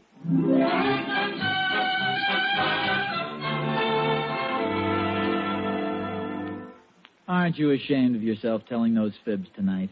I just told that one little one. You told 2. One about the dress and the other about the alligator bag. Oh, those. I was figuring you'd bail me out of those. You see, if you really do buy me the dress and bag, then I was telling the truth retroactively. Is that the right word? It seems to be doing the job. What fib did you have in mind? The one where I said you don't forget names. Well, I don't usually. Oh, Ozzie.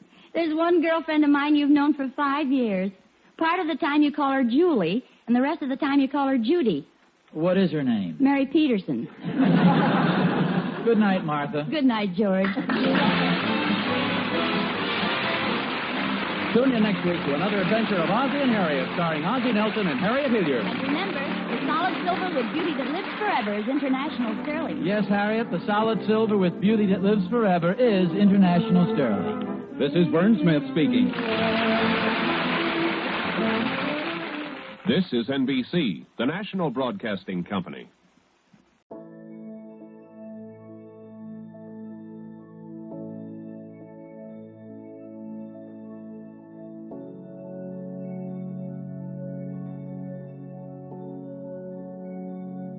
All right, it is time for the Trivia Minute, and here we go.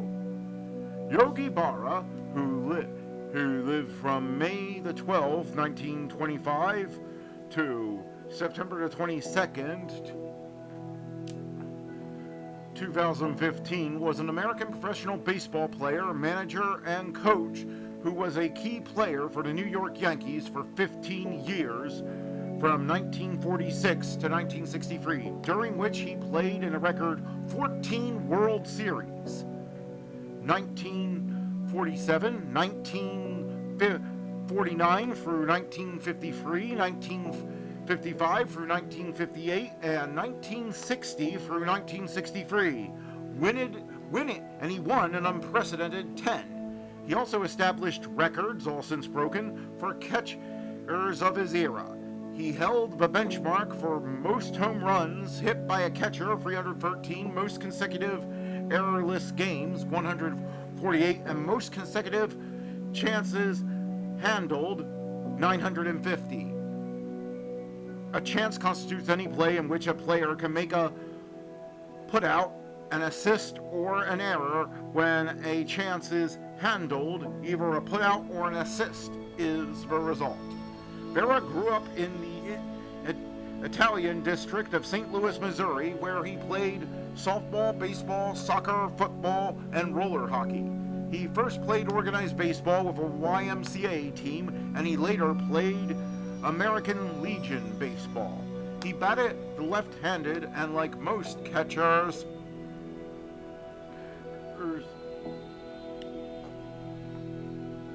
is blocked from throwing through right-handed. The traditional reason why right-handed catchers predominate is because most batters are right-handed and therefore stand to the left of home plate, so a left-handed catcher is blocked from throwing out base runners. Berra acquired his famous nickname from a teammate who thought he looked like a Hindu yogi when he sat cross-legged as he waited to bat. In 1942, Berra signed a contract with the American League New York Yankees. After a season in the minor leagues, he served from 1943 through 1946 in the U.S. Navy during World War II and returned to minor league baseball in 1946. He moved up to the New York Yankees towards the end of the 1946 season. Because Berry's catching was initially erratic, he played mostly in the outfield until 1949, when he became the team's regular catcher. He hit 20 or more home runs a season in 1949 through 1958 and 1961, including a home run in his first World Series appearance. He was named the American League's most valuable player, an honor seldom bestowed on catchers, 3 times, 1951, 1954, and 1955. Berra helped the Yankees win World Series titles in 1947, 1949 through 53, 1956, 1958, and 1961 through 1962. And he caught in more series games, 75, than any other catcher. He also hit 12 World Series home runs. After retiring as a player, Berra managed the Yankees in 1964 after winning the pennant but losing the World Series, and he and he was fired. He then moved across town to the National League, New York Mets as a coach from 1965 through 1972, and team manager from 1972 through 1975, winning the National League pennant in 1973. Thereafter, he returned to the Yankees, serving as coach from 1975 through 1983, and then a manager until he was fired by owner George Steinbrenner in 1985. Berra was one of the few men to manage pennant winnings in both leagues. He was elected to the Baseball Hall of Fame in 1972, and in 1998, the Yogi Berra Museum and Learning Center opened in Montclair State University. In 2015, he was posthumously awarded the Presidential Medal of Freedom.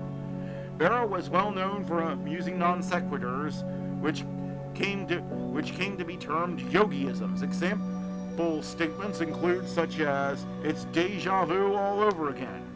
"You can observe a lot by watching. The future ain't what it used to be, and baseball is 90% mental. The other half is physical."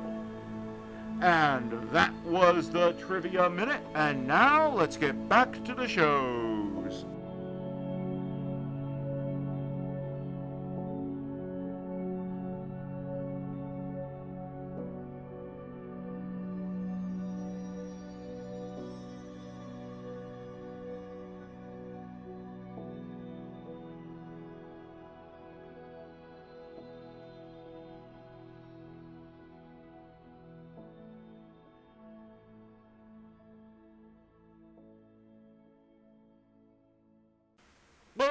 Silver, wait those thrilling days of yesteryear with the Lone Ranger up next.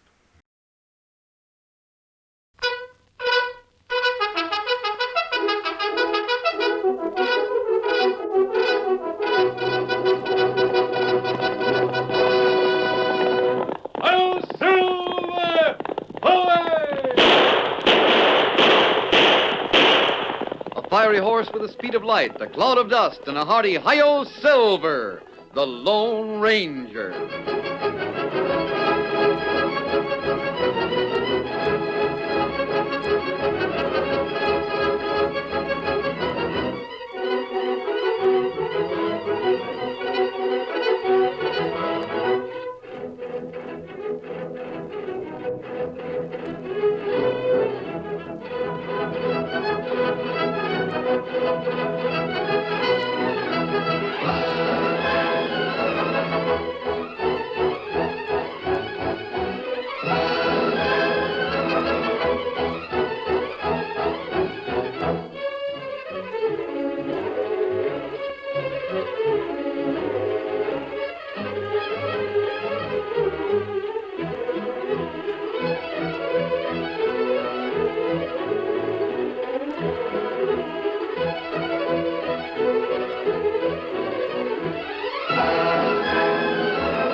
During the years of unrest that followed the Civil War, a powerful secret organization called the Legion of the Black Arrow sprang up in the western United States.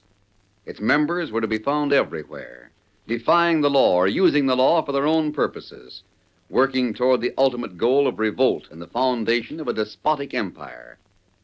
It was the masked rider of the plains who led the fight against this band of outlaws and traitors, and for once his great strength and courage, his daring and resourcefulness were taxed to the utmost in the cause of democracy. Return with us now to those thrilling days when the West was young. From out of the past come the thundering hoofbeats of a great horse, Silver. The Lone Ranger rides again. Come on, Silver! We're on the trail of the Black Arrow. Hail Silver! Away!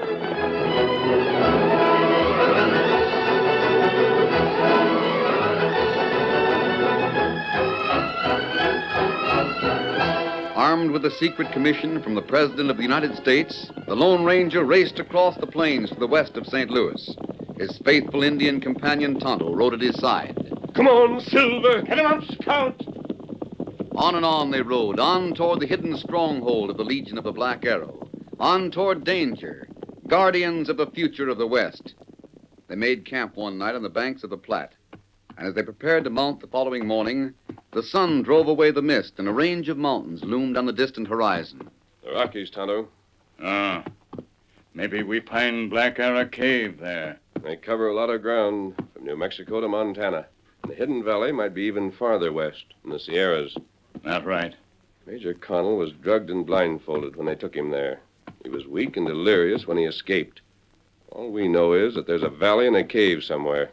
It take long time to find it. Unless we can find someone to lead us. How we do that?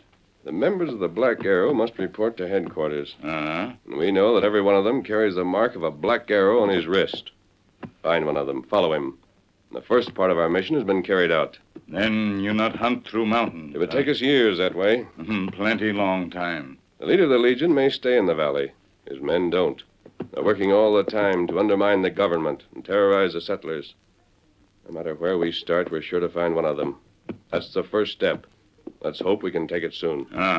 Hip. Ready, Tonto? Tonto ready. Come on, Silver. Get him up, Scout.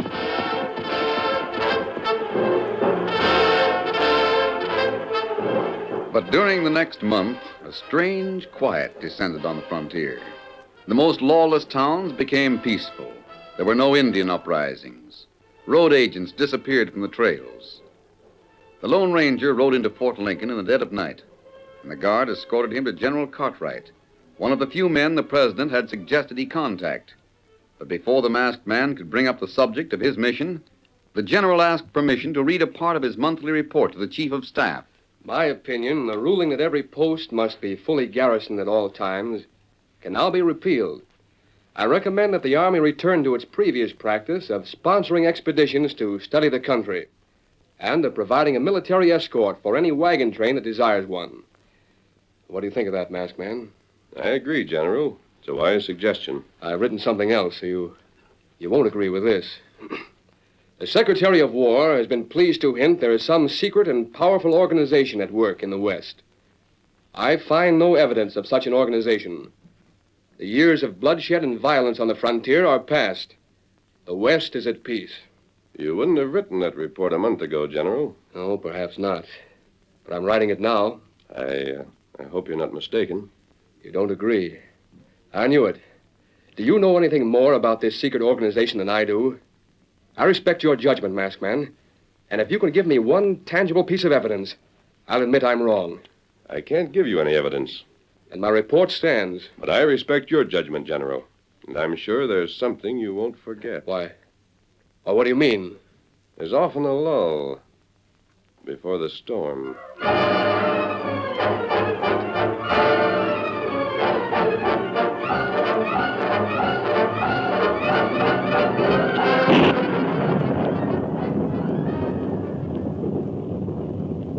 Lightning flashed and thunder rolled across the valley high in the Sierras.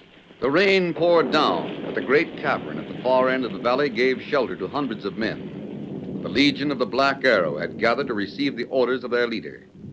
He stood before them on a stone dais. The lower half of his face was covered by a black cloth. His eyes reflected the light of the two fires that leaped toward the roof of the cavern on either side of him. His hands met above his head. Behind him appeared the sinister shadow, the shadow of the Black Arrow. Legion of the Black Arrow shall triumph. Aye! The West shall be ours. Aye! Death to our enemies. Aye! We have been summoned here from all parts of the West. So far you have done your work well. But the time has come for even greater efforts in the cause of our glorious destiny. Aye! Blink, come up here. Tell them what happened in St. Louis. Sure. The President sent out word to locate the Lone Ranger. And 2 months ago, they met in St. Louis. They don't know much about us in Washington. Just our name and what we stand for. It's up to the Lone Ranger to find out the rest. He's supposed to find this hideout. Let him try. That's what I say. Let him try. That's enough, Flint. I just like one crack at that mast. Enough. Never make the mistake of underestimating your enemies. That's a lesson you all must learn. And I'm telling you now that if anyone can defeat us, it's the Lone Ranger. Tomorrow morning, this valley and this cavern will be empty. All of you will be on your way back to your posts. Some of you will receive new ones. You'll receive new instructions from my lieutenants. There's been a month of peace in the West. Tomorrow we declare war again. This time there shall be no pause until the final victory. The Legion of the Black Arrow shall triumph. Aye! The West shall be ours. Aye! Death to our enemies. Aye! Death to the Lone Ranger. Aye!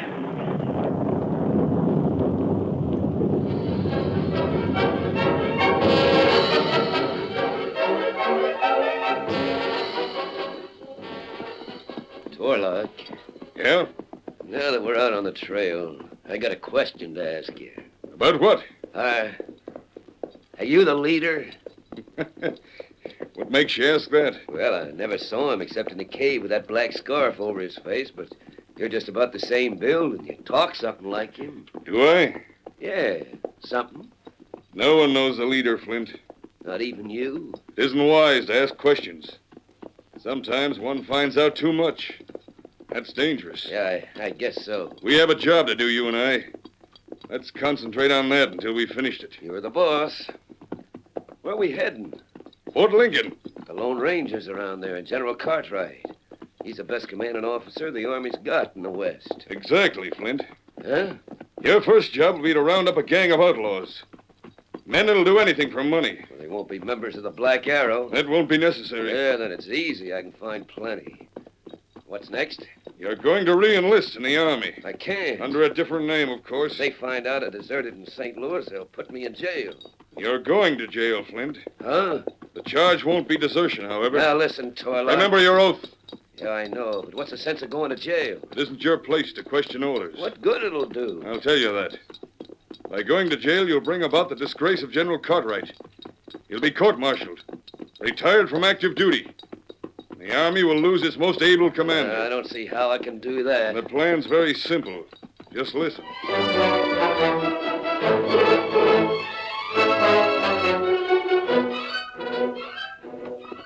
Halt! Who goes there? A friend. Rein up or I'll shoot. The general's expecting me. You're masked. I have a pass. Here. You're an outlaw. Reach for the sky. What's going on there? It's a masked man, General. I got him covered. You're new here, aren't you? Yes, sir. What's your name? Everett, sir. If you don't mind, masked man, I'll take that pass. Here you are, General. This was presented to you, wasn't it, Everett? It's too dark to read out here. Besides, I thought it was a trick. Sorry if I did wrong. No, there's no harm done. You'll learn. Yes, sir. Come with me, masked man. I want to talk with you in my quarters.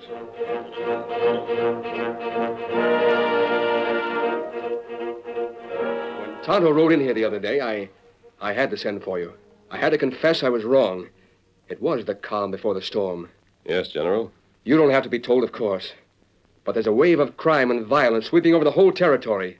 The Indians are becoming a problem again. They won't go on the warpath if you can keep the settlers off their reservations. And I'm doing my best. But just in case, I'd like your advice. What about?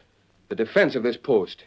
Can 100 men hold it? Against any force the Indians around here can raise. Well, that's fine. I don't want to discontinue the escorts for the wagon trains. But the country's alive with outlaws. There isn't a gold train that has a chance of getting through without a strong guard. When does the next one leave for the east? I don't know. We have one wagon in the fort now. The owner's anxious to get on. But so far, I've refused to allow it. There'll be others coming soon, and I hate to waste a detail on one wagon. Who's there? It's Torlock. Well, that's the owner I was talking about. I'll have to see him. It would be better if he didn't see me. You can wait in the other room. Yes, sir. General Cartwright. Coming.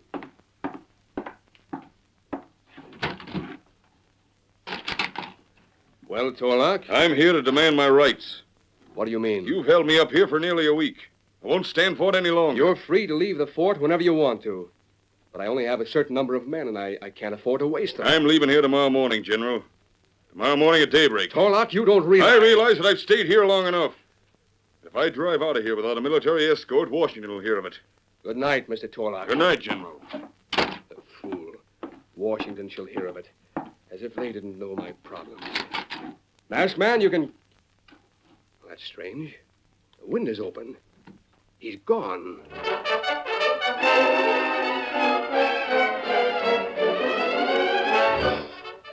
Flint. What the... Quiet. Oh, it's you. Are your men all set? Yeah, they've made camp in the hills to the east. It's time you left here and joined them. I'm leaving the first thing tomorrow morning. You gotta wait for more wagons. I'm not waiting for anything. Not with the Lone Ranger around. The general won't give you an escort. Oh, yes, he will. He won't like it, but he won't take any chance of my being ambushed. The only thing I'm worried about is your men. Can you make them attack after they've seen their soldiers with me? You get them so filled up with stories about the gold in your wagon that attack a whole army. Ah, good. I'll get out of here and join them. I have to wait until I'm really... Look, Torlock. What? A torch over there by the general's quarters.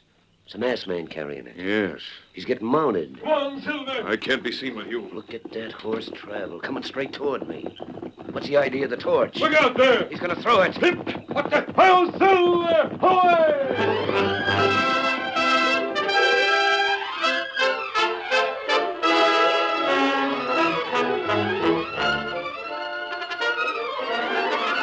The curtain falls on the first act of our Lone Ranger story. Before the next exciting scenes, please permit us to pause for just a few moments.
Now to continue our story. When the Lone Ranger raced out of the army post, he headed straight for the camp where Tonto was waiting. There he told his faithful Indian companion of a discovery. I'd never seen the man's face before, but his voice was familiar. You remember my telling you about a soldier in St. Louis? Ah, that night you talked with Great White Father. Him get close to train. It sounded like the same voice. That's why I threw the torch. Oh. Well, it startled him. His right hand was on his rifle. He threw his left one up to protect his face. And what you see? The sign of the Black Arrow. You find man you look for? We've found a member of the Legion, yes. But a not very important one. You tell General? Not yet. We don't want this man Everett to suspect anything. We'll let him go ahead with his plans if he has any. But keep an eye on him all the time. That's good. You'd better go to the post and stay there. Report to me the moment anything happens. Time to do it.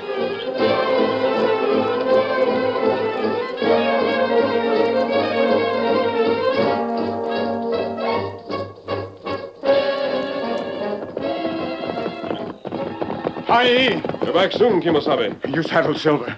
Ride. Here, Silver. What's happened, Tonto? Tonto get to fort. Him see man run away from stockade. Go to hills. Deserter? Maybe so. Was he in uniform? Ah. You think you can follow his trail? Not easy. There's a wagon leaving the fort at daybreak. If Everett's working with the outlaws around here, he might be trying to get word to them. And that's what Tonto think. Or it might be someone else. We'll have to find out what he's up to. Steady, boy. Got to tighten the cinch. It's not long till they come. Lighten east now. We've got to hurry. Yep. Come on, Silver. Get him up, Scout.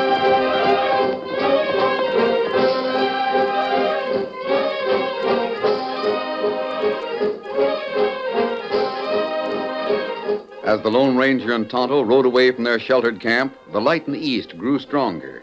And by the time they reached the fort, they could see a great covered wagon starting out with a detachment of soldiers riding alongside. The masked man and the Indian made a wide circle of the fort and picked up the trail of a deserter at the foot of the hills. On they raced until they came to a clearing in a wooded valley. Been a camp here, Kimosabe.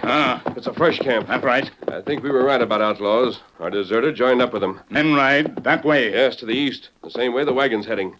How many, Tonto? Maybe 10. The soldiers should be able to handle them, but we'll do what we can to help. Come on, Silver. Get up, Scout.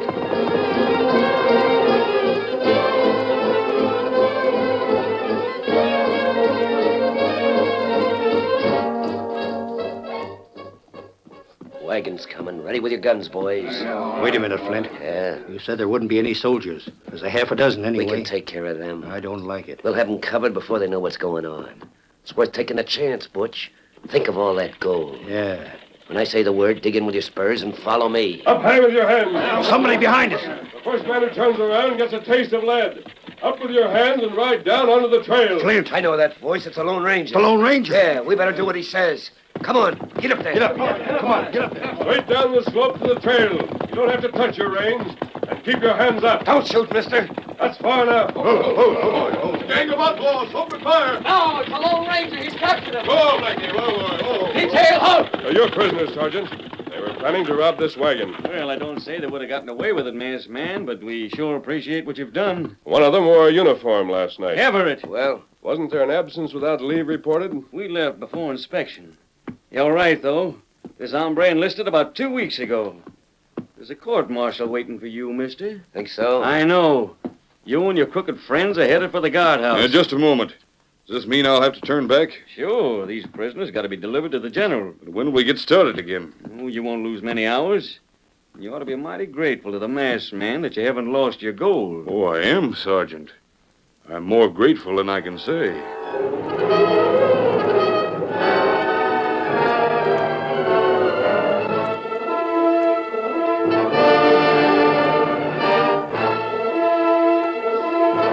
The outlaws were taken back to the post and thrown in the guardhouse. A few hours later, Torlock drove away with a new escort. And that night, Flint was court-martialed. Is Everett your real name? Why, sure. The Lone Ranger heard your outlaw friends call you Flint. Well, that's just what I told him. Very well, we'll let that pass. You're charged with desertion and robbery armed. How do you plead? Guilty. And I sentence you to... Just a second, General. I can't go through with it. You can't go through with what? Our scheme. I know you promised you'd protect me even if we didn't get the gold, but I Protect you? Colonel Sumner, all the rest of you gentlemen. This is a court, isn't it? I got a right to speak, haven't I? Order! Just what is it you have to say? I'm going to tell the truth. Swear him in, Sergeant. You swear to tell the truth, the whole truth, and nothing but the truth? I do. Proceed with your testimony. Gentlemen, this holdup wasn't my idea. General Cartwright planned the whole thing. Order! He made the proposition to me quite a while ago, before I joined the Army. And all I had to do was get a gang together and tip them off about gold shipments whenever the General passed the word along. He was to get half of whatever we took. General. Yes, Colonel? May I ask a question of the prisoner? You may. I'm sure that I speak for all my brother officers when I say that none of us believes this outrageous charge. I demand that the prisoner give us proof of this accusation or hold his tongue. I have proof, right here. This statement is in General Cartwright's handwriting. You can see that for yourself after I finish reading it. I was afraid he might not give me protection, and this was my insurance. Now listen. I, Leonard Cartwright, hereby admit full responsibility for the planning and execution of any and all holdups in the vicinity of Fort Lincoln, or any other post where I may be the commandant. And I also promise that if So that's what was behind this holdup, Tonto. It was planned with the sole purpose of disgracing General Cartwright. You have an arrow? Right here. Must be black. Well, a little fire will take care of that. And what you do? Flint has been working under orders from the Black Arrow.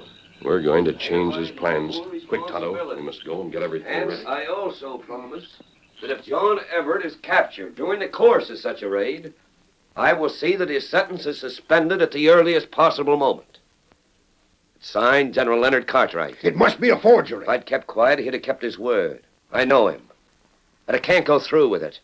I want to pay for what I've done, and I want him to pay, too. Hand that paper over. Sure. Let him see it. He can't deny it's his handwriting. General, we'll take your word. I never wrote this. That's all we need. Oh, wait. You're wrong, gentlemen. Wrong? I know what the general means. You haven't got the right to declare him innocent. This case must be tried in Washington. A charge has been made. It can only be considered by my superiors. But there'll be a scandal.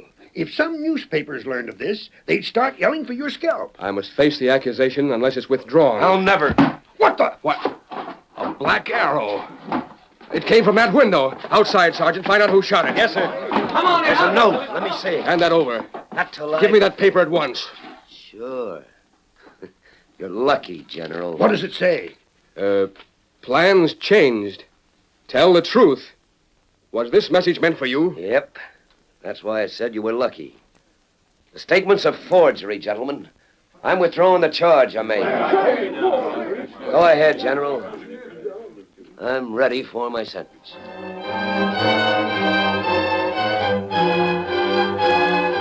The sergeant reported that he'd been unable to find anyone outside the building where the court-martial had taken place.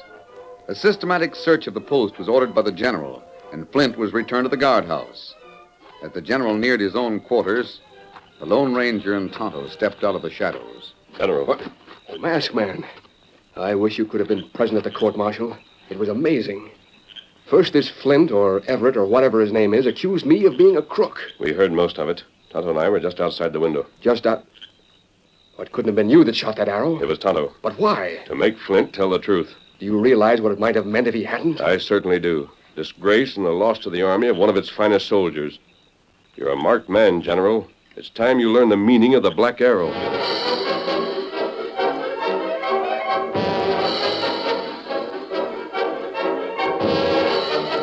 At that moment, Flint heard his name called at the window of his cell. Flint? Torlock. I knew you must be around someplace. I had to come back and find out how you made out. Fine. You told the story just as I rehearsed you? Yeah, and then I showed everybody the paper. The general sure would have been in plenty of trouble if you hadn't changed your mind. Changed my mind? It was an awful risky thing to do, shooting that arrow into the room. Suppose you had to act fast, though, huh? What happened, anyway? You've been warned not to ask questions, Flint. Just to follow orders. That's what I did. As soon as I read the note, I told him the statement was a forgery. That was right, wasn't it? It wasn't I who shot that arrow, Flint. It wasn't? Well, then who was it? Another question? I'm sorry, but you can't blame me for being mixed up. No, I can't blame you. You finished your work. That's all you have to worry about. Is there any chance of my getting out of jail? Black Arrow never forgets its members. I hope not. Would you like a drink, Flint? Sure. Here you are. You can keep the flask. Well, thanks a lot. I'll have to be going. Drink to the Black Arrow, Flint. I sure will. Good night. So long. The Legion of the Black Arrow shall triumph.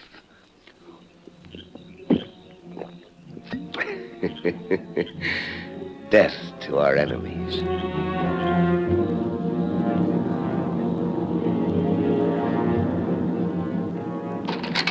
You stay here, Sergeant. The masked man and I will talk to the prisoner alone. Yes, sir. If he's a member of the Legion, we'll make him tell us where the hideout is. It won't be easy. We'll clean them out. We've got to. This is the cell. Well, Flint? He's asleep. Wake up there. Oh, wait, General. He isn't asleep. He's... Torlock. Torlock. Flint! It's too late, General. The man's dead.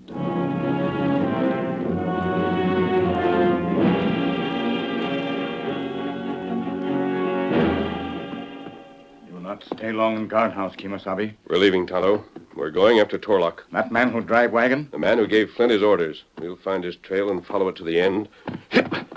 Come on, Silver. Get him up, Scout. Ho, Silver! Hoy!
story you have just heard is a copyrighted feature of the Lone Ranger Incorporated.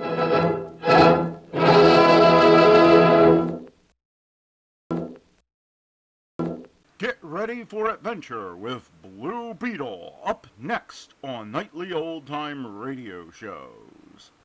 Far away in another part of the city, Dr. Franz is working in his laboratory. Strange I haven't heard from Danny. I hope he hasn't... Ah, that must be Danny now. Hello? Hello. Hello, is that you, Doc? Can you hear me all right through this portable wireless telephone? Yes, Danny. Where are you? I'm in prison in an iron cell below ground somewhere in City Park. I'll tell you more about it later. What can I do to help? Well, I need some more electric juice in my magic ray machine. Yes. If I can get some more juice, I may be able to burn through these iron plates before the water rises too high. Water rises too high? Are you in danger? Look, Doc, please don't ask questions. Just do as I say. It's your only chance to help me. All right, Danny. I'll do what I can. Good.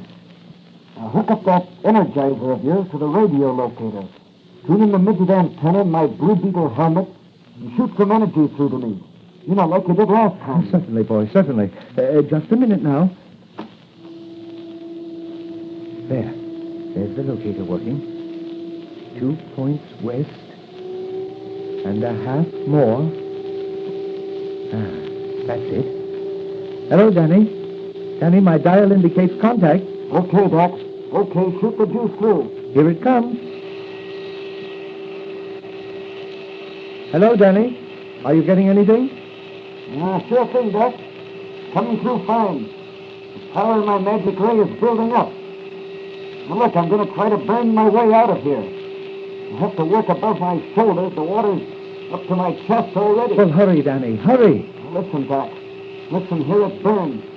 I'm cutting right through the steel with my magic ray. Hurry, Danny. Hurry, boy, hurry. Doc, can you give me a little more juice? I can't give you any more. You're getting the limit. Okay, Doc. Okay. The water's up to my neck, but there's only one more side to cut away. Then I'll be able to put... Danny! Hello, can you hear me? Answer me, Danny. What's happened? Danny?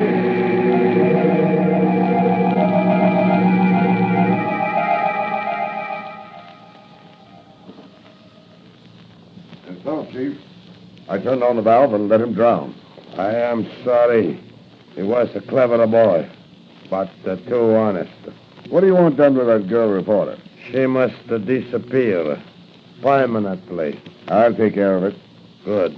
Listen, I am a respectable businessman. Everybody know I'm a respectable. I am a friend to everybody. You are my agent. You take care of things. Someday you'll be police commissioner. Thanks, Chief. And now you go. Take Rocco and a bug with you. No, this way. Yeah? Nobody must see you leave my house.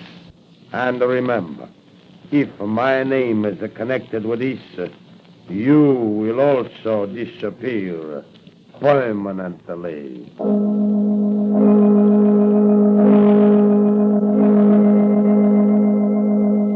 Meanwhile, in the subterranean hideout, a ghostly figure is stealing up a winding stairway. Ahead of him, a spotlight plays on the wall as he mounts. In the middle of that circle of light is a large blue beetle. What's that noise? Let me know. My paper will make it hot for you. Just a minute. I'll see what I can do for you. Who are you?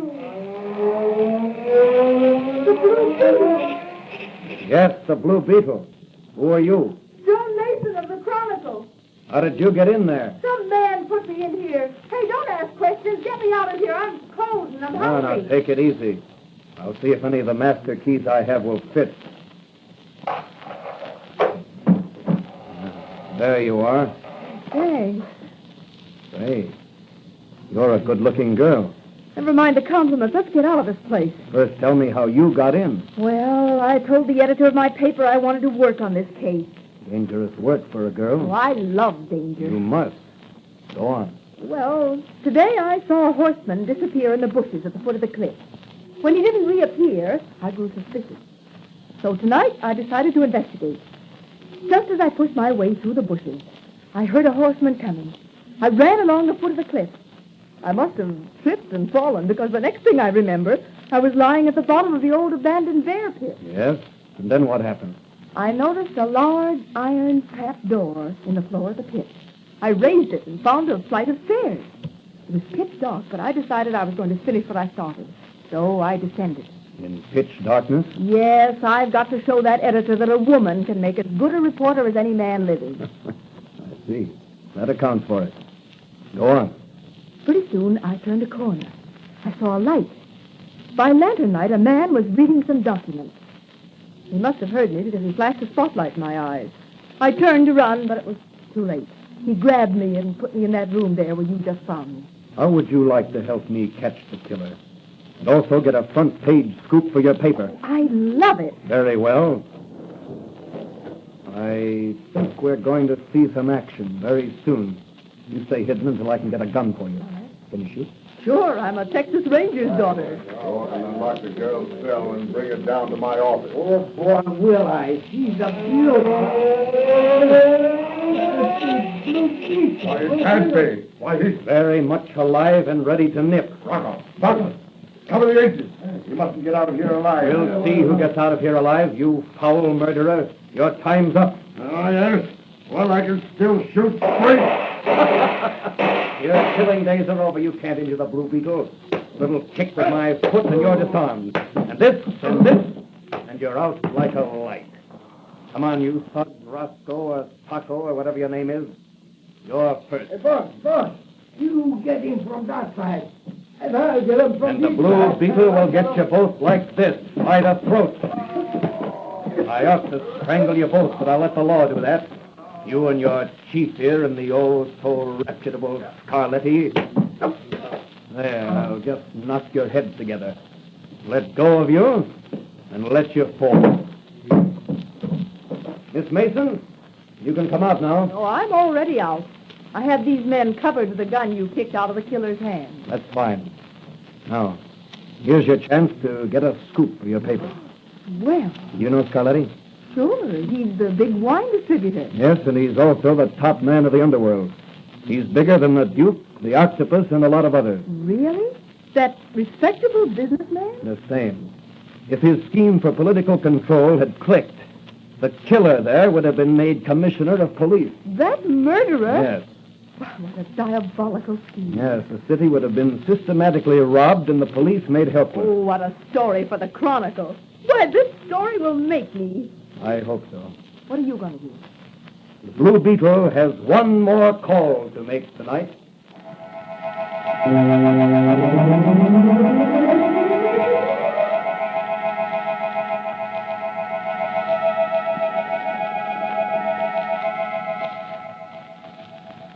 Hello. Hello. I'm telling you, I'm a respectable businessman. I know. No. How much money? Summertime, I wish I was not so honest. No, I don't want some part of it. Why you not talking to someone like the Adder? He's a crook, but me, I'm a respectable businessman. Goodbye. The Blue Beetle. Yes, the Blue Beetle, you hypocrite. Why you come here? I'm a respectable... Yes, I know you're a respectable businessman to most of the world, but not to the Blue Beetle. What do you mean? You know Canopy. That's the noise. That's the law. Coming for you, Scarletti. Oh, no. Oh, no. Yes, your sins have found you out. Your candidate for police commissioner is already a prisoner.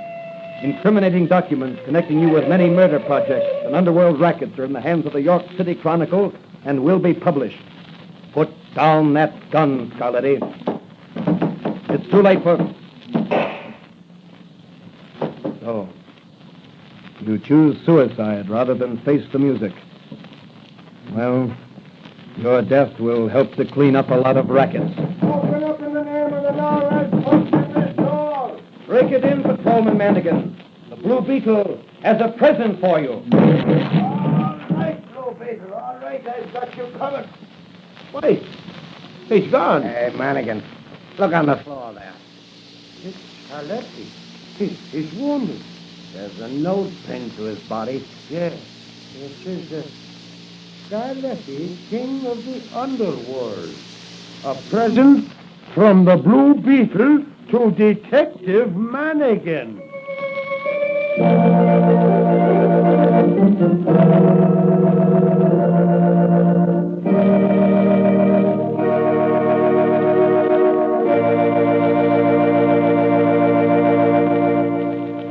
Again, the Blue Beetle has crossed swords with gangland and come off the winner. Can the great city now rest in peace? Will the criminal element lie low now that their hypocritical chief has been unmasked? Let's look in on Dr. Farn's little apothecary shop.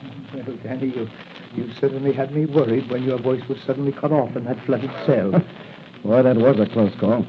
The water rose to the level of my mouth just as I finished cutting a way out of there. So I had to swim underwater to the stairway, but when I reached that, I was safe. Well, now, Danny, you'd better get some rest.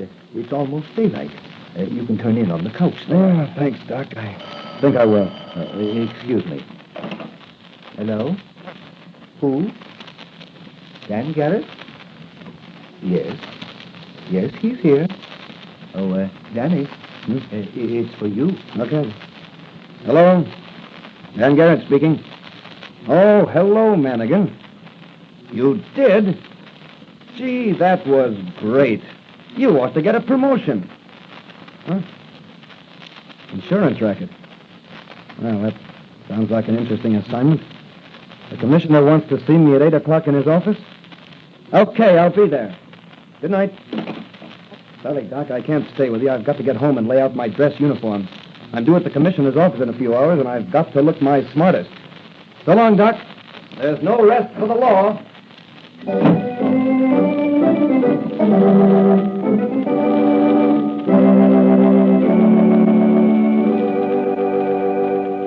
And so Dan Garrett gets ready for a new assignment. What will develop in the insurance racket? What new dangers will he face? Can it be that there are still some criminal masterminds at work in the great city? These questions will be answered in the next episode of The Blue Beetle.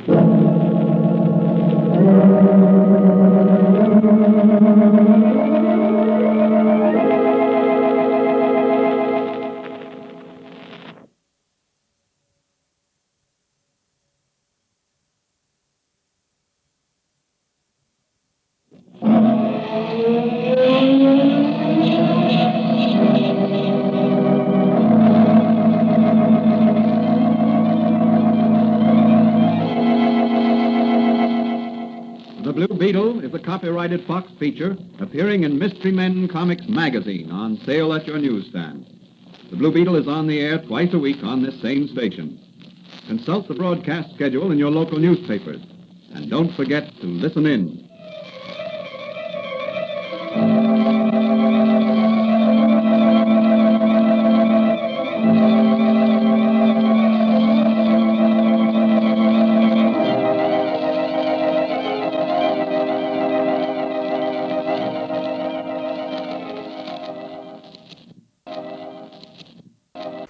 The Sears Radio Theater is up next on Nightly Old-Time Radio Shows. Enjoy.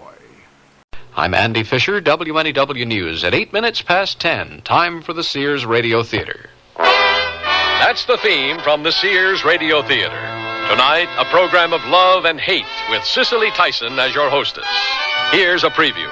Billy, I'm proud of you. I never thought you'd be able to pull it off. Well, let's face it, Doris, I don't know if I have yet. Putting yourself into a drug rehab program for 6 months don't automatically reshape your skull. Oh, come on. Why be so down on yourself? The Sears Radio Theater will begin after this message from your local station. Hello, I'm Stan Martin. It's sad that many youngsters feel the only way they can make their mark on our town is with a destructive act or a smear of graffiti. One building on New York's Lower East Side stands apart from the others. Its walls are spotless inside and out. The youngsters who work and play there have earned the respect of the entire city, just as they've learned to respect themselves. I'm talking about the Boys Brotherhood Republic. The BBR has been helping underprivileged boys work their way out of the slums for almost 50 years. By giving them the responsibility of governing and policing themselves, the BBR helps create a set of values which guide its members all their lives. I know because I was a member from the time I was 6, and the BBR helped change my life. It's doing the same right now for hundreds of youngsters with no other place to turn but the streets. Help the BBR turn out solid citizens.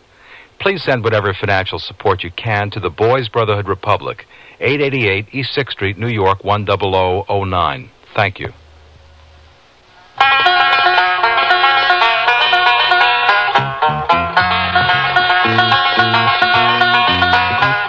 Your lung association says smoke's not just your affair. That smoke screen that you puff around pollutes non-smokers' air. It's bad for kids and older folks with lungs not up to par. It's damaging for you, of course, but your smoke travels far. Your lung association says please keep this thought in mind. It's double damage all around and doubly unkind. So try to kick the habit and give everyone a break. Please do it for your life and breath and everybody's sake. Your lung association and you know that cigarettes are a breathing hazard. Smokers, please don't add that extra offense. Give us a break for life and breath. This is Cicely Tyson. Our story is about a man who seemed incapable of doing right for doing wrong. There were people who called him a musical genius in the purest, most uncommercial sense in which the term can be understood. He was a deeply troubled human being who seemed occasionally to yearn for a harmonious life, but denied the possibility of ever achieving it by using drugs, artificial escapes into false bottom utopias. This story is an attempt to show facets of the man that were never revealed to the public. Listen to this. Listen to what Leo Leather wrote. On a scale of 1 to 10, ascending, we could easily credit Billy D. Burton, trumpet involuntary, man of 100 glistering jazz tones, with a 0. Our column refers to Mr. Burton's concert of last evening at Philmon Hall. Everyone was there but Billy D. Burton himself. Why he wasn't there could not be clearly established from the 10th row, middle aisle. His band was there. His trumpet was there. Elements of his charismatic personality were there. But Billy D. Burton was not there, in the sense that we normally associate a performer with his performance. Leo Leather. Who the hell does he think he is? Yeah, who does he think he is? Ah, come on. Now, both of you know I was out of it last night. Out of it. And that's the truth, Billy. You were out of it. And Leo Leather, one of the most influential jazz columnists in the country, caught you in your act. I don't care what this guy says. You were... Ah, shut up, Percy. You wouldn't know the truth if it beat you over the head. Billy, you've got to pull yourself out of this dope bag. It's killing you. I don't think anyone would have any trouble reading between the lines in this column. You've got to pull out. I know. When, Billy? When? Don't know. Soon, I guess. I don't know. And that's only the beginning of our story.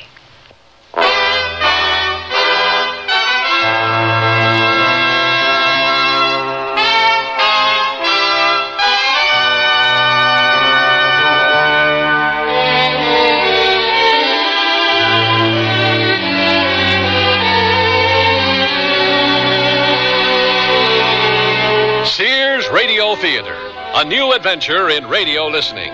5 nights of exceptional entertainment every week, brought to you in Elliott Lewis production of the Sears Radio Theater. Our story, Billy D. Burton, by Odie Hawkins. Our stars, Robert Dokey and Robin Braxton. The Sears Radio Theater is brought to you by Sears Roebuck and Company. Sears, where America shops for value. I sell draperies at Sears. Yesterday, a lady came in and said that she'd been in and out of about every store in town looking for draperies and at this point didn't know what she wanted anymore.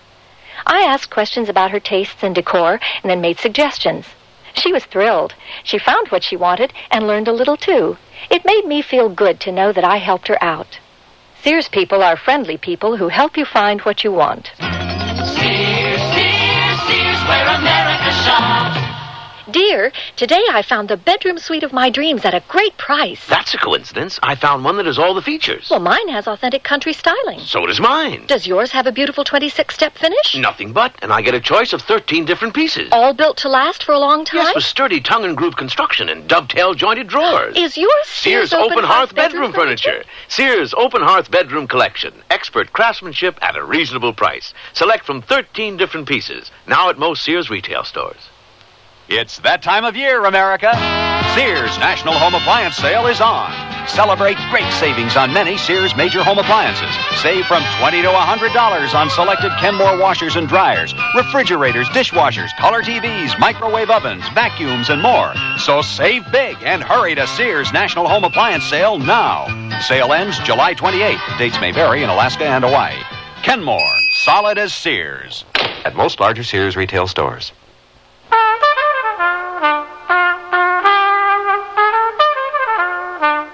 Inevitably, we find ourselves looking backward as we rush forward, realizing that what happened before will occur again.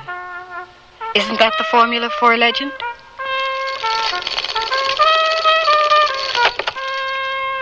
Yeah, that ought to do it. I keep promising myself I'll get a new tape recorder, one of the fancier models that operate by remote control. That wouldn't be as much fun for you, would it? I guess you have a point there, Mrs. Burton. Now then, shall we go on? Oh, yes. I welcome the chance to tell the truth about my son. And Jazzway Magazine welcomes the chance to print the truth. You were giving us a brief look at what Billy Burton was like as a boy. Oh, he was the sweetest thing. He was the closest thing I've ever known to a perfectly behaved child. He was always ready to go to the store or lift something for me. Never any problem with fighting or any of the kind of stuff that boys normally do. And as a boy, did he offer any evidence of being musically inclined?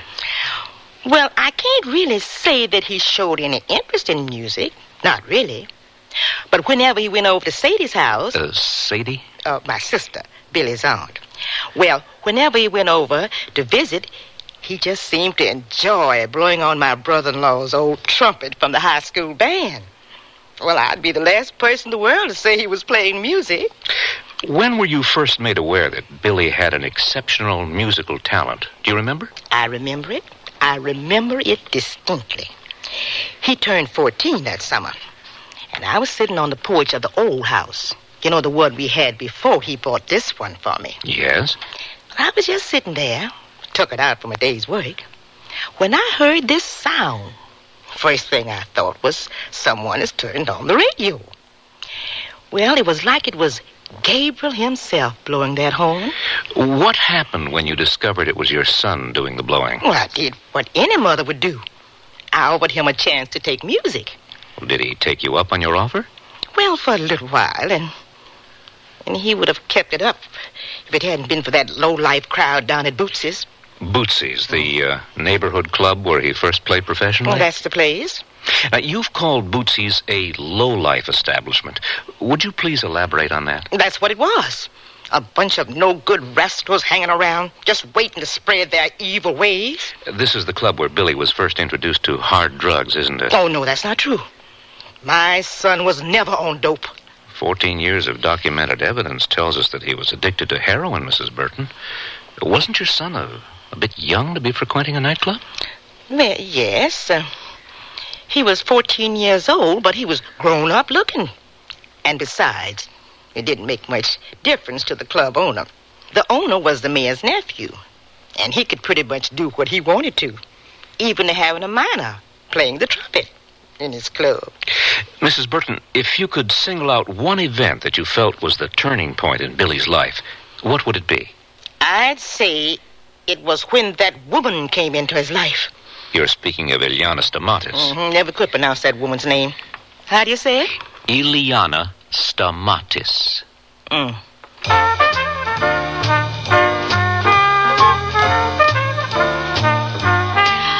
was being introduced to my own country after a youth spent in Swiss schools, courtesy of my rags-to-riches immigré papa, getting away from art classes at the Sorbonne, a brief fling at marriage and photography.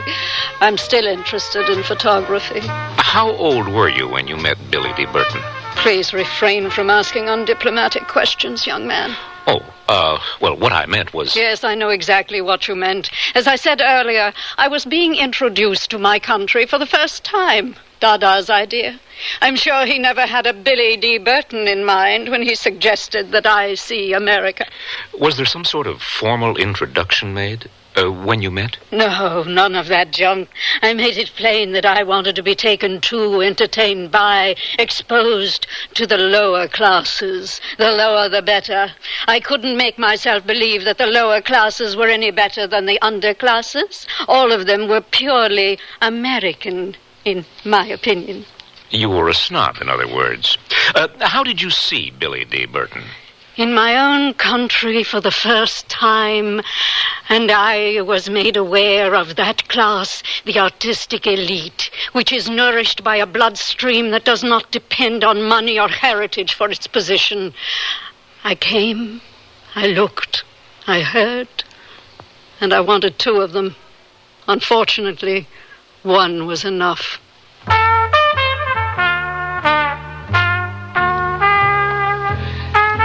It was obvious that the lady was into something, dig it? What I mean is, you could look at her and tell she was out there. Any right chick who could pop through boots as looking like a million stones and capable of holding a mug at the same time had to be out there. It was obvious that the lady dug Billy. Now, I don't mean like dug him physically. It was a genius art thing. She knew he was somewhere, and she wanted to take him to other places. How could I stroll in, see genius at work, and simply walk out? Billy D. Burton? Well, of course, professional ethics would prevent me from revealing the results of 7 years of psychoanalysis. But I can say this to you. Monsieur Burton was completely out of his mind. You understand? Très intelligent, but mad as a hatter.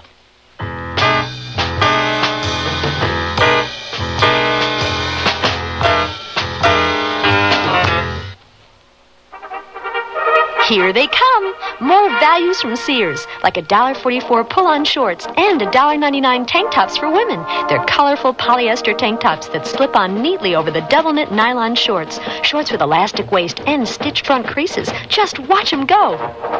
Sears $1.44 shorts and $1.99 tank tops for women. All set for action. Hurry in while quantities last.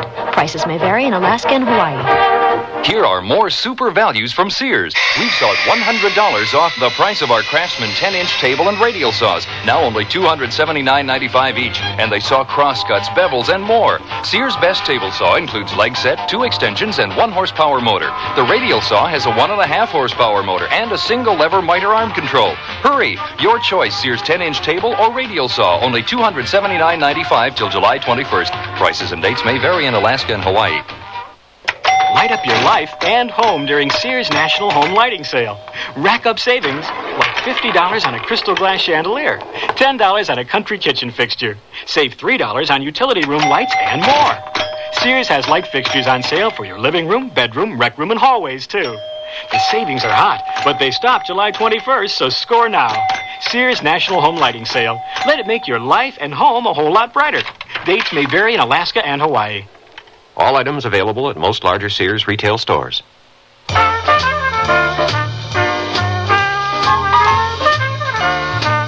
well-known path for a chosen few is straight uphill, but the path is full of pitfalls. 1,000 hours of psychoanalytic hair-splitting would not be able to reveal why one goes straight to the top and another one falls into one pit after another. Listen here now, Percy. Listen to this.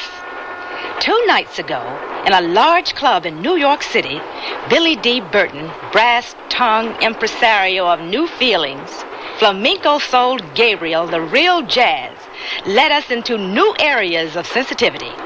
We may not be privileged to be exposed to such emotionality again, ever.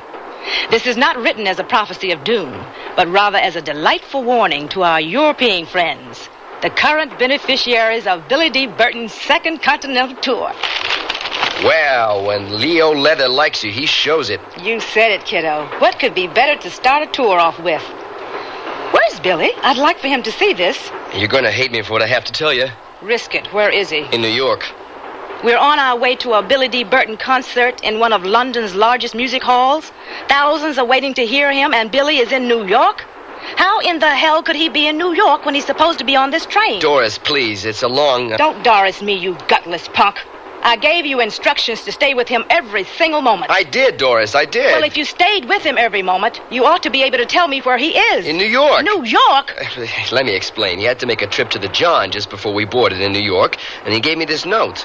But I didn't know what kind of note it was until we were preparing to take off. What note?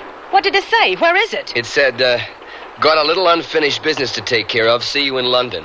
Why didn't you tell me this before we boarded this train at Harwich? Why did you lie and tell me he was sleeping? Why? Percy, if Billy doesn't make it on time for this concert, I promise you, not a threat, you understand? A promise. I promise you that you will never work in Hollywood again. Do I make myself clear? Crystal clear, Doris. Now, what was this unfinished business about? The usual, I would imagine.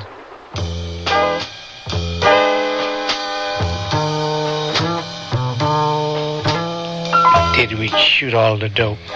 No, not all. You want me to cook up the rest of this? If I do, we won't have a wake-up shot. Who needs a wake-up? Who needs tomorrow? We got today, ain't that enough? You're fantastic, Billy. Really fantastic. That's why I dig you. Would you still dig me if I was just plain Joe Blow? Hell no. Then you'd be nobody. And we wouldn't have this high-grade junk to shoot. And you wouldn't be Billy D. Burton. And I wouldn't gain any prestige from being with you or anything. Okay. Let's not get deep about things. Now, why don't we just shoot the dope and forget about everything else? You like the idea of losing yourself, don't you? You sound like my shrink. Oh, I hate this junk. This garbage going through my veins. I do, too. And why do we do it? Because we both are infantile idiots who are afraid to face our reality. What's your reality? My reality is being in front of a mob of Englishmen this evening. If my international watch is right. Will you make it? Who knows? Am I? I just might make it.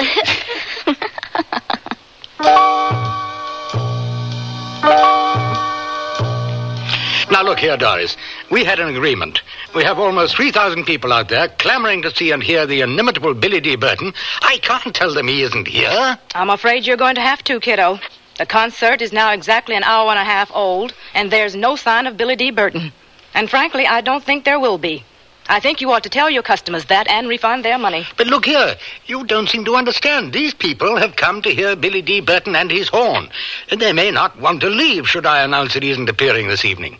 I know. I understand your position. Why? I have been trying to answer that for the last 5 years. Come in, whatever it is. I just got this. It's from Billy. Let me see that. Sorry, couldn't finish unfinished business in time. Give my excuses. Love, Billy D. P.S. See you in Amsterdam on time. How can he do this sort of thing? Seems to be pretty easy for him. Well, I shall, of course, demand a return of all advance monies and, in addition, begin breach of contract proceedings immediately. The line forms to the left.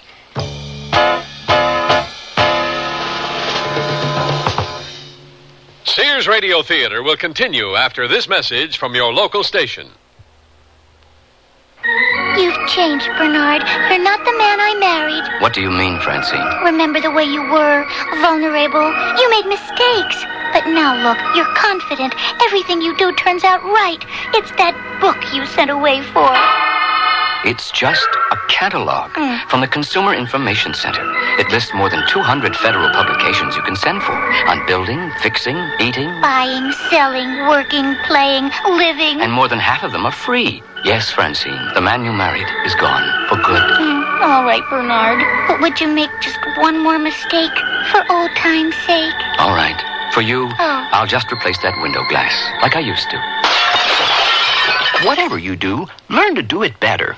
Send for your free catalog. Just write Consumer Catalog, Pueblo, Colorado, 81009. Francine, send for that publication on first aid. What was that address?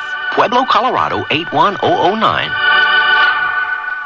Say, this is Bob Hope. I've spent a happy lifetime on radio and television, and I'd like to put in a good word for the hobby that made broadcasting possible. You see, about 60 years ago, some early radio experimenters developed our first stations. Today, there are nearly 1 million amateur radio operators around the world talking to each other, standing ready to provide us with emergency communication in time of disaster, and still developing new electronic techniques. They have their own amateur television stations and even satellites circling the globe. On some of our trips to isolated spots overseas, my troop and I kept in touch with home through amateur radio stations. You want to know how you can join in? Now that many people are discovering the fun of talking by personal radio, maybe you'd like the really exciting and wonderful world of amateur radio. It takes study, but it's worth it. For free information, write to the American Radio Relay League, Newington, Connecticut, 06111. Like they say, tune in the world with amateur radio. Over.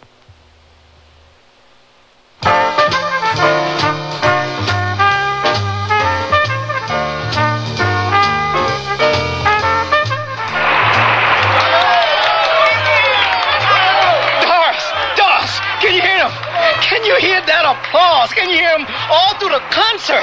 The crowd in London would have given you the same reception. Come on, Doris, let's not go back through that again, okay? I'm afraid we have to, kiddo, judging from the cancellations we've received.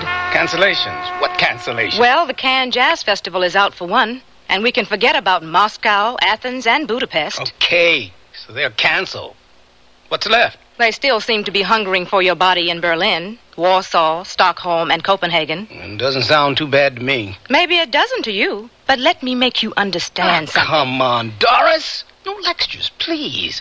You sound like my mother when you go off on these little trips. Okay, no lectures. Just a shot of truth, okay? Okay, rap to me. Go on, I'm listening. No, you're not listening, Billy. You're spaced on dope. And what I'm saying probably makes no sense to you. I hear you, Doris. I hear you. I still got my stuff together. Now, you know that. What time are we doing, Berlin? 10 o'clock. Good. I hope they're ready for me.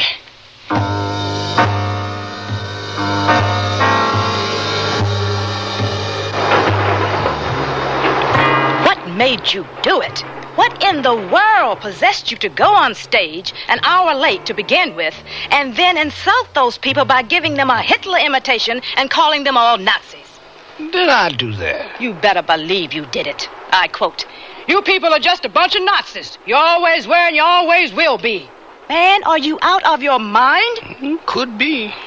Sometimes I wonder. Oh, I've got a terrible headache. I'll talk to you later. You gave a fantastic performance, Billy. Otherwise... What do you mean, otherwise? I'm talking about those two numbers you played before you went into the Hitler-Nazi thing. I played, too? Yeah. I'm sure they'll never forget you. I'm sure. Listen, Percy, I want you to cop some dope for me when we get to Copenhagen. I'm fresh out and I'm beginning to be a little edgy. Oh, sure, Billy, but you told Doris that... Come on off the soapbox. Forget that. Okay, Billy. Okay.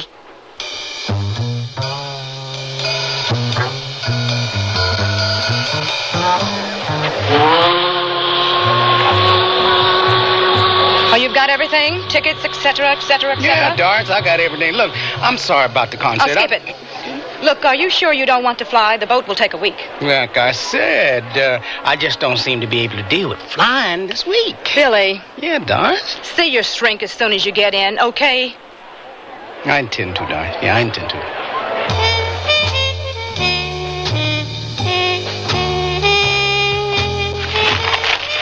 Here's Leo Leather's latest. Listen to this.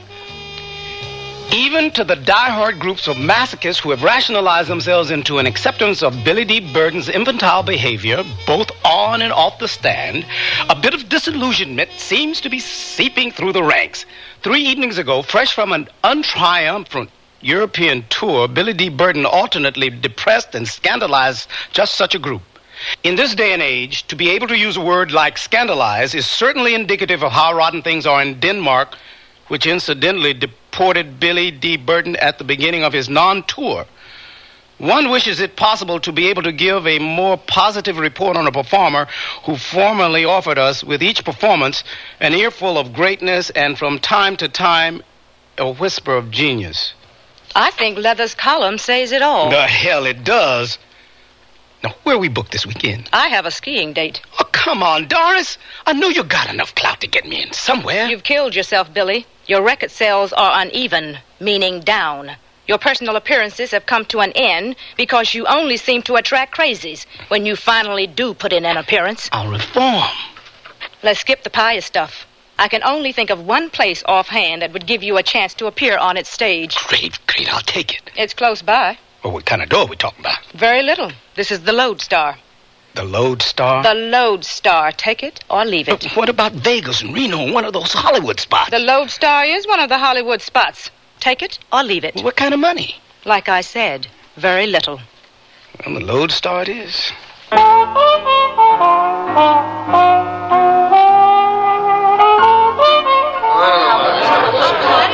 Okay, so there's this hippie type walking through Times Square. He has a sack full of wooden flutes. Ladies and gentlemen, it is my privilege to present one of the 7 wonders of the entertainment world, Mr. Billy D. Burton. Will you please welcome Mr. Burton to Lodestar? Thank you. First off tonight. I mean, this guy has enough bamboo flutes in a sack on his back to build a house, right? He's real excited and looking for something. He stops a man who obviously looks like he's in the know. You know what I mean, with the long hair and all? Start off with this evening. Hey, buddy, how do I get to Carnegie Hall, he asks. Practice, baby, practice, the guy tells him. Ladies and gentlemen. Hey, who's that jerk waving the bugle up there? Hey, get that jerk out of here. Please, gentlemen, I beg your indulgence. Get that creep out of here. Stay here. You allow the... You don't deserve... That's enough, Billy. Hey, get your hands off me. Come on. Out of here, Burton. And don't come back. Right. Don't call us. We'll call you.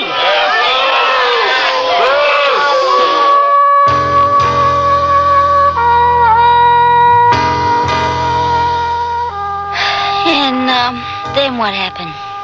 They booted me out. That's what happened. Kept my pay. Why, when you talk, do you say the wrong thing? I really do. Hey, Cookie. Huh? Why don't we get married?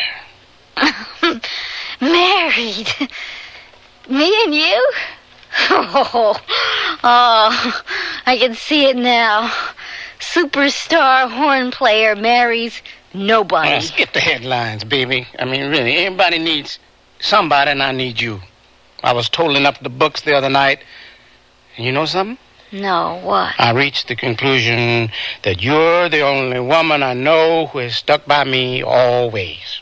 Your manager is still in your corner? I don't want to talk about her. I want to talk about us. Come on, Billy boy. Skip the emotional trip. I got a past that stretches around the corner, and it's filled with bums, creeps, you name it. Cookie. Maybe we could kick together. You know we have to sometime. You know that, don't you? There's even less a future for either of us, together or apart, shooting heroin. Billy, I can tell that you're sincere. Let me think it over for a bit, okay? Okay. But just remember, the third time round is always the easiest. Did we shoot the last of the dope?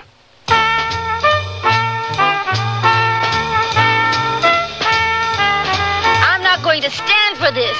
We've been married 3 months, and you haven't spent one night at home with me. Not one. Well, business to be taken care of, sweetheart, and you know how it is. Don't give me that.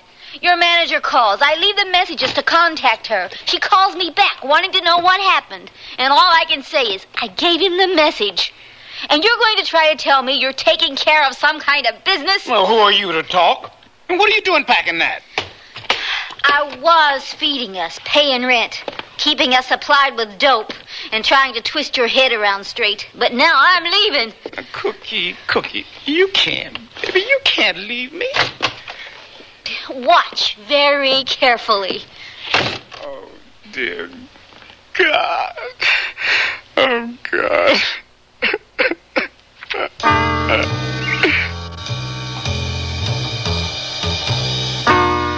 Billy, I'm proud of you. I never thought you'd be able to pull it off. Well, let's face it, Doris, I don't know if I have yet. Putting yourself into a drug rehab program for 6 months don't automatically reshape your skull. Oh, come on. Why be so down on yourself? If you can kick a drug habit, you can fight all the rest of the demons. Now, how about joining me for a taste of my poison? Scotch and soda? Right on the money, kiddo. Right on the money. Now, let's have an understanding about this Tahoe gig. Nick Ross was and is an old fan of yours. He's willing to come close to top dollar for his room, with the option of holding you over if everything works out all right. But don't worry, I'm on the right track. Good. You've got 2 weeks to prepare for the first show. 2 weeks? Well, you could take longer if you wanted to, but we felt the sooner you got back onto the track, the better. Yeah, I guess you're right. Terrific. Now, the crucial part. The money isn't great, but the room has prestige, and it means you'll be given a hearing by you-know-who.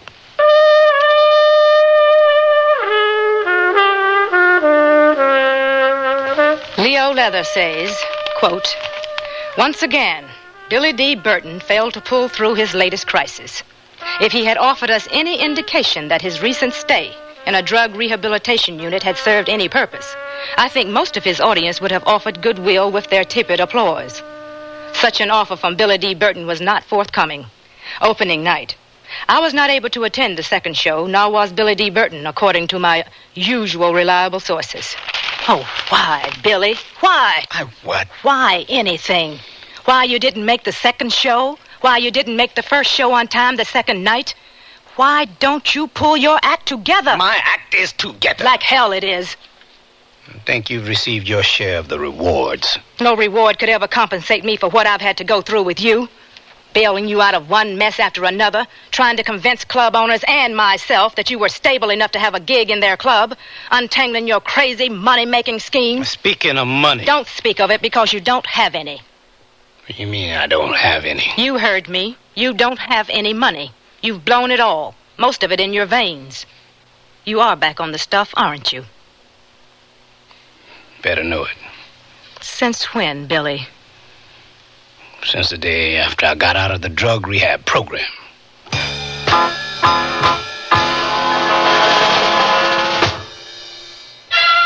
The room held several Sears brass-plated lamps. One switched on. The finely plated antique satin shade illuminated the furniture softly. Another lamp turned on, and another. The patio doors blew open. The gleaming brass-plated lamp nearby, with its heavy base built for stability, did not budge. The room glowed in the brassy elegance that these Sears best lamps command.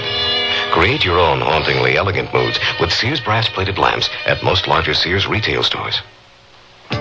Sears National Automotive Values. Now get the Sears heavy-duty shock, just $9.99 each installed.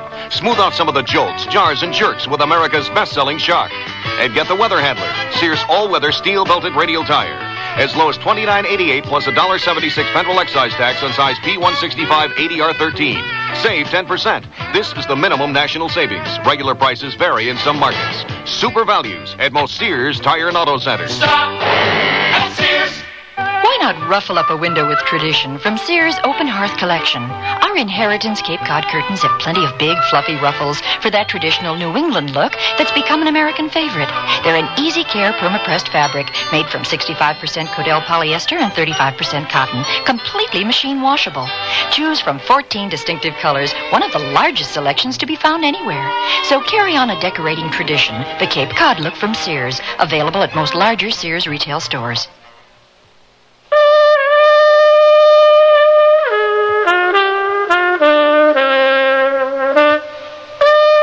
Cicely Tyson again, and here's the concluding act of Billy D. Burton. What did you say your name was? You hard of hearing or something? Billy D. Burton. What does the initial stand for? Well, some people say the D is for damned. My mother says it's for Dylan. Then you are the Billy D. Burton. Yep, I am the Billy D. Burton. And I'm broke, and I'm applying for welfare, and you're a social worker, and you've bought all my albums, and you're one of my greatest fans, right? Well, all that happens to be true. But I'm beginning to feel a little nauseated from the way you make it sound. I'm sorry, baby. I guess I'm feeling pretty negative about a lot of things these days. Yes, I understand. Now then, you know you are eligible for a grant. We have a category for unmarried, poverty-stricken, single males. That's me. I'm pinching myself. I mean, well, you wouldn't understand. I mean, let's face it. You are Billy D. Burton. How could you understand what that means? Well, maybe I can't. Want to try me? Maybe.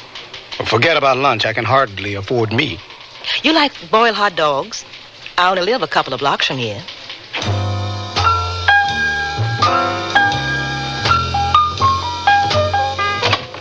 Well, this is it. I've got a little rosé in the fridge if you'd like something. Nothing stronger? Well, I'm fresh out of all that cocaine and heroin and the rest of the stuff you're reputed to use. You really know a lot about me, huh? Only what I read in the papers. How would you like your hot dog? Medium rare, well done, or what? Once around lightly.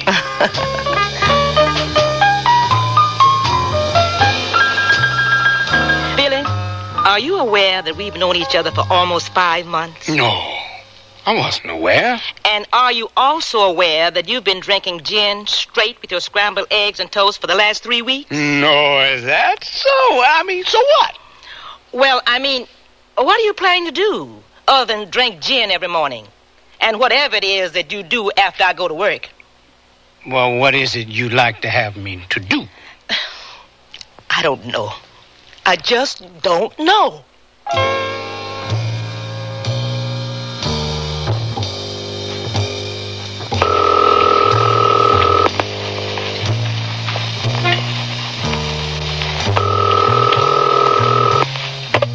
Good afternoon, Doris Dobson's agency.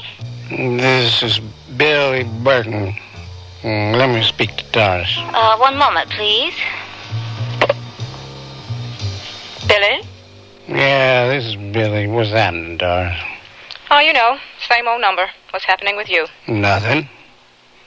Why you think I called? I have no idea why you called, and I'm not particularly interested. What does that mean? You figure it out. Look, I'm a little busy right now. What was it you wanted? I need a gig, Doris. I need to work. I'm falling apart. I can't help you, Billy. Oh, come on, Doris. You've always got an ace up your sleeve somewhere. Everybody's booked. Sounds like you're trying to tell me something, Doris. Are you listening? Yeah? Goodbye, Billy, and good luck. Oh. So that's the way the world ends.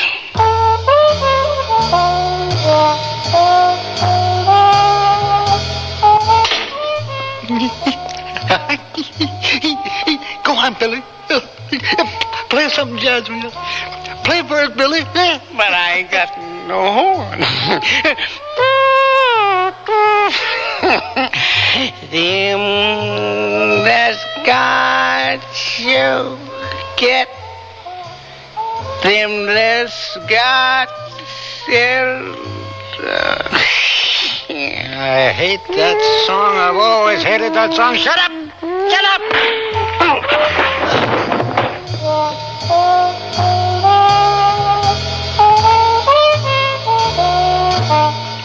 Billy? Billy? Can you hear me? Oh, yeah. I'm getting you out of here. Why? Ouch. You don't think I fit? Let's knock off the tough guy stuff, kiddo. This is serious material we're dealing with. Who are you trying to convince? They banged you up pretty bad, huh? Not really. Just the sort of thing a bunch of wild and crazy guys would do to you. Billy, I wish there was some way I could make you take yourself seriously. You can. Joking again, huh? No joking this time. Get me out of here before I go crazy for real. Now get me out of here. I'll take myself seriously. It's already been taken care of. How could I possibly know that you were in a place like this and not come to the rescue? I didn't know you cared about me. Don't be dumb, Billy. I've always cared about you. You know what I mean. Yes, I know what you mean. Well, what are we going to do about it? Nothing now. The first thing for you to think about is getting out of this place. When? Everything is being greased, and it'll take about a month for the pieces to slide together. Skip all the jive, Doris. When will they unstrap my arms and let me out of this crazy house? It has to be within a month, or else you won't be able to appear at the Tribute to Billy D. Burton concert. You talking about? A memorial concert for you. Well, I thought you had to be dead before they pull one of those cards out for you. Well, let's face it. A lot of people do think you're dead. I guess the concert would tell them that I'm not dead, huh? I don't think it would hurt. In addition, it would be the opening round of a machine gun blast that I've prepared for the world. Billy D. Burton returns. I've never been gone. Yes, you have, kiddo. And I think the world at large would be very interested in your return. I like this. I really do. Imagine coming out of a crazy house to blow people's minds. I'll never be the same. Let's hope so.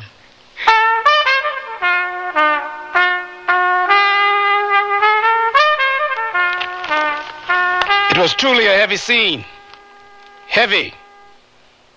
Billy D. Burton, erratic great of the jazz horn, had gotten on a train somewhere in upstate Pennsylvania, smooth out of a drug and personal problems, returning home to star in a memorial concert to himself. That requires ego, of which Billy has not been noted to have any lack.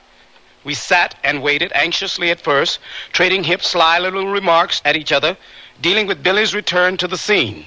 His hassle in the madhouse, the 1,001 odd things we knew about him. The curtains shimmered, the cloth responding to the glittering anxiety seated before it. A pale rush of hot air being involuntarily exhaled toward the stage created the kind of feeling that made one feel as though one were present at the beginning gust of a hurricane. But Billy didn't show.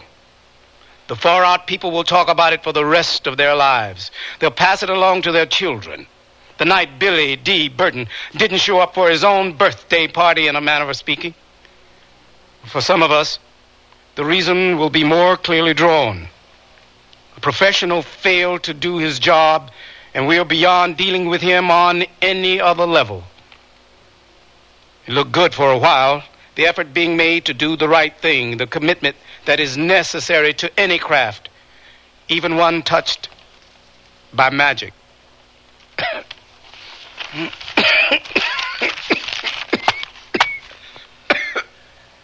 A little bit like reading your own obituary, huh?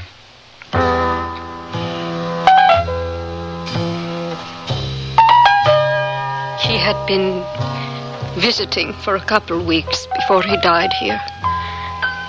It was an unbelievable sort of spiritual happening. He was on the verge of finding himself in his music. You could tell from the level of maturity that was announced in his playing. It was as though all of his suffering and frustration had channeled themselves into a core, something that made him less susceptible to criticism. He had been very disturbed by the Leo Leather column, in a way I'd never known him to be. In some distorted way, he seemed to feel that he was a folk hero of some sort, who was letting his side down. He was, in a sense, in training here when the attack came. His playing had reached that level of quality that the Spanish speak about when they say someone has duende. There is no literal translation for the word. It's beyond being merely soulful. Billy was there when the end came. He played before he died. A few things he was working on. I remember the ending of one of his arias in brass. It seemed to sum up his whole life.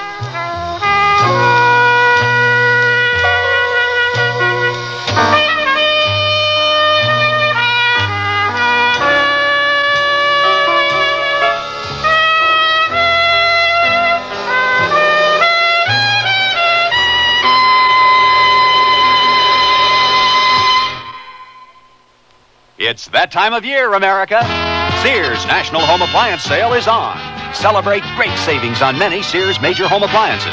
Save from $20 to $100 on selected Kenmore washers and dryers, refrigerators, dishwashers, color TVs, microwave ovens, vacuums, and more. So save big and hurry to Sears National Home Appliance Sale now. Sale ends July 28th. Dates may vary in Alaska and Hawaii. Kenmore, solid as Sears. It's another super value from Sears. The great summer savings go round clearance in women's fashions. Save 25 to 40% on looks that add savvy to summer. Give cool, colorful dresses a whirl. Be in the summer swing in shorts and tops from the budget shop. Find much more in our Junior Bazaar and Mrs. Sportswear departments, too. The great summer savings go round. A super clearance while limited quantities last. Sears, where America shops for value.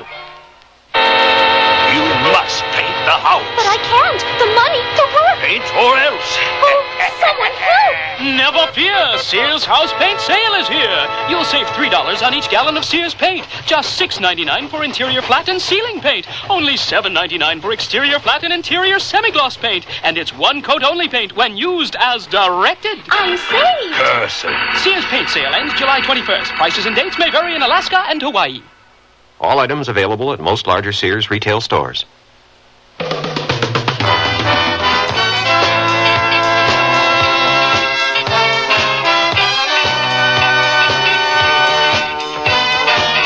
The Sears Radio Theater has been brought to you by Sears Roebuck and Company, where our policy is satisfaction guaranteed or your money back.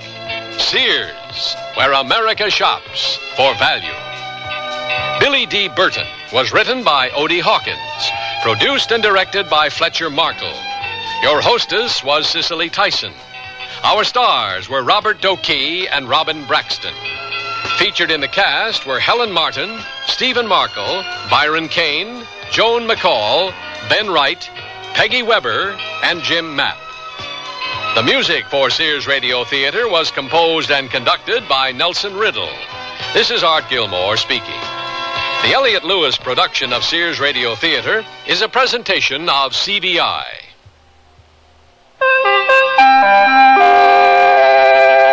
I'm Henry Winkler, and I'm an actor, and I'm proud of it. I've played many roles from Shakespeare to the Fonz, and right now I'm playing what I consider a significant spokesman role for the American Cancer Society. We're inviting you to join our cast of millions, the millions of Americans who are playing a role in the fight against cancer. Scientists in research laboratories, the people helping cancer patients with rehabilitation and other services, many of them former cancer patients themselves. All those volunteers playing an important role, ringing doorbells to help raise the funds needed to bring about a happy ending to our centuries-old drama, the war against cancer. That's your role. Act. Send a generous check now to your American Cancer Society. It's not a small part. As Shakespeare said, many strokes, though with a little axe, felled the hardest timbered oak. Remember, it's your American Cancer Society. Here's a message from your Kidney Foundation. Have you ever stood in line, my friend? Not for hours, but for years on end. Not waiting for a ticket for a show you want to see, but just for the chance to live life normally. Waiting for the gift of life. Pass it on, pass it on. Give the gift of life. Pass it on, pass it on. Somewhere someone depends on you. You can give the gift of life and help someone who depends on you by becoming an organ donor. You can sign a special line on your driver's license or get an organ donor card from your kidney foundation. A moment to sign could mean a lifetime to others. Remember, we're talking about life. Pass it on, pass it on. Give the gift of life. Pass it on, pass it on. Somewhere someone depends on you.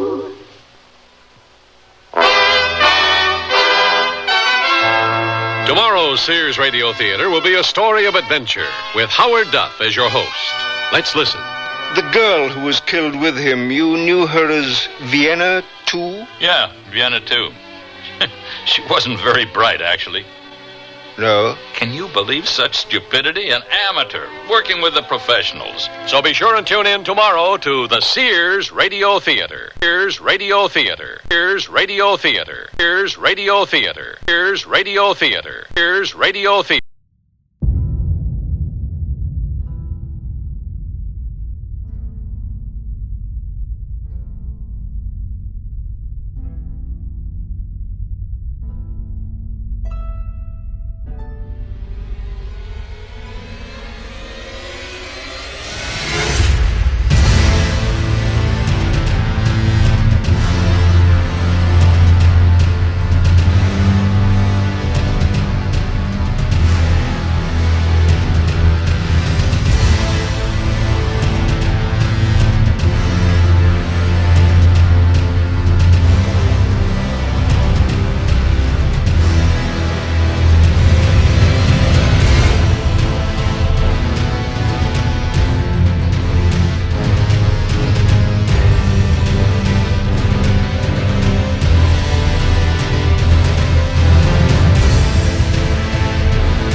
Journey to the Stars with Space Patrol, coming up next on Nightly Old Time Radio Shows.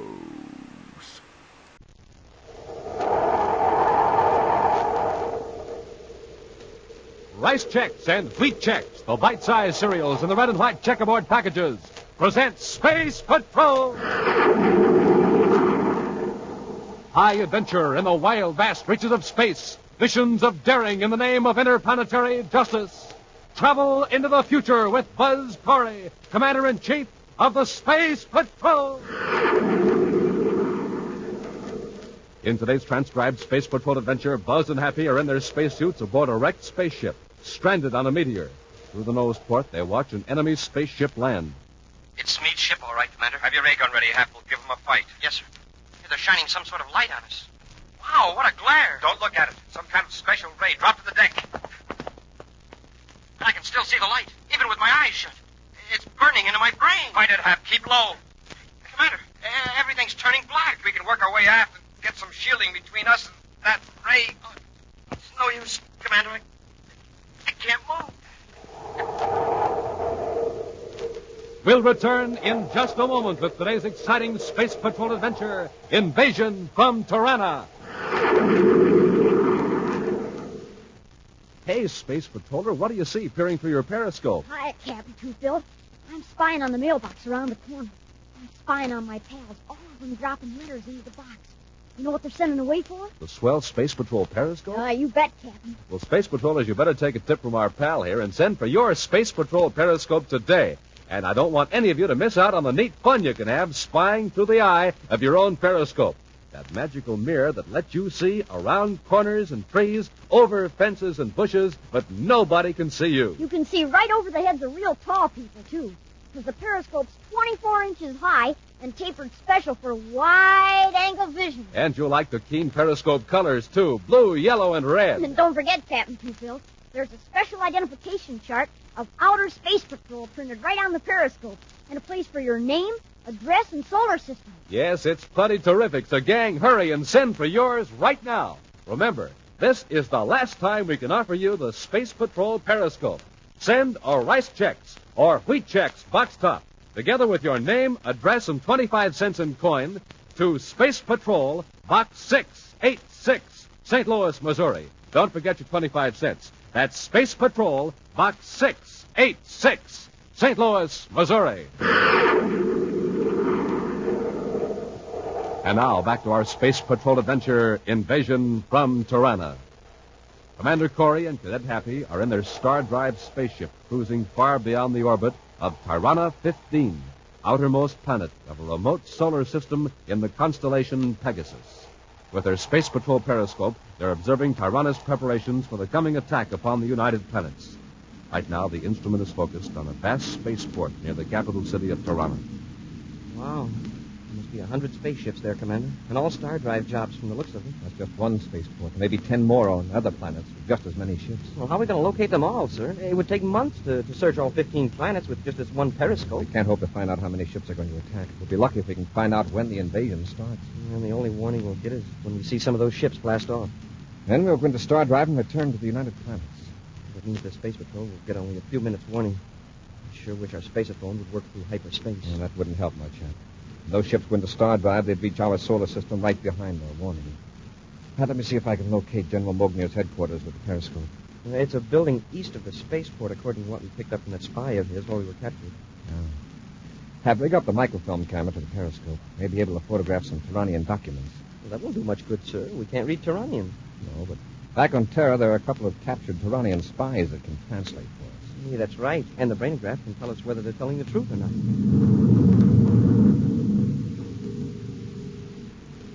Elsewhere, in his headquarters on Tirana 7, capital planet of the enemy solar system, General Mognier, chief of the Tiranian intelligence section, goes over invasion plans with the spy Kosuri, known to Buzz and Happy as Matthew Smead.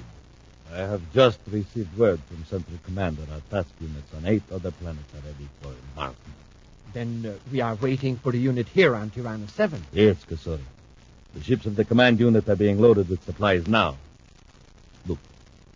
Mark this date on the calendar, Kosuri. This is the date of our attack on the United Planets. Yes, General. And I trust I am being considered for a suitable command in the occupation forces? I'll consider that matter after our next campaign. Our next campaign? Yes. After the United Planets are under control, Tirana will launch an offensive against Varkol. Varkol? Varkol is a star just 8 light years from our system. Its planets are inhabited and developed to a high degree in technology. Why haven't we attacked it before? Because we weren't sure we could conquer it. Latest reports, however, show that the people of Varkol are entirely peaceable. Despite their scientific advancement, they should be easier to defeat than the United Planets. I'll go over our plan in detail.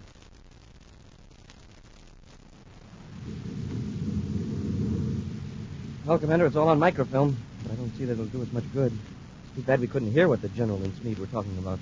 It would be in Turanian language anyway. Still, I've learned something important. You have, sir? What? In the periscope, we could see a chart of our solar system and a Turanian calendar. General Mugnier pointed to a date 2 days off. Very likely that's the date of the invasion. 2 days? Well, that's more time than we expected. But... Wait a minute. How do you know that was a calendar? I picked up a little Turanian during the past few weeks from the spies we captured. Naturally, I can't translate any of their documents, but I know their number system, and I know how they measure time. That was a calendar, all right. And we've got 2 days warning. No, less than that. 1 day on Tirana 7 is much shorter than a 24-hour period in our solar system time. In fact, it's just a little more than 6 hours. Wow. Then 2 days Tirana time is about 12 hours in our solar system. Right. But from watching General Mugnier at that star chart, we've got a pretty good idea where the attack will originate. Yeah, but he was pointing to some other part of space, a lot nearer to Tirana than our solar system. I noticed that, Happy. There's a star about 8 light years from Tirana. If Mugnier was talking about it at this time, I'd say it was either an ally of Tirana or their next victim. Commander, look. Isn't that a spaceship in the viewscope? Yes, probably a Turanian patrol ship. It's a long ways off. And on a cross vector. I don't think they've seen us yet. We'll increase velocity and go into star drive now. Hey, what's that? Get a directional fix in that signal. Yes, sir. Sounds like some sort of automatic code. Yes. It's too simple for a message. Could be a warning or a sign that we've been picked up by a Turanian patrol. I don't think it's coming from that other ship, Commander. It seems to be coming from about 15 degrees off our starboard. Yeah, I think I've got it fixed, sir. That distress signal is originating at 16.5 degrees off our present heading. I'll adjust the viewscope, Hap. Why do you call it a distress signal? Gee, sir, I don't know. It just popped into my head, that's all. You may be right. Look at the starboard viewscope. It's a meteor. Yes, look what's on it. A spaceship. A Turanian ship must have cracked up. And their spaceophone is sending out an automatic signal. Could be. Take a look at that ship. Doesn't look like any Turanian spacecraft I've seen. It sure doesn't.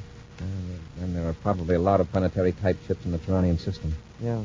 And that ship way back there at our rear. It's probably coming to rescue him. Maybe. That ship is on our vector, not the meteor's. Well, anyway, it's no problem of ours, is it, sir? I mean, even if we were perfectly safe, this isn't our solar system. No, it isn't. That ship on the meteor, I don't know why, but I'd swear it isn't a Turanian ship. Well, after all, if we tried to help, we'd probably be captured. And our first duty is to alert the United Planets about the attack. Isn't that right, sir? Sure, Hap, that's fine. Well, even if it only took a few minutes, it's still too big a risk. Poor fella. All alone on a meteor and in a strange solar system. You know he's all alone. In fact, how do you know anyone's alive after that crash? Obviously, it's an automatic signal. Yeah, that's right. But somehow I get the impression that... Well, we're pretty near up to star drive velocity, aren't we, Commander? Get 2 spacesuits out of the locker, Happy. 2 spacesuits? We'll need them when we land on that meteor on the double, Hap. Yes, sir, Commander. After rapidly decelerating, Buzz changes vector and heads for the meteor. A few moments later, the star drive ship lands on a barren lump of rock near a damaged spaceship of strange design. In their spacesuits, Buzz and Happy are approaching the wreck. There's no sign of life, sir. No. It's funny about that signal. Cut out just as we changed vector and headed for the meteor. The ship's pretty badly damaged, Commander. There's a big hole in the hull. If anyone's in there, they'd better be wearing a spacesuit. Yeah.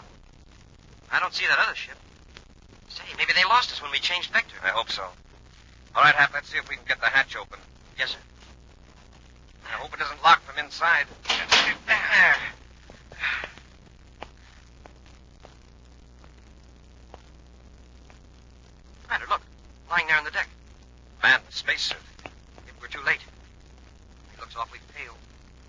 we can't do anything for him here. We'll carry him to our ship. Gently, Buzz and Happy lift the limp figure in the spacesuit and carry him to the control compartment of their own ship. Opening the face pieces of their own helmets, they examine the spacesuit of the stranger for a similar release catch. Hey, the spacesuit is certainly different from ours. How do we get his helmet open? I'll work on it, Hap. You check the viewscope. See if that other ship is in sight. Yes, sir. Did you get a look at the controls of that other fellow's ship? He sure isn't from Tirana. No, and he sure picked a bad part of the galaxy to get wrecked in. Yeah, I'm getting it, Hap. I hope he breathes the same kind of air we do. If he doesn't, he's no worse off than he was in his own ship. Commander, we're on a spot. There's a ship heading straight for this meteor. Just a periscope, Hap. Focus it inside that ship. Hurry. Yes, sir. Yeah, I've got the helmet open. He's alive. His eyes are opening. Thank you. Thank you. Smoking rockets, he speaks English. He's in pretty bad shape. I take care of him. You stand by to blast off. And to fire space torpedoes at that ship. Yes, sir. Please, listen to me. I'm hurt. There's a medicine kit in my ship. I must have it or I'm finished. Commander, I've got the periscope focused inside that ship. And guess who's at the controls? Smead? Right. And General Mogul. Medicine in my ship. Get it, please. Hey, Commander, Smead isn't close enough to use his null ray on us. If we blast off now, we can keep the meteor between us and that ship until we get up velocity again. A null ray. If Smead turns that on us, we're helpless. He's nearly within range, sir. Shall I blast off? The medicine kit. Please. He's nearly done for. Smead's reaching for the null ray control, sir. What are we going to do? We're going to save this man's life. Get the medicine kit.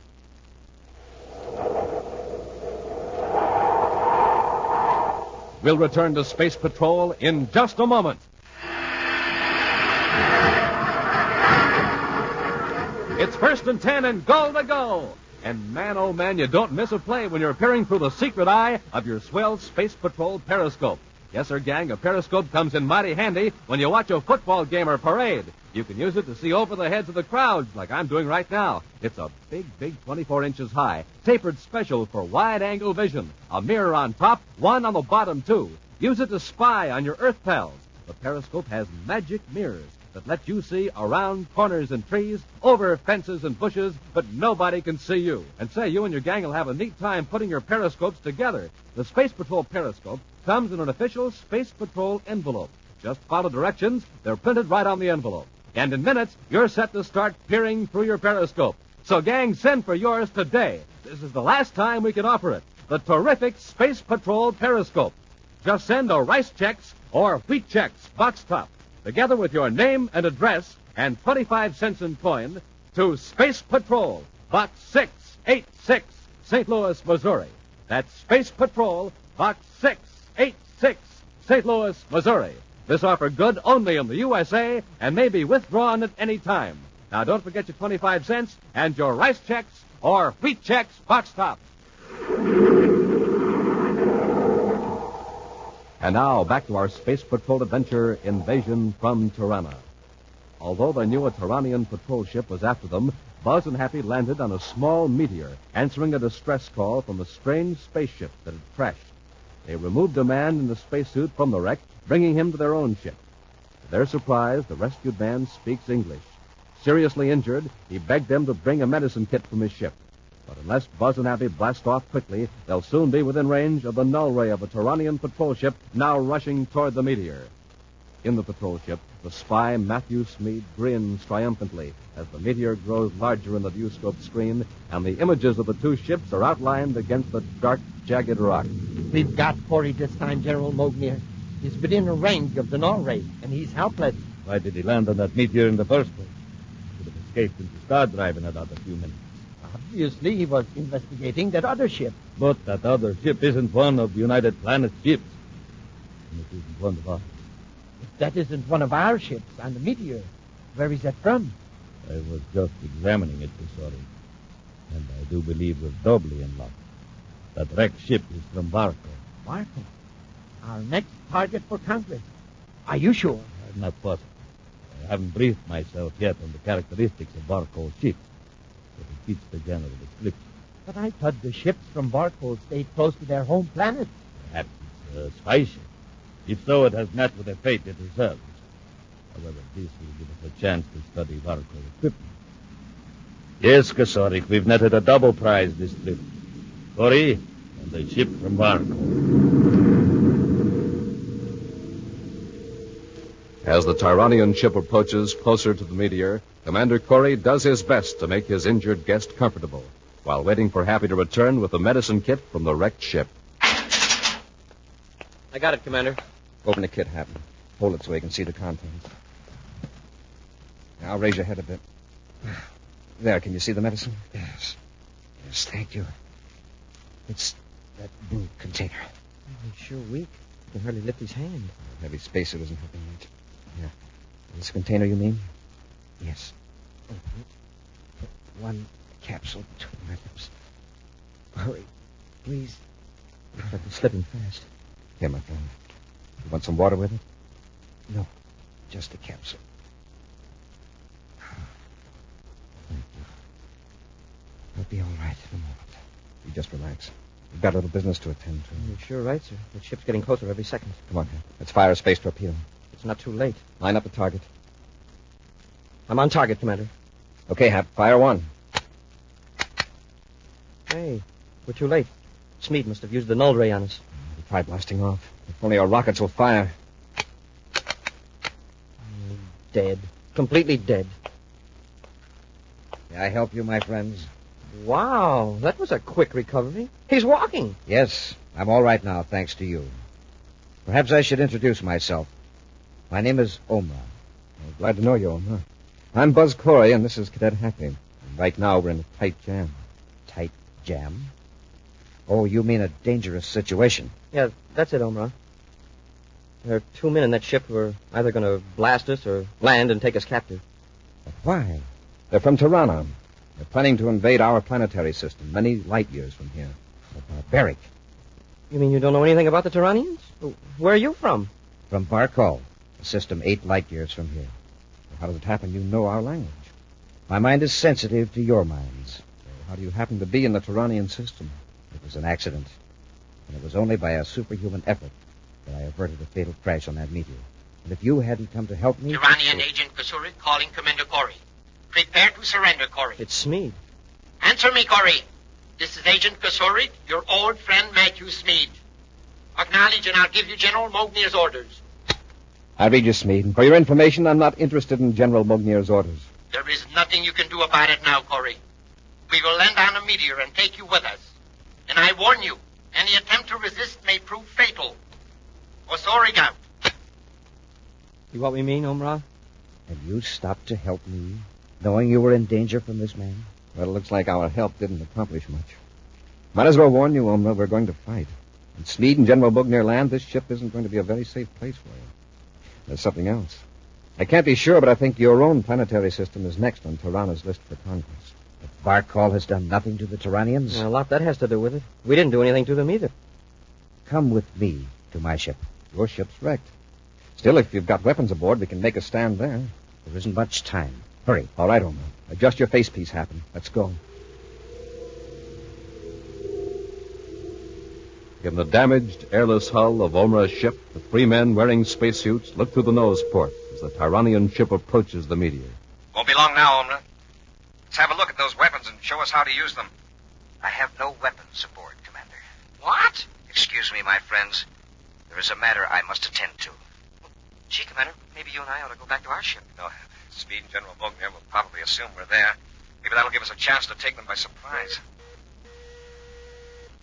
Omra, what good is that spacephone going to do? It'll take that signal 8 years to reach Varkol. Maybe Omra's spacephone works through hyperspace, huh? Well, even so, Smead and the General can finish us before a Varkol ship could get here. And from the way Omra talks, well, they couldn't fight one Tyranian ship, let alone a whole fleet. There's Smead's ship. It's up to us, huh? What do we do? Wait till they get out of their ship and use the ray guns on them? It's the only thing we can do. They'll probably try to surprise us in our ship by entering through the cargo hatch. Yeah, that'll be a break. We can trap them inside. Yeah. One of us can guard the cargo hatch and the other one the main hatch. What's holding them up? I know. They probably picked up Omra's signal. And they know that we're in here. Omra, could you cut off that transmitter? All right, Commander. What were you trying to do, Omra? Contact me. Look. They're up to something. They're shining some sort of light on us. Wow, what a glare. Don't look at it, Happy. Some kind of special ray. Drop to the deck. I can still see that light, even with my eyes shut. It's burning into my brain. Commander, everything's turning black. We can work our way aft and get some shielding between us and that ray. It's no use, Commander. I can't move.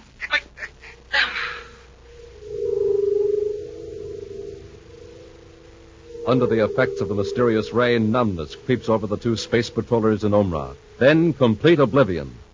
The next thing Buzz and Happy are aware of is a rotating, rushing sound and a painful throbbing in their heads. All is blackness, except for a few pinpoints of light. The points become blurs, and then suddenly come into focus. Happy turns and finds Buzz lying beside him. Commander, can you hear me? Yes, Happy. We're in a ship, and we're spaceborne. Yes. It's our own star drive ship. We're alone in the control compartment.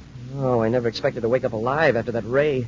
I wonder how we got here. Maybe Omra had something to do with it. Well, how could he get us away from Smead and General Mogul? Let's get to the controls and check our position. Oh, my head. Stay right where you are, both of you. Smead. Kusurig, if you please.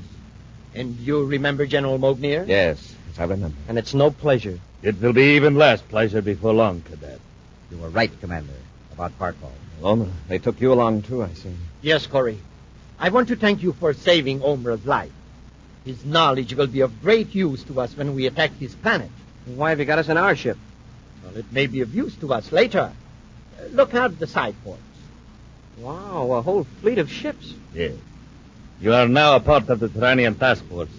In a moment, the entire fleet will go into star drive simultaneously and emerge near the United Planet.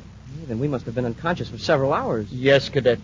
You have awakened just in time to watch the destruction of your space patrol defenses. It's ironic, isn't it? That you should actually help Tirana conquer your United Planets. I am very sorry, Commander. Save your sympathy for yourself, Omra. Perhaps after you see what we do to the United Planets, you will persuade the people of Arkol to surrender at once. What do you gain by this violence and conquest? You don't need these other planets for survival? The Chiranians have a greater destiny we must fulfill. We will not rest until we rule the entire galaxy. And obviously we are fitted for this role. Or we would not succeed as we have. There's the warning signal. The entire fleet is going into star drive. Get to the controls, Kusule. Yes, General. Now, Corey, you and the cadet are about to have a dramatic experience. In a few moments, you will see your entire United Planet in their last hour of freedom. And then our attack will begin. Go to the star drive. Yes, General. What's the matter, Kosorik? Go into star drive, I say. Something is wrong. It's just Corey's ship. Make him fix it. Come on, Corey. Fix the star drive. We got to keep up with the rest of the task force. Me, this is your operation. You fix it. Don't argue, Corey. Repair that star drive. As General of the Intelligence Section, I've got to be with the rest of the fleet. If you will look through the viewports, General, you will notice that you are with the fleet. What's wrong? The ships are still there. They're still in the rocket drive. Yes, General. At this rate, you should arrive at Commander Corey's solar system in about 3 centuries. 3 centuries? Omra, what are you talking about? Look through the nose port, high above your fleet. Smoke and rockets. Look at that ship. What a monster. It's not a Turanian ship. Where did it come from? It is a ship from Barkall. From Barkall? Then your message got through. Yes, Commander. That ship is sending out radiations that cut off every star drive in the Turanian fleet. That's easily fixed. Put on the space phone, Kosorik. I'll order the fleet to blast that Barkall ship to pieces. Every weapon you have is useless, General. There will be no attack. You might as well order your fleet to return to their Turanian bases. You're licked, General. That's fine. You three are still our captives. And you'll pay for wrecking our plans. Kosorik, destroy them! Hap, get Smead. Yes, sir. Never mind, Omra. We can handle it.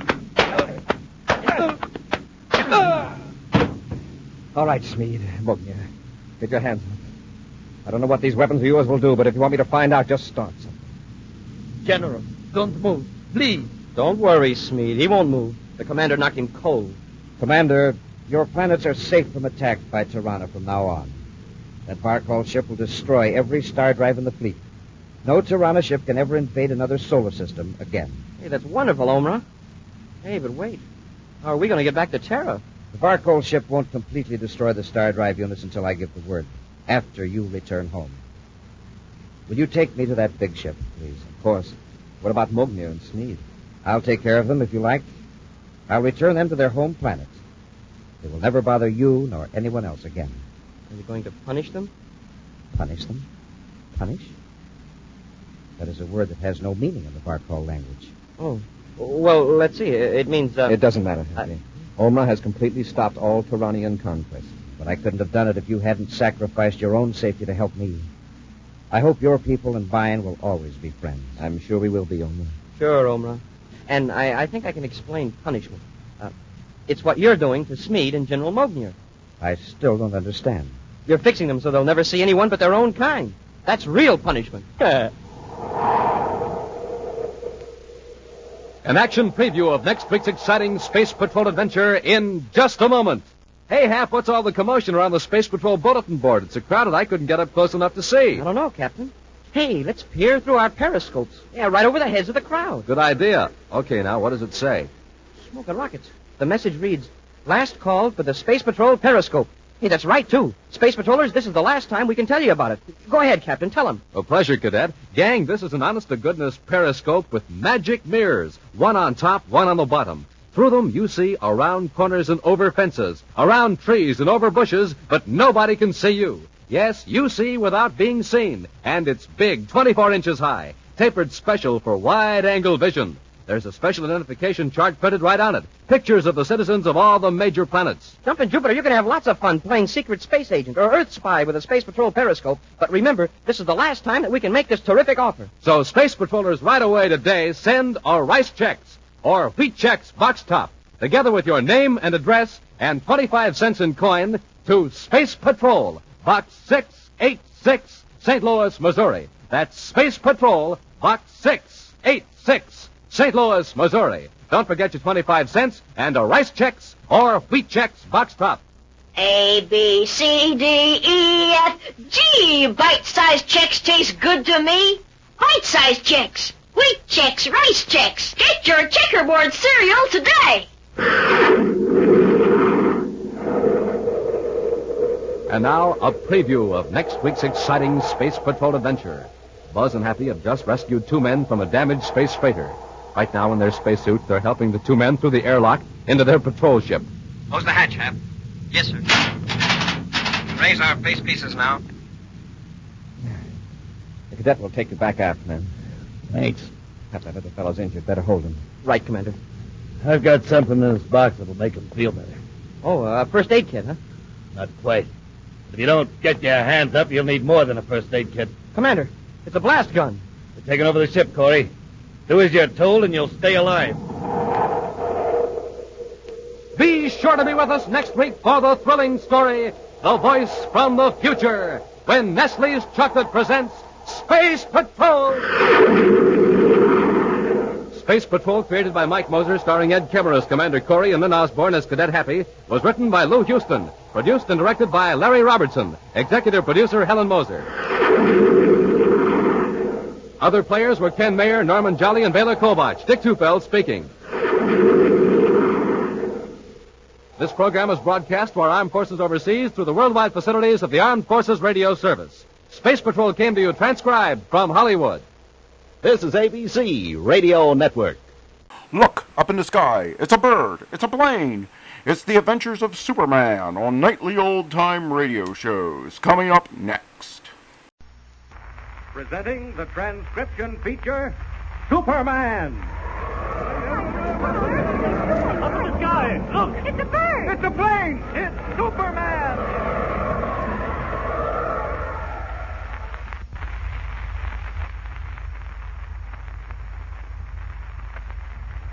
And now Superman, champion of the weak and the oppressed, valiant fighter for truth and justice, who is faster than an airplane, stronger than a locomotive, but who walks the earth as mild Clark Kent, news reporter for the Daily Planet.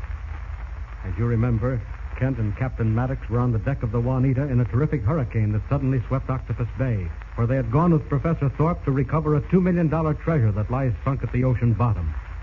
Down in his bathysphere, 50 fathoms under the sea where the treasure lay, Professor Thorpe and Diver Gleason were trapped when the storm broke. frightful fury of the tropical gale had torn loose the Juanita's anchors and was driving the ship straight for the menacing Shark's Tooth Rock, while the bathysphere with its human cargo was being dragged along the bumpy bottom of the sea. As our story continues today, the Juanita is still being tossed about by the mountainous waves. And down at the ocean floor, the diving bell crashes on toward destruction, while Professor Thorpe and Gleason fight desperately to keep from being battered in its cramped interior. Listen. Hang on to that bar, Professor. Gleason, how long do these tropical storms last? I can't stand much more of this. Might be 10 minutes. Might be an hour. An hour?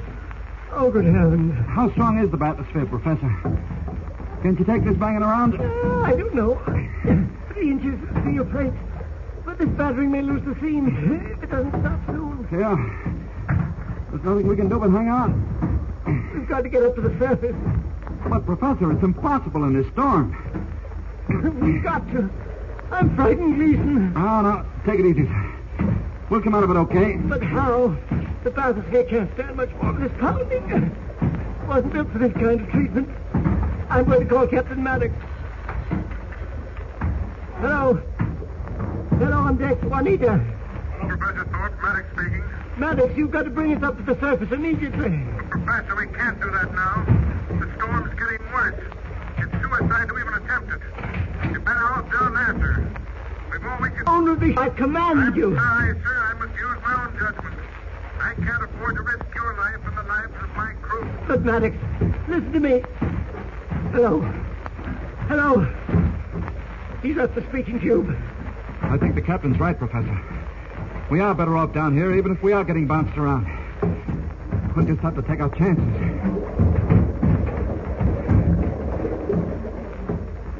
And meanwhile, on shore, another danger threatens the storm-tossed Juanita.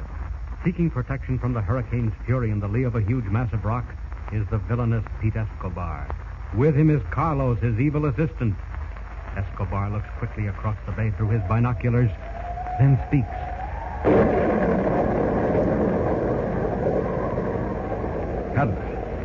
Carlos, look out there in the bay.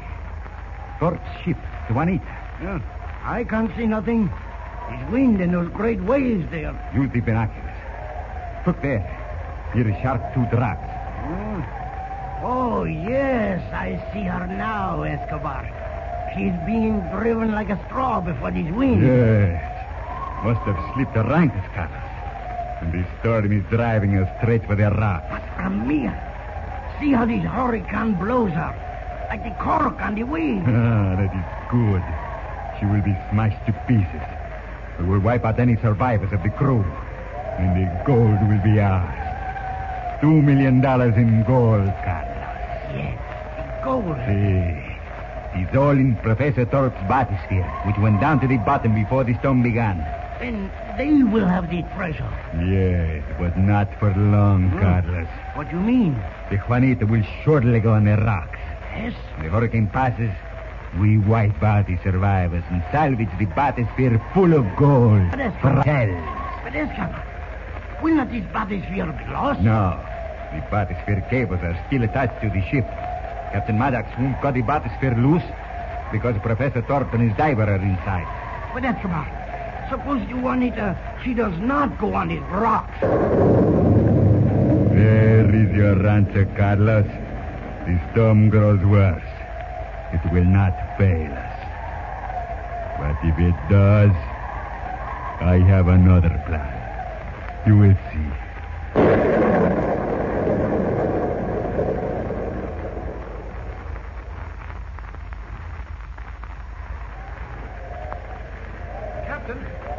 Captain Maddox, what are you? Here, hand at the wheel. Say, this is awful, Captain.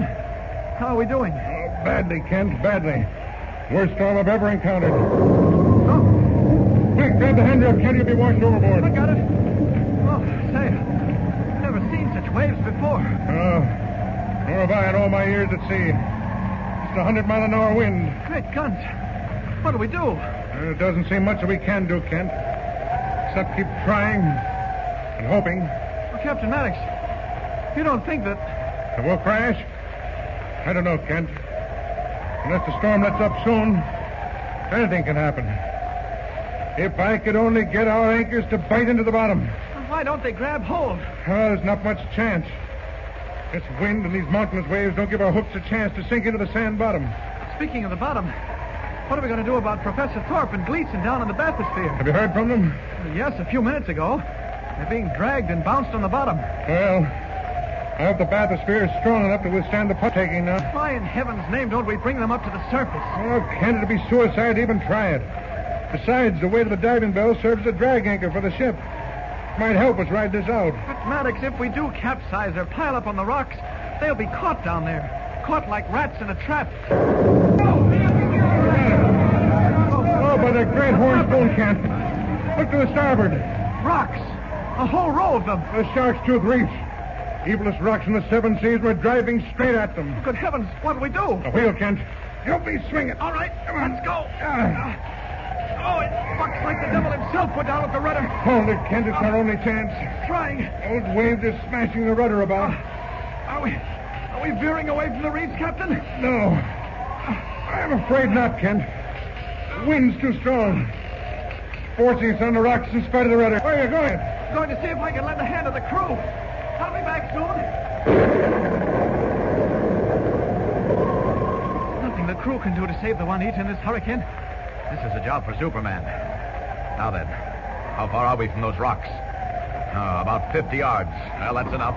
Over the side we go. Up, and away! Faster. Not a moment to lose. There must be some way I can hold the Juanita off those rocks. I have it. Yes, I'll brace myself against the rocks. As the ship comes in, I'll catch her, hold her off long enough for the anchor to take hold. Down. Now then, here she comes, bearing down on me like a locomotive. Ready? Now. Caught her. Now, I'll have to hold her steady for a while. Hold it. Steel muscles braced like giant girders, Superman holds the ship and its human cargo against the fury of the hurricane. Holds it until it is firmly anchored. Then, as the storm dies down, he flies back aboard the Juanita, unnoticed in the excitement. Kent, where did you disappear to? Well, I'm ashamed to say it, Captain. I got seasick during the height of the storm and went down to my cabin. Oh, just seasick. Yes. Well, thank heaven you're all right. I was afraid you'd been washed overboard by those waves. Oh, I'm all right. Say, what happened, Captain? Things looked very bad just before I went below. Well, we were just about to pile into the Shark Tooth Reefs back there, Kent. I still don't understand how we avoided them. What did happen, Captain? I can't explain it. There we were driving straight for those rocks, and suddenly, when everything seemed lost, the ship stopped. What? Stopped as though giant hands had reached out and saved us. It was a miracle. Oh, it does sound like a miracle. Couldn't that have been a cross current, some powerful tide operating at the reef? Or couldn't the hooks just happen to catch? Yes, that's possible, but not likely. But say, why are we standing around? We've clean forgotten about Professor Thorpe and Gleason down there in the bathysphere. Good heavens, you haven't heard from them? Not a word. Oh, I'll call them right now. They must be badly shaken up. Hello? Hello down there in the bathysphere. Hello, Professor Thorpe. No answer, Kent? No. Let's try again. Hello, Thorpe. Gleason. Hello down there. Well, Kent? Still no answer. Captain Maddox, something must be wrong. The oxygen pump. Come on, we'll have a look at the gauge. All right. Well, the pump's still working. Yes, but the pressure, Captain. Captain, look at that gauge. Pressure 0. Yes. Great Scott, Kent. Look in the water. Air bubbles. That means the airline is disconnected, Captain. We've got to bring the bathysphere up out of the water quickly. Hurry, Kent. Start that motor winch. Okay. How quickly can this winch raise the bathysphere? About 100 feet a minute, Kent. We don't know how long Thorpe and Gleason have been without air. The airline must have been broken during the storm. There's still a chance. The bathysphere's reserve tank has enough to last for about 15 minutes. Oh, can't we speed that motor? Captain Maddox. Huh? Doesn't that cable seem a trifle slack to you? Slack? How do you mean? Well, it's coming up so easily. Almost as though no weight were attached to it. Oh, but that's impossible, Kent. The bathysphere weighs tons of... Hold on. Stop that motor. Why? If you're right, Kent, this is worse than we suspected. Stop that motor. I want to test the cable. Okay. What is it, Captain? What happened? Oh. Kent, I hate to say this. What is it? There's nothing at the end of this cable. The bathysphere's gone. Bathysphere gone? Yes. Cut loose. Professor Thorpe and Gleason are gone with it. Somewhere at the bottom of Octopus Bay lies the diving bell. In it are two desperate men trapped when success and the Spanish gold were in their hands. What grim, hopeless thoughts pass through their minds at this moment? And what new evil is Pete Escobar plotting now that the ship is safe from the storm? How will Clark Kent save Thorpe, Gleason, and the Spanish gold? Listen in next time and follow the thrilling story of Superman. And remember, tune in the next thrilling installment of the transcription feature, Superman. Up in the sky, look! It's a bird! It's a plane! It's Superman!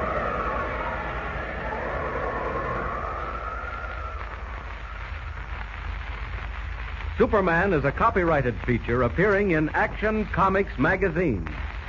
In Action Comics magazine.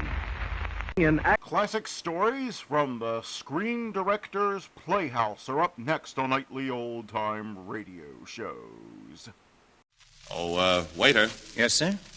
I'll have cold leg of lamb with mint jelly, baked potato, I think, and a bottle of cold Pabst Blue Ribbon. Yes, sir. Finest beer served anywhere.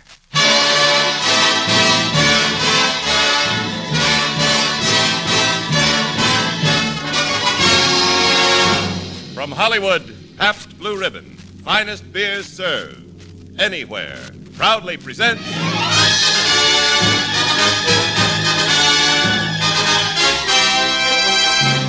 Screen Directors Playhouse, production Jezebel, director William Wyler, star Betty Davis.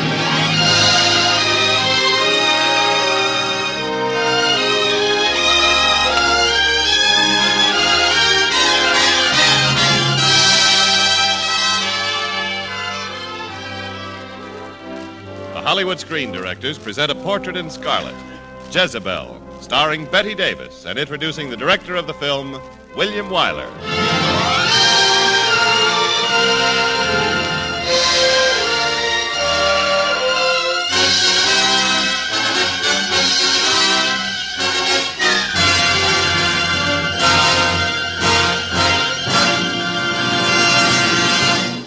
In introducing our guest screen director tonight, we refer you to your own most vivid motion picture memories. There you'll find the films he has created. Among them such award-winning dramas as The Best Years of Our Lives, Mrs. Miniver, and Wuthering Heights. Ladies and gentlemen, the director of tonight's story, Jezebel, Mr. William Wyler.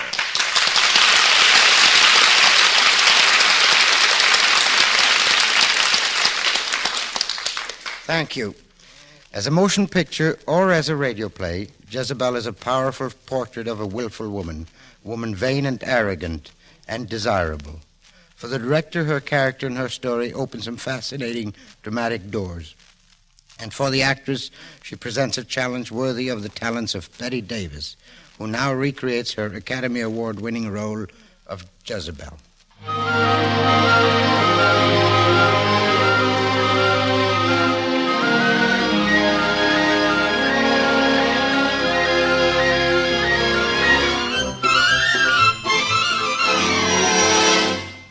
Cars? Railroads? Preposterous. But, gentlemen, it's 1850. And unless we're willing to compete with the energy and enterprise of the North, the South is doomed. We need railroads. What's the Southern gentleman keep a carriage for? What if yellow fever hits New Orleans again? Thank you, Dr. Livingston. Mr. LaCour, gentlemen, what indeed if we suffer another epidemic of yellow jack? Railroads fight disease too, gentlemen. Railroads bring supplies, medical assistance, remove the stricken, carry the... Preston? Julie. Press, I sent Cato for you. Yes, Julie, but gentlemen, will you excuse me for a moment? Of course. Julie, go right ahead. Good day, gentlemen. Julie, why do you do these things? You know my work here at the bank is important. I suppose it isn't important that we're going to be married. Why, certainly it is, but I suppose it isn't important that for a month now I've been having a dress made for the Olympus Ball tomorrow night, and that you promised to come today to see it fitted. Julie, I don't suppose it's even important to you what I wear at the Olympus Ball. Julie, right now I'm having the fight of my life trying to bring some progress to New Orleans. Right now I have a fitting at Madame Poulard's, Mr. Dillard. Give me another half hour, darling. Perhaps You needn't trouble yourself. I'll go with Aunt Belle.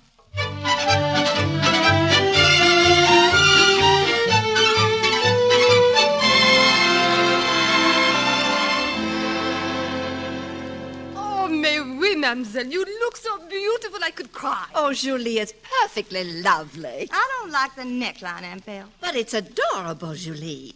And Press has always loved you in white. Has he? Madame Poulard, let me see the dress on that phone there. Là-bas? Julie. Oh, mais non. It's red. Gorgeously red. If it fits me, I'm going to wear it to the Olympus Ball. Oh, no, mademoiselle, no, absolument. Why not? You must be mad. Why? No decent girl wears red. This is 1850, Dumpling, 1850, not the Dark Ages. Girls don't have to simp around in white anymore just because they're not married. But, well, think of Press. That's just what I am thinking of. Press.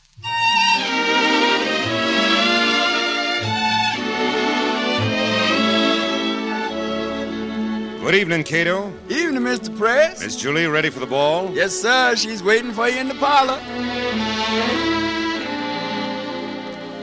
Julie, Good evening, Press. Isn't it lovely? you can't wear red to the Olympus Ball. And why not? Why not? What's the matter? Are you afraid I'll be taken for one of those girls from Gallatin Street? Julie. Oh, I forgot. I'm not supposed to know about such things. I'm just supposed to simp around in white. For heaven's sake, be reasonable. Were you reasonable yesterday at the bank? So that's it. You're nursing your spite. I wouldn't say that. Well, I would, and I do. And for once, you're going to do as I say.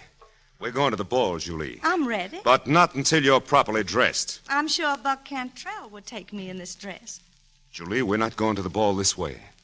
You're afraid someone will insult me and you'll find it necessary to defend me? If you're quite ready, Julie, we'll go to the ball.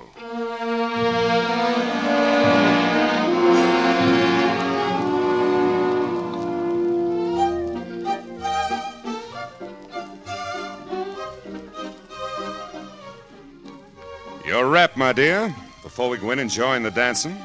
Press is a little cool. Yeah, I think you'll find it's much warmer inside. Your wrap, Julie.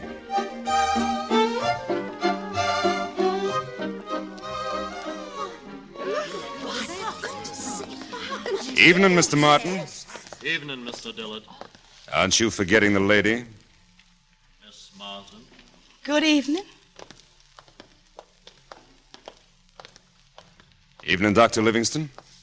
Evening. Evening, Buck.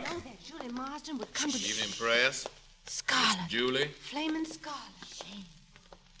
Pleasant evening, Buck. Yeah. Rather cool. I don't find it cool. Do you, Julie? Why, no, I don't... We don't find it cool, Buck. No, I reckon not. Now you mention it, I reckon it's just right. Press, take me home. We haven't danced. Oh, Press, everyone's staring at us. Isn't that what you wanted? Despite me? But they won't play for us, just one couple. They'll play. Orchestra? Press? Why don't you play? Play!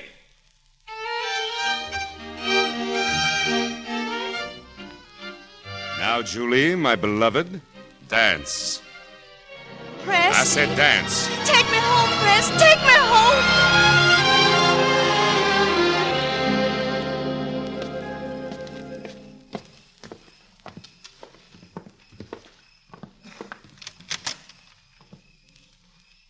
Goodbye, Julie.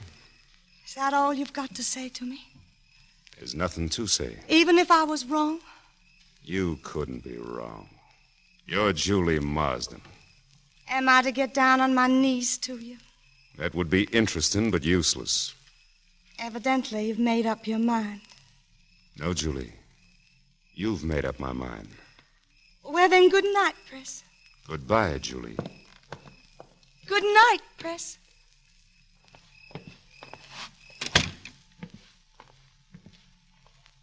Julie? Yes, Aunt Belle? What happened? I couldn't help overhearing something just now. I sent Press away. Julie, don't let him go. Go after him. Me? After him? You love him, Julie. Don't be a fool. He'll come back. Oh, not him. Not Preston Dillard. He'll come back tonight, I think. Never. When he does, say I've retired. Tell him I'm sleeping late in the morning. Oh, Julie, you fool. Tell him not to come around until tomorrow afternoon. You fool. Tell him. Tell him.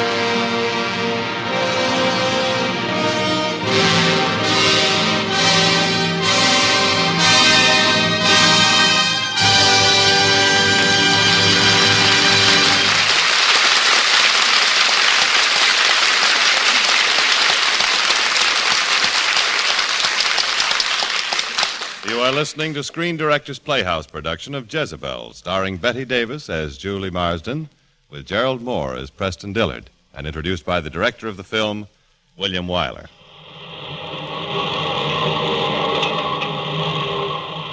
You are in Pittsburgh. The steel mills are going full blast. You, muscles tired and face scorched from the glare of those fiery furnaces, shuffle homeward from your day's work. Right now, you'd give your wilted shirt for a... Say, wait a minute. What's that little blue sign in the tavern window? Oh, brother. Pabst Blue Ribbon. Finest beer served anywhere. Yes, during these hot August days, you're just one of millions of men all over America to whom that Pabst Blue Ribbon sign means welcome relief. For Pabst Blue Ribbon does something more than quench your thirst. It gives you taste. Blue Ribbon taste. The kind of taste you can't get anywhere else in the world except in that Pabst Blue Ribbon bottle. And, fortunately, you can get that Pabst Blue Ribbon bottle all over the world. Yes, you hear it everywhere. In Pittsburgh and Providence and Pawtucket and Pensacola. Pabst Blue Ribbon. Finest beer served anywhere. Your taste will tell you why.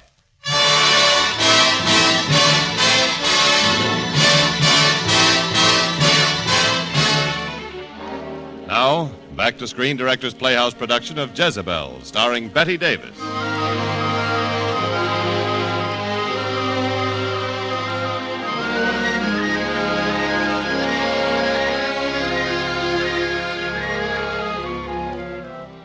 A year has passed since Preston Dillard left New Orleans without again seeing Julie. A year in which yellow fever has come to New Orleans. A year of remorse in which Julie has withdrawn from the gay life of the city.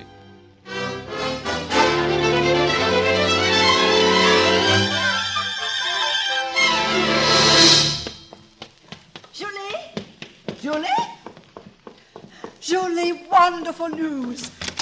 Julie. Yes, Aunt Belle. Oh, Julie. Press is coming back to New Orleans. Press back from the north. Dr. Livingston told me. Oh, he had to come back. It's the yellow fever, Dr. Livingston said. Press always had his own ideas what to do about the fever, so he's come back. I knew he would. He had to come to me. He wouldn't know how to fight as hard as I have to keep from going to him. We'll be married. Oh, Julie, my dear. I'm going to beg his forgiveness. I'll humble myself before him. All that ever stood between us will be gone when he takes me in his arms. There now, child. We'll open up this house again to everybody. We'll have a party here at Halcyon. It'll be like old times. We'll have a party here. Preston, his brother Ted, Buck Cantrell, everybody. Cato! Cato!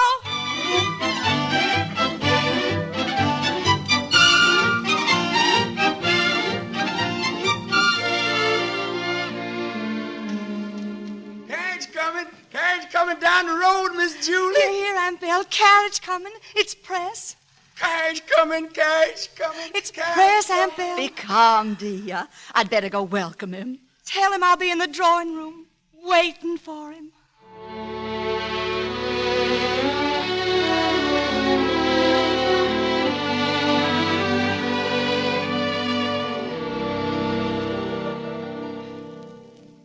Julie. Cat got your tongue, Press. Oh, Press, I can't believe you're here. I've dreamed it so long. I put on this white dress to help me tell you how humbly I ask your forgiveness. Press, I'm kneeling to you. Julie, don't. I want to. But you mustn't kneel to me, Julie. I'm begging you to forgive me and love me as I love you, as I've always loved you. Julie, let me help you up. Listen to me. Things have changed. Come in, Amy. Amy? Julie, this is Amy, my wife. Your wife?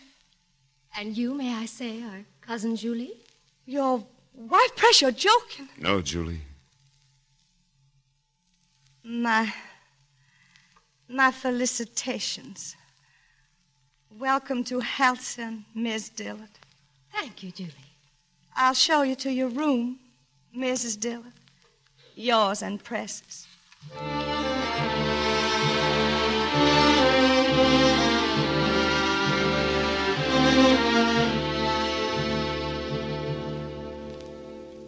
I'm so sorry, Julie. Don't be gentle with me now, Aunt Bill. I don't want to be wept over. I've got to think, to plan. They're married, Julie. You can't fight that. Married to that little washed-out Yankee. Press is mine. No, dear. He loves me. Not anymore. I'll make him want me. Julie, you mustn't. You'll see.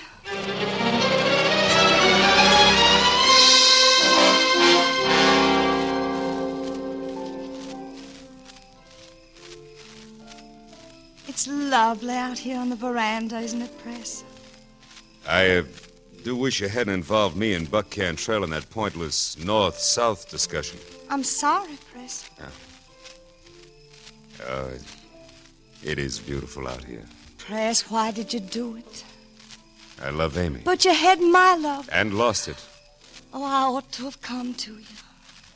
But you came to me because you belong here, Press. Nothing can ever change that. Listen. Hear the night noises, Press. Do you see the moon and the cypresses? It's all part of you. The mockingbird in the magnolias, the blue haze on a spring morning when the air's so soft it presses on you like a kiss. It's the land you love, Press. It's a red flower over a gray wall. It's the river rolling down and down the country you were born to. The land you know and trust. No, Julie, listen. Oh, it isn't tame and easy like the North. It's quick and dangerous, but you trust it. Remember how the fever mist smells in the bottoms, rank and rotten. But you trust that, too, because it's part of you, just as I'm part of you. Kiss me, Press. Julie. As I'm part of you and will never, Julie, darling. Will never let you go. Julie, you...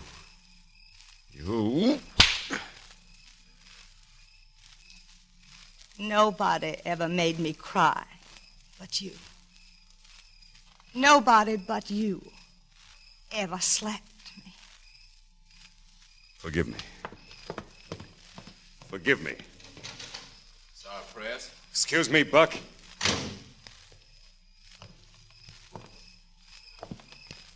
What's bothering him, Julie? Nothing, Buck. It's something. Perhaps his stay up north made him forget his manners. If Press offered you any insults, Julie, Take me inside, Buck, to my guests.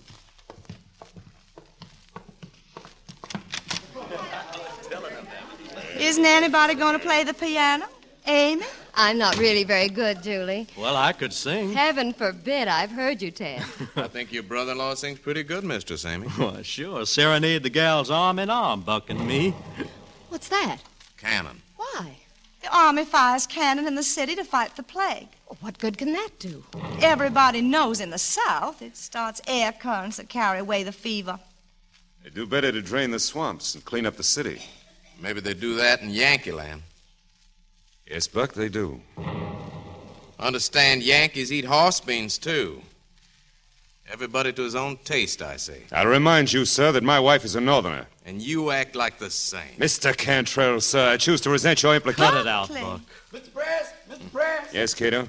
Dr. Livingston to see you, sir. I'm sorry to break things up like this, but Preston, you better go with me back to New Orleans. What's the matter? LaCour's down with yellow fever. He's dying. He's asking for you. Come on, Doctor. Be careful, Press. Don't worry, dear. You'll look after Amy, won't you, Ted? Sure will. I do hope he'll be all right. It's a pity he had to leave you now, Amy. But I suppose his bank comes before his chivalry. What an unkind thing to say. Seems to me you'd know Press better than that, Julie. You take exception to what Miss Marsden says, boy. Buck, Julie's been using you all evening. Ted, be quiet. I'd keep Miss Marsden's name out of your conversation, boy. All right, Buck. But you're a fool not to realize she's playing you off against Press. Ted! Very well, Mr. Dillard, sir. Happy to do you the honor, you young jackass. Ted, you'll apologize to Buck, of course. If he will to me. Young jackass. I'll apologize in the morning. With lead.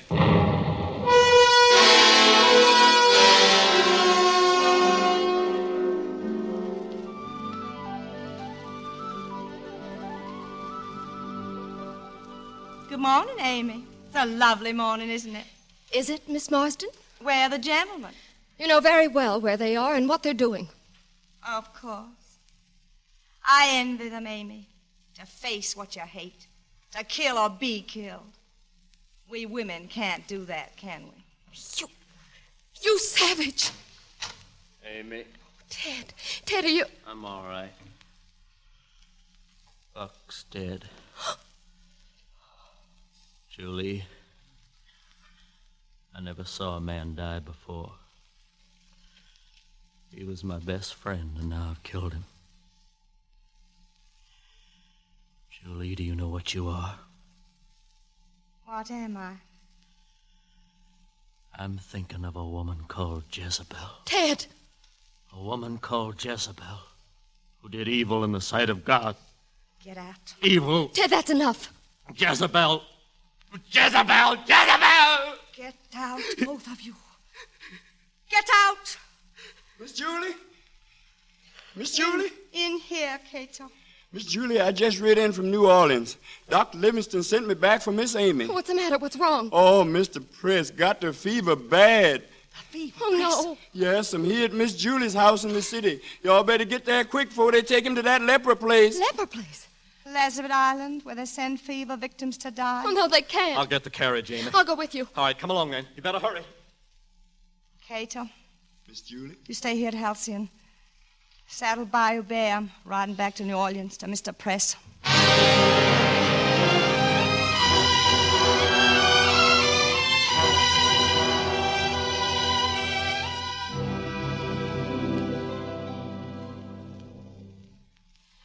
Press. Head. Hurts. My head. It's pretty bad, Julie. Oh. Press, darling. White dress. For me. Red flower over a gray wall. White dress. You shouldn't have come. Julie. The river. The river's rolling down. Press, darling, there. Oh, Doctor, how can I help him The most? river. Ice. Cold compresses. Dr. Livingston. Come in, Amy. Head. Julie. I rode ahead. How is he? Doctor, They're taking Press away. Lazarus Island? he reported the case. How would it look, Julie, if there was one law for the rich and another for the poor? That horrible place. He'll die there. They all do. I'm going with him. Oh, you can't. Arrange it for me, Doctor. The place is a charnel house. Please, Doctor. You're asking a mighty terrible thing, but since you want it, Thank you. come with me, Ted. We'll need some stretcher bearers.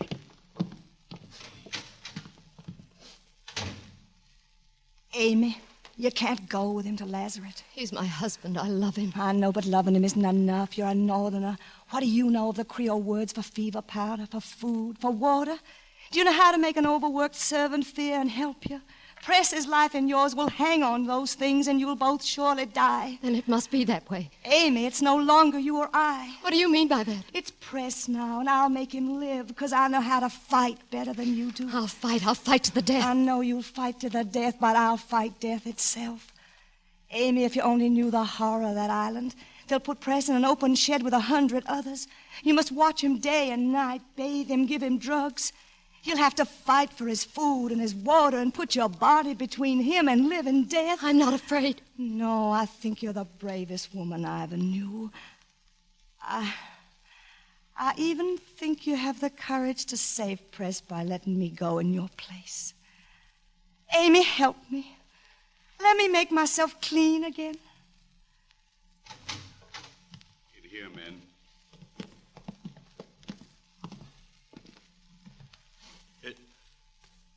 It's time now. Amy. Does Press still love you?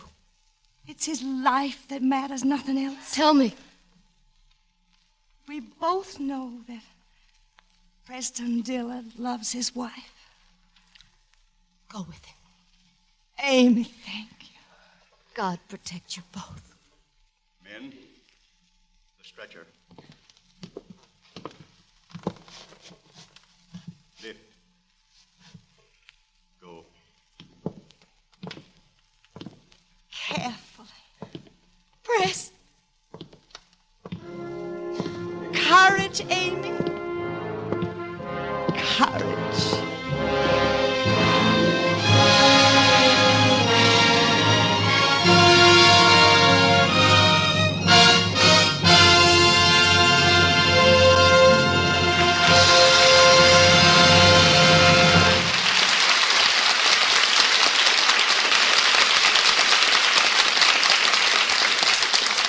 have just heard the last act of Jezebel.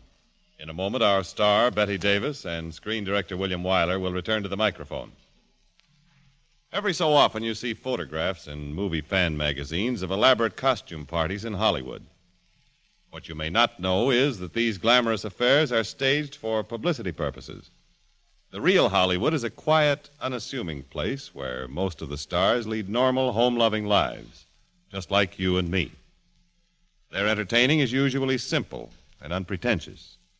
A few good friends, a buffet supper of, well, perhaps sliced chicken, mixed green salad, and, you guessed it, tall, welcome glasses of cold Pabst Blue Ribbon beer. Everything in perfect taste. Blue Ribbon taste. And it's that Blue Ribbon taste that makes this internationally famous beer so popular here in Hollywood and all over America. Yes, you hear it everywhere. In New Jersey's beautiful shore resorts, in Kentucky's bluegrass region, in Nevada's cool vacation spots. Pabst Blue Ribbon. Finest beer served anywhere. Your taste will tell you why.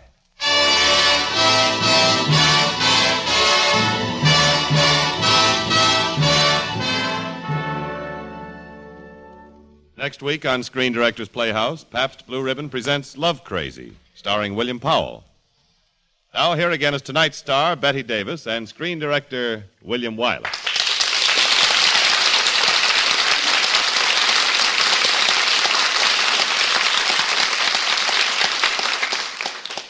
Willie, it's been a long time between performances of Jezebel. Yes, about 11 years, Betty. I think we made the picture back in 1938. That was the first time we worked together. The first of 3 under your direction. I hope we'll be making it 4 soon. So do I, Betty. Maybe we'll create another deathless studio expression the way we did on Jezebel. Oh, you mean Carriage Comin'. Wasn't it amazing the way everyone picked that line out of the script and used it for everything they wanted to say? Yes, you never knew whether carriage coming meant hello, goodbye, or let's shoot that scene again. Well, by the look of the clock, I think right now it means good night. Carriage coming, Willie. Carriage coming, Betty. Carriage coming, everybody.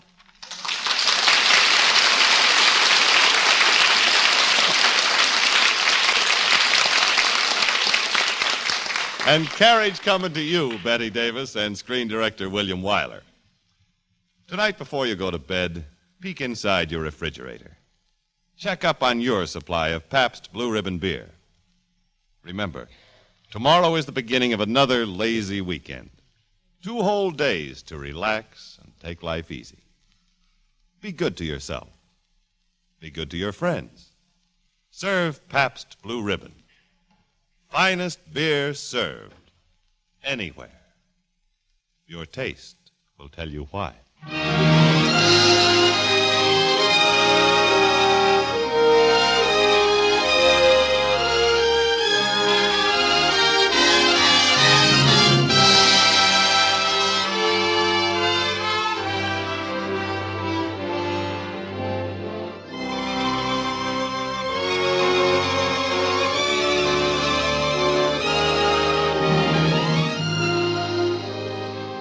Jezebel was presented through the courtesy of Warner Brothers Studios, producers of the Technicolor comedy It's a Great Feeling.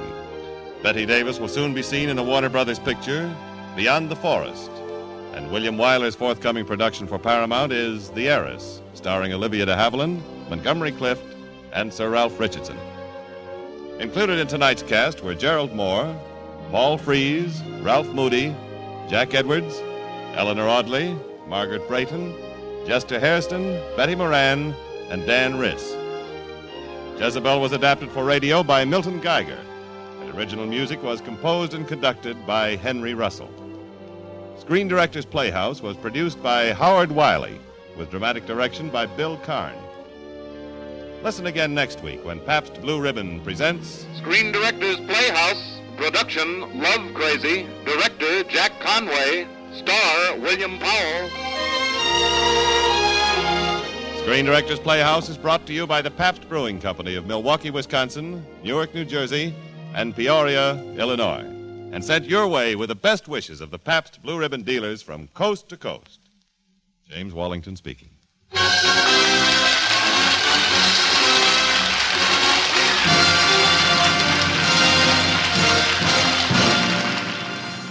This is NBC, the National Broadcasting Company.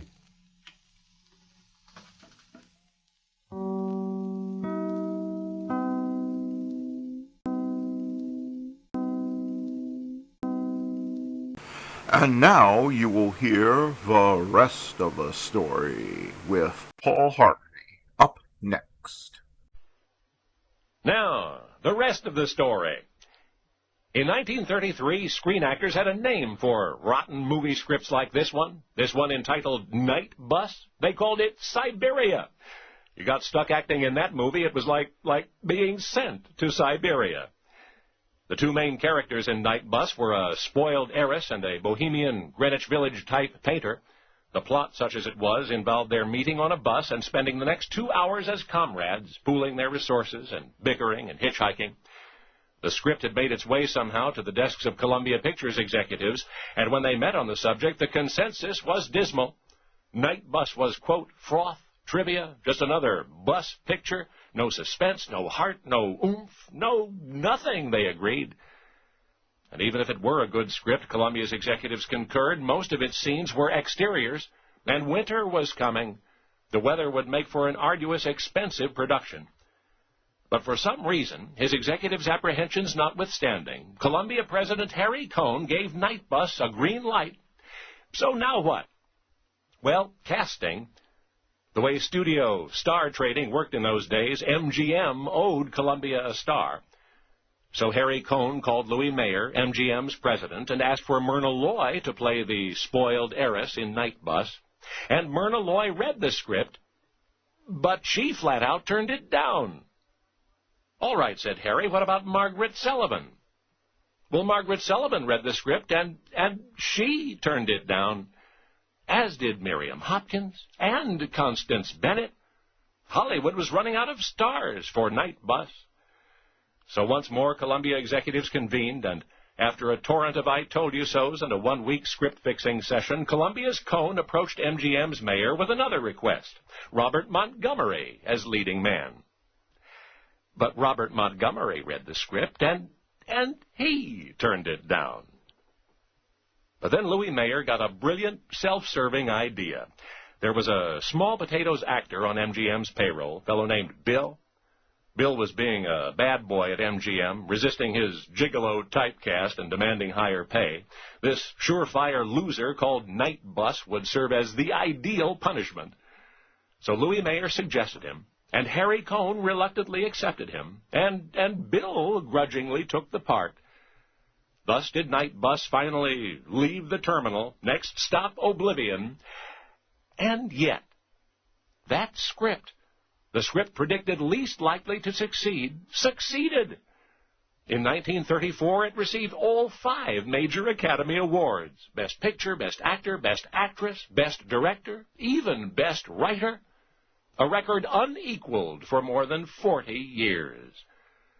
Because in the subtle reconfiguration of that irredeemable script, the spoiled heiress character had been transformed into a bored heiress, and the bohemian painter into a rebellious reporter. The name of the script was also changed to It Happened One Night. So Louis Mayer's scheme had backfired. As president of MGM, he had sought to punish a petulant actor on his payroll by forcing him to accept the lead in an unpromising production. And instead, he made a superstar of Bill, William Clark Gable. Only now you know the rest of the story.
Thank you.